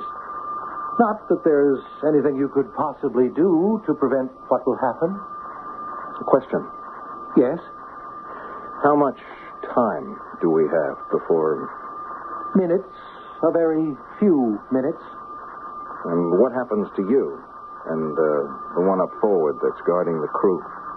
We die. We vanish, along with the rest of you. We volunteered for this trip. And the mechanism that will set the whole thing off? The explosion, the disintegration? Right here, right over your heads. The captain is the only one who would know how to deactivate it. And he's not free at the moment. Now, gentlemen, if you will excuse me... JJ, what are you doing? Put down that gun! I'll get him first, then his friend up there with the crew. JJ, now, it won't do any good. That's not the... Excellent marksmanship, young man. Your rather quaint, old-fashioned bullet struck me right over the heart. How foolish.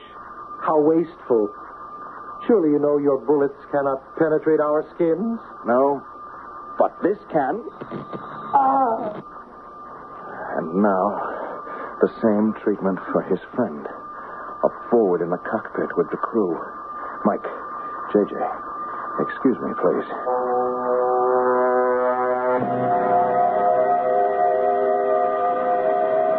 You sure it's all right, General Dukes? Just make yourselves at home. Not too crowded? All three of us here in the control booth? Oh, plenty of room. And a much better view. If it hadn't been for you, Mr. McDonald, and your laser gun, there wouldn't be any view. And your deactivation of their mechanism, General. We're all very lucky. It's all over and in the past, General. It's what's ahead of us that counts. Look out there. Coming right at us. Galen 2683. That little speck? That tiny pinpoint? Pinpoint or not, JJ, that's going to be our new home. That's a new world for all of us. How long before we're inside its orbit? At our present speed, I make it 1 hour, 12 minutes, and 28 seconds before landfall. Keep your eye on it. Oh, it gets bigger and bigger even while we watch it. It's like a little blue-green ball. We're traveling fast. There's our future, all right. Our future is in the hands of fate, JJ. Wait a minute. Take another look at Galen 2683, gentlemen. Our future would now seem to be in our own hands. Holy... What happened? It was there, and then it just kind of Disintegrated. It disappeared right in front of our eyes. There's nothing there. Nothing. Are we looking at some kind of mirage, General? No, sir. Happens all the time. What? 1 minute there'll be a star no one's ever seen before. Just materializes before our eyes. The next minute, something like this Galen star just blows up in our faces. Destroys itself. And is never seen or heard from again. Pity. But we get used to it. And why do you suppose a thing like that happens? What causes that? Who can tell? Every once in a while, a star and the people on it turns to cosmic dust. Well, what's our next procedure, General Dukes? From this point, we veer to 28 degrees, 34 minutes, 2 seconds to starboard, and hope we can reach Maton 2211. And also hope that it's still there when we get there. I got a question, General. I know these stars sometimes have had other names, other than the designations we've given to them. Just out of curiosity, would you know if Galen 2683 was ever called anything else? Well, I have a feeling it was. Here, let me get the book. You got your reading glasses, Bob? Yes, sir. See if you can find it under G. Let's see now. E, F, right, here we are. Galen, 2683. Yes. It did have another name. Back in the 1970s and 80s, it was known as the Earth.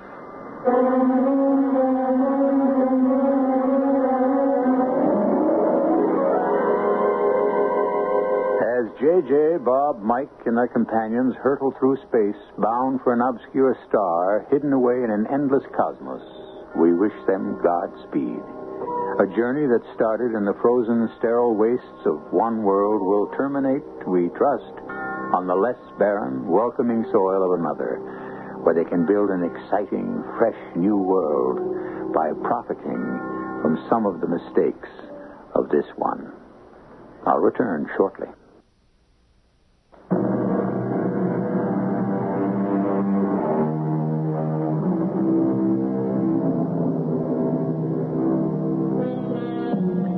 You may find it of more than passing interest that within the past 2 years, the Institute of Polar Studies of Ohio State University suggested the possibility of some of the things you heard in our story. In February 1977 at Edwards Air Force Base in California, a year's tests were begun at the Dryden Flight Research Center as a prelude to an altogether new era in spaceflight. A few days later, we read that the National Aeronautics and Space Administration, NASA, is accepting applications at the Johnson Space Center in Houston for what they call mission specialists. Just how special will these missions be? Our cast included Tony Roberts, Christopher Tabori, William Griffiths, and Robert Maxwell. The entire production was under the direction of Hyman Brown. This is E.G. Marshall inviting you to return to our Mystery Theater for another adventure in the macabre. Until next time, pleasant dreams.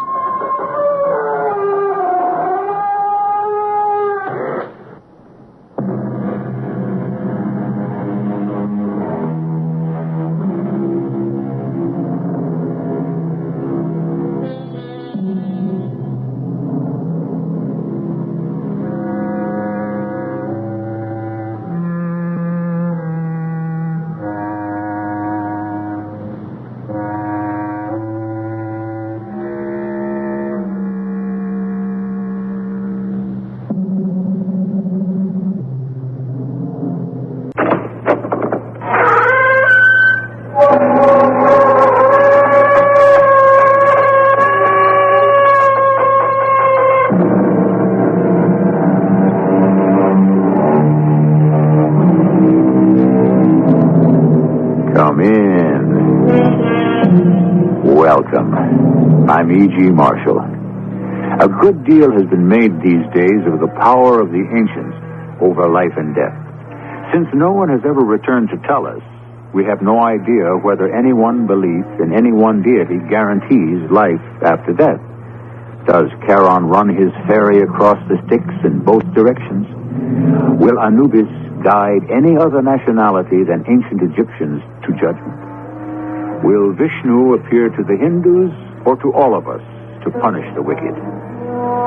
Though we have no positive answer, today's mystery tale is worth checking out. Frank, where have you been? I've been going crazy trying to reach you. I've been to Boston for a 3-day seminar. What's the matter? Can you please come over right now? You're my husband's best friend. I've nobody else to turn to. He just sits there in front of that statue like a zombie. And I'm scared. Please, Frank, hurry. Hurry.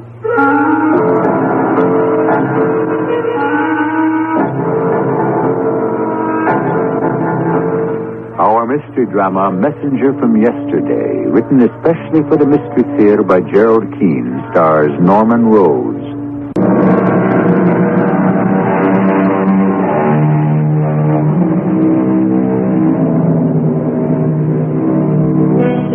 Perhaps it would never have happened if the college had not been named Imhotep.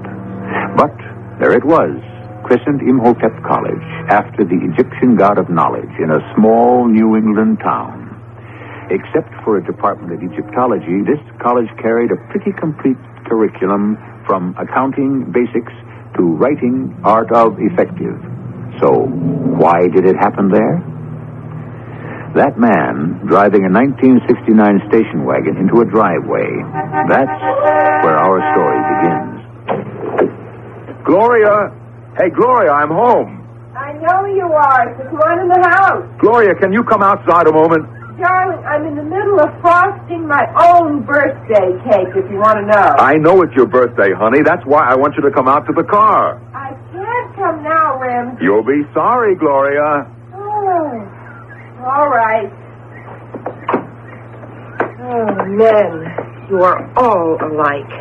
I have to stop what I'm doing because King Tut here, my famous professor of Egyptian history, has given an order. All right, now, well, what is it? I don't see anything. Look in the back. Ramsey.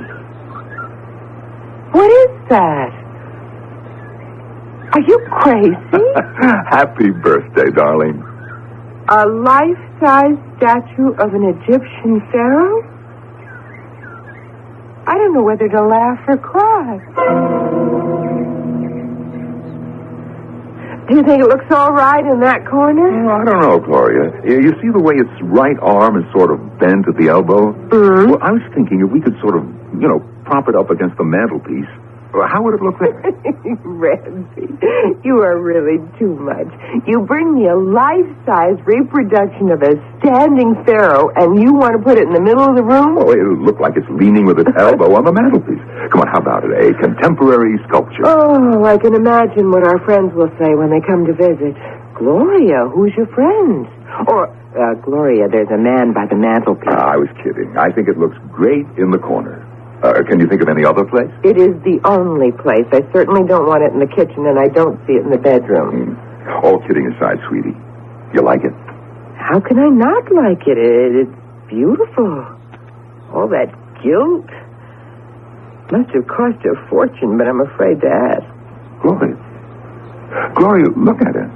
Am I crazy, but wasn't one arm bent a moment ago? What, bent? I'm not crazy because I do remember.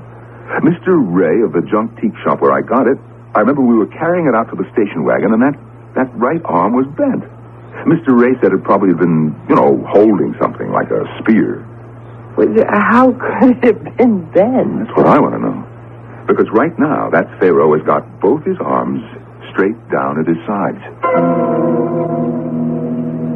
Am I forgiven, Gloria? Oh, I don't know. I'll think about it. Dinner will be ready soon. I don't mind cooking my own birthday dinner or baking my own birthday cake, but in all the years we've been married, you have never come home without champagne. I will never forgive myself for forgetting it. I've got no excuse whatsoever. Classes were over early, too, because my students had a test today, so I didn't even have to do any teaching. Well, I guess it was all the excitement of finding this full-size standing pharaoh in that crazy place. You know, it just threw me. I can't believe he let you have it for so little. Are you telling me the truth, Ramsey? Well, it's a reproduction. The dealer said that this was a test statue. You know how they do it. They make a mold of the original and then cast copies from that. I guess this one was imperfect, so they chucked it. Oh, not so anyone could tell. Well, all right, Professor West, if you can tear your eyes away from my golden pharaoh for an hour, dinner is on the table.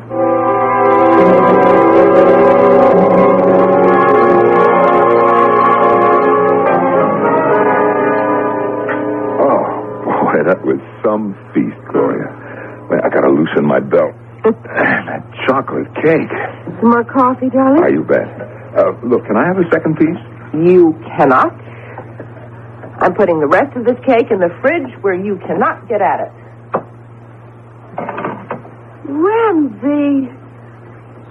Ramsey West, you old faker, you bought it after all and snuck it into the ice box. What did I do?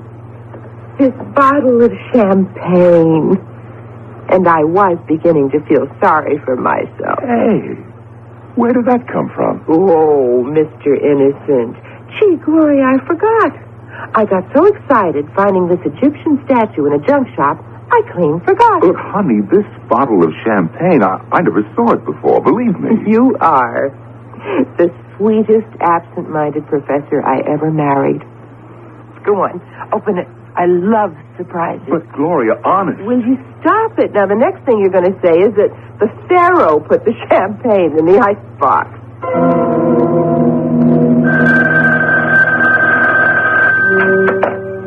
Hello? Mama. Oh, gosh, it's good to hear your voice.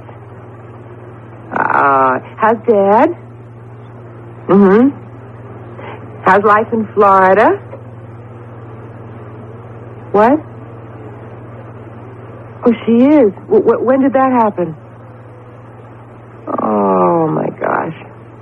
Well, now, look, if Sis is ill and there's no one to take care of the kids, sure, I'll go. Which hospital? Uh-huh. I'll take the next plane to Chicago. Don't you worry. No, Ramsey can't come. It's exam time at college. Now, listen, don't you worry about Sis. And call you when I get there. Okay. And love to Dad.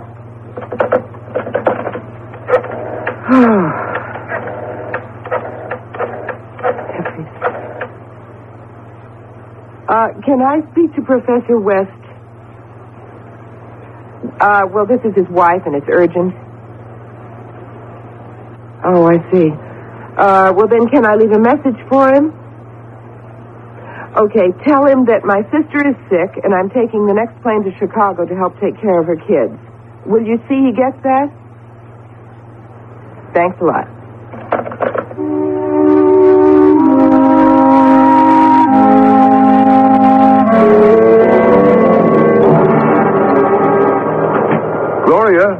Gloria, I thought you'd gone to your sister's. Oh, great Scott. The Pharaoh's vacuuming the living room. I am making this house ready for the long journey. I must be going crazy. Seeing things, hearing things. This just doesn't happen. A statue that moves, that talks. I better get Frank on the phone fast. He'll know what to do. Hello. Hello, Frank. Hiya, Ramsey. What's on your mind? Frank, are you busy? No, I was just going across the street to a diner for a little supper. They got Greek rice pudding. Look, Frank, would you mind coming over here? When? Now. What's the problem? You sound kind of funny, Ramsey. What's the matter? Well, I don't know. I think I'm suffering from some kind of delusions. What's that noise I hear? Well, someone is vacuuming. Well, I thought Gloria was out of town. Look, Frank, don't ask so many questions. Just get yourself over here as fast as you can. And even when I pulled the vacuum cleaner plug out of the wall, the machine kept right on going, and the Pharaoh kept moving it across the rug. Oh, come on, Ramsey. What is this? That statue over there in the corner was doing your house cleaning? Oh, what can I tell you? Gloria will love you if you're your little Egyptian homemaker when she gets back. No minimum wage or Social Security to cough up. Frank, I tell you, that figure standing there against the wall was vacuuming. All right. Let's be scientific about it. First, let's examine it. Now, see. Oh, it's really a beauty.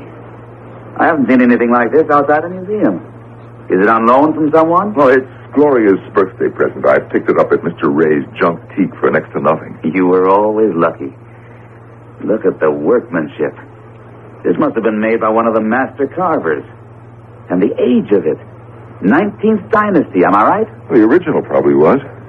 This 5'5" statue is a copy? Yeah, from the Edwards collection. Oh, even copies aren't cheap. I don't know what to tell you, Ramsey. It's a physical impossibility for this statue to move. You must have imagined it. I didn't. I tell you, it's physically impossible.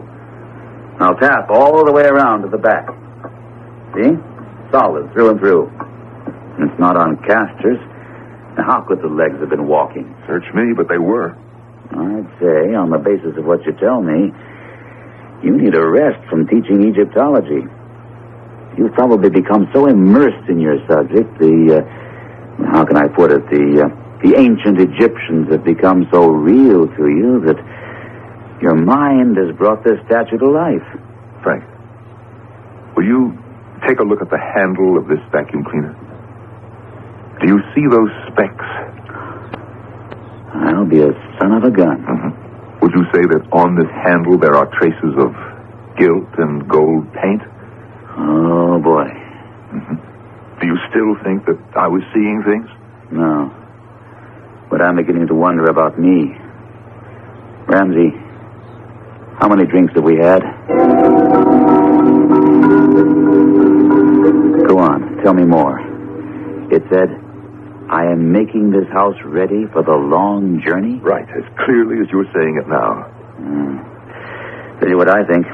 And I'm not a professor of psychology without pretty much knowing that field. Especially aberrations. Aberrations? The human mind is a funny thing. There comes a time when it acts as though it had a mind of its own. You've just had a signal, that's what. A warning. Your mind is saying, Ramsey, you've been overworking. I'm going to give you a sign that'll scare the daylights out of you. So you had better take a rest.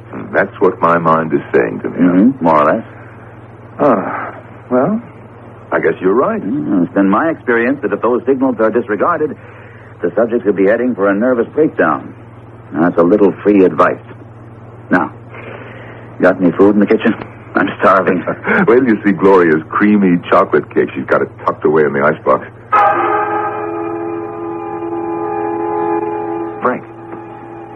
Frank, look at all that food on the kitchen table. Hey, you're a heck of a cook.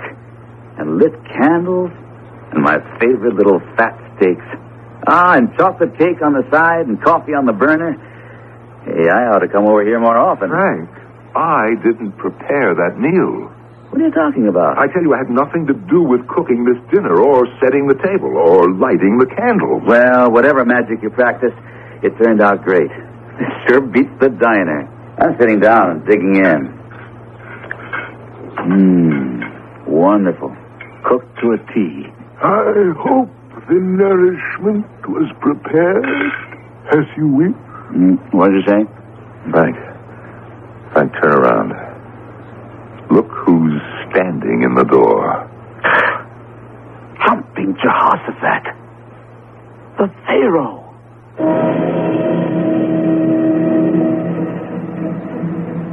When faced with extraordinary or unexplainable phenomena, the first step is to assess what you know. Better than most other people, Professor West knows the ancient Egyptians believed that life continued after death.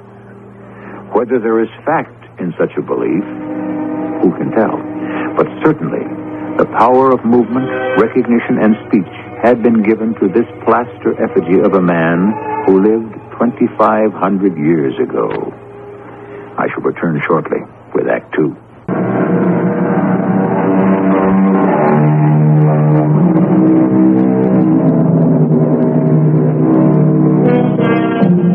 there a link between the past and the present? Some theorists believe we are all linked in a chain, an endless belt of humanity, destined to go round and round, which might explain why generation after generation seems to make the same mistakes. Or is there linear time, as others have said, that we are but travelers on a river of time, passing the shores of events? Whatever the theory, the fact remains that in the house of a college professor, a statue has moved and spoken. It was the darndest thing. I've made a lifetime study of philosophies and psychologies, and the only explanation I could comfort myself with was mass mesmerism. Hypnotists use it, faith healers use it, and somehow Ramsey and I had fallen for it. I swear to you, Frank, I had nothing to do with preparing that dinner. Now, don't keep saying that. It's too much for me to handle right now. Let me just add up what I do know. And here I am in your living room. It's 10 o'clock at night. I've eaten. I'm sitting in front of your fireplace. You're 6 feet away. I'm standing upright. Leaning against that mantelpiece is a 5'5" reproduction of a 19th dynasty pharaoh. Now, how far would you say I am from the pharaoh? Oh, 2 feet, 3, somewhere between. Mm-hmm. It's made of plaster, has 2 feet that are well balanced on the ground, no platform, covered with gold paint. What any scientist would call a totally inanimate object. Yet I saw it move, and I heard it talk. Glad it's you too, Frank. We might get a raid on twin straitjackets. Now, wait a minute. I never said you were disturbed. What I said was, you may be under a strain. So we're both under a strain. Now, let's keep pulling it apart. Do you mind if I smoke? I'm trying a new tobacco, and when I see you turning blue, I'll stop. There are matches up there on the mantelpiece. Yeah. Now, where's that tobacco? Did you say there were matches up here? Oh, my heavens. Will you look at him? He's lit a match for you to light your pipe with. Thank you, Pharaoh. Thank you. I've got it. There was a slip-up when these copies were being manufactured, and you got yourself a robot. A robot? Well, how's that possible? Anything is possible. No, that's not what I mean, Frank. A robot has to be programmed, like a computer. My Pharaoh acts independently. He sees a problem. He solves a problem. He deduces we're hungry. He makes a meal. The room needs cleaning. He does it. I'm not denying that you haven't got yourself a very special kind of robot. Oh, I've got an idea. Thanks a lot for coming over, Frank. I'll see you to the door. But I don't... Come on. Do you think the Pharaoh can listen and understand us? Who knows? But I'm not taking any chances. Let's go outside. I'll walk you up the street. Look, I'll fix the latch so I can get back inside. Okay, shoot. Oh. I've got to find out who made that Pharaoh. You've got something. Who indeed? Now, after my 10 o'clock class tomorrow, I've got the rest of the day off. I'll go to the junk-teak and find out where he got it and keep tracking back. How about you? You want to come? Can't. Big day for applied psych. I'm free in the evening, though. A horrible thought that crosses my mind is maybe some manufacturer is turning out a whole army of robots, and all of them may not like to do housework.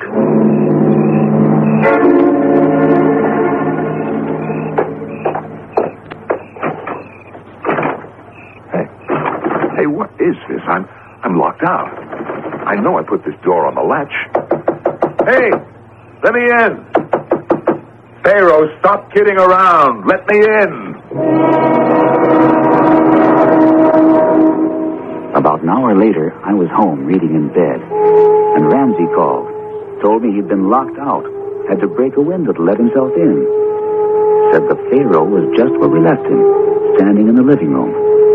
The only thing different was all the ashtrays had been emptied and the glasses washed and put away. I told him he'd got a good thing there. He didn't think that was very funny. Hello. Is this Museum Masterpieces Incorporated? Right. Oh, this is Ramsey West. I recently acquired a reproduction of a standing pharaoh, Seti the First, I think. It appears that way. Yeah, that's right. You do make all those plaster cast copies from the Edwards collection, don't you? Yes, I do. Well, of course you can. I was going to come over and see you. Right, I'm at 14 Elmhurst Drive. I'll be here the rest of the day. I didn't catch that name. Ludlow. And how will I know you? Some red hair, okay. Say, you aren't... He hung up.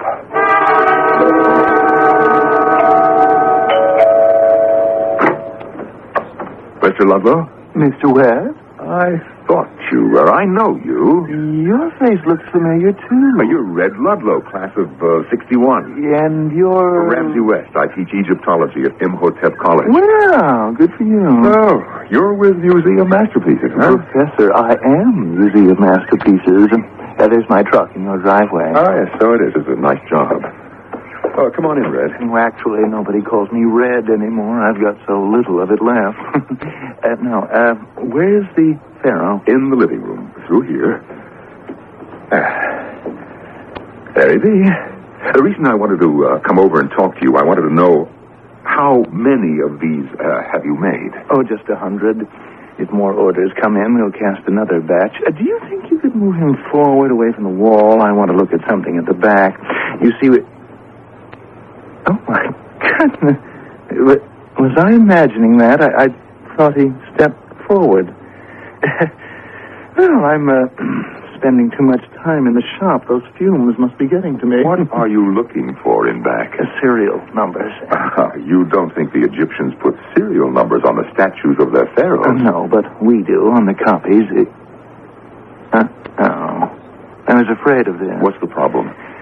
Professor, can you keep what I'm going to say completely confidential? Well, sure, but what's wrong? Well, of course, it goes without saying. Museum Masterpieces will reimburse you for what you paid for the statue. Well, I don't know that I wish to part with it. Oh, I'm afraid you'll have to. No question about that. I'd say there's quite a big question about that. I gave this one to my wife as a birthday present. Oh, in that case, does it matter to you if we give you a duplicate reproduction instead of this one? It certainly would. You see, I've become rather attached to this particular copy. I'm afraid that's just the point, Professor. This is not the copy of the standing pharaoh Seti the First. This is the original. And I'm afraid I shall have to remove it from this house. I'm blinded. I went off right in my face. All this smoke. A fuse must have blown somewhere. Mr. Ludlow, where are... Mr. Ludlow? Red? Where are you? My son, he who stays the hand of Osiris must perish. Pharaoh, did you make Red Ludlow disappear? That wasn't very nice of you. He is at peace with his ancestors. He is? Ramsey? Darling? I'm back. Oh, I'm so glad to be home.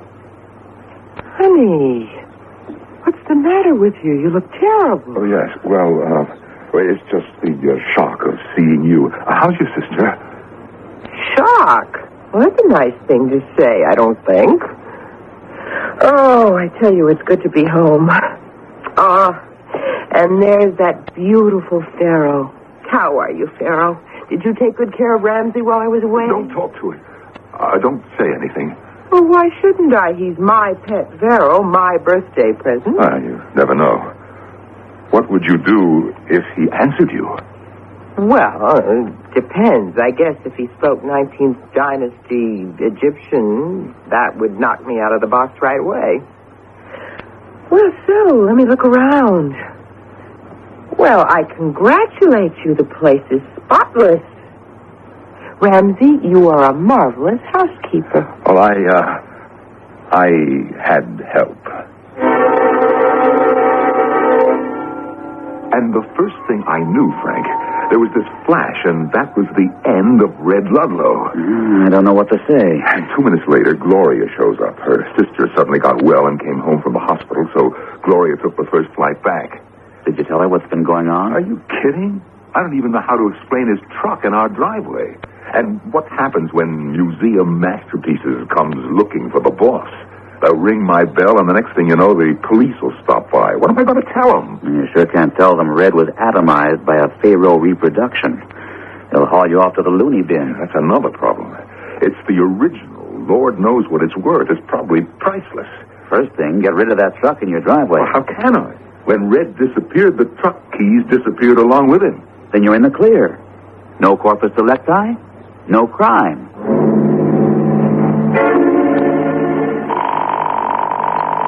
Oh, I hope he's there. I just hope he's there.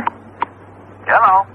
Oh, thank heaven, Frank, it's you. Yes, who's this? Gloria? Frank, please, could you come over right now? I know it's late, but I am so worried, and you're his best friend. I don't have anybody else to turn to.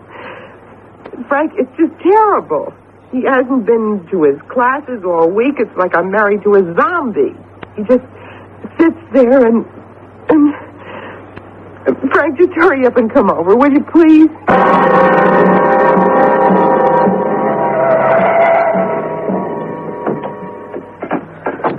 Oh, I've been waiting for you out here on the porch. I didn't want you to have to ring. Come on in. Okay. What is it, Gloria? Well, I told you he hasn't been to his classes for days. I don't know if he's ever going back. Where is he? In the living room. You won't recognize it, Frank. He's turned it into a tomb. What? He got some floor-to-ceiling photographic murals of the inside of some Egyptian's tomb from some museum, and they're on the four walls. The fireplace he turned into an altar. And then, you know that exhibit of Egyptian artifacts in the front hall of the college? He brought everything here. All those funny statues of dogs and jackals and snakes and masses of dried flowers and tall grasses, and he just stuck them in jars all over the living room. But why? I don't know. It's something to do with that Egyptian statue he brought me for my birthday. Gloria, get rid of it. He just sits there like a king on a throne with this stunned look on his face. I'll go in there right now, Gloria. I'll do what I can to snap him out of it. And the worst part of it is he just won't let me near him. He makes his own meals. I don't know where he gets the food. Just comes out of thin air, I guess. He sleeps right in that room in that old army cot. I don't know what to do. And he won't let you go in there? When I go marketing, I have to go out the back door. Then I hear him talking, Frank, and I don't understand a word of it. You just leave him to me, Gloria. Go up to your room. And if I need any help, I'll holler.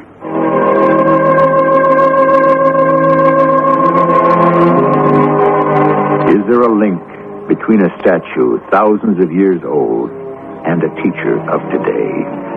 Are there powers retained in carved wood and gilt that can transcend the ages? Was a spell woven by the ancients that can still hypnotize? If I were you, I'd just make sure your lucky charm is handy when you listen with me as I return shortly with Act 3.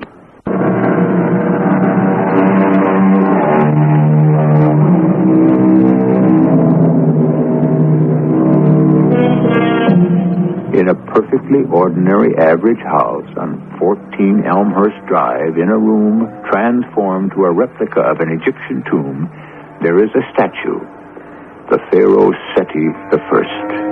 It speaks, it performs tasks, it seems to perform miracles, like making people disappear. Is there a scientist alive today who could create a robot of such powers?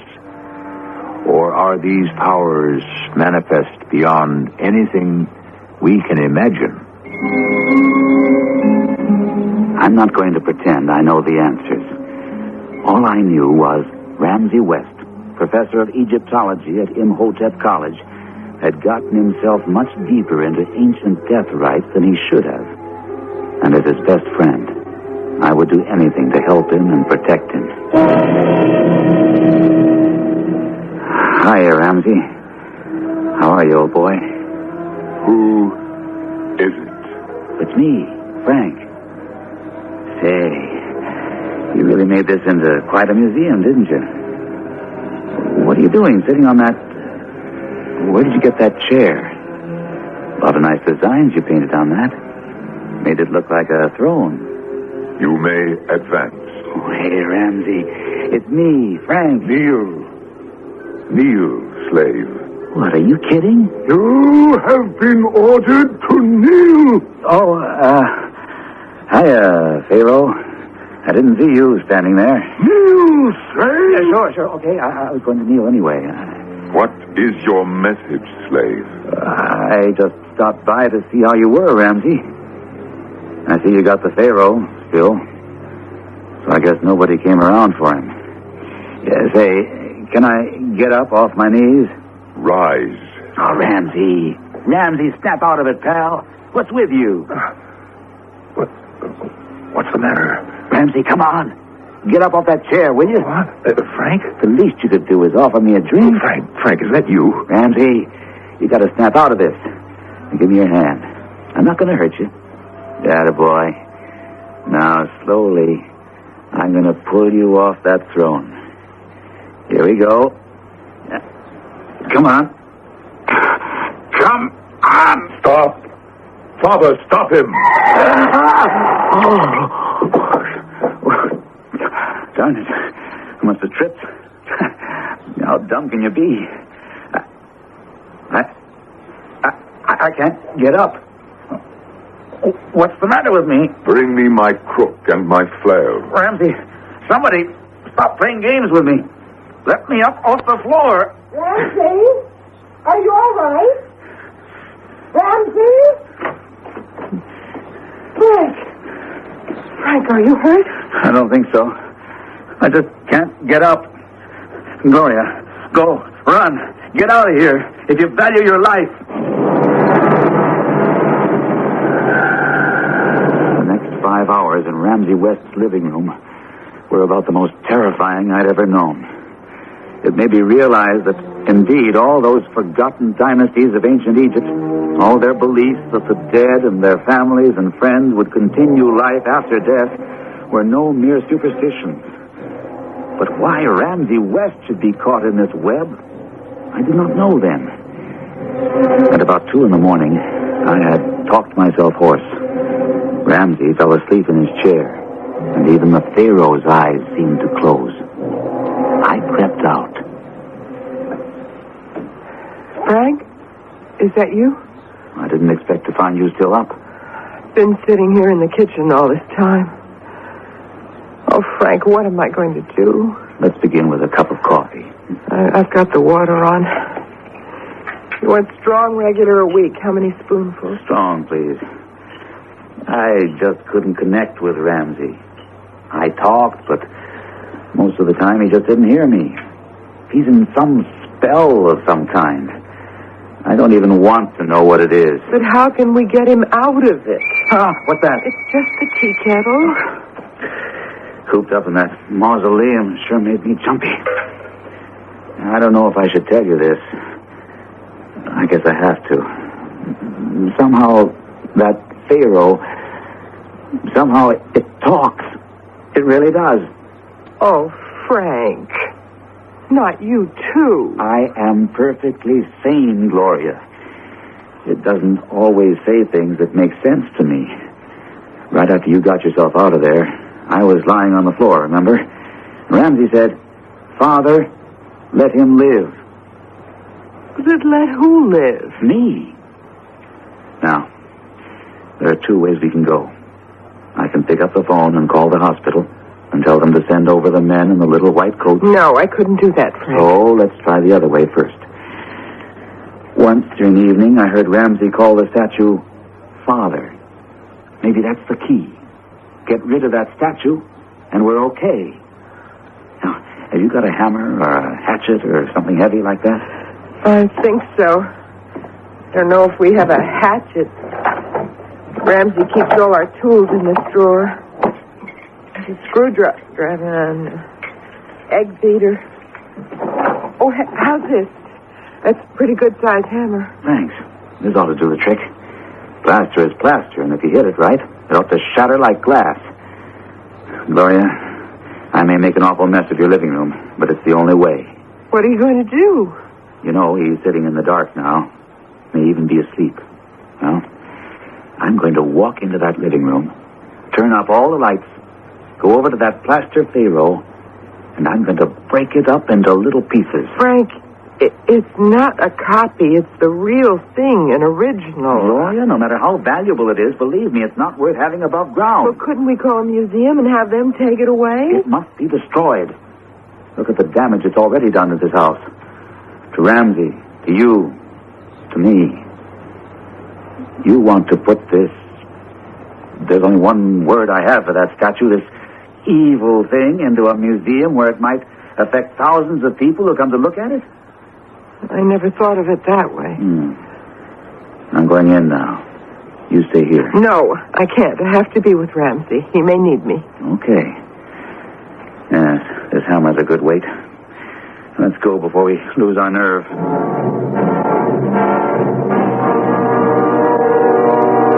Who's there? Don't sit in the dark, Ramsey. Isn't that better? Lots of light now. My crook and my flail. Bring them here.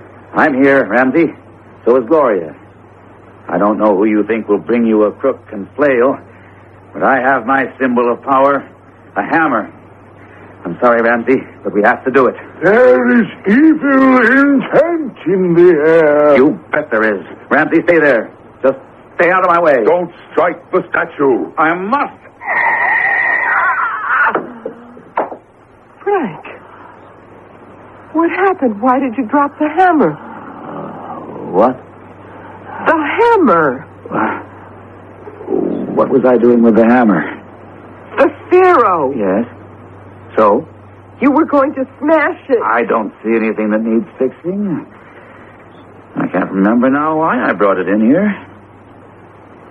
You don't remember? Gloria, forgive me. I've had a long day. A conference that lasted till 2 in the morning. And some of those abnormal psych papers my students handed in were a little too abnormal. Well, folks, it's been a nice evening. Thanks for the coffee, Gloria. Frank, where are you going and why? Ramses has commanded me to leave this presence. I'm excused, so I obey. Frank, what's with you? You don't talk like that. So long. See you. Frank, for heaven's sake, come back. Don't leave me here. Please don't. Frank, stop. Stop.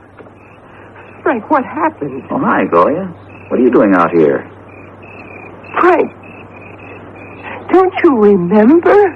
I don't know. Was there something I forgot? About Ramsey and that Pharaoh. Oh, yes. Nice-looking statue. Of course, only someone who's into Egyptology would give it house room. Frank, you don't remember about 9:30 my phoning you, asking you to come over? Well, I guess I do. We had coffee in the kitchen, right? Do you remember why we did? What we talked about? Do you remember anything strange about our living room, the way it looks? Like an underground Egyptian tomb? And Ramsey sitting on a big wooden chair staring at that statue? You remember any of that? You were in there for 2 or 3 hours, you said. Vaguely. You don't remember we decided to smash that Pharaoh with a hammer? Gloria, you're going to think I'm an awful dunce. And I don't know why it's all like some dream that starts to disappear the moment you wake up and you can't hold on to it. Now, why would I want to take a hammer to break up that Pharaoh? It means an awful lot to Ramsey. Are you sure you didn't misunderstand me? Frank, do you remember saying, Ramses has commanded me to leave his presence, and so I must go? Come on, Gloria. It's late. We're standing in the middle of the street, and you're telling me jokes. I'm getting an awful headache. So if you don't mind, I'll be on my way home. Tell Ramsey I'll call. I can't even remember what day it is. I'll see you, Gloria. I hope so. Gloria, is that you? Yes, it's me. Oh, Ramsey, why do you have to sit there? I wish you wouldn't. I wish you were you. My father has something to say to you. O glorious Seti, speak to thy handmaiden. My daughter, are you prepared for the journey? What journey, great Seti? You and my son, Ramses II, have been rescued from reincarnation to return to the proud kingdom. This life you enjoyed in this century is not yours to keep. Return to join your ancient ancestors. The gods await you.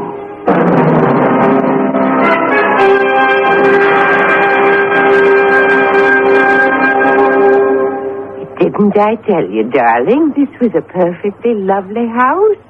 Yes, the real estate agent said we could spend as much time as we liked here and then bring her back the key. It's completely furnished. Oh, really? Who does it belong to? Well, that's the funny part about it. The people who used to live here, a professor and his wife, one day they just left town, disappeared. Will you look at what's standing in that corner? A pharaoh. Yeah, they just left it here. That might be worth something.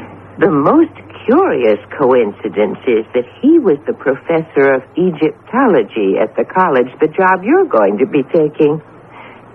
Well, come upstairs with me, darling. I want to show you how big the closets are. My son, my daughter, I shall be sending you your servants very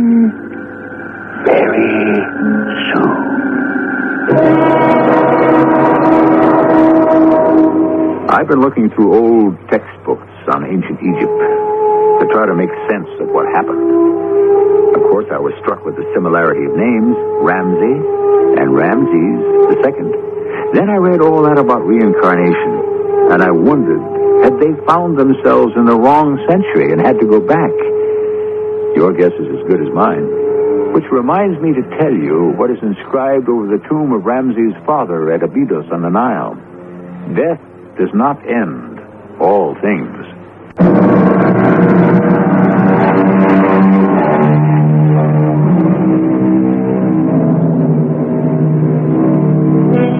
An ancient king returns to Earth to reclaim his son. Possible? Believable? The pharaohs placed their faith in scarabs, amulets, and colored stones, and buried themselves so they might live forever. Is that any more primitive than current beliefs that opals are unlucky, jade wards off heart disease, copper wristbands cure arthritis? And as for the luck of rabbit's feet, numerology, astrology, let's just say the ancients had no corner on superstitions. Our cast included Norman Rose, Terry Keane, Gordon Gould, and Russell Horton. The entire production was under the direction of Hyman Brown. The CBS Radio Mystery Theater presents...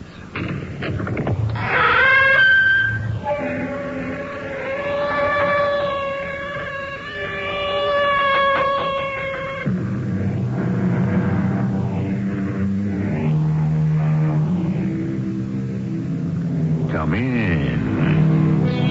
Welcome. I'm E.G. Marshall.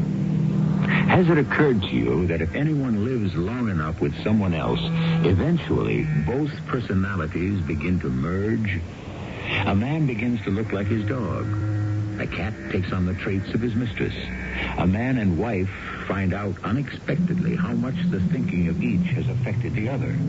Of course, in the beginning, the effect is unconscious or subconscious.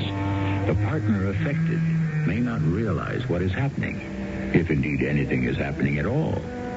Contradictory? Yes, but then this is what this story is all about. Hello, Earth. I know you can't reply. hope you read me. Hello, Earth. Clegor, what are you doing? What I must do, Gondrick. I'm trying to warn them. Who? Earth. Before they are invaded, they must know the truth. For the safety of the whole universe.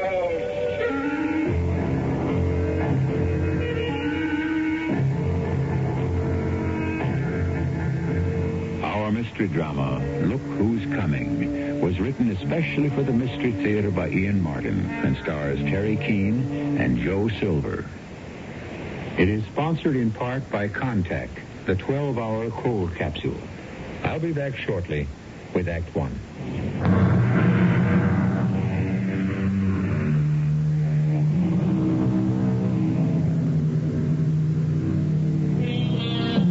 Harry and Flo Betts have been married for 23 years. Harry and Flo have argued for 23 years.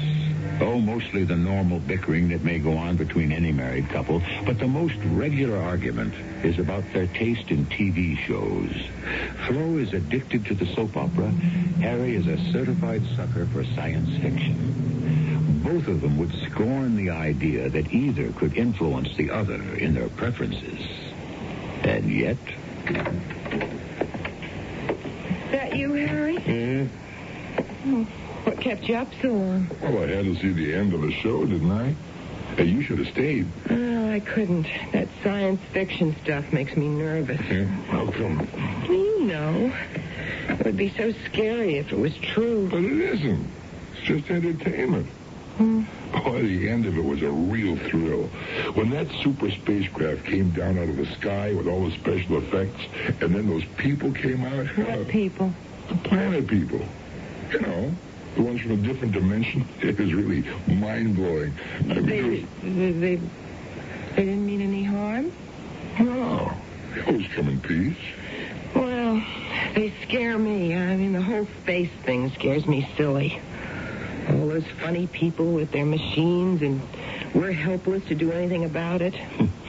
I mean, you know, they could take over the world tomorrow and pour it down the drain. There you go. Shove over, will you? Let me sit down here next to you. Look, it's only a pretend world, Flo. Not the way you take it, Harry. It's very real to you, and you make it awfully real to me. You don't believe that I really go for all this sci-fi stuff. What are you talking about? You eat it up. Yes, entertainment, sure. Harry, you're trying to tell me that you don't believe there are all kinds of little men and things floating out in space? Well, we're ready to take over the world and destroy it, huh? Flo, I just enjoy the shows, that's all. Well, you wouldn't if you didn't think that's how it really is. Oh, that's silly. You like the stories in the afternoon, right? Yes. Well, you're not about to tell me that's the way life really is. I mean, the way it's lived on the average daytime serial. I think they are very true to life. Oh, come on. By and large. By and large? How about this dame on your favorite? Married 3 times, widowed once, divorced twice, 3 children, 1 illegitimate. That isn't true. She thought she was married to Drake, but her former husband was supposed to have died in Brazil, only he didn't. And that was how Margaret came to marry Drake, thinking her husband was dead when all the time he wasn't. Well, the point I'm trying to make is you watch the serials, I watch science fiction. Well... It doesn't mean either one of us has to swallow it all whole. Come on, Flo. They're shows, not life. There's a lot of difference. Okay, I just want to think so. Well, Harry, you've got to see it. Yeah, maybe I do. Maybe I do. You hammer away at me hard enough telling me all these crazy plots till maybe I think I'm wrong. Maybe that's the way life really is. It is. I mean, the soaps are true to life. Okay, Flo. Okay. You win. I'm too tired to argue. I gotta turn in. Okay, honey, you do that. You need your sleep. Oh, what time do you have to be up in the morning? Same old drag. 6:30. What train are you catching? I'm riding with Mark tomorrow in his car. Oh, Dr. Tolley? Yeah. Well, you're getting to be quite good friends since he moved up here. He's a good guy for a shrink. Yeah, these days you can never tell when a psychiatrist might come in handy. What is that supposed to mean? Oh, nothing. It's just a bum joke. Good night, Phil. Can we catch some shut-eye? All right, Harry. Shall I turn out the light? Oh, please. Night. Harry? How did the show turn out? Did those, robot things come back and plant that green, slimy vine that smothered everybody? Oh, Flo. What's the difference? It's only a story. What do you care? Will you let me sleep? All right, I'm sorry, darling. I know you need it. Will you stop fussing over me like I was a mental case or something? We both need it. Yeah, of course we do. Well, for Pete's sake, can we say goodnight? All right, I won't say another word. You just rest. And relax. And stop worrying. It's just like she knows exactly what to say, so I can't relax. That sticky, patronizing, understanding tone of voice that makes me grind my teeth and think of murder. You think I'm kidding? But it's a situation that recalls all sorts of parts of the mixed-up plots Florence is forever telling me from her daily shows.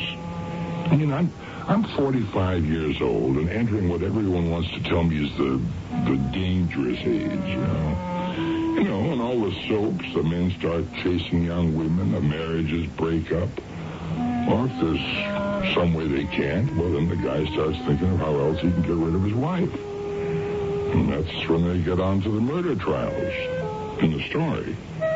But you don't do that. I mean, I guess there isn't a husband in the world who at one time or another hasn't been ready to murder his wife.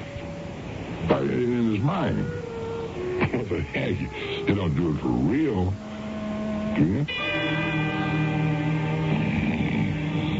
So, maybe I do talk to him too much about my shows. Well, they're all I have. And I'm stuck out here in the suburbs. I could never have any children. Talked about adopting. Now we've left it too late. What do I have to talk about except other people's lives? The ones I can live vicariously on the TV. It is just a step from being real. It's not like the shows Harry watches. Now, they scare me. He can shrug it off. I'm always afraid that someday one of these crazy stories will turn out to be true.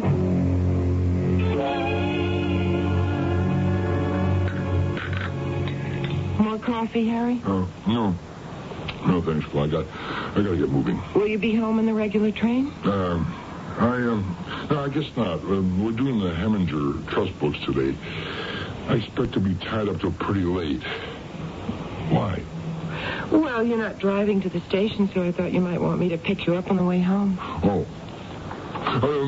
No, I'll probably be real late. I'll grab a cab. What's your day like? Oh, I don't know. I'll call Grace Tully, I guess, see if she wants to watch the shows with me. It's a big day. What is? The daytime serials. Friday. Murder and mayhem, huh? Some. Others are more intellectual. Yeah. Like Audrey Gray is having the brain operation, and poor little Mary still hasn't been told that Sam is dead. Oh, boy. But 5 in the family is the most important. Yeah? How's that? Well, today is the day Drake finds out Margaret and he aren't really married, and that his son is born out of wedlock. Oh, boy, that ought to rock him. Listen, with his New England background, he'll never understand, and he has such a violent temper. Spare me the details. Dr. Tully just drove up. Harry? Yeah? Aren't you going to kiss me goodbye? Oh, yeah, sure. Here. What didn't do for dinner? I don't know, maybe I'll have it over at Tully's with Grace. Maybe I'll just have it alone. Alone? Who else would I have it with? Yeah. Who else? look, let's make it definite. I won't be home till around midnight, so you're on your own.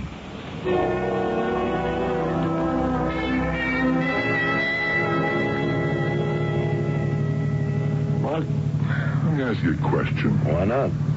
I can't promise an answer. A psychiatrist? We only listen to problems, Harry. We don't solve them. We leave that up to the patient. Well, I'm not a patient. In that case, you're lucky. You've just saved yourself $50. Go on, ask away. Mark, is there any such thing as male menopause? Well, what are your symptoms? Well, look, don't get me wrong. Fooling me. Well, no, I mean, all in all, it's a good marriage, and the sex thing is, well, you know, I mean, I always thought it's okay, but recently I don't like myself for it, but I get to noticing girls and kind of, you know, dreaming how it'd be if, you know. Why don't you join the club, the ancient order of the wahoo bird? What? Yeah, the bird that flies backwards because it doesn't care where it's going. It just wants to see where it's been. And it regrets all the lost opportunities. Oh, no, it's not that worries me. Well, even if the ladies were willing, the ones who catch your eye, that is, you're afraid you'd turn up wanting. Forget it, Landybug. Just stick to the dreams. It's normal. Well, it's not so much my dreams that worry me. It's Flo. I'm gone all day. Lots of nights. Now, how do I know she isn't mixed up with somebody? Well, how do you know she is? Well, I don't. There's your answer. Don't borrow trouble. I can't help it. Our marriage is coming apart at the seams. Mark, I need help.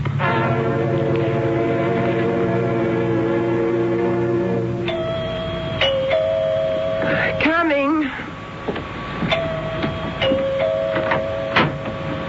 Hi, Flo. Oh, Grace, you're early. Come on in. Only for a sec, honey. I've got to cancel our date for today. Oh, you mean we can't watch the soaps together? Not today, Flo. But, Grace, today's the big day. Don't you want to know if Drake's violent temper will push him as far as murder? Oh, they'll probably hold that out till Monday. Anyways, you can always fill me in. Yeah, but that isn't the same as living through it. Well, I've got something else to live through. Tommy went on strike, and the principal is fit to be tied. He's making noises about expelling him. A 10-year-old? What's he got to go on strike about? Something about a substitute teacher who doesn't know how to handle the class. Tommy and 5 other kids walked out and locked themselves in the second-floor storeroom. What did they do that for? They issued an ultimatum that unless they get their regular teacher back, they won't go back to the classroom. And you think soap opera heroines have got trouble. Well, I'm on my way to the school now as an arbitration committee of 1. Oh, kids. Well, listen, it shouldn't take you long, should it? Who knows? But the sooner I get there, the sooner I find out. Well, if you can, get back. I'll try, but don't count on it, honey. Oh, hey, your program's on now. You better make tracks. Oh, okay, I will. Bye, Grace. Where does the time go? Already nearly 5 after. Oh, no. Don't tell me the TV's going to break down. Let me see. I have the right channel? Yeah. 2. Oh, please, don't go out on me now, TV set. Darn it, I could just stop it. Hello, Earth. I know you can't reply, but I hope you read me. Hello, Earth. Playgore, what are you doing? What I must do, Gondrick. I am trying to warn them. Who? Earth. Before they are invaded, they must know the truth. Our dictatorship would give them no warning. It's up to us to reach them and give them the choice they face for the safety of the whole universe. Puzzled and annoyed annoyed, Flo Betts pays little attention to the words that are spoken. The images on the screen are all that concern her. A man and a woman in strange and unfamiliar clothing against a background of complex instruments. For the moment, it all means nothing more than that some science fiction show has preempted her favorite soap opera. Perhaps that's all it is. But supposing the explanation is not so simple, I shall return shortly with Act 2.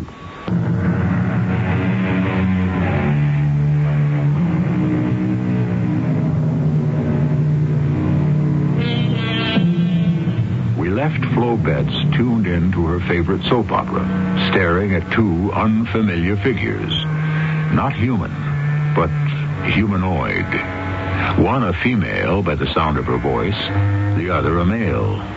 They are clothed in indeterminate garments of gray, and they seem to be in some sort of laboratory or electronic workshop. Flo might be listening in fascination to what they have to say, except that she is annoyed at being deprived of the show she wanted to see. Her first reaction has been to call the offending network station. Yes, operator, I am still waiting. Thank you. Hello? Yes, that's right. I sure do wish to make a complaint. Oh, they told you what it is. Well, what is the explanation? Well, that's impossible. I'm looking at what you're broadcasting right now, and it certainly isn't Five in the Family. It's some sort of science fiction show. Yes, there are two people, a man and a woman, I guess. I don't know, you can't tell from the way they're dressed. And then they're in some sort of laboratory.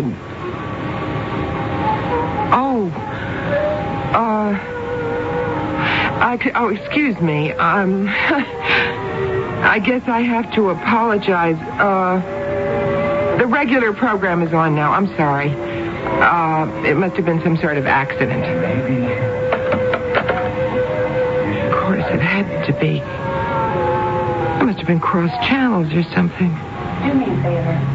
Except, I wish I really felt that was the answer.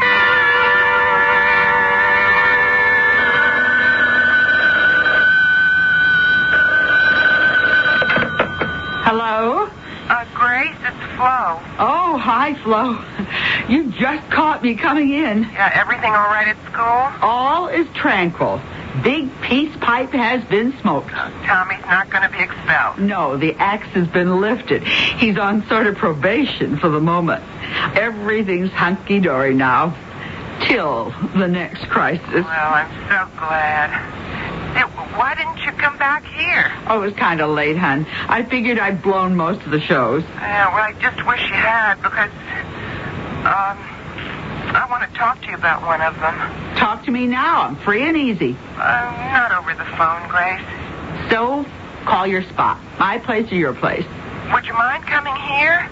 I'm sort of monitoring the set, just in case. I didn't get that. Well, no way you could till I tell you. Grace, a little bit earlier today, I just had the strangest experience. Well, save it all till I get there, Flo.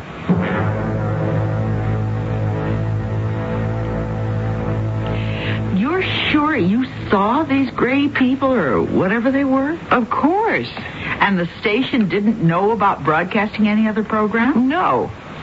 But while you were talking to them, there was suddenly this buzzing, scrambled kind of noise, and the regular picture came on. Yes, like I told you. It must have been some sort of an accident. Well, what do you mean? Someone pushed the wrong button or something, and like as soon as you called attention to it, they got busy and pushed the right one, and bingo, back on comes Five in the Family. Yeah, you think so? But what was this other show? Who knows?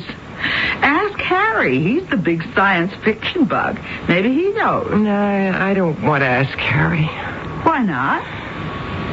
Oh, Grace, Harry and me, I don't know, all of a sudden everything's like, it's just like crumbling. We're like two people who don't know each other anymore. I don't know where we're going. Oh, no. Oh, come on, Flo. Don't let it get to you. That kind of thing happens now and then. Everyone quarrels. No, it isn't a quarrel. Oh, Grace, I don't know. I guess I just haven't anything to hang on to like you and Mark. I mean, no children. The only reason for Harry and me is us. And we're not right anymore. Everything about us is just going wrong. And now this warning, or whatever it is, from outer space. Oh, Grace, why would I see or imagine those two strange people? Well, Flo, you know how Harry is about sci-fi. He's a nut on the subject. Maybe he's just got you so uptight about it that I was dopey enough to imagine I saw something that never happened. Well, I didn't mean that exactly. But if I did that, I really would be heading for the bend, wouldn't I? Nothing like that's going to happen to you, Flo. Listen, Grace, promise me you'll watch the show with me for a few days. Maybe the other show will cross it again, and then I won't feel too bad. But if it doesn't... If it doesn't, that'll prove you were just overtired or all revved up and had some kind of daydream. No, it will prove one of two things. Either I am taking a trip down Funny Street, or else... Or else what? Or else... there actually is someone out there who's trying to get in touch. And for some reason or other, they've selected me.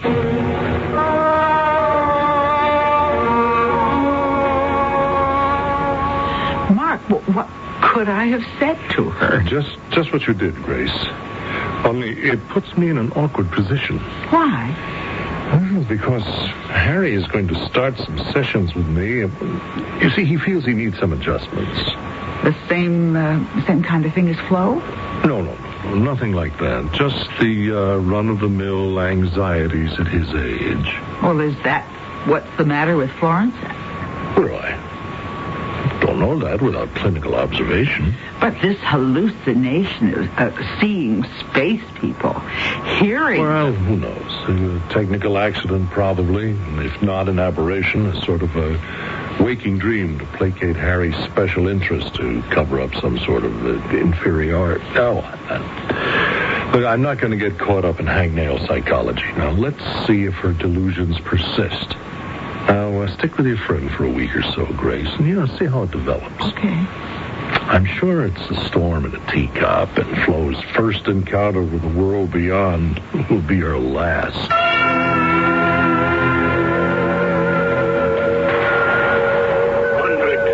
What are you doing here? You're still trying to reach them, Clayco? Of course. You know what you're risking. Suspended animation at best, or probably total disintegration. Why, Clayco, why? You know as well as I do, Gunrick. The threat of attack from Betelgeuse cluster. We must engage a minor little planet like Earth to protect our flank. Why do you risk your life for a tiny planet like Earth? Because they are innocent in this, and they should be warned. How can they stand against our arms? One mother ship could wipe out all resistance. If they try to resist, but if they welcome us as friends and allies, we still could coexist together in peace. We must warn them not to resist. But how can you reach them, Clayco? They don't speak like us, even think like us. The same way we reach all other units, through the linguistic transcomputer. Where did you get the infinite box? This one I built for myself over a long period of time. If I can only adjust the circuits and the frequencies without the master equation log, I should be able to reach them before it is too late. Who is it? Just come in. It's Grace. I can't. The door's locked. Oh, just a minute. Sorry, I'm late. Never mind that. Come in. Quick. You can see. See what? The outer space people. They are on now. Quick. I don't know what you're talking about, Flo. But that's Margaret from Five in the Family. She's going upstairs to her bedroom. I recognize the house. It's the Graves' house. No. It can't be. They were there. Clegor and Gundrick. Who? The ones who want to help, to warn us. Funny names. What are they? New characters in the show? No. They're space people from some... Grace, they were there. And now they're not. Oh, Grace, hold on to me. I think I must be going crazy. Oh.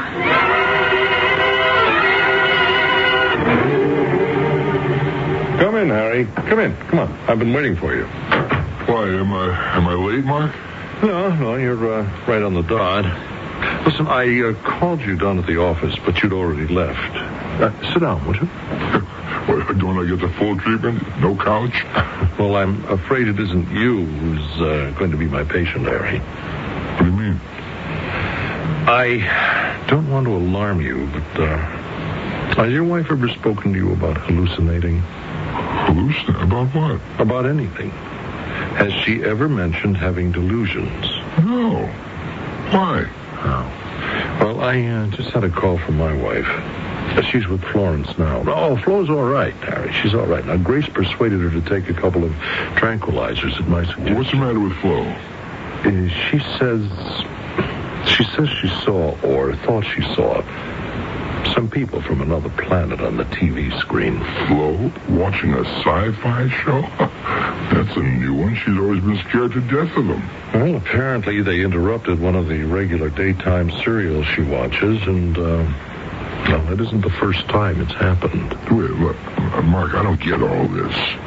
So what? Somebody put the wrong tape on or something? Florence checked the station the last time, and Grace double-checked again today. Nothing like that happened. Oh, no, wait a minute. You're not suggesting these two jokers from Saturn or wherever they come from were for real? No, hardly. But Florence is. What's the matter with her? Is she nuts? Well, that is not exactly the scientific term, Harry. But I think there's enough evidence of psychiatric trauma present to suggest that, for her own sake, that she should be examined by a competent psychiatrist. Oh, so that's what you meant by saying she should be your patient instead of me. No, it doesn't have to be me, Harry. But my urgent advice is that it should be somebody. And I believe that Florence herself would welcome it.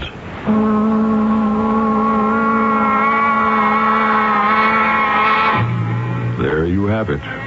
To paraphrase that classic psychiatric case, Hamlet, Prince of Denmark, to see or not to see, that is the question.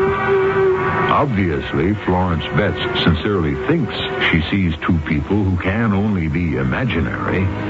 Or could they actually be real? I'll return shortly with Act 3.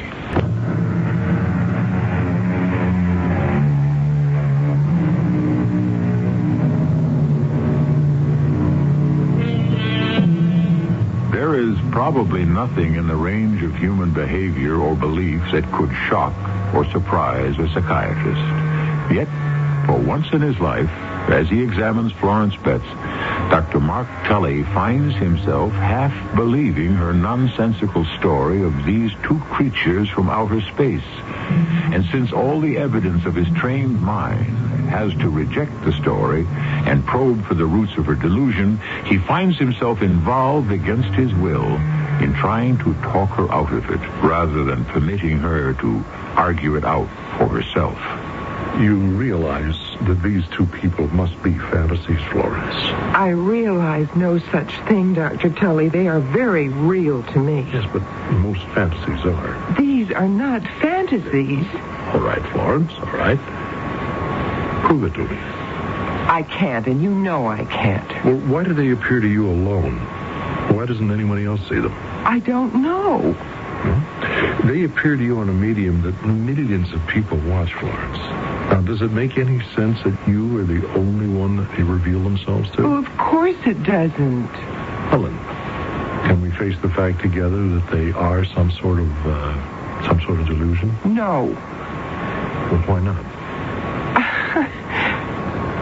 If you want to be so darn reasonable, why? I beg your pardon? Why would I conjure up something like this? I mean, watching my favorite show, concentrating on characters that I know are not really real, but that seems that way to me. Why would I dream up two people so foreign and so alien to anything in my own experience? Well, perhaps they're not so alien after all. And what does that mean? Well, perhaps they're an unconscious, a subconscious reaching for someone who is the antithesis of them. But someone from whom you become estranged. Someone you want to call back to you. Well, I don't follow all that. Well, think it through with me, Florence. Now, how long have you and Harry been married? Ask me straight out like that, and I have to think. 22 years. No children? No. Why? I don't want to talk about that. Why? It's something that hurts. Why? Because it's my fault. There are physical reasons I can't. Then why not adopt? We talked about it so many times, but it wasn't all that important to Harry. He was happy the way it was. And you? Oh, I would have liked... Since it wasn't possible, I don't know. I suppose it was all right with me, too. Well, then why the guilt? What guilt? Well, you seem to feel you let Harry down. Well, I guess I let him down in a lot of ways. Is that why you dreamed up this Gundrick and this Claygorn? I did not dream them up. They seem to be here. Why would I dream them up? Well, it's Harry's hobby, isn't it? Science fiction? Something else you couldn't share? Well, it's not that I don't want to. I'm just scared of it. Why? It seems too real to me. I mean, Harry can take it or leave it alone. Somehow with me, it's just too real. Well, I wonder why. I don't know. Could it be maybe because it's an area where you can create a sort of children, a family of your own? You know, just like the serials, the soap operas? Well, now, isn't that silly? Why would I dream up something like that? Well, maybe to get your husband's attention. If I want to get my husband's attention, I can think of a lot more direct ways to get it. Now, face the fact, Florence, it isn't that way at all. Haven't you been having some marital problems lately? That is really none of your business. Well, it is if it has any bearing on these hallucinations you've been having recently. I keep telling you, it's not a hallucination. Florence, two people from outer space interfering with the daily soap opera. Now, does that make any rational sense? Maybe not, but I know that if you're not fantasizing, then what other explanation is there? The truth. What none of you will admit to, what none of you will listen to. That they are there. That they're real. That they exist.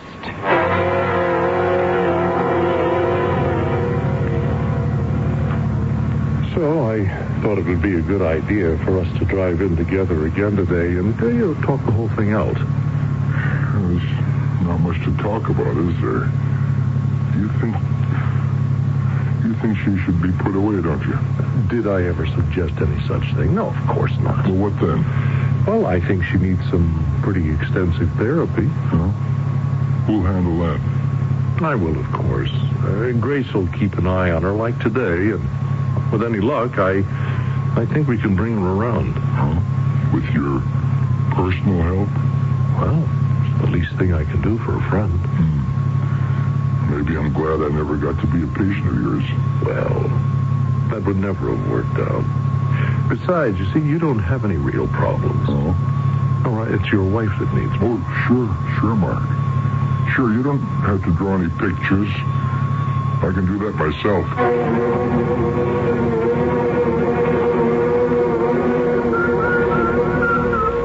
Clegor, I beg you. It's too dangerous for you. Give it up. I can't. Not now. Now that I found her. Found who? My control. A true sensitive. Someone I know will receive my message. How can you know? The response is strong, Gunrick. I can even hear it think its name. Florence. An earthling. A female. Are you in touch with her? Yes. There was some alien presence with her, but it is gone now. I must reach her quickly before it is too late for her planet. Or for you. If you should be discovered. It's worth the risk to avoid galactic war.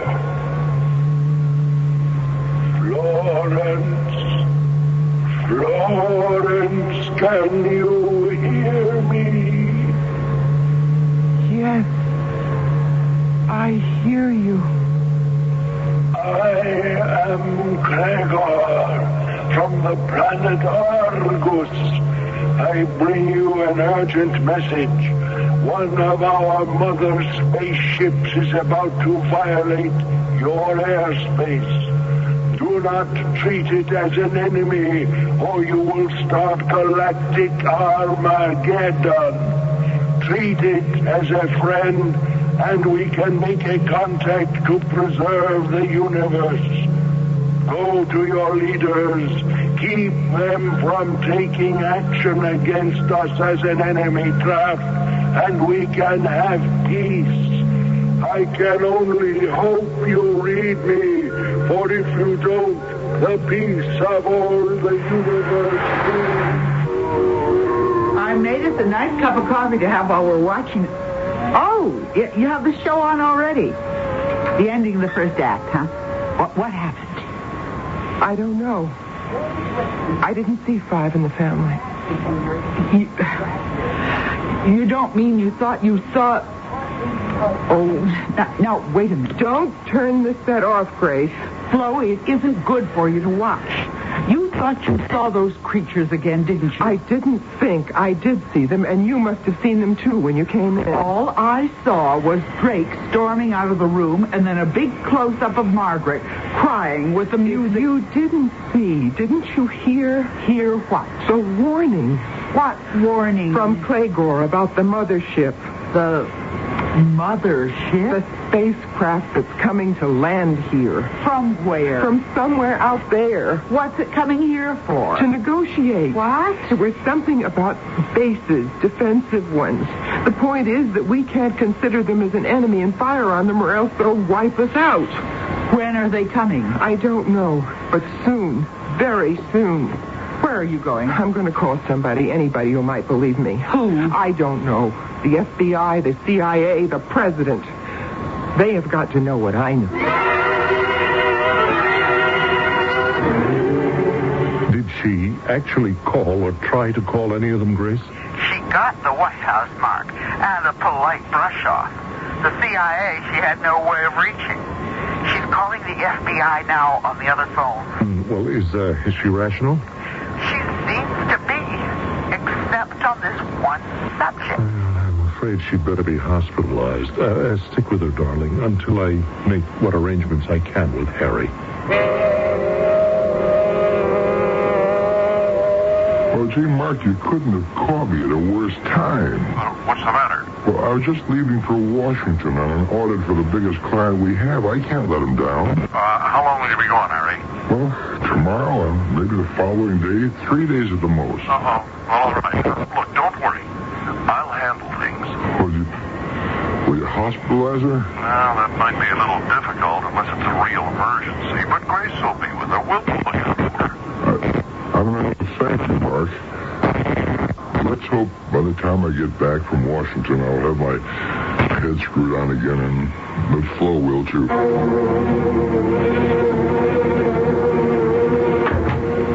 Hello, Grace. I came straight from the plane. Oh, it's good to see you, Harry. Where's Flo? Upstairs? No, she's in the living room. How is she? Well, she's all right. Everything's fine, really, except her complete absorption in this strange delusion. She's still having that? Not for 2 days. I've managed to keep her away from the TV. Has it helped? I wish I could say yes. I honestly don't think so. Nor does Mark. She's fretting about it. Okay, I'll handle it from here on in. It may be more than you can. Just call Mark, if it is. He asked me to tell you that, Harry. I will. Grace, how can I thank you? No thanks necessary. What are friends for? Good luck, Harry, and... Yes? Take it easy with her. Whatever it is that's bothering her, it isn't small. She's been through a ringer. I'll remember. I'll do my best. Thanks again, Grace.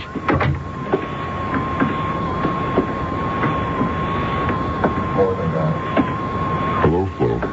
Oh, Harry. How are you? Oh, Harry, we don't matter very much. There's something a lot bigger going on. Honey,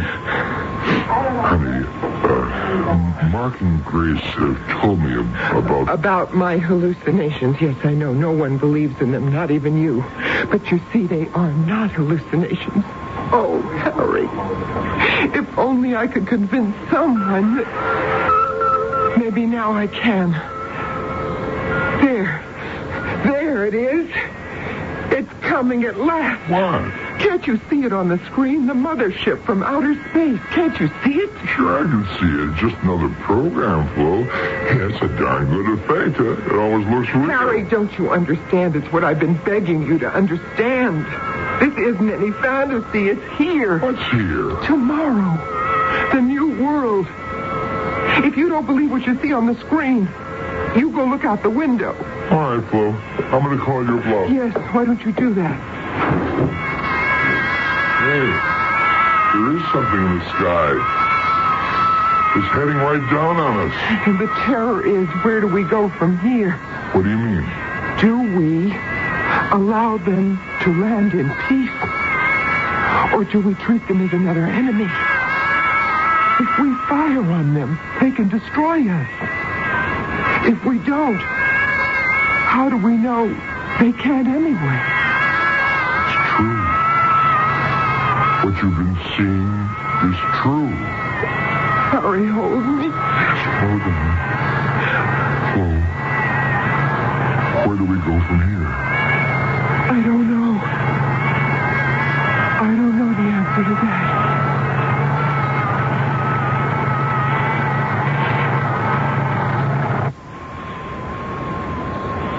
Mystery Theater is a theater of the imagination. Could this happen in your lifetime, or in mine, or ever? I don't suppose it matters. We only hope to bend the mind, not shape it. But never forget how far we stretch it. That the tantalizing possibility in every story we bring you is always there.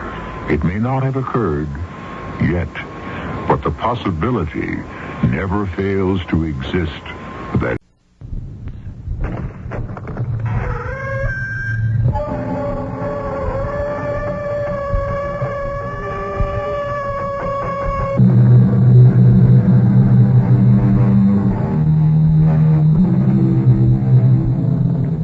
Come in.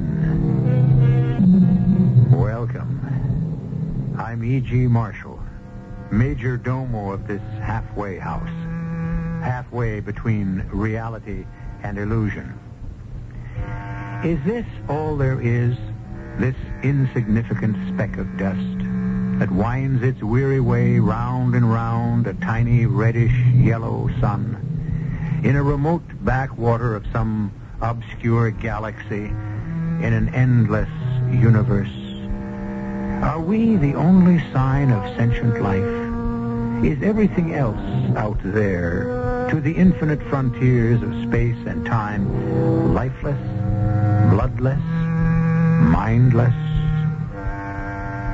What are you waiting for? A reply? It's all we can do to pose such a question, let alone answer it. The money is no problem. I can place my hands on $1 million, $2 million, name it. What is the problem? Where can we go? Where? Yes. Once we take that money, we'll have to hide somewhere. Oh, that is no problem. We'll have to hide somewhere for the rest of our lives. Of course. I'm afraid there's no place in this world where we can do that. I was thinking of a place that is not in this world.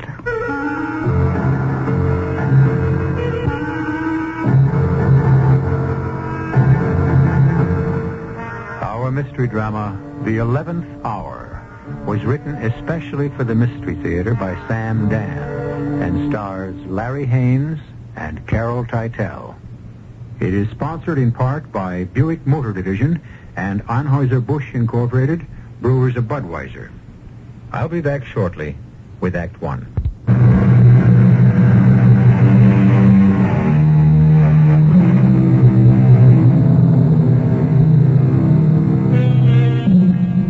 If someone were to say to you, listen, my friend, on the planet Venus, there are endless fields of platinum and gold, enormous bottomless seas of oil. The very stones on the ground are glittering diamonds and lustrous pearls. And best of all, I know a way to get there, a secret way of my own.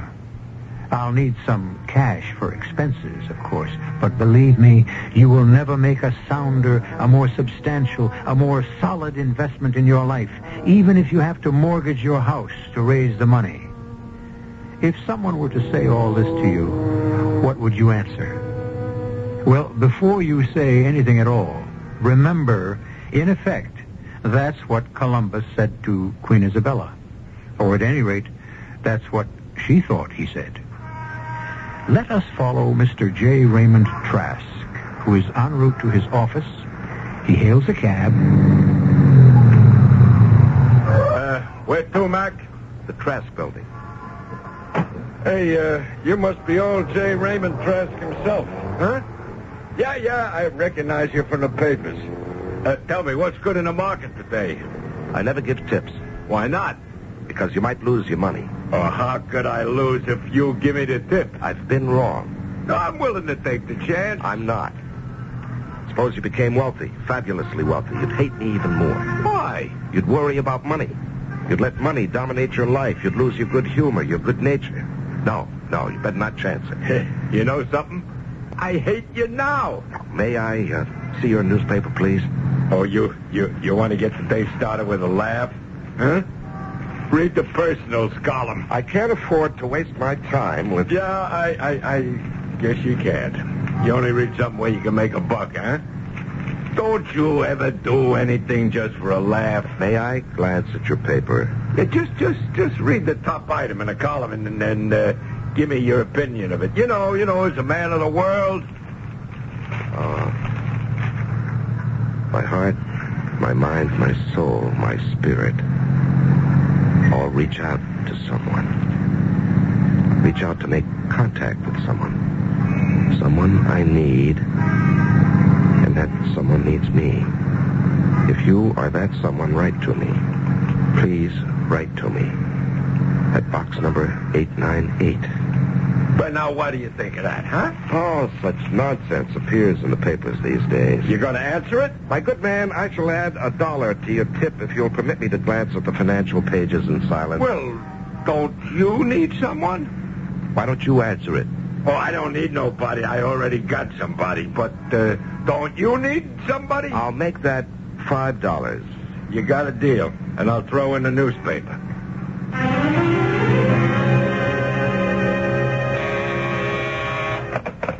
Yes. All right. Send her in. Raymond, I'm sorry to bother you, but you'll do it anyhow. Very well, Millicent. What do you want? Raymond, it's about Douglas. Yes? You're displeased with him.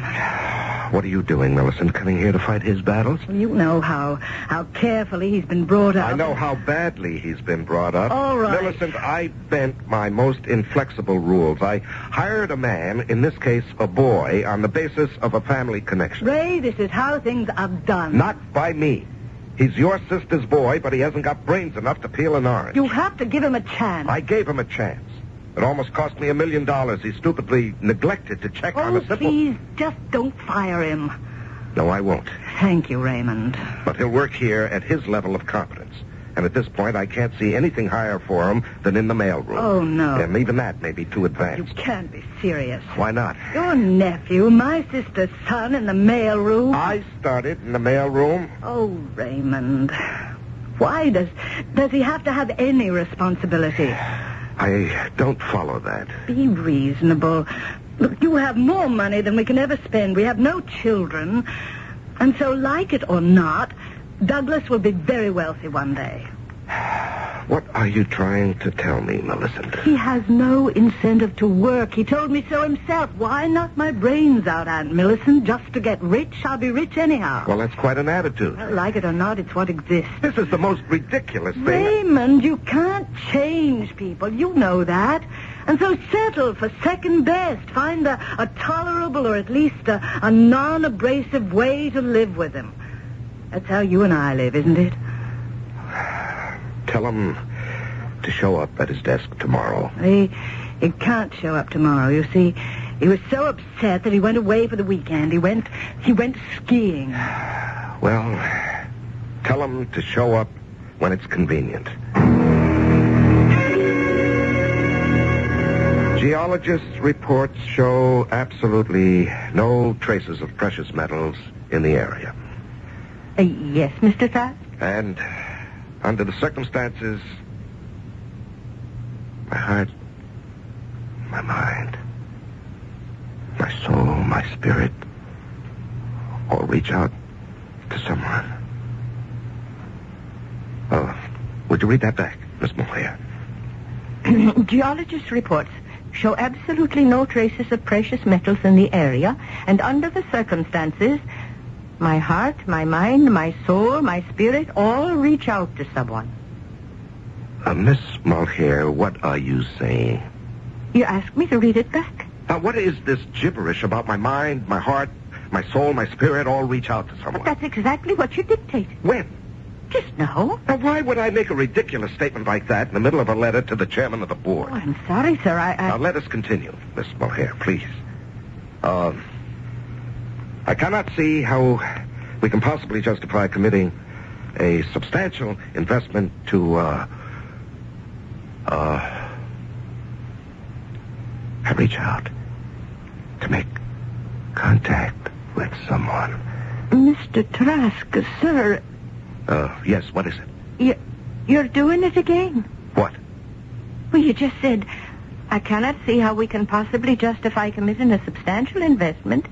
I reach out to make contact with someone. Miss Mulcair, please go to your desk, recover from whatever it is that seems to be affecting you, and then we shall try again. But Mr. Trask, Fortunately, your long record of service testifies to your sobriety and common sense. If necessary, take the rest of the day off. But Mr. Trask... That'll be all, Miss Mulcair.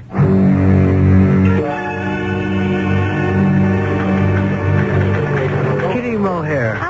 Good morning, Mr. Wilson. Now, you must call me Douglas. Now, please, sir, I have to finish this letter. Do you know a woman truly arrives at the great peak of her beauty when she's 40? Oh, sir. You are like some glorious Gaelic queen. Mr. Wilson, Mr. Trask needs this letter. Will the world stop spinning if it's 5 minutes late? My world will. How is the old bear? I don't know. You? Miss Mulcair? You don't know? You don't fool me. You know him like a book. Lately, it's been a closed book. What have we here? I don't know. The man is distracted. How? Why? By what? It's hard to say. He goes along, all guns firing, his usual self. And then... Then what? Then... he goes away. Where? I don't know. But it's as if he takes his leave. And he starts to mutter something about reaching out trying to make contact with somebody or something.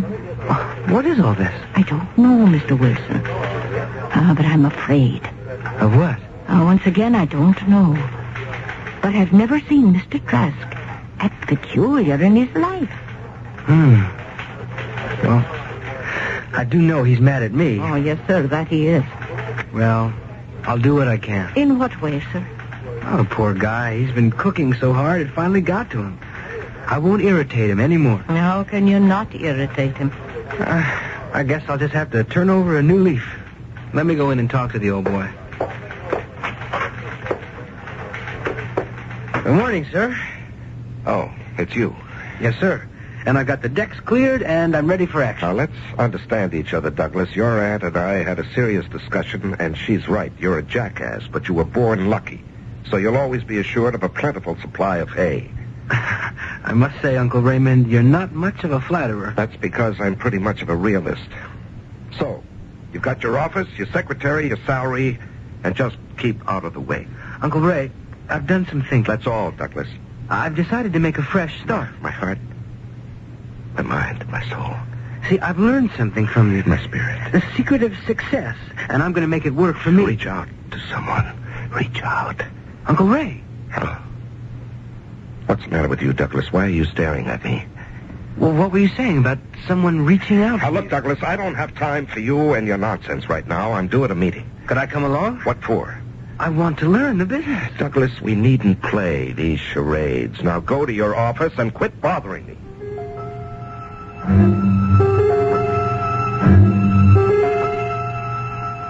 If you are that someone, write to me. Oh, please make contact with me. Write to box number... Raymond, Miss Mulhare said there was no one in here with you, and I... What? What is it, Millicent? Yet I could have sworn I heard you talking to someone. You know, it must be a plot. Everyone's accusing me of talking to myself. I want to talk to you about Douglas. Now what? He isn't happy. Why? He feels uncomfortable doing nothing. Well, that's too bad. Are we, dining at home this evening? I'm going away for the weekend with the Johnsons. I see. What does that mean? Nothing. We agreed to live this way a long time ago. We don't like the same people, the same activities, and so you go your way, I go mine. Oh, I suppose I'll see you Monday evening, huh? I suppose so. Good night, Raymond. Good night.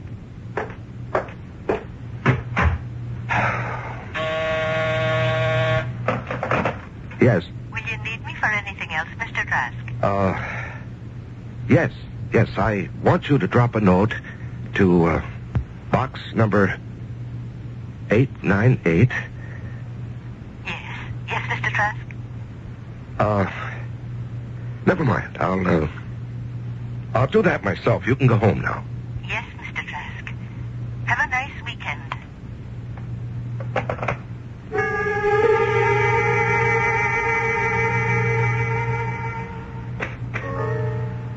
To box 898, Herald Chronicle. I am making contact. J. Raymond Trask is my name.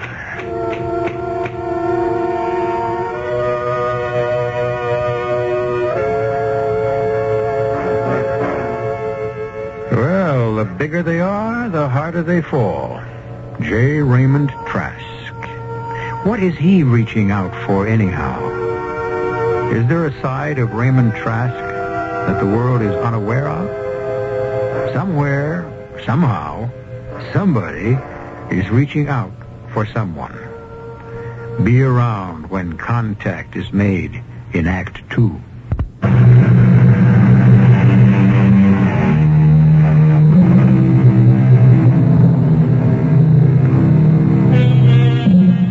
Sometime when you get the opportunity, you might read a fascinating story by Mark Twain called Punch, Brothers, Punch. It has to do with a man who reads a catchy little jingle and then finds that the words refuse to leave his head. He keeps hearing them day and night. Well, Mr. J. Raymond Trask has accidentally come across a paragraph in the personals column of the newspaper, and for a reason he simply cannot fathom, he is in a similar situation. My heart, my mind, my soul, my spirit. Mr. Trask? All reach out. Excuse me, Mr. Trask. What? Oh, yes. What is it? Where shall I file this, sir? File what? This little clipping from a newspaper. It says, my heart, my mind, my soul. Where did you get that? It was on your desk. Now, look here. You had no business My to take orders from you are to take every single piece of paper off your desk and find a proper place for it. And since I don't know what this means, I don't know what to do with it. Well, couldn't your own common sense tell you where to file that? In the wastebasket. Where else? Yes, sir. Don't touch that phone. Oh, I beg your pardon, sir. Just leave it alone. But it's my job to answer your telephone. Until further notice, I intend to do it myself. And I'll get back to your office. Why, yes, Mr. Trask. Hello? This is Rael. Rael? Yes. My name is Rael. And your name is Raymond. And so we have touched. Now, look, I'm not sure that I... What are you not sure of? What? Of what I'm doing. Aren't you? Who are you? What do you want? We have reached for each other. We have found each other. What's this all about? Reaching. Touching. Why did you reach for me? I don't even know who you are. We need each other. And now we have met. Rael. What kind of a name is Rael? What kind of name is Raymond? You still haven't told me. What do you want? What do you want? I want... I don't even know what I want. You must want something, or else you would not have answered my call. When can we see each other?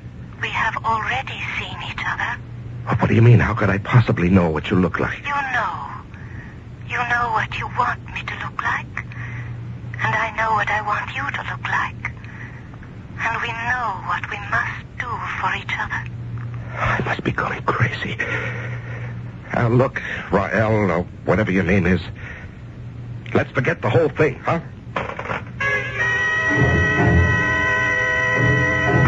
Uncle Ray. What are you doing here? I work here. All right, Douglas, don't irritate me. I have your recommendation on the Iroquois development. What are you doing with that? I wouldn't approve it. What are you talking about?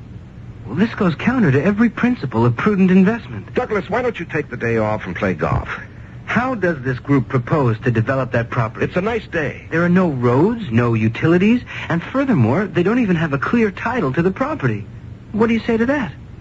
What do I say to what? This phony prospectus for Iroquois development. My mind, my heart, my soul. Uncle Ray, are you all right? Uncle Ray. Who do you think you are? Coming in here and shouting at me? Now go back to your office. Please, check through this prospectus for Iroquois again. You'll see I'm right. Mr. Wilson? I heard every word. I tell you, Kitty, there's something wrong with that man. I think you're right. He'd better see a doctor. I think you'd better see this. What is it? It's a clipping from a newspaper. My heart, my mind, my soul. Say, this is what he keeps talking about all the time. Yes. And he seems to be in a trance. What does it mean? I don't know. But it does sound as if he's a man possessed. Oh, Kitty Mohair. You wouldn't be talking about the little people now, would you? There's something here, Mr. Wilson. Don't ask me what, but something. Taxi! And when the taxi comes, may I share it with you, Raymond? Who are you?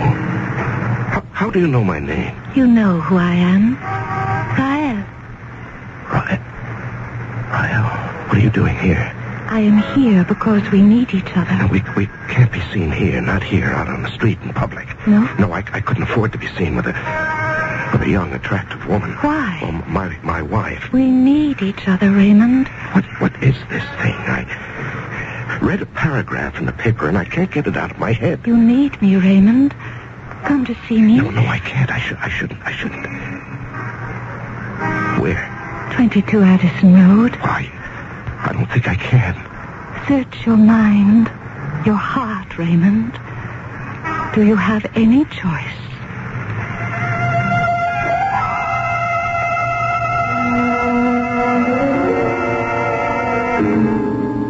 What are you telling me, Douglas? I don't know. There are two crazy things going on, both of which are completely out of character for Uncle Ray. First, he mutters some gibberish from this ad in the personals columns of the paper. And the second thing, and this is what really gets me, is the Iroquois development deal. I never heard of it. Well, he's worked on some real estate thing. It's going to take millions. Now, that's nothing new for him. It's wild, barren country. I mean, you can't sell it to anyone. I assure you that Raymond can find people to put up money for anything. But this isn't a public offering. This is something for the company to finance on its own. How do you know all this? I told you. I'm serious about the business. I want to learn it. As a matter of fact, I'm even getting to like it. What can Raymond be thinking about? I don't know. And I hate to say this, but I'm afraid that Raymond is... Well, he's not competent to handle the business. Douglas. Well, something has happened to Uncle Ray. I don't know what it is, but he just isn't the same person. It's as if he's a stranger. A man who no longer has the faintest idea what he's doing in that office. Just a minute, Raymond. How did you know it was Raymond? Come in. Is this how you pictured the house? I don't know how I pictured it. A house like any other house on a suburban street? I'm here. Each of us wants something from the other. I don't know what you're talking about. Then leave. It was wrong of you to make contact. Leave and give me a chance to find someone else. I want the Iroquois project. Yes? You don't know what that means, do you? You will tell me. One day I was sitting in my office and a question crossed my mind. The question was... I hope you're not going to laugh. You know I will not laugh at you. And I know you will not laugh at me. I asked myself, what am I going to do if there's a God? Yes? You see, I've lived my entire life as if there isn't any God. Do you understand? I understand. I have done everything. Well, no, not everything, but many of the things that God would disapprove of. I admit that, flat out. Yes. And I can't be a hypocrite about it. So, what do I propose to do? The Iroquois project. It's a 100,000-acre tract of wild, undeveloped country. I want to make it a place where people can go and live and find peace. Do you understand? Yes. That's good. Because nobody else will. I'm not selling anything. I'm giving it away. Anyone who wants to can live there for as long as he needs to, and everything is provided, free of charge. Do you see? I see. So, if there is a God, this will square me with him. For what I've taken, I shall have returned. But if I'm going to be okay up in heaven when I die, I'm going to be in plenty of hot water down here on Earth while I'm alive. You know that. I know. Now, in the first place, they're starting to ask questions right now in the office about the project. My wife is an officer of the corporation. She could move to stop what I'm doing. I can help you. Well, from one viewpoint, it can all look like a giant fraud. You see, from another, it can appear that I've gone completely insane. I see that. So what I can expect to get out of the Iroquois project is to spend the rest of my life either in a prison or a sanitarium, and that's why I need someone to help me. To help you do what? Escape. But so far, you have done nothing wrong. But I have. I've done more than just think about the project and talk about it. I've already spent an enormous amount of money on it. Money I simply cannot account for if I would have to. That's why I must escape. And that is why you reached out for me. Yes, but Why did you reach out for me? I want to go home. Where's home? I cannot explain it. Why not? You could never understand Well, it. it has to be simple. Just tell me the name of the place. Rael. But Rael is your name. I said you could never understand it. Everyone who lives on Rael is called Rael. But it is the way it is said. Now, look, it has to be somewhere. How many miles? In which direction? No. It is here. Here? What are you saying? It is the other side of here. There is no way I can make you understand it. Just as I really do not understand the real meaning of your Iroquois project. But I believe you, and you must believe me. Will you say you believe me, Raymond? I believe you, Rael. But if you don't come from here, what are you doing here? I was very young, and I was very foolish. And one day, I decided for force. Do you follow me? Well, I'm not sure. And it brought me here. But it does not work anymore. And I need a new one. How can you get a new one, whatever it is? You are going to help me, Raymond. Me? How? What do I know about it? And from what you're saying, you're talking about a level of science that we have yet to achieve here on Earth. I know. Then how can I be... Every civilization has its mysterious force. The basic essence that makes things happen. I discovered the one that you have on Earth. It is money. Well, that should have been obvious. Not to a stranger. And it is money that can create my force field that will take me home again. But no one on Earth knows how to build such a machine. I do. I will use the money to transform the raw materials into energy. That'll take machinery and skill. No.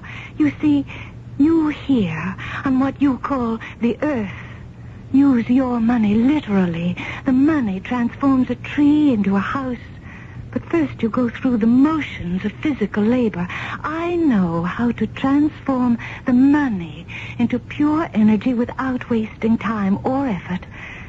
Do you understand? Well, I think so. I'm not sure. Could I go back with you? That is the only way you can escape. What you're saying is, with money, you can build a force field or thing or whatever that will transport... Or transmit. Us back to whatever it is you come from. Yes. Do you know how much money you'll need? I have priced the values of the basic raw materials. I will need exactly $1 million. $1 million. True, in these days, $1 million is no longer an awe-inspiring sum, but it's hardly an amount to be bandied about lightly. And consider the conversation you've just heard in context. Is it possible that J. Raymond Trask is one of the shrewdest articles in the financial world? Everybody thinks so. Well, estimates will be revised, upward or downward, when I return shortly with Act 3.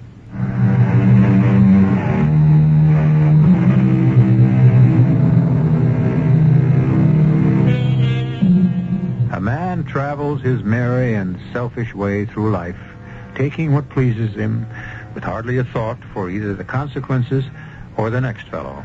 And then, suddenly, without warning, one day it occurs to him that there may be a judgment and a judge. And he realizes that he owes a tremendous debt. But will he be able to pay it? $1 million?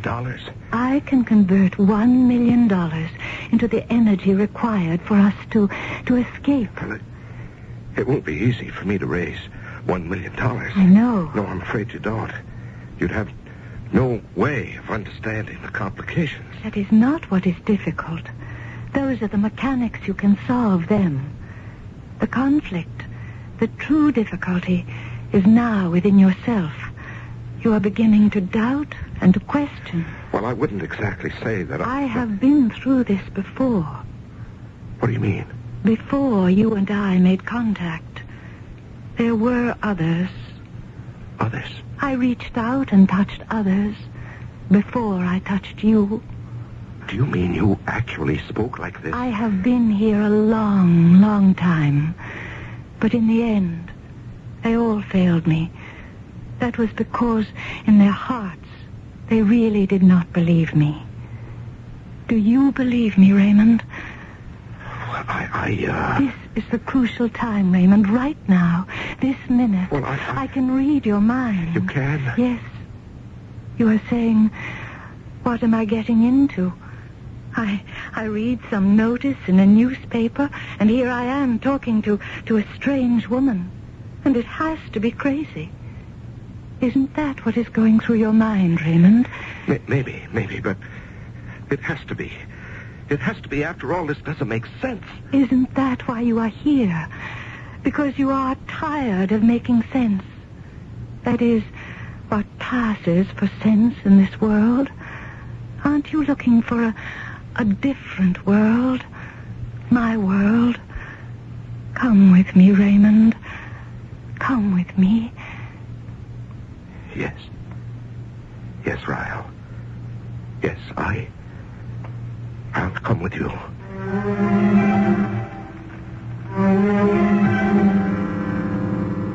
Raymond, I demand an answer. What's the question, Millicent? Tell me about the Iroquois project. Why?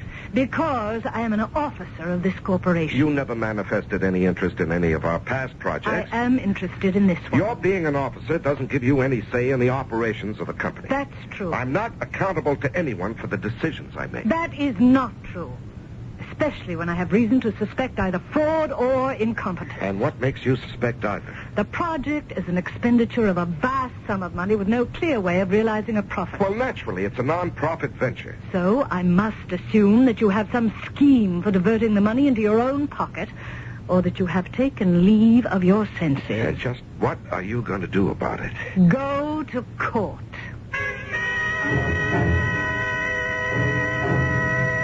Yes, Mr. Trask? Miss Mulhare, I want you to authorize payment for the publication of the prospectuses for the Iroquois project. Yes, sir, but, Yes, what is it, Miss Mulhare? I don't think we can. You can pay anybody anything, Mr. Trask. You see, they went and got an injunction. Who? Your wife and your nephew. And until the court decides about certain things, all of the company funds are frozen. I see. Get Mr. Wilson in here. I'm sorry. I'm sorry I told them about the things in the paper, but I thought I would be helping you. Forget it. I'll go see him. Now, see here, Douglas. Uncle Ray, may I present Mr. Cummings? Mr. Cummings, Mr. Trask. Mr. Cummings is with the district attorney's office. How do you do, Mr. Trask? What are you and my wife trying to put over on me, anyhow? We're trying to keep you from making a fool of yourself. Mr. Trask, do you know a young lady named Rael? Why do you ask? Well, because she's quite obviously a confidence operator. You better listen to this, Uncle Raymond. She has a criminal record? She evidently places a sort of advertisement to lure her victims, who are usually persons under some sort of emotional strain. What sort of proof have you? Plenty of proof, Uncle Ray. Just listen. She gives them a story of how they can escape to, well, it's never quite clear, some sort of paradise, another world, maybe. And tell him how, Mr. Cummings. Well, that's never quite clear either. Flying saucer or some esoteric, mysterious method. Now, what do you say, Uncle Ray? I say it's a lie. Well, we have in the past received several complaints. But since all of them came before money had changed hands, there was no way to prosecute. Then she has no criminal record, Douglas. That's only a technicality. She has been in several mental institutions. Maybe she's not a criminal, but she's a nut. Just how much money has she asked you for, Mr. Trask? Yes, it is true. I have been placed in your mental institution. Rael. I must say, they do very little for one's mentality. Rael, tell me about this force field and exactly why you need the $1 million. I have already told you as much as you are capable of understanding. Rael, I want to believe. Then believe. What is stopping you? Oh, I know the habits of a lifetime. But you must believe. The world. We're going to your world. What's it like, Rael? What did you want the Iroquois Project to be like, Raymond? A place of peace and love. You cannot have it here. Your world is not ready for it. And despite your 11th hour repentance, you really do not know how to build it either. Everyone in your world who tries to create peace and love pays a terrible price for it finally. When can we leave? We require $1 million. We can leave the moment you bring it here.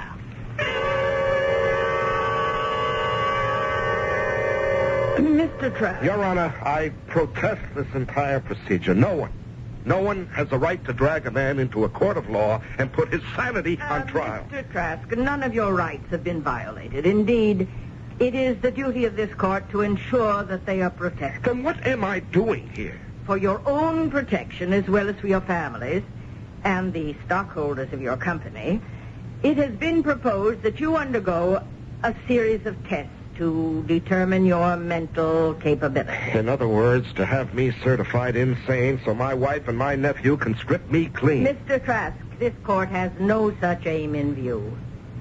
It is therefore our decision that you be convicted. Mr. Trask, what are you doing here at this hour of the night? Aren't you supposed to be in Well, let's say I escaped. Oh. Don't be alarmed, Miss Mulcair. I'm not dangerous. What did you come here for, Mr. Trask? I need money. Money? Well, I can imagine you would. I have some money. It's not much, just a few hundred, but it could get you a plane ticket somewhere. No, thank you. I need $1 million. $1 million? Oh, well, we don't have that much in the office. Yes, I know, but I still remember the combination to the safe. Oh, no, Mr. Trask, you wouldn't. In which we have over $1 million worth of negotiable bonds, bearer bonds, which are as good as cash. Please, Mr. Trask, please don't. Don't try to stop me, Miss Mulcair. 16, right? Over to 0. So far, you're not in any real trouble. You can beat them. 24 left. Do this. Over to 0. And you cross the line. I've crossed it long ago. Where can you hide? You'd be surprised. But there's no escape. And here we are. Oh, now put the bonds back, Mr. Trask, please. Out of my way, Miss Mulcair. Just stand aside. No, I'll not let you. I worked for you 20 years. I've loved you for 20 years. You didn't even know I was alive, but I didn't care. Just being here was enough. I said get out of my way. Oh, no, please, listen. Out of my way. Raymond.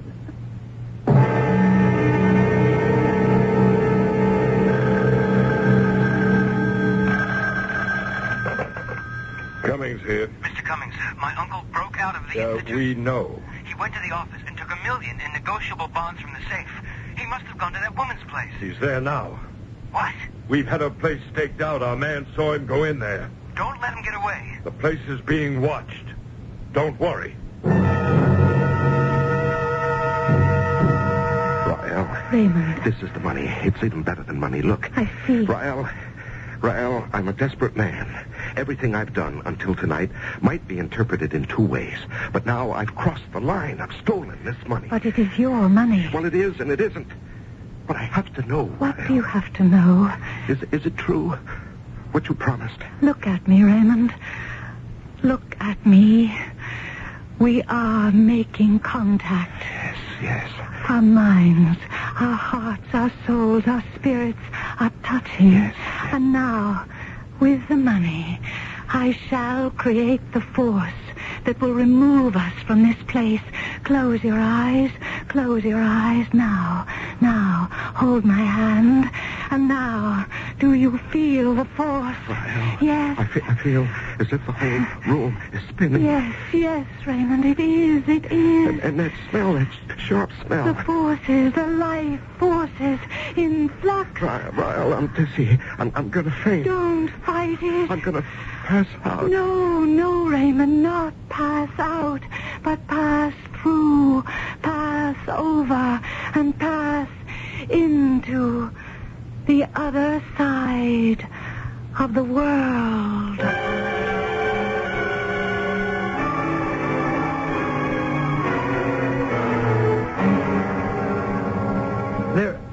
They're gone.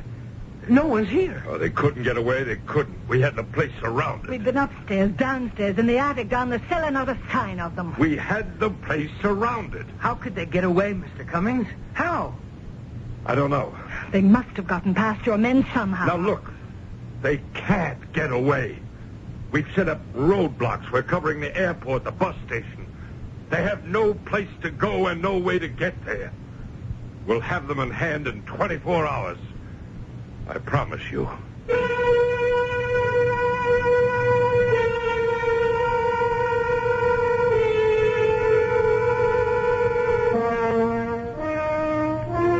The assistant DA, Mr. Maxwell Cummings, made that promise some 5 years ago. So far, he has been unable to keep it. Since that evening, no one has ever seen Rael or J. Raymond Trask. I'll be back in just a few moments with a comment on the story you just heard, plus some other assorted goodies.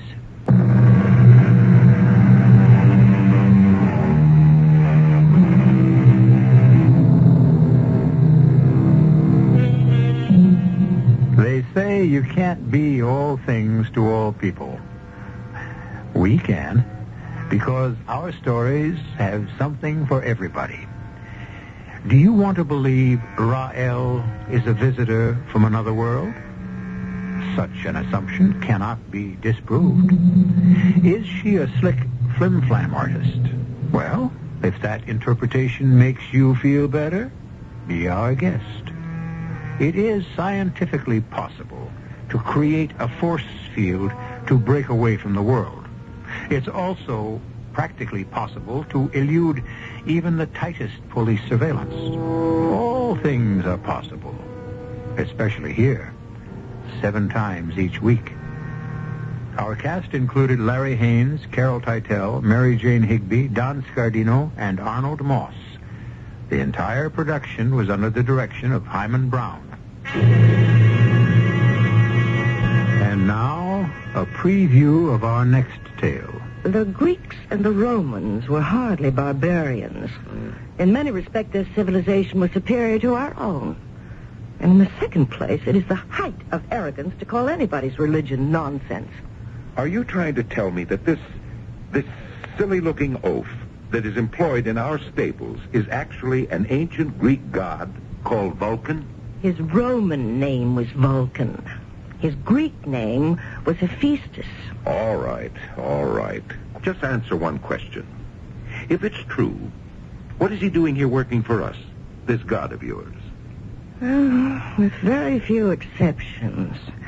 A visit from the gods usually meant a great deal of trouble for the people he called on. What kind of trouble? I just hope we never find out. The hard way. Radio Mystery Theater was sponsored in part by Listerine lozenges. E.G. Marshall inviting you to return to our Mystery Theater for another adventure in the macabre. Until next time, pleasant dreams.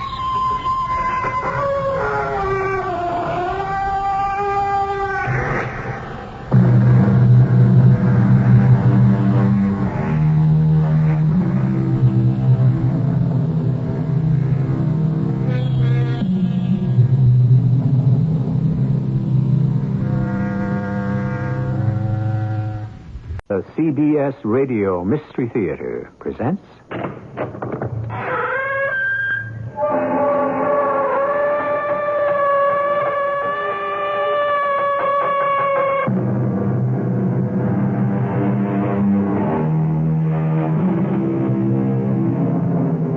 Come in. Welcome. I'm E.G. Marshall.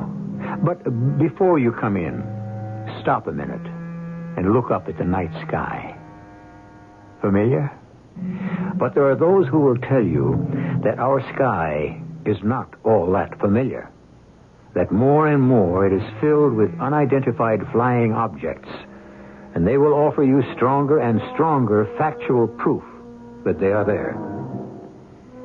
Is it true? Are they really UFOs? Or to use a less scientific phrase, flying saucers? Well, Pete, did I steer you wrong? What do you mean, Bryce? A spacecraft. You just sighted it, didn't you? One way or another, I've seen quite a few stars tonight. Including your first UFO.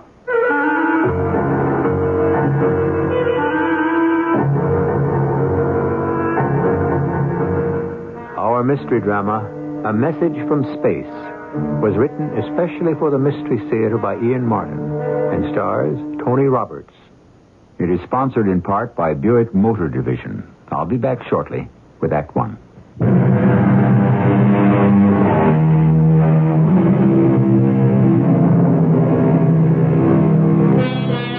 The term flying saucer was first used by a Texas farmer who saw one over his ranch in 1878. That's right, 100 years ago. For this information, I'm indebted to Arthur Shuttlewood, one of the foremost authorities in the world on UFOs. This is a story set down in the most part exactly as it was related by another recognized authority in the field, Bryce Bond. Of course, you must decide for yourself. The mystery, which ended in Warminster, England, began in the office of the features editor of one of America's largest newspapers. It's open. Come on in. You wanted to see me, Prez? Come in. Come on in. Close the door. And don't call me Prez. Do I have to be that formal and call you Mr. Riley? I am your nephew. Well, you can call me by my initials like everyone else does. Well, I do. RX, prescription. Translation, Prez. All right. Anyway, you're not my real nephew, except once removed. You can't wriggle out of it, Uncle. They still grumble around the paper about nepotism because you had me promoted to your department. I grabbed you off hard news because you're a better feature writer. Now, I've got an assignment for you. Shoot. You ever hear of a place called Warminster, England? No, it doesn't spring to mind. That's in Wiltshire. It's one of the most ancient historical areas in Britain. Sitting right in the middle of burial mounds. They're called barrows. Some of them date back 45,000 years. Oh, it's a cozy little spot. Has it got any other claim to fame? Well, in this quiet little backwater country within the last 15 years, there have been hundreds of peculiar phenomena. Something cited, not by hysterics or nuts, reputable people, head postmaster, clerics, hospital matron, flyers, engineers, so on, you know. They all bear witness to their existence, to say nothing of many photographs which have been subjected to rigid spectrographic tests and others. Yeah, to their existence. To what existence? The objects that have been cited. UFOs. Flying saucers again? Visitors from outer space? Oh, you gotta be kidding. You don't believe in them? Of course not. Good. That's exactly why I want you to go to Warminster. Oh, wait a minute, RX. Look, I'm no scientist. What am I supposed to do? Take pictures? No. I want a series of articles for the magazine section. You know, color stuff. Lay it on as thick as you like.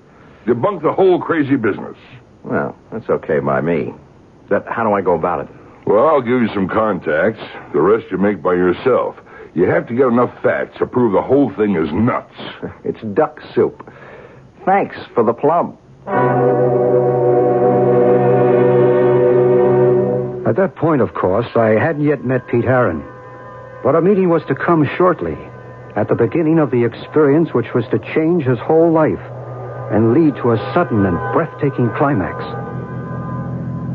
I was on my way to visit an old friend of mine in Warminster, England, but the nearer I got to the town, the traffic became unbelievable. Stop and go in this quiet English countryside. A few miles short of the little town, I abandoned my taxi and decided to walk it. A decision I applauded myself for because the traffic had ground to a total halt. I'm afraid that's not going to do you any good. There's a little bridge up ahead. That's a complete bottleneck. If anything's stalled there, you're going to be stuck for a while. The ugly American. I should learn the virtue of patience. Particularly the British variety. When they put up with things, they don't gripe, they grin. Object lesson for this American. Noted. And we'll try to learn from example. So you're American too, aren't you? Guilty as charged. You're not guilty. You're just plain smart. I guess I should have had the courage and the good sense to hoof it, too. I can't claim either. Only some prior knowledge. I had a taxi, but I bailed out when I saw the jam. I realized from experience it was one of those hopeless evenings. What do you mean? Well, it looks like it's going to be a good night. The low cloud cover seems to be lifting. And if you're sensitive, you can just feel the magnetism bristling in the air. I think you'll see a UFO tonight. What? Isn't that what you're here for? Yeah, in a sense. What are you, clairvoyant or something? I have no need of ESP or extrasensory knowledge to deduce that. What do you think all the rest of these people are here for? You mean all this traffic is just people who are screwy enough to think they might sight a flying saucer? That's right. Oh, I don't mean they're screwy. Just that they expect a sighting. And probably will get their wish. Who are you? Oh, excuse me. I didn't mean to be rude. I'm Pete Herron. I'm Bryce Bond. Well, I'm a newspaper man. Yes, I know. Hey, you made my day. I mean, I always hope somebody reads my articles, but I never expect them to remember the byline. What do you do, Mr. Bond? Let's just say for the moment that I'm in communications, too. Radio and other media. You're here to do an article or a series on UFOs. Yeah, that's right. That what brings you here? In part. I have been here before. Well, then clue me in. You ever see any action? Oh, yes. Many times. Oh, you mean you actually believe you saw something from outer space around here? I didn't say where they were from. Just that I've seen them. And so I'm sure have a good many of these other folks in the traffic tied up here. Oh, come on. Look, what kind of people fall for this malarkey? People just like us. You're staying at the inn when you get to Warminster. Yes. You? Yes. Listen, you seem tuned in on this whole deal. Could we have dinner together? Or, on me, of course. I mean, on the paper. Oh, we'll have dinner together, but I'll pay my own freight. Oh, why? It's a justifiable expense. Well, I really have to move on. I have an appointment to keep. Can I say something? I don't know, maybe it's out of line, but... Well, say whatever thing you want. Well, you know, you're kind of an oddball, aren't you? I mean, look, just thinking back, things you said, they weren't questions. They were more statements, and I don't know. Like my byline. You haven't really read any of my stuff, have you? No. Well, then, how do you know so much about me? Why I'm here and all that? Right where you are, you're sitting in an electrical matrix of energy beyond belief, or most human conception. You'd be surprised to know how much knowledge and communication can be carried on its waves. Well, meet you at 6:30 in the common room at the inn. If you ever get out of the traffic jam.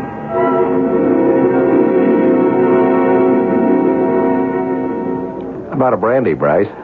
No, thank you, but don't let me stop you. Oh, I'll pass that, too.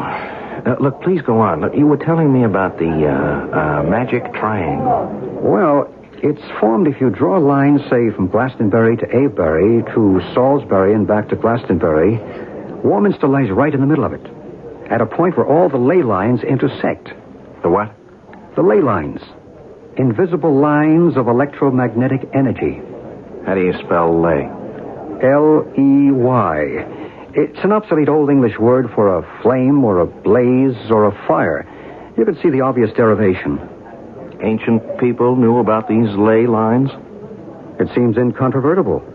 This was a cradle of early English civilization. The burial mounds everywhere attest to that. King Arthur is supposed to be buried in Glastonbury. The Druids built their temple at Stonehenge. More than a temple as we know today, scientifically. Really a giant computer from which the date, star shifts, eclipses, equinoxes, and solstices can be reckoned. Heaven knows how many other universal discoveries that we consider modern discoveries were common knowledge to these people 2,000 years before the birth of Christ. There's an even bigger one at the north of the triangle, at Avebury. And right in the center is this matrix of energy. But what is this energy? Electromagnetic, psychic, spiritual. Each man may have his own explanation. Well, why here? Why in this little dump? I suppose the best answer to that is why not? You're skeptical. Yeah, you're too darn right. Then it's time to go up to Cradle Hill and see for yourself. By the time you come down tonight, or tomorrow morning, you may have changed your mind. You want to bet? Perhaps I can't guarantee you a UFO, but I think I can guarantee you that you will see something that will change your mind. I went out into the soft but damp and chill English night with my new friend, Bryce Bond. Friend. There is something about him that's compelling. Some inner strength that kind of gets to you. We drove a few miles in my rented car and stopped beside a field. There was only one other car parked there. You can cut the motor, Pete. We'll go by foot from here on. Check. There's a flashlight in the glove compartment. Okay. I have one, too, but I don't think we'll need them. The moon's pretty bright. Shall I leave the parking lights on? Better not. We might be all night, if you're up to it. Oh, I'm up to it. Good. Let's go. Is there a gate or a road or something? We duck through the fence and across the fields. Well, the moonlight is pretty bright. Get through all right? Yeah. Where'd they all go, by the by? The crowd is over on Cradle Hill. This is Star Hill. Yeah, well, why'd you bring me here? It's a good question for which I don't have a definitive answer. In terms we both understand, can I call it a gut hunch? You got some antenna that sends you the message I might get to see something here? Give your own antenna a chance, and maybe you will. I think I'll let you climb the rest of the hill yourself. Then if anything does turn up, you'll know I had nothing to do with it. What's on the other side? Just some wheat fields and quiet, rolling Wilshire country. Plus whatever else you might see. You're on your own. The moonlight was bright, of course, but with that soft brightness that leaves everything just a little uncertain in outline. It was as if Bryce had walked away into water. One minute I saw him, and the next he was gone as the night swallowed him up. I walked on up toward the top of the hill with the corona of moonlight outlining it, and as I came over the top, I witnessed something which in all my dreams I could never have imagined. Now, what do you suppose Pete Heron, success-oriented, skeptical, but otherwise completely normal and totally adjusted to life as we live it, saw on the other side of that hill? Well, you're an intelligent listener, and you have probably gone way ahead of me since we have been building to this moment. But don't be too sure.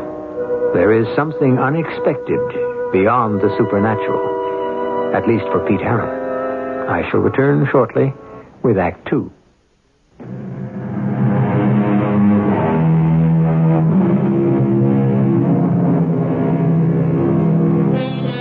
Now, let me see. Where were we? Oh, of course. Just coming over the brow of Star Hill in the moonlight, magically diffused through the damp, cool, early spring English weather. A healthy young skeptic, Pete Heron, sent by his newspaper to write a series of feature articles on the appearance of UFOs, seems about to meet the ultimate test, face to face. So, let's meet it with him. As I came over the brow of the hill, I'd been looking beyond to some gently rolling wheat fields, fading away out of the bright forelight to murky moon shadows. But in the middle of this dreamy landscape, below me and to the right, a strange thing was happening to the swaying waist-high wheat. Something like a giant fan spinning counterclockwise was laying a mirror image on the wheat below, which was blown back flat to the ground, trembling as if some whirling saucer from outer space was settling to a landing. And then it was there, circular, perhaps 50 feet across, Light slits like portholes shimmering till the craft, or whatever it was, stopped spinning and came to rest. And suddenly it was glowing so brightly I had to shield my eyes and turn away. And when I turned back and opened them, there was still rings of overexposure exploding in front of my eyes. And the craft was gone. But something else was there. Hello? Hello. Did you see it? What? The spacecraft. What would you like to call it? The UFO? I thought I saw something, but... Hey, did you see it? Of course I did. Hey, where did you pop up from, anyway? What do you mean? I came here just the same as you. You did? Oh, yeah, that's right. Yeah, I parked my car right behind a little blue hatchback. That must be yours, huh? Excuse me, I'm sorry. I ought to introduce myself. I'm Pete Harron, World Features. A reporter. Yeah, right. Well, sort of. Feature writer, you know. Human interest. Color stories. Tongue-in-cheek. Or exposés. Debunking the bunkum. Yeah, something like that. You must be in the business too, huh? Yes. You could call me a reporter. My name is Maru. Uh-huh. Who are you with? I don't think you'd ever heard of my outfit. Aren't you missing the real story? What? Oh, the thing. It was so bright, I couldn't look at it anymore. But hey, it's gone. You mean you can't see it anymore? Yeah, if I ever did see it. I mean, self-hypnosis, induced delusion. You sure you saw it? Oh, yes. What did it look like to you? Just like all the others. All the others, huh? Oh, you mean you've seen spacecraft before, huh? Oh, yes. How many? I haven't bothered to keep a record. Too many to count, I should think. Here? Around here. And other places. What other places? Why should I tell you? You wouldn't believe me. Hey, wait a minute. Don't go. Why not? There's nothing more for me here tonight. There won't be any more. How do you know? I know. If you really want to write a good story for your feature editor, you'd better do a little more legwork. What do you mean? Go down and examine the field more carefully. Aren't you going down there, too? No. You see, I don't have to be convinced. You're the one who has to be educated. Hey, wait a minute. Don't go away sore. I'm not sore, but I have to leave. Well, I'll go with you. I prefer to be alone. But look, Maru, wasn't that it? Maru was the name I gave you. What's your other name? Why do you ask? Well, it would kind of help so I could get to see you again. When you want to see me again, you won't need a name to find me. Maru, wait a minute. I had started after Maru, but a roof or a rock ledge tripped me, and I fell headlong.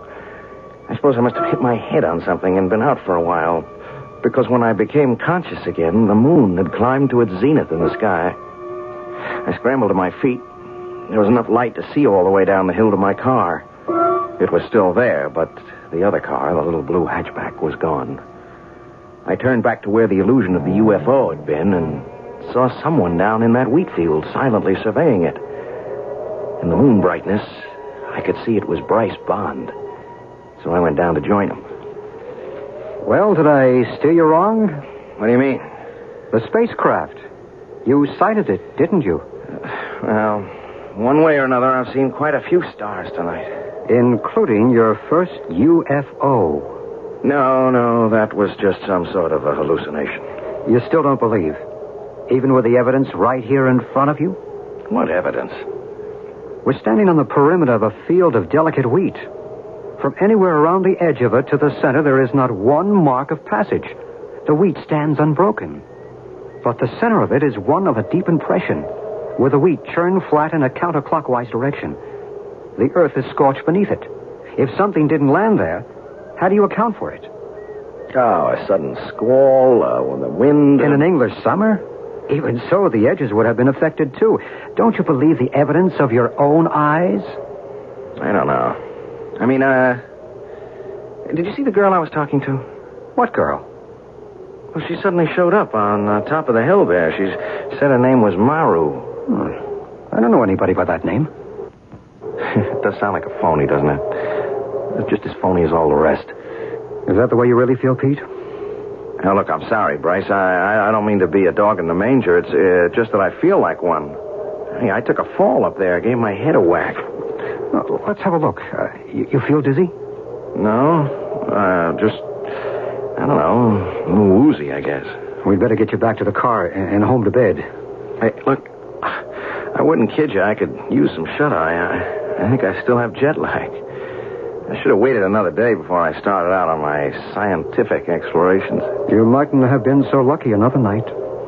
Lucky? Yes. Whether you want to admit it or not, you did have some visions. I'm afraid in my book that's just what they were. My timing got out of sync. Maybe everything I saw was after I fell and hit my head. Including the girl? What did she look like? Oh, man, what a dream. Great violet eyes, skin like mother of pearl, long, dark hair, and she smelled like a mixture of roses and lily of the valley. Yeah, something like that. Like a summer garden. You have been fortunate. Well, yeah. At least I dream in Technicolor. You refuse to count your blessings. If that girl were for real, I might. I'll look for her tomorrow, but I don't even know her second name or what town she lives in. She was out of this world. Hasn't it occurred to you that is exactly what she must have been?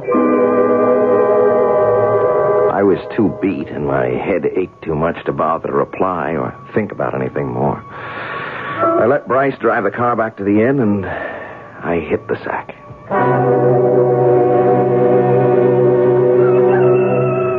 Some gung-ho rooster woke me up at sunrise. I looked at my watch. I'd had just about 5 hours rest, but I knew I couldn't get back to sleep. I was going looking for Maru. I didn't have any luck, which was why I was back in the car after dark and headed again for Star Hill. I'd avoided Bryce Bond all day, sneaked out of the hotel after dinner, afraid to admit that at least one thing he'd said had shaken me. Maru. Maybe he was right, and she was out of this world. But the drive, the need to see her again, was so strong, I was almost ready to become a believer. It was very peaceful on the top of the hill. The moon had risen earlier, and I could see the wheat field with the impression, that strange, inexplicable impression, still there. I had brought a sweater, and I was warm, and the last thing I remembered before I dozed off was Maru, and how much I wanted to believe I hadn't lost her forever.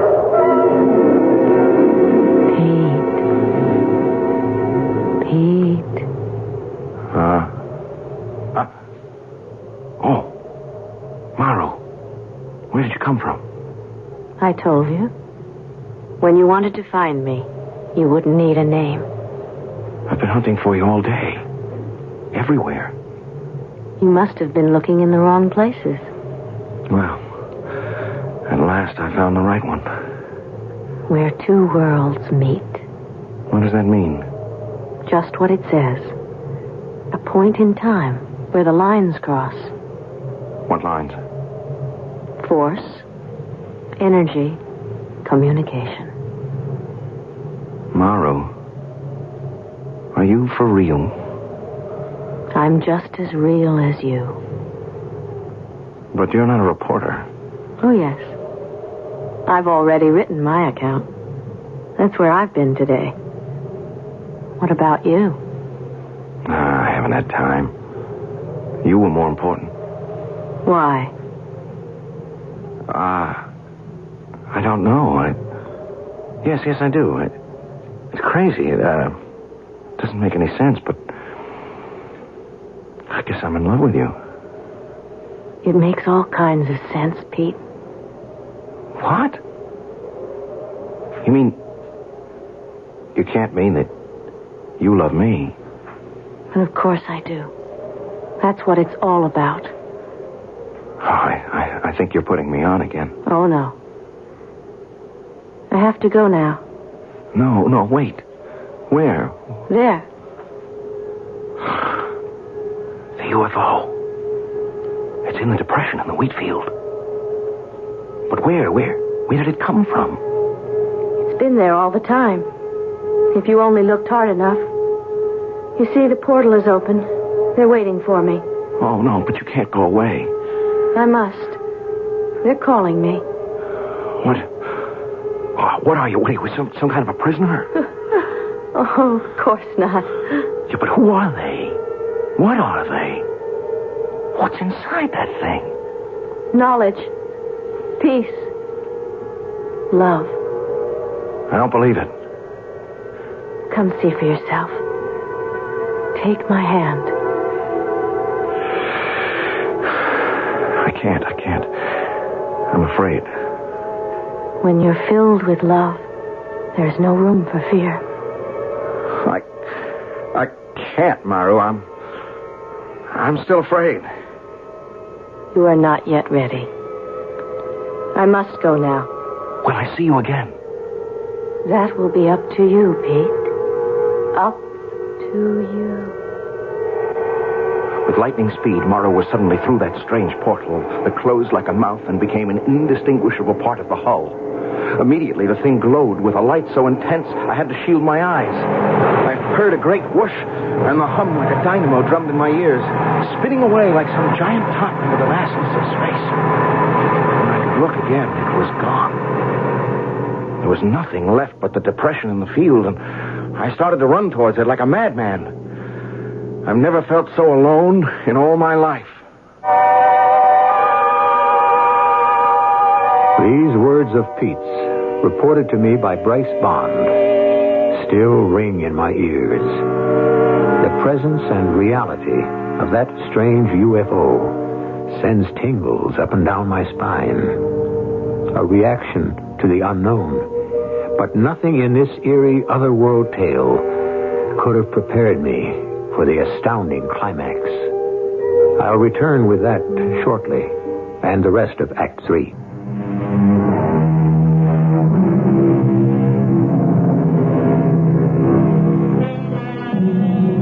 An Englishman named Arthur Shuttlewood, in his book, Key to the New Age, has said, "One must see one of these amazing phenomena to believe it, and there is no such thing as an expert in matters ufological. Individual experience is the key to all the answers." Well, now, I've never seen one, and I'm sure most of you haven't either, so we certainly can't qualify as experts. The only person I know who even comes near it is Bryce Bond. So, let's turn this account back to him. I was concerned about young Pete Harron after that knock on the head. He had remained incommunicado all day, and I was busy myself. So when I returned to the inn and found he had gone out after dark, I suspected where he had left for. So I borrowed a car to drive out to Star Hill. I came over the brow of the hill by full moonlight to see Pete rush suddenly from the edge of the wheat field to that curious depression, only to stop suddenly, his shoulders drooping, forlorn. "Pete!" Yeah? Oh, Bryce. How long you been here? "I just arrived." Then, you didn't see it? "A UFO?" Yeah. "No." And you didn't see her either? "You mean the girl you met last night, Maru?" Yes. "No, I didn't." I could have gone with her. Oh, what's the use? I didn't. I didn't have the guts. Come on, Pete, take it easy. How's the head? solid bone, clean through. Why couldn't I have... Oh, you mean the bump last night? Oh, that's nothing. It's just a scrape. Sure you're all right? Yeah. Yeah. You want to talk about it? Maybe I do. There's so much to sort out. Yeah, I do. But not here. I need a drink. Come on, I got a bottle in my room. Aren't you coming? Right with you. Yes, they've been here. I can feel the warmth. The electricity still pulsating in the air. And that smell, that glorious scent. Roses and lily of the valley. Yeah, that's her smell. It's the way they all smell, Pete. Come on, let's go talk.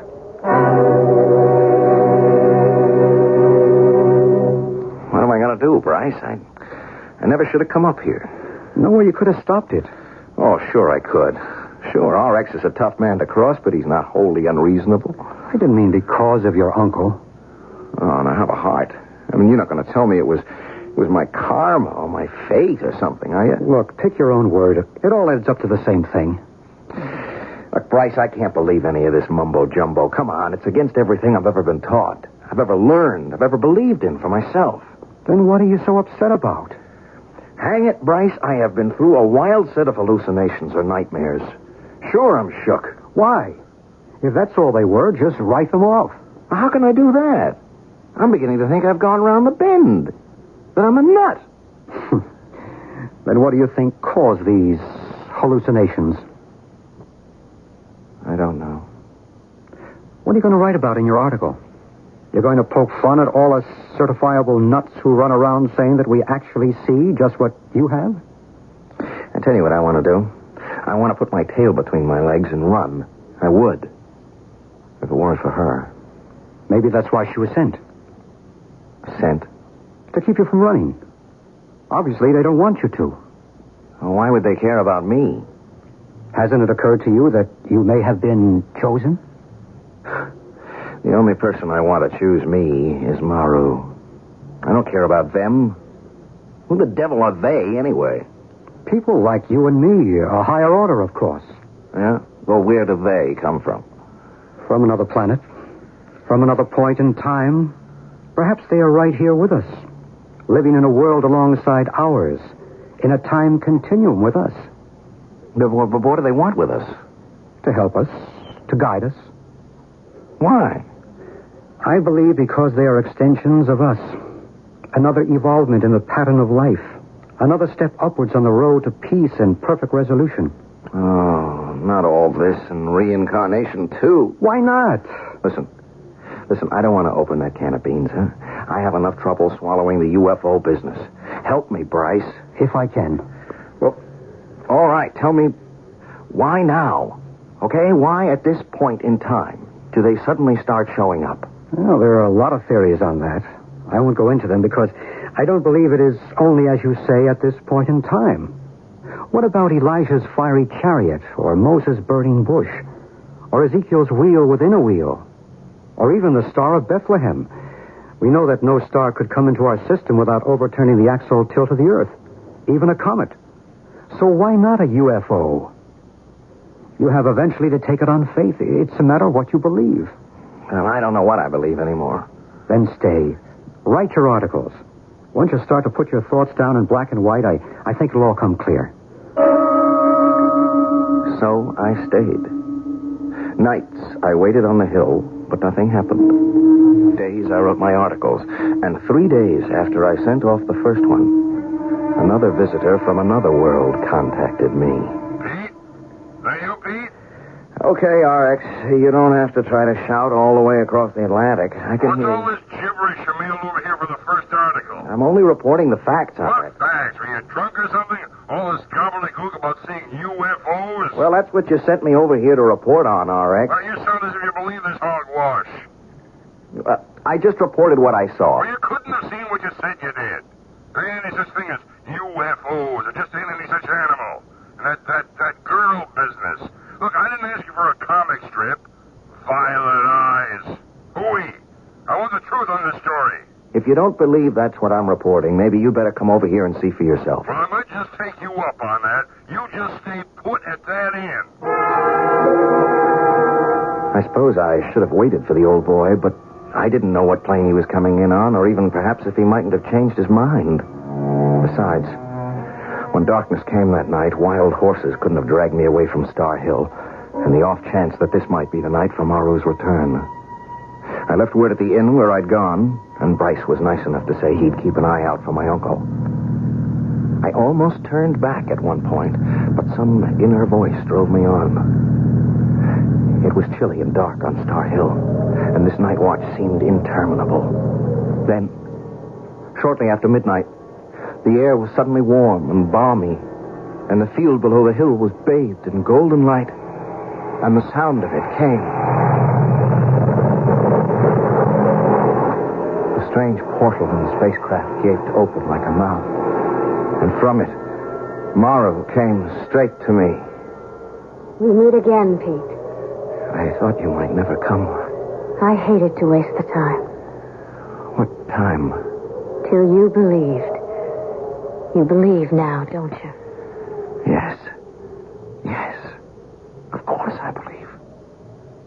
But I don't understand. You will. It will all be made clear to you. Shall we go? Where? To the craft. To meet the others. What do you feel? I don't know. The air is warm. You could bask in it. Sunbathe in it. I feel alive. Liberated. And yet at peace. Don't you understand? They're reaching out to you. Communicating. Telling you you are not alone in the universe. It's a message of love. Well, I don't need them. Only you, Maru. You're the one I love. We'll have each other, my darling. But don't you see that is not enough? It's got to reach out, that love, and wash over everyone else. Till we are all one, as we are in our world. Perfect love.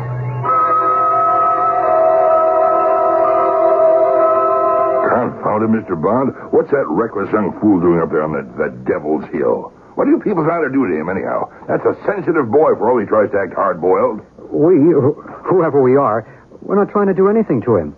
What's happening to him is within himself. Ah, don't give me that double talk.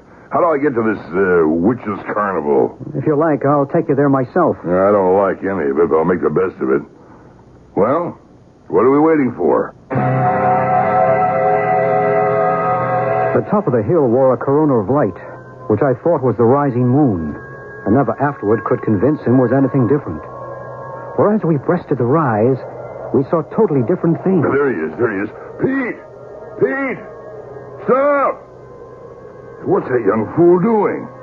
He's walking to the middle of that wheat field by moonlight by himself. He's not by himself. Can't you see the girl with him? Oh, I may be old, but there's nothing the matter with my eyes. There's no girl. He's alone. Where does he think he's going? To the spacecraft that's waiting. The door is open for them. What are you talking about? What spacecraft? You out of your mind? That's an empty field. Don't be too sure. Watch. What I saw was Pete and Maru, hand in hand as they walked to that shining ship, outlined in the aura of golden light as they stepped through the portal. And suddenly... Good Lord. He disappeared. Like that, into thin air. Not into thin air, Mr. Riley. Listen. Listen to what? I don't hear anything. I suppose not. But then you didn't see either. Well, there's nothing to see. An empty field and Pete just vanished. What kind of a trick is this? No trick, sir. He just chose to go with a girl and love.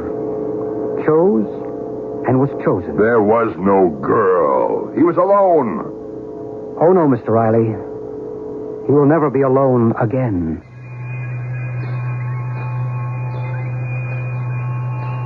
Impossible? Fantasy? If you wish. But within this same triangle, in a town named Shepton Mallet, with snow everywhere on the ground, a man once walked off his front porch and disappeared from the face of the earth, without, incidentally, leaving a single footprint. You see, nothing is really impossible. I'll be back shortly.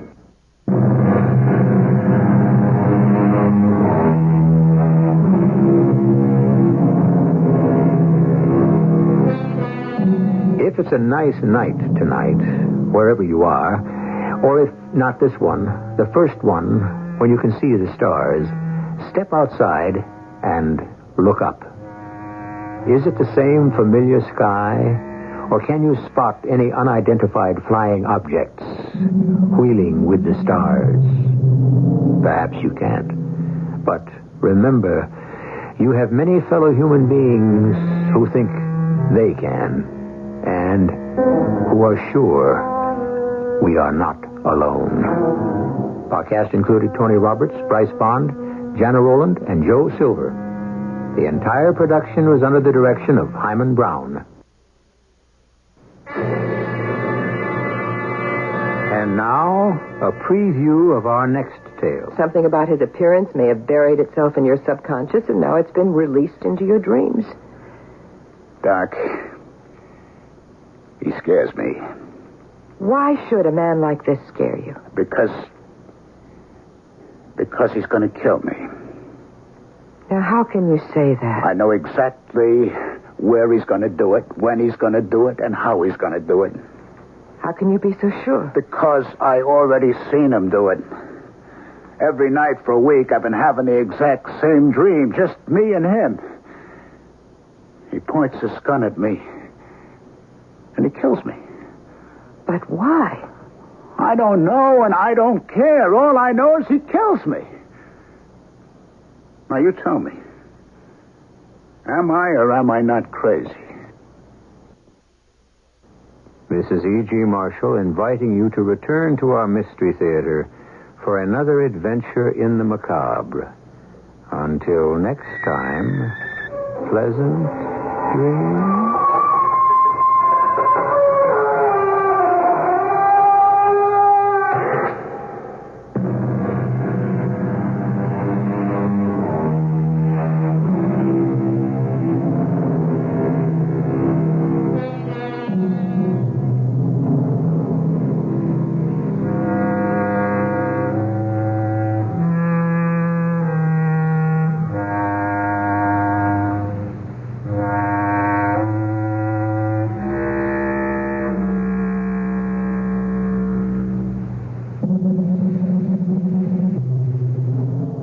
CBS Radio Mystery Theater presents...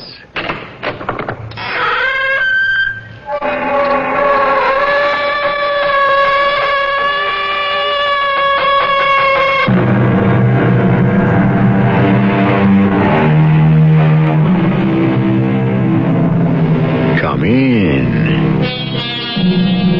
Welcome. I'm E.G. Marshall. Man is the only living creature who has the power to leave the earth poorer than he found it. Indeed, there are those cynical souls who insist that the sun and the moon and the stars might have disappeared long ago had they been within the reach of predatory human hands. Now, wait a minute. We did reach the moon. Well, we can only wait and see. And hope. Are you sure I won't be intruding? No, never. These are fine people. I have every respect for a man of science, such as yourself. Come inside. Meet everyone. Friends, we have here Dr. Carstairs. How do you do? Now, Leopold, now. Hey. What was that for? That was for nothing. Now we shall get down to business. Again, Leopold.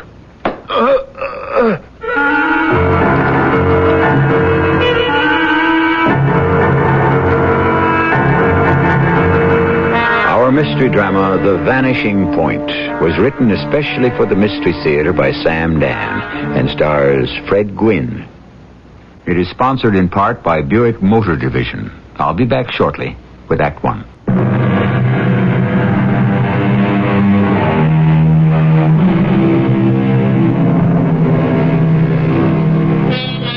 Let sleeping dogs lie, said Mr. Dickens, and it may, on balance, be good advice.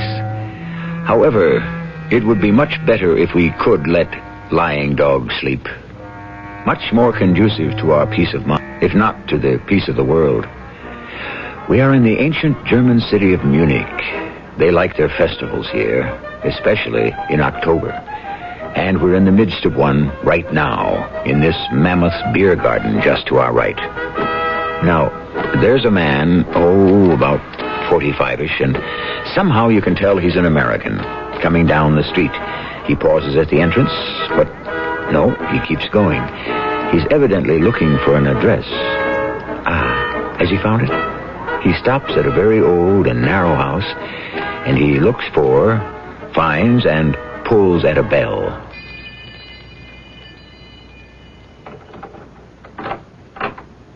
Yes? I wonder, could you help me? Fräulein, is it? Yes? I'm not even sure I know how to explain this. No? You do speak English? Oh, yes. That is rather fortunate. My German leaves a great deal to be desired. This is 71 Kohn Street. Kohnstrasse? Yes. There was someone who lived here a long time ago. This goes back many years, even before the war. I'm sure he wouldn't be alive today. Why do I say that? He could be. He would be in his 80s, perhaps his 90s. I wonder if by chance you might know something about him. His name is, or was, Franz Wilhelm Klust. Does that mean anything to you? Franz Wilhelm Klust. Maybe I'm not pronouncing it right. Perhaps it's Klust. Franz Wilhelm Klust? Yes. No, I do not know the name. Oh, well, I'm sorry. I just thought I might find someone who could shed some light. I had this address, and that's all. Now I don't even know where to look. You might ask at the town hall. I did, and this was his last known address. I see. I'm so sorry I disturbed you.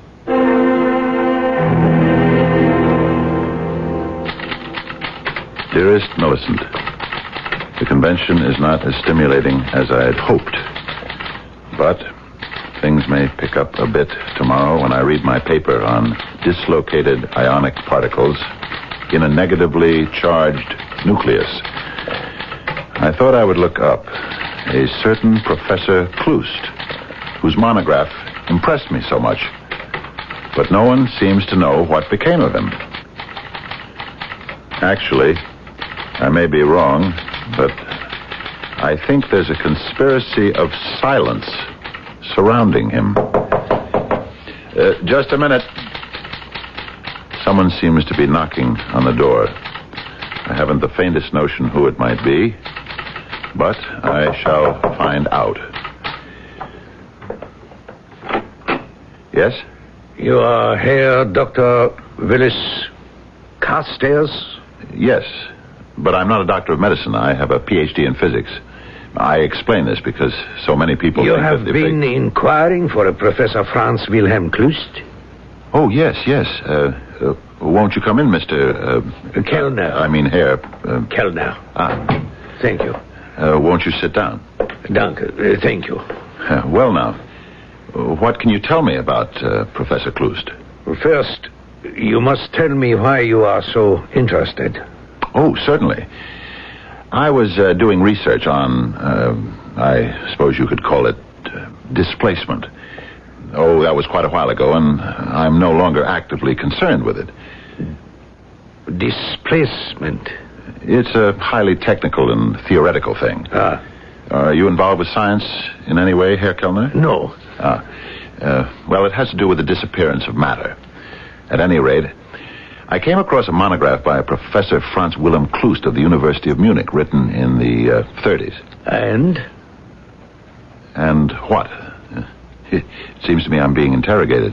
Oh, you must excuse me. You see, I am his nephew. He's an old man. Then he is still alive. Oh, yes. Oh, that's marvelous. But he is not strong. And so I wish to make sure that those who call him have an interest that is, how would you say, legitimate. Of course. As I said, at one time, I was interested in his specialty. But I've since gone on to other things. And I just happened to be here at a conference. I remembered Professor Kloost. Do you suppose I could see him? Well, yes. Now that you have established your credentials, you'll be most welcome. Thank you. When might I be able to see him? Now. Now? When one arrives at Professor Kloost's age, one does not make long-range appointments. I suppose not. Unless you have another engagement. No.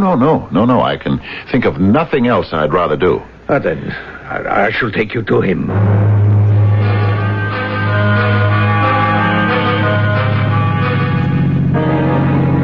Is it much further?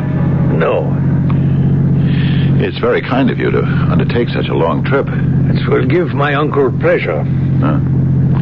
I only read that one paper of his, but it showed such brilliance. And I never heard of him before or since.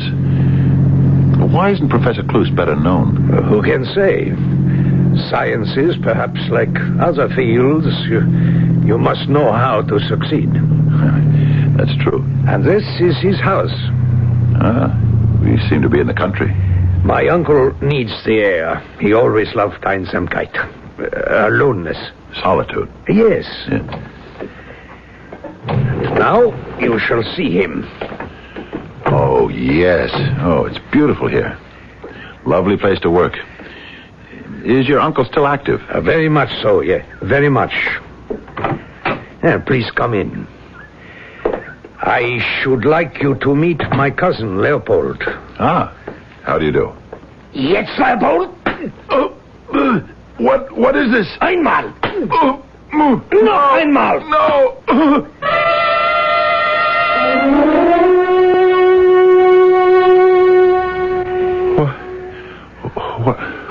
What happened? Where am I? Try this cold compress. You feel better. Wait. You and that... Leopold? Yes, that gorilla. Please. While Leopold is unable to speak, his hearing is perfect. He doesn't like to be insulted. What have you done? You brought me here and broken my jaw. No. Leopold is very scientific. There's no lasting damage. Pain, yes, but for a purpose. Oh, what purpose? You bring me, you lure me here under false pretenses. No, you are the one who travels under Willis Carstairs. Me? This is why it was necessary for Leopold to teach you the rules. What rules? That we are serious people. That you must answer at once and truthfully. Answer what? The question.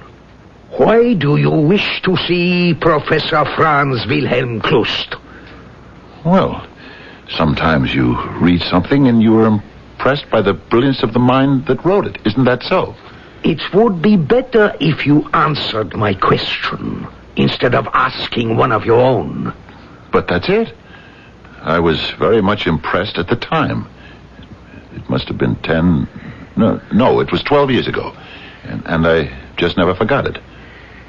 That's really all. We are still, I see, at the very beginning of things. Leopold? No.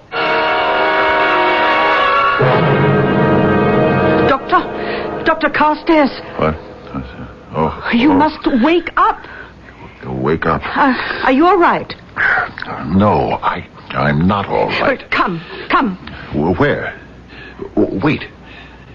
I know you. You're the woman who answered the door when I asked for Professor Kloost. Yes. Would you mind telling me just what... There is no time. You must leave. Oh, yes, I'm willing to do that. Good. I have an automobile outside. You can walk? I can even run if I have to. Well, then hurry.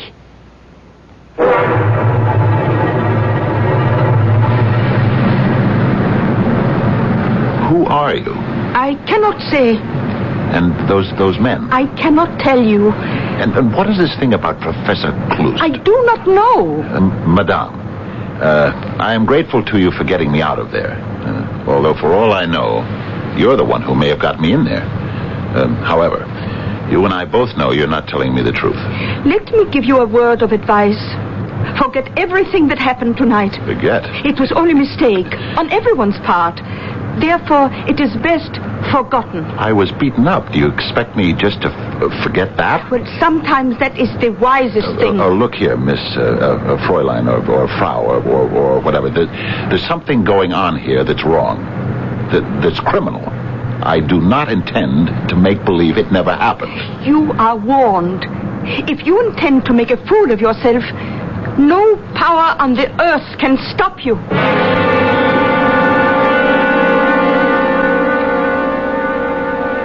And so, Herr Inspector, you see, I felt it my duty to report this to the police. Yes, of course. Quite right. I haven't the foggiest notion what those people are up to. Do you? It is important first to see if we have all the facts in hand, nicht wahr? Certainly. Now then, you are Willis Newton Carstairs, American citizen, doctor of physics, teaching at the University of California. Yes.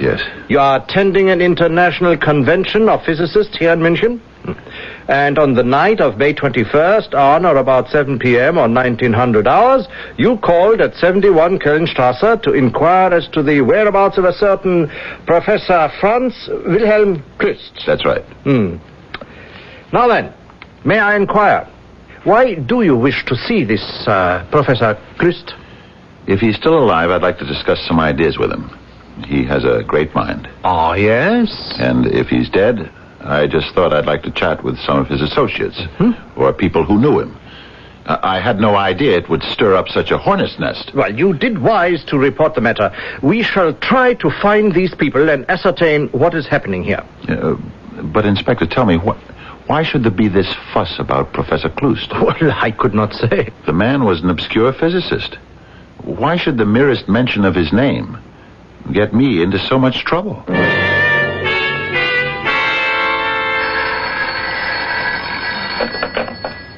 Hello? Professor Carstairs? Yes, this is he. This is Inspector Mueller of the police. Oh, yes, Inspector. Yes. We have your 3 people in custody. Already? So soon? Yes. Could you find it convenient to come down to police headquarters? Of course, Inspector. At once. Thank you. Herr Dr. Carstairs, it's so good of you to come. Please be seated. Thank you, sir. Now, these 3 people, I trust you know them. Oh, yes. We have Fräulein Erika Bauer, we have Werner Kellner, and last but not least, Karl-Heinz Leopold. Yes. I have here your deposition, your story, this paper. And also, I have on my desk this paper. It is a deposition sworn to by this lady and these 2 gentlemen. Yes? Yes. There seems to be an Unstimmigkeit here, a discrepancy. A what? Well, it would seem, Herr Doctor, that they tell me a different story. A different story? How can that be possible? Well, they respectfully beg to differ with a distinguished visitor to our country. But they insist that you are not telling the complete truth. Yes, perhaps we should have known. Things were moving much too smoothly, much too swiftly. Something had to be out of joint somewhere. What is this complete truth that our hero is supposedly not telling? Indeed, what is a complete truth to begin with? Truth is not divisible. A half-truth must eventually become a whole falsehood. But this is philosophy, and right now we're in a police station, and in a foreign country at that. You'd better not miss Act 2.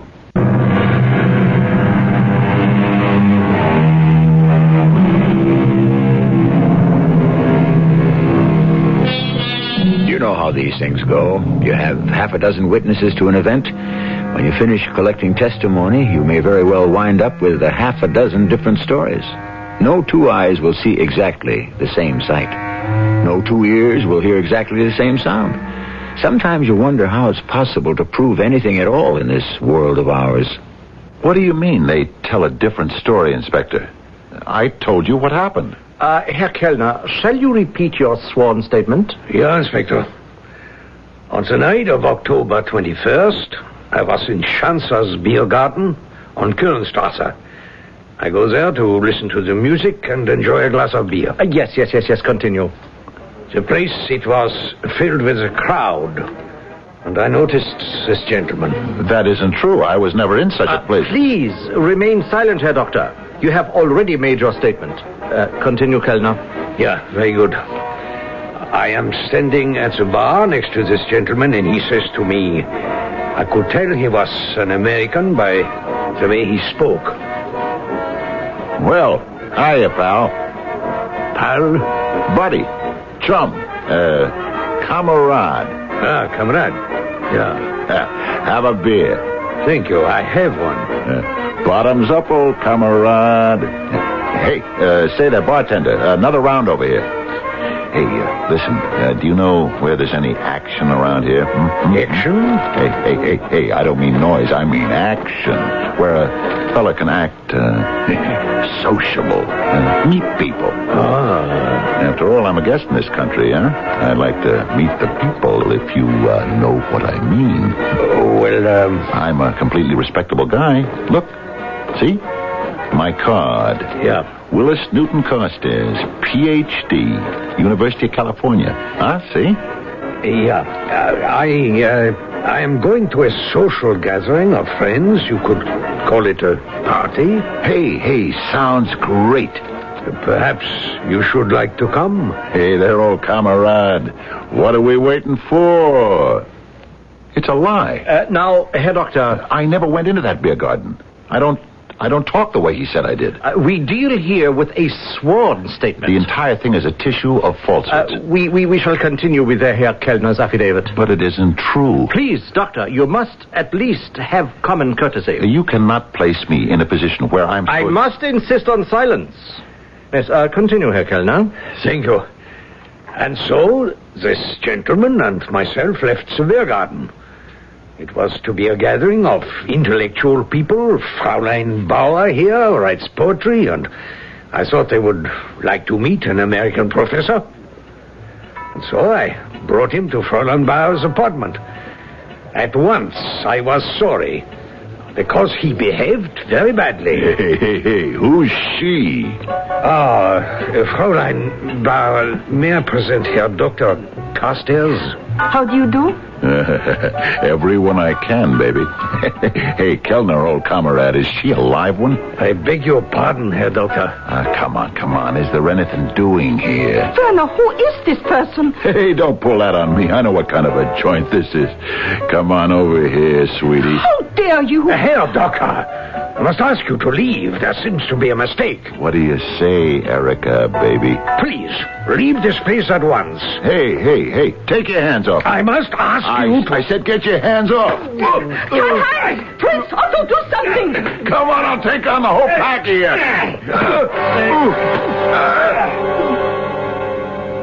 He was like a madman. It took 4 or 5 men, finally, to subdue him. Do you actually believe this, Inspector? There isn't a word of truth in it. Fräulein Bauer, Herr Kellner, do you, either of you, wish to bring charges? Do they wish to bring charges? No. True, he behaved in the most swinish manner, but he was drunk. This affair might do him some damage at home. Then you are willing to forget? Yes. But I'm not willing to forget. Well, in that case, I shall detain you no longer, Fräulein Bauer, Herr Kellner, and Herr Leopold. Good day. Good day. Good day, Herr Dr. Carstairs. And if I may suggest, keep away from strong drink. It can create illusions. Inspector. Herr Doctor, the affair is closed. Closed? Yes. And consider yourself fortunate to be out of it. So cheaply.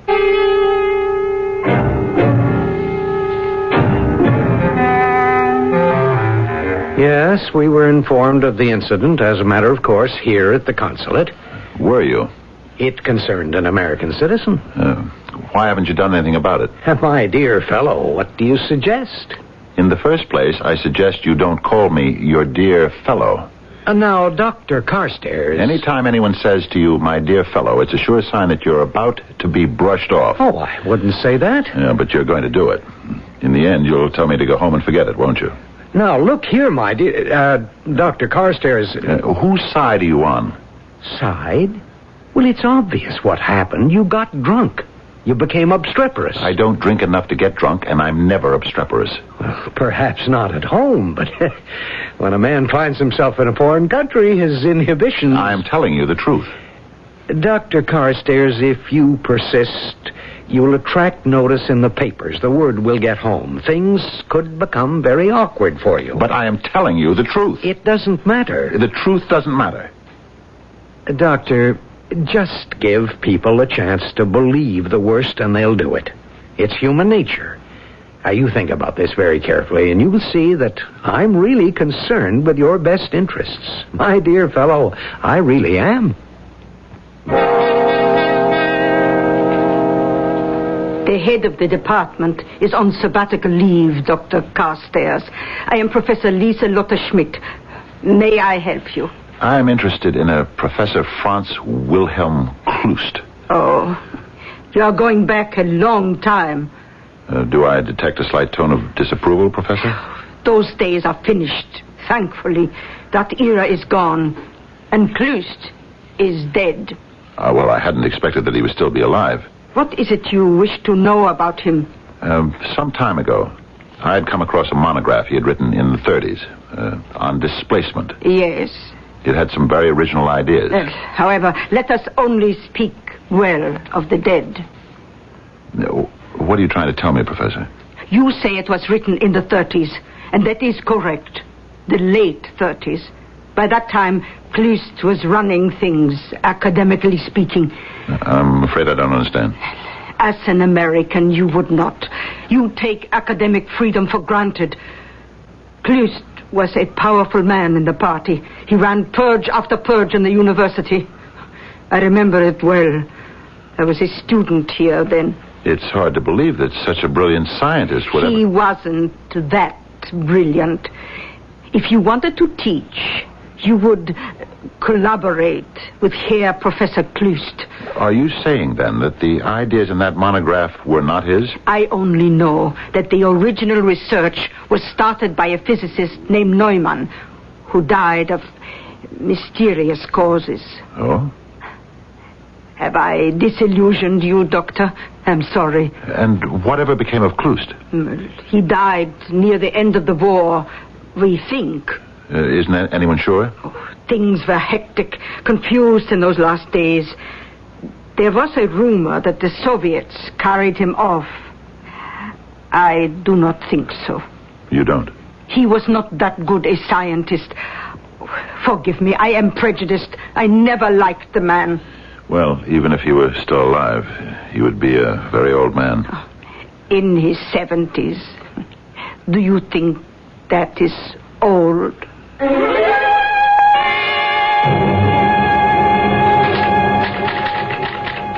Dearest Millicent, I'm beginning to see daylight.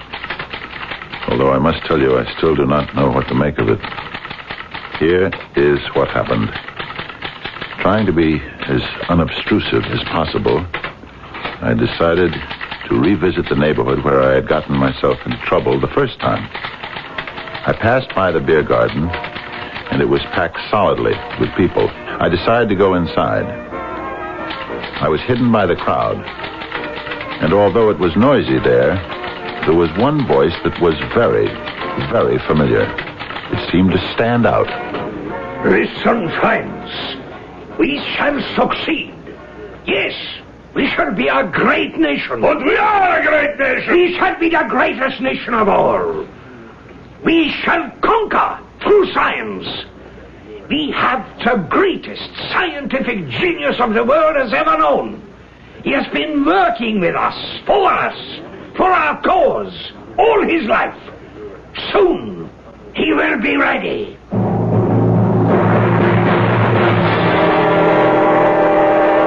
Yes, Herr Doctor. What may I do for you? You might curb your impatience. I beg your pardon? You consider me a fool. a troublemaker. Oh, Herr Doctor. You consent to see me because it might be awkward not to. Would you suppose you state your business? That's better. Abrupt. Impersonal. First, are you aware of the existence of a political party called the National Restoration? Yes.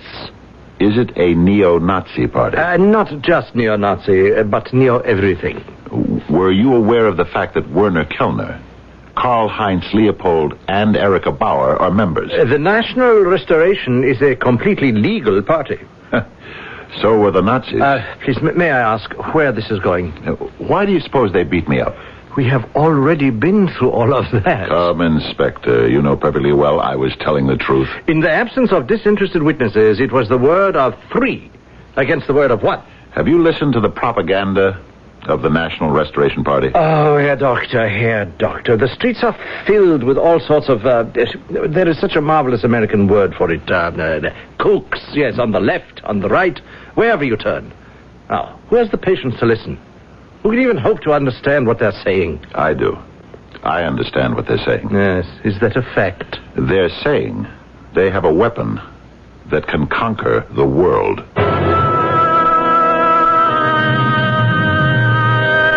Is that what they're saying? Yes, it did seem that was what our friend Kellner seemed to be spouting back there in the saloon. But wasn't that just beer hall talk? And what if it was? Does that mean it shouldn't be taken seriously? Just how seriously is what you shall discover in Act 3.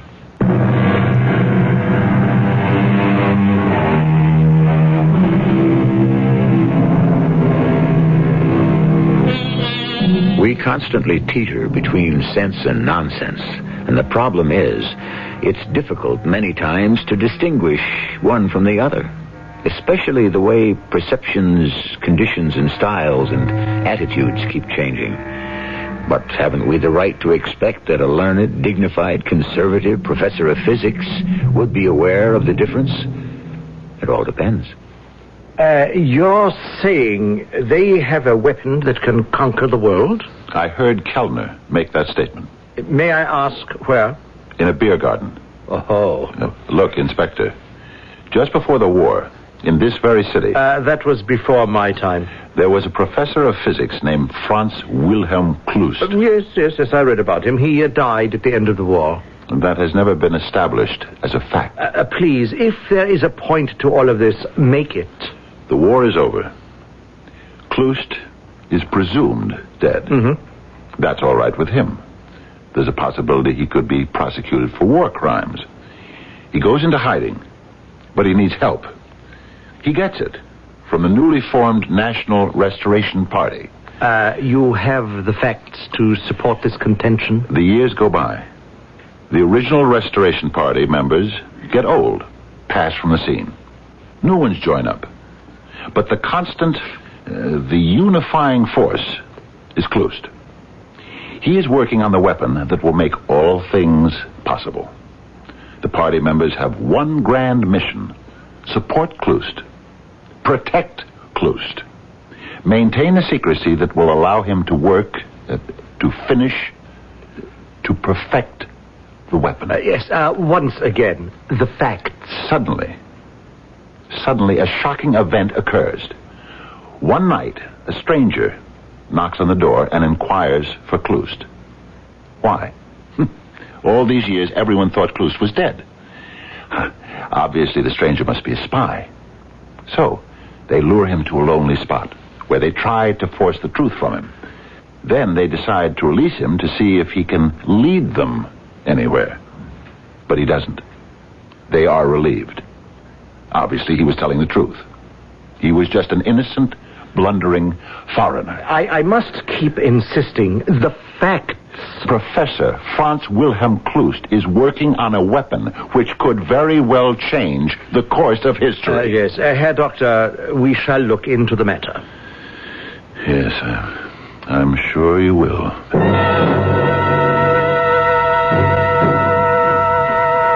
But I cannot understand, Dr. Carstairs.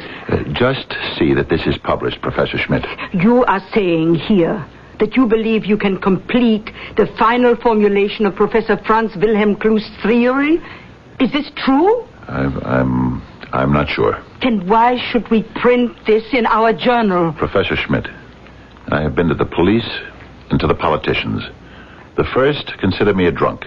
The second insist that I'm a fool. You must help me.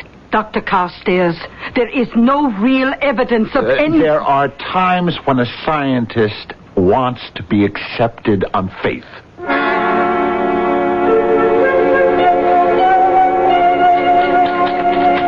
Dearest Millicent, and now we shall find out. The journal appeared this morning. By this time, they will have read my article. If, indeed, there is a they, as I believe there is. Perhaps I shouldn't be doing this, but I cannot help myself. I cannot stop myself. I keep hoping now that I have been wrong. Millicent, there is a knock on the door. I knew there would be. I don't know what it means. I only know someone is knocking on the door. And now, of course, I must answer it. I've been waiting for it. Dear Millicent, to be continued. I hope. Just a moment. Herr Kellner and Herr Leopold. Won't you come in, gentlemen? I've been expecting you. Herr Doctor, both Karl-Heinz here and myself, we are armed. I understand. And so, shall you come quietly?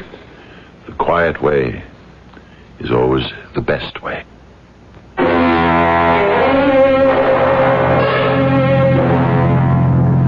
This seems to be a familiar neighborhood. Yeah.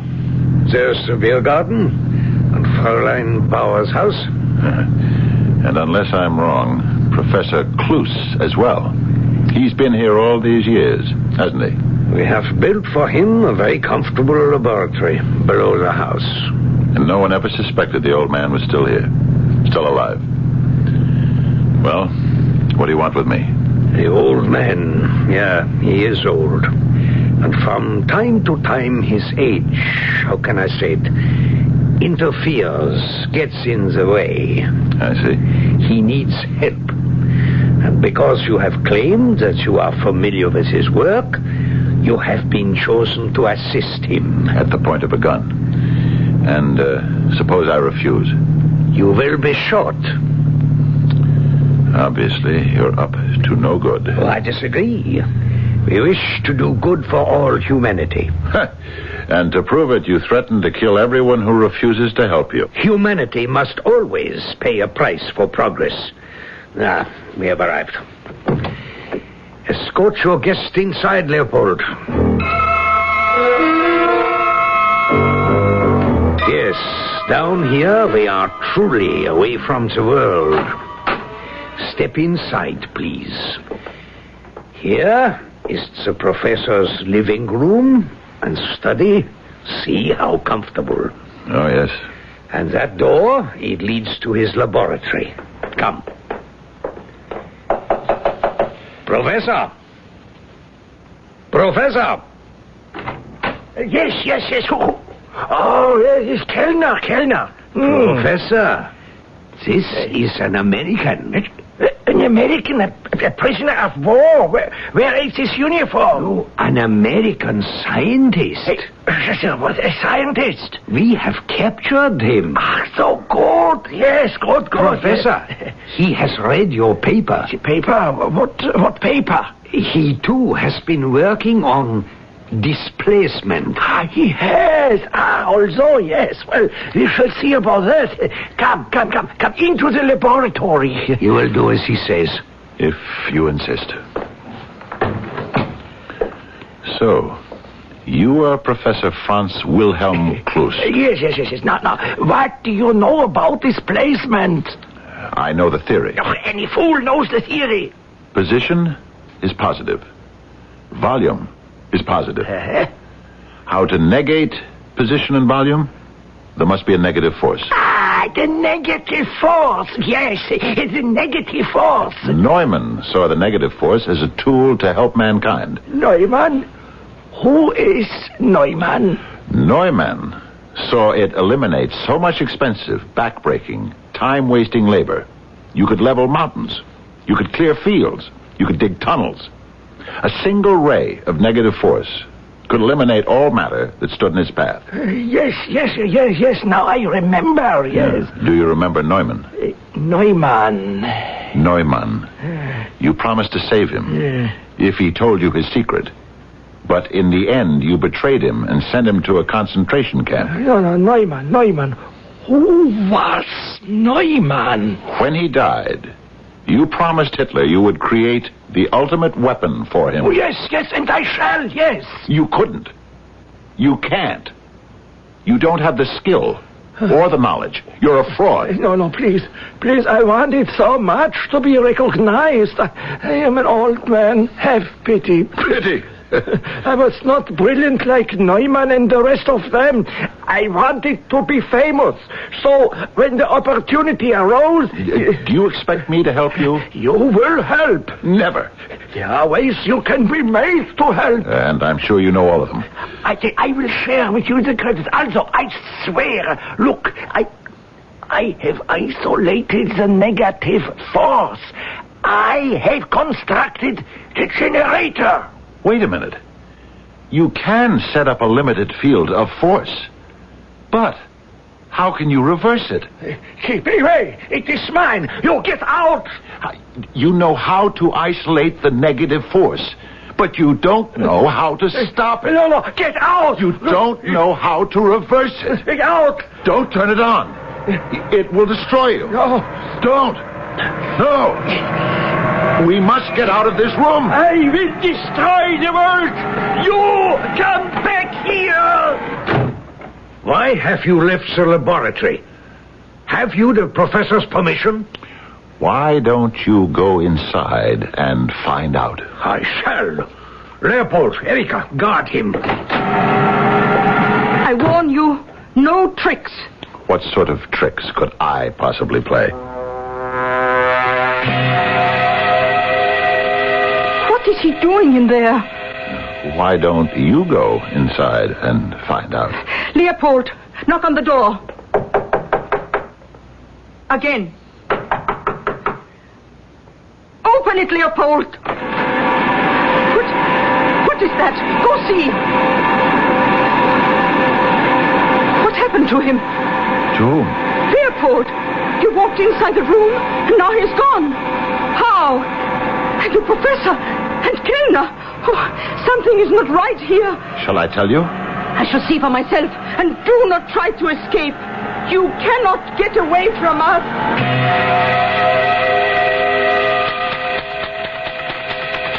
Yes, my dearest Millicent, what all of them did was walk into the field of the negative force, which displaced all of their positive atoms. In layman's language, simply made them disappear.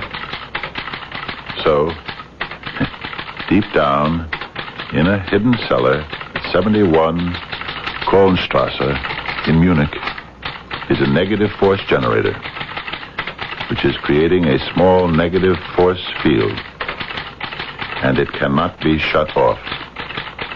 I don't know how to do it. I don't even think it's possible. And anyone who goes into that room and gets within range of the field, well, however, who is going to bother? The police? The consulate? No one believes me. Yes, it's a great weapon. Perhaps it's the ultimate. Because it destroys both killer and victim at the same time. Now, if only all weapons were like that. If only. And so the secret stays where it belongs, in a cellar, where no one is ever likely to disturb it. And if anyone does, well, it's too bad. There is a practical moral and a theoretical moral to our story. The practical moral is be careful when you're poking around in strange cellars. And if you want the theoretical moral, just wait for my return shortly.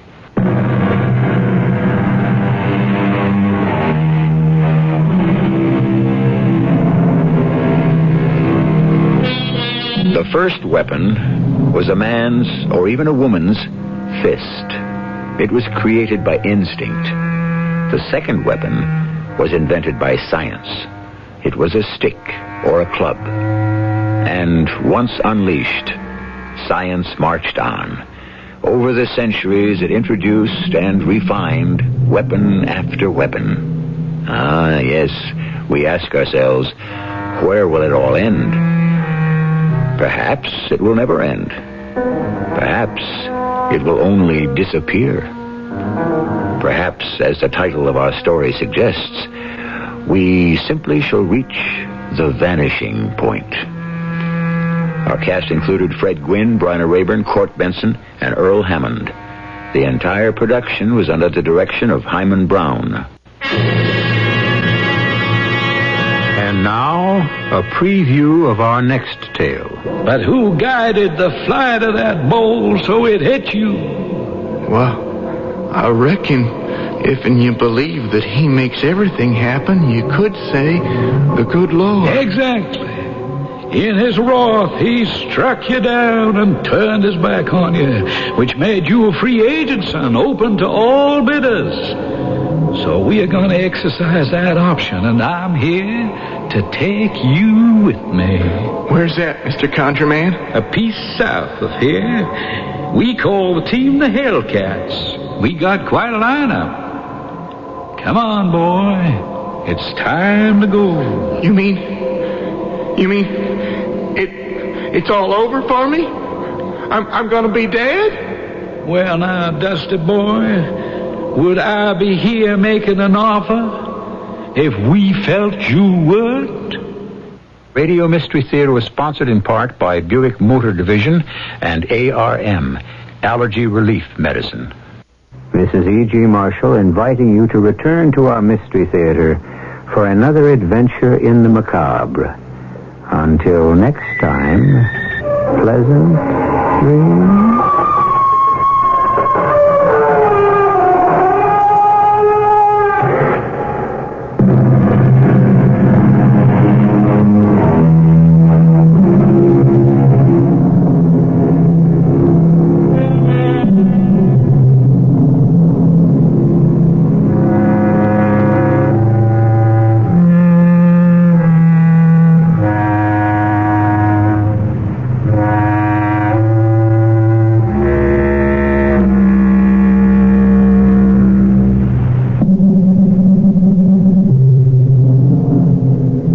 CBS Radio Mystery Theater presents...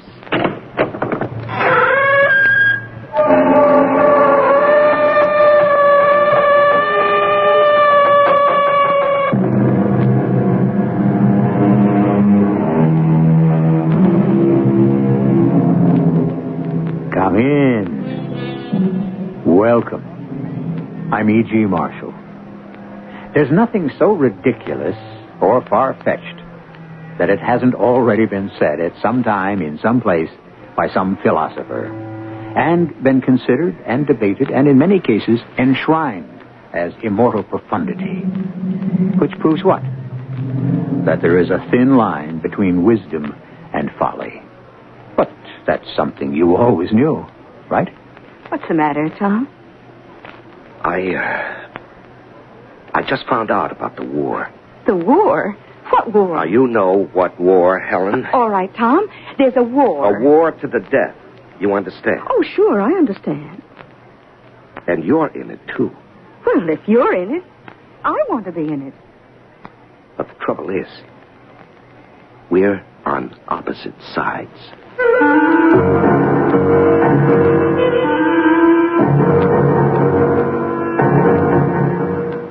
Our mystery drama, Little Lucy's Lethal Libation, was written especially for the Mystery Theater by Sam Dan and stars Larry Haynes.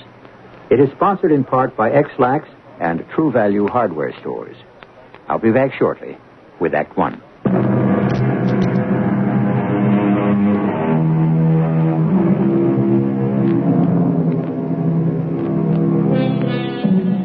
If a man can write a better book, preach a better sermon, or make a better mousetrap than his neighbor, though he live in the wood, the world will make a beaten path to his door. Unfortunately, Mr. Emerson's fine philosophic sentiment isn't exactly true. The world won't beat a path to his door unless somebody says to the world, "Hey, world, stop, look, listen. Here's the better book, the better sermon, the better mousetrap." We find ourselves in a hospital for the criminally insane. Mr. Raglan, are you ready? Ready for what? Ready to attempt the beginnings of therapy. Why? So that you may be restored to society. There's nothing wrong with me. Mr. Raglan, I can do nothing. Dr. Pascal, there's nothing you can do in any event. And why do you say that? Because you're a woman. I'm a doctor of medicine. Now, why can't I have a man doctor? Because none is available at this time. And why is that? I don't know. You would have to ask the managing director. The managing director is Dr. Ruth Harmon? Yes. Isn't that strange? She happens to be a woman? She was appointed by the governor. Governor Geraldine Mary McHugh. Yes. And you still say I'm crazy. Huh? I never said you were crazy. Yes, I understand. You only said I'm disturbed, right? That's a euphemism, Doctor. Euphemisms. That's the opiate of America. Kids aren't stupid. They're underachievers. We no longer have criminals. We have people with social problems. People don't die. They go to their reward. Mr. Raglan, is it necessary to raise your voice? You mean shout? Sure. I know all about euphemisms, Doctor. That's how I make my living. Correction. Made my living. Before they got me. They? Oh, come on. Get off it. You know who they are. You're one of them. Mr. Raglan, I wish you'd let me help you. Help me do what? What are your plans for us? Plans? Now, why do I ask? I know. You won't kill us off. You need us just as we needed you, for pleasure, for work. But you'll reverse the role. Which role? We shall tend the home and raise the children. Mr. Raglan, what is troubling you? Oh, my. Now, you haven't listened to a word I said. Could you make sense of what you've been saying? Now, why don't we try a calm, ordered, rational approach? You intend to play the game. Everything neat, precise, orderly. All right. I won't fight you. You insist there's some kind of plot. Tell me about it. Doctor, why are we wasting time? What else is there to do? If you won't talk to me, you go back to your cell. I mean room. And play solitaire. So, tell me about it. Why? You're not going to help me. Okay. Then do it for yourself. What have you got to lose? Now tell me. When did it happen? How did it happen? Where did it happen? Where? When? That's easy. How? Well, how do these things happen, Doctor? How do you... Why do you get that sudden flash of insight that changes the appearance of the entire world? I remember I came home that night. Did anything happen today, Tom? What could happen? I don't know. What did you do? Anything unusual? No. Well, yes, I did an unusual thing, I suppose. Yeah? I went to the store and bought a case of... guess what? Just tell me, huh? Guess. A case of Chateau Lafite Rothschild. Guess again. Look, tell me or don't tell me. I bought a whole case of Little Lucy's Lively Libation. Oh, that insipid slop? Whatever made you do that? Because it has just become your account. Oh, yes, so it has. And for the sake of form, we should have it in the house. That's how I found out. Now, shouldn't we be out celebrating? Celebrating what? You were just promoted. Was I? Well, weren't you? Well, Let's assume I was a colonel in the Russian army. Oh, please, And Tom. I was stationed in Moscow, where all the action is. The bright lights, the theaters, and so forth. How many did you have before you came And the home? top brass called me in and said, Tom, we have decided to make you a general and send you to a brand new post way, way out in Siberia. Well, what? Would that be a promotion, really? Tom, what has this happened? Helen, I have just been sent to Siberia. What are you saying? Oh, look, I'm going inside to watch TV. If I have to tolerate incomprehensible nonsense, at least it won't be from my husband. You know, all along, I thought that I was on my way up. Well, aren't you? Oh, no. Everybody kept saying, Tom Raglan, he's the guy to watch in this agency. Well, aren't you? The Yum Yummy account, Barco the Mutt. He was all mine, wasn't he? Yes, dear. The most fantastically creative gimmick in the entire history of dog food promotion. Absolutely. Well, I doubled their bond. Of course you did, dear. Will you quit patronizing me? I quadrupled the agency billings.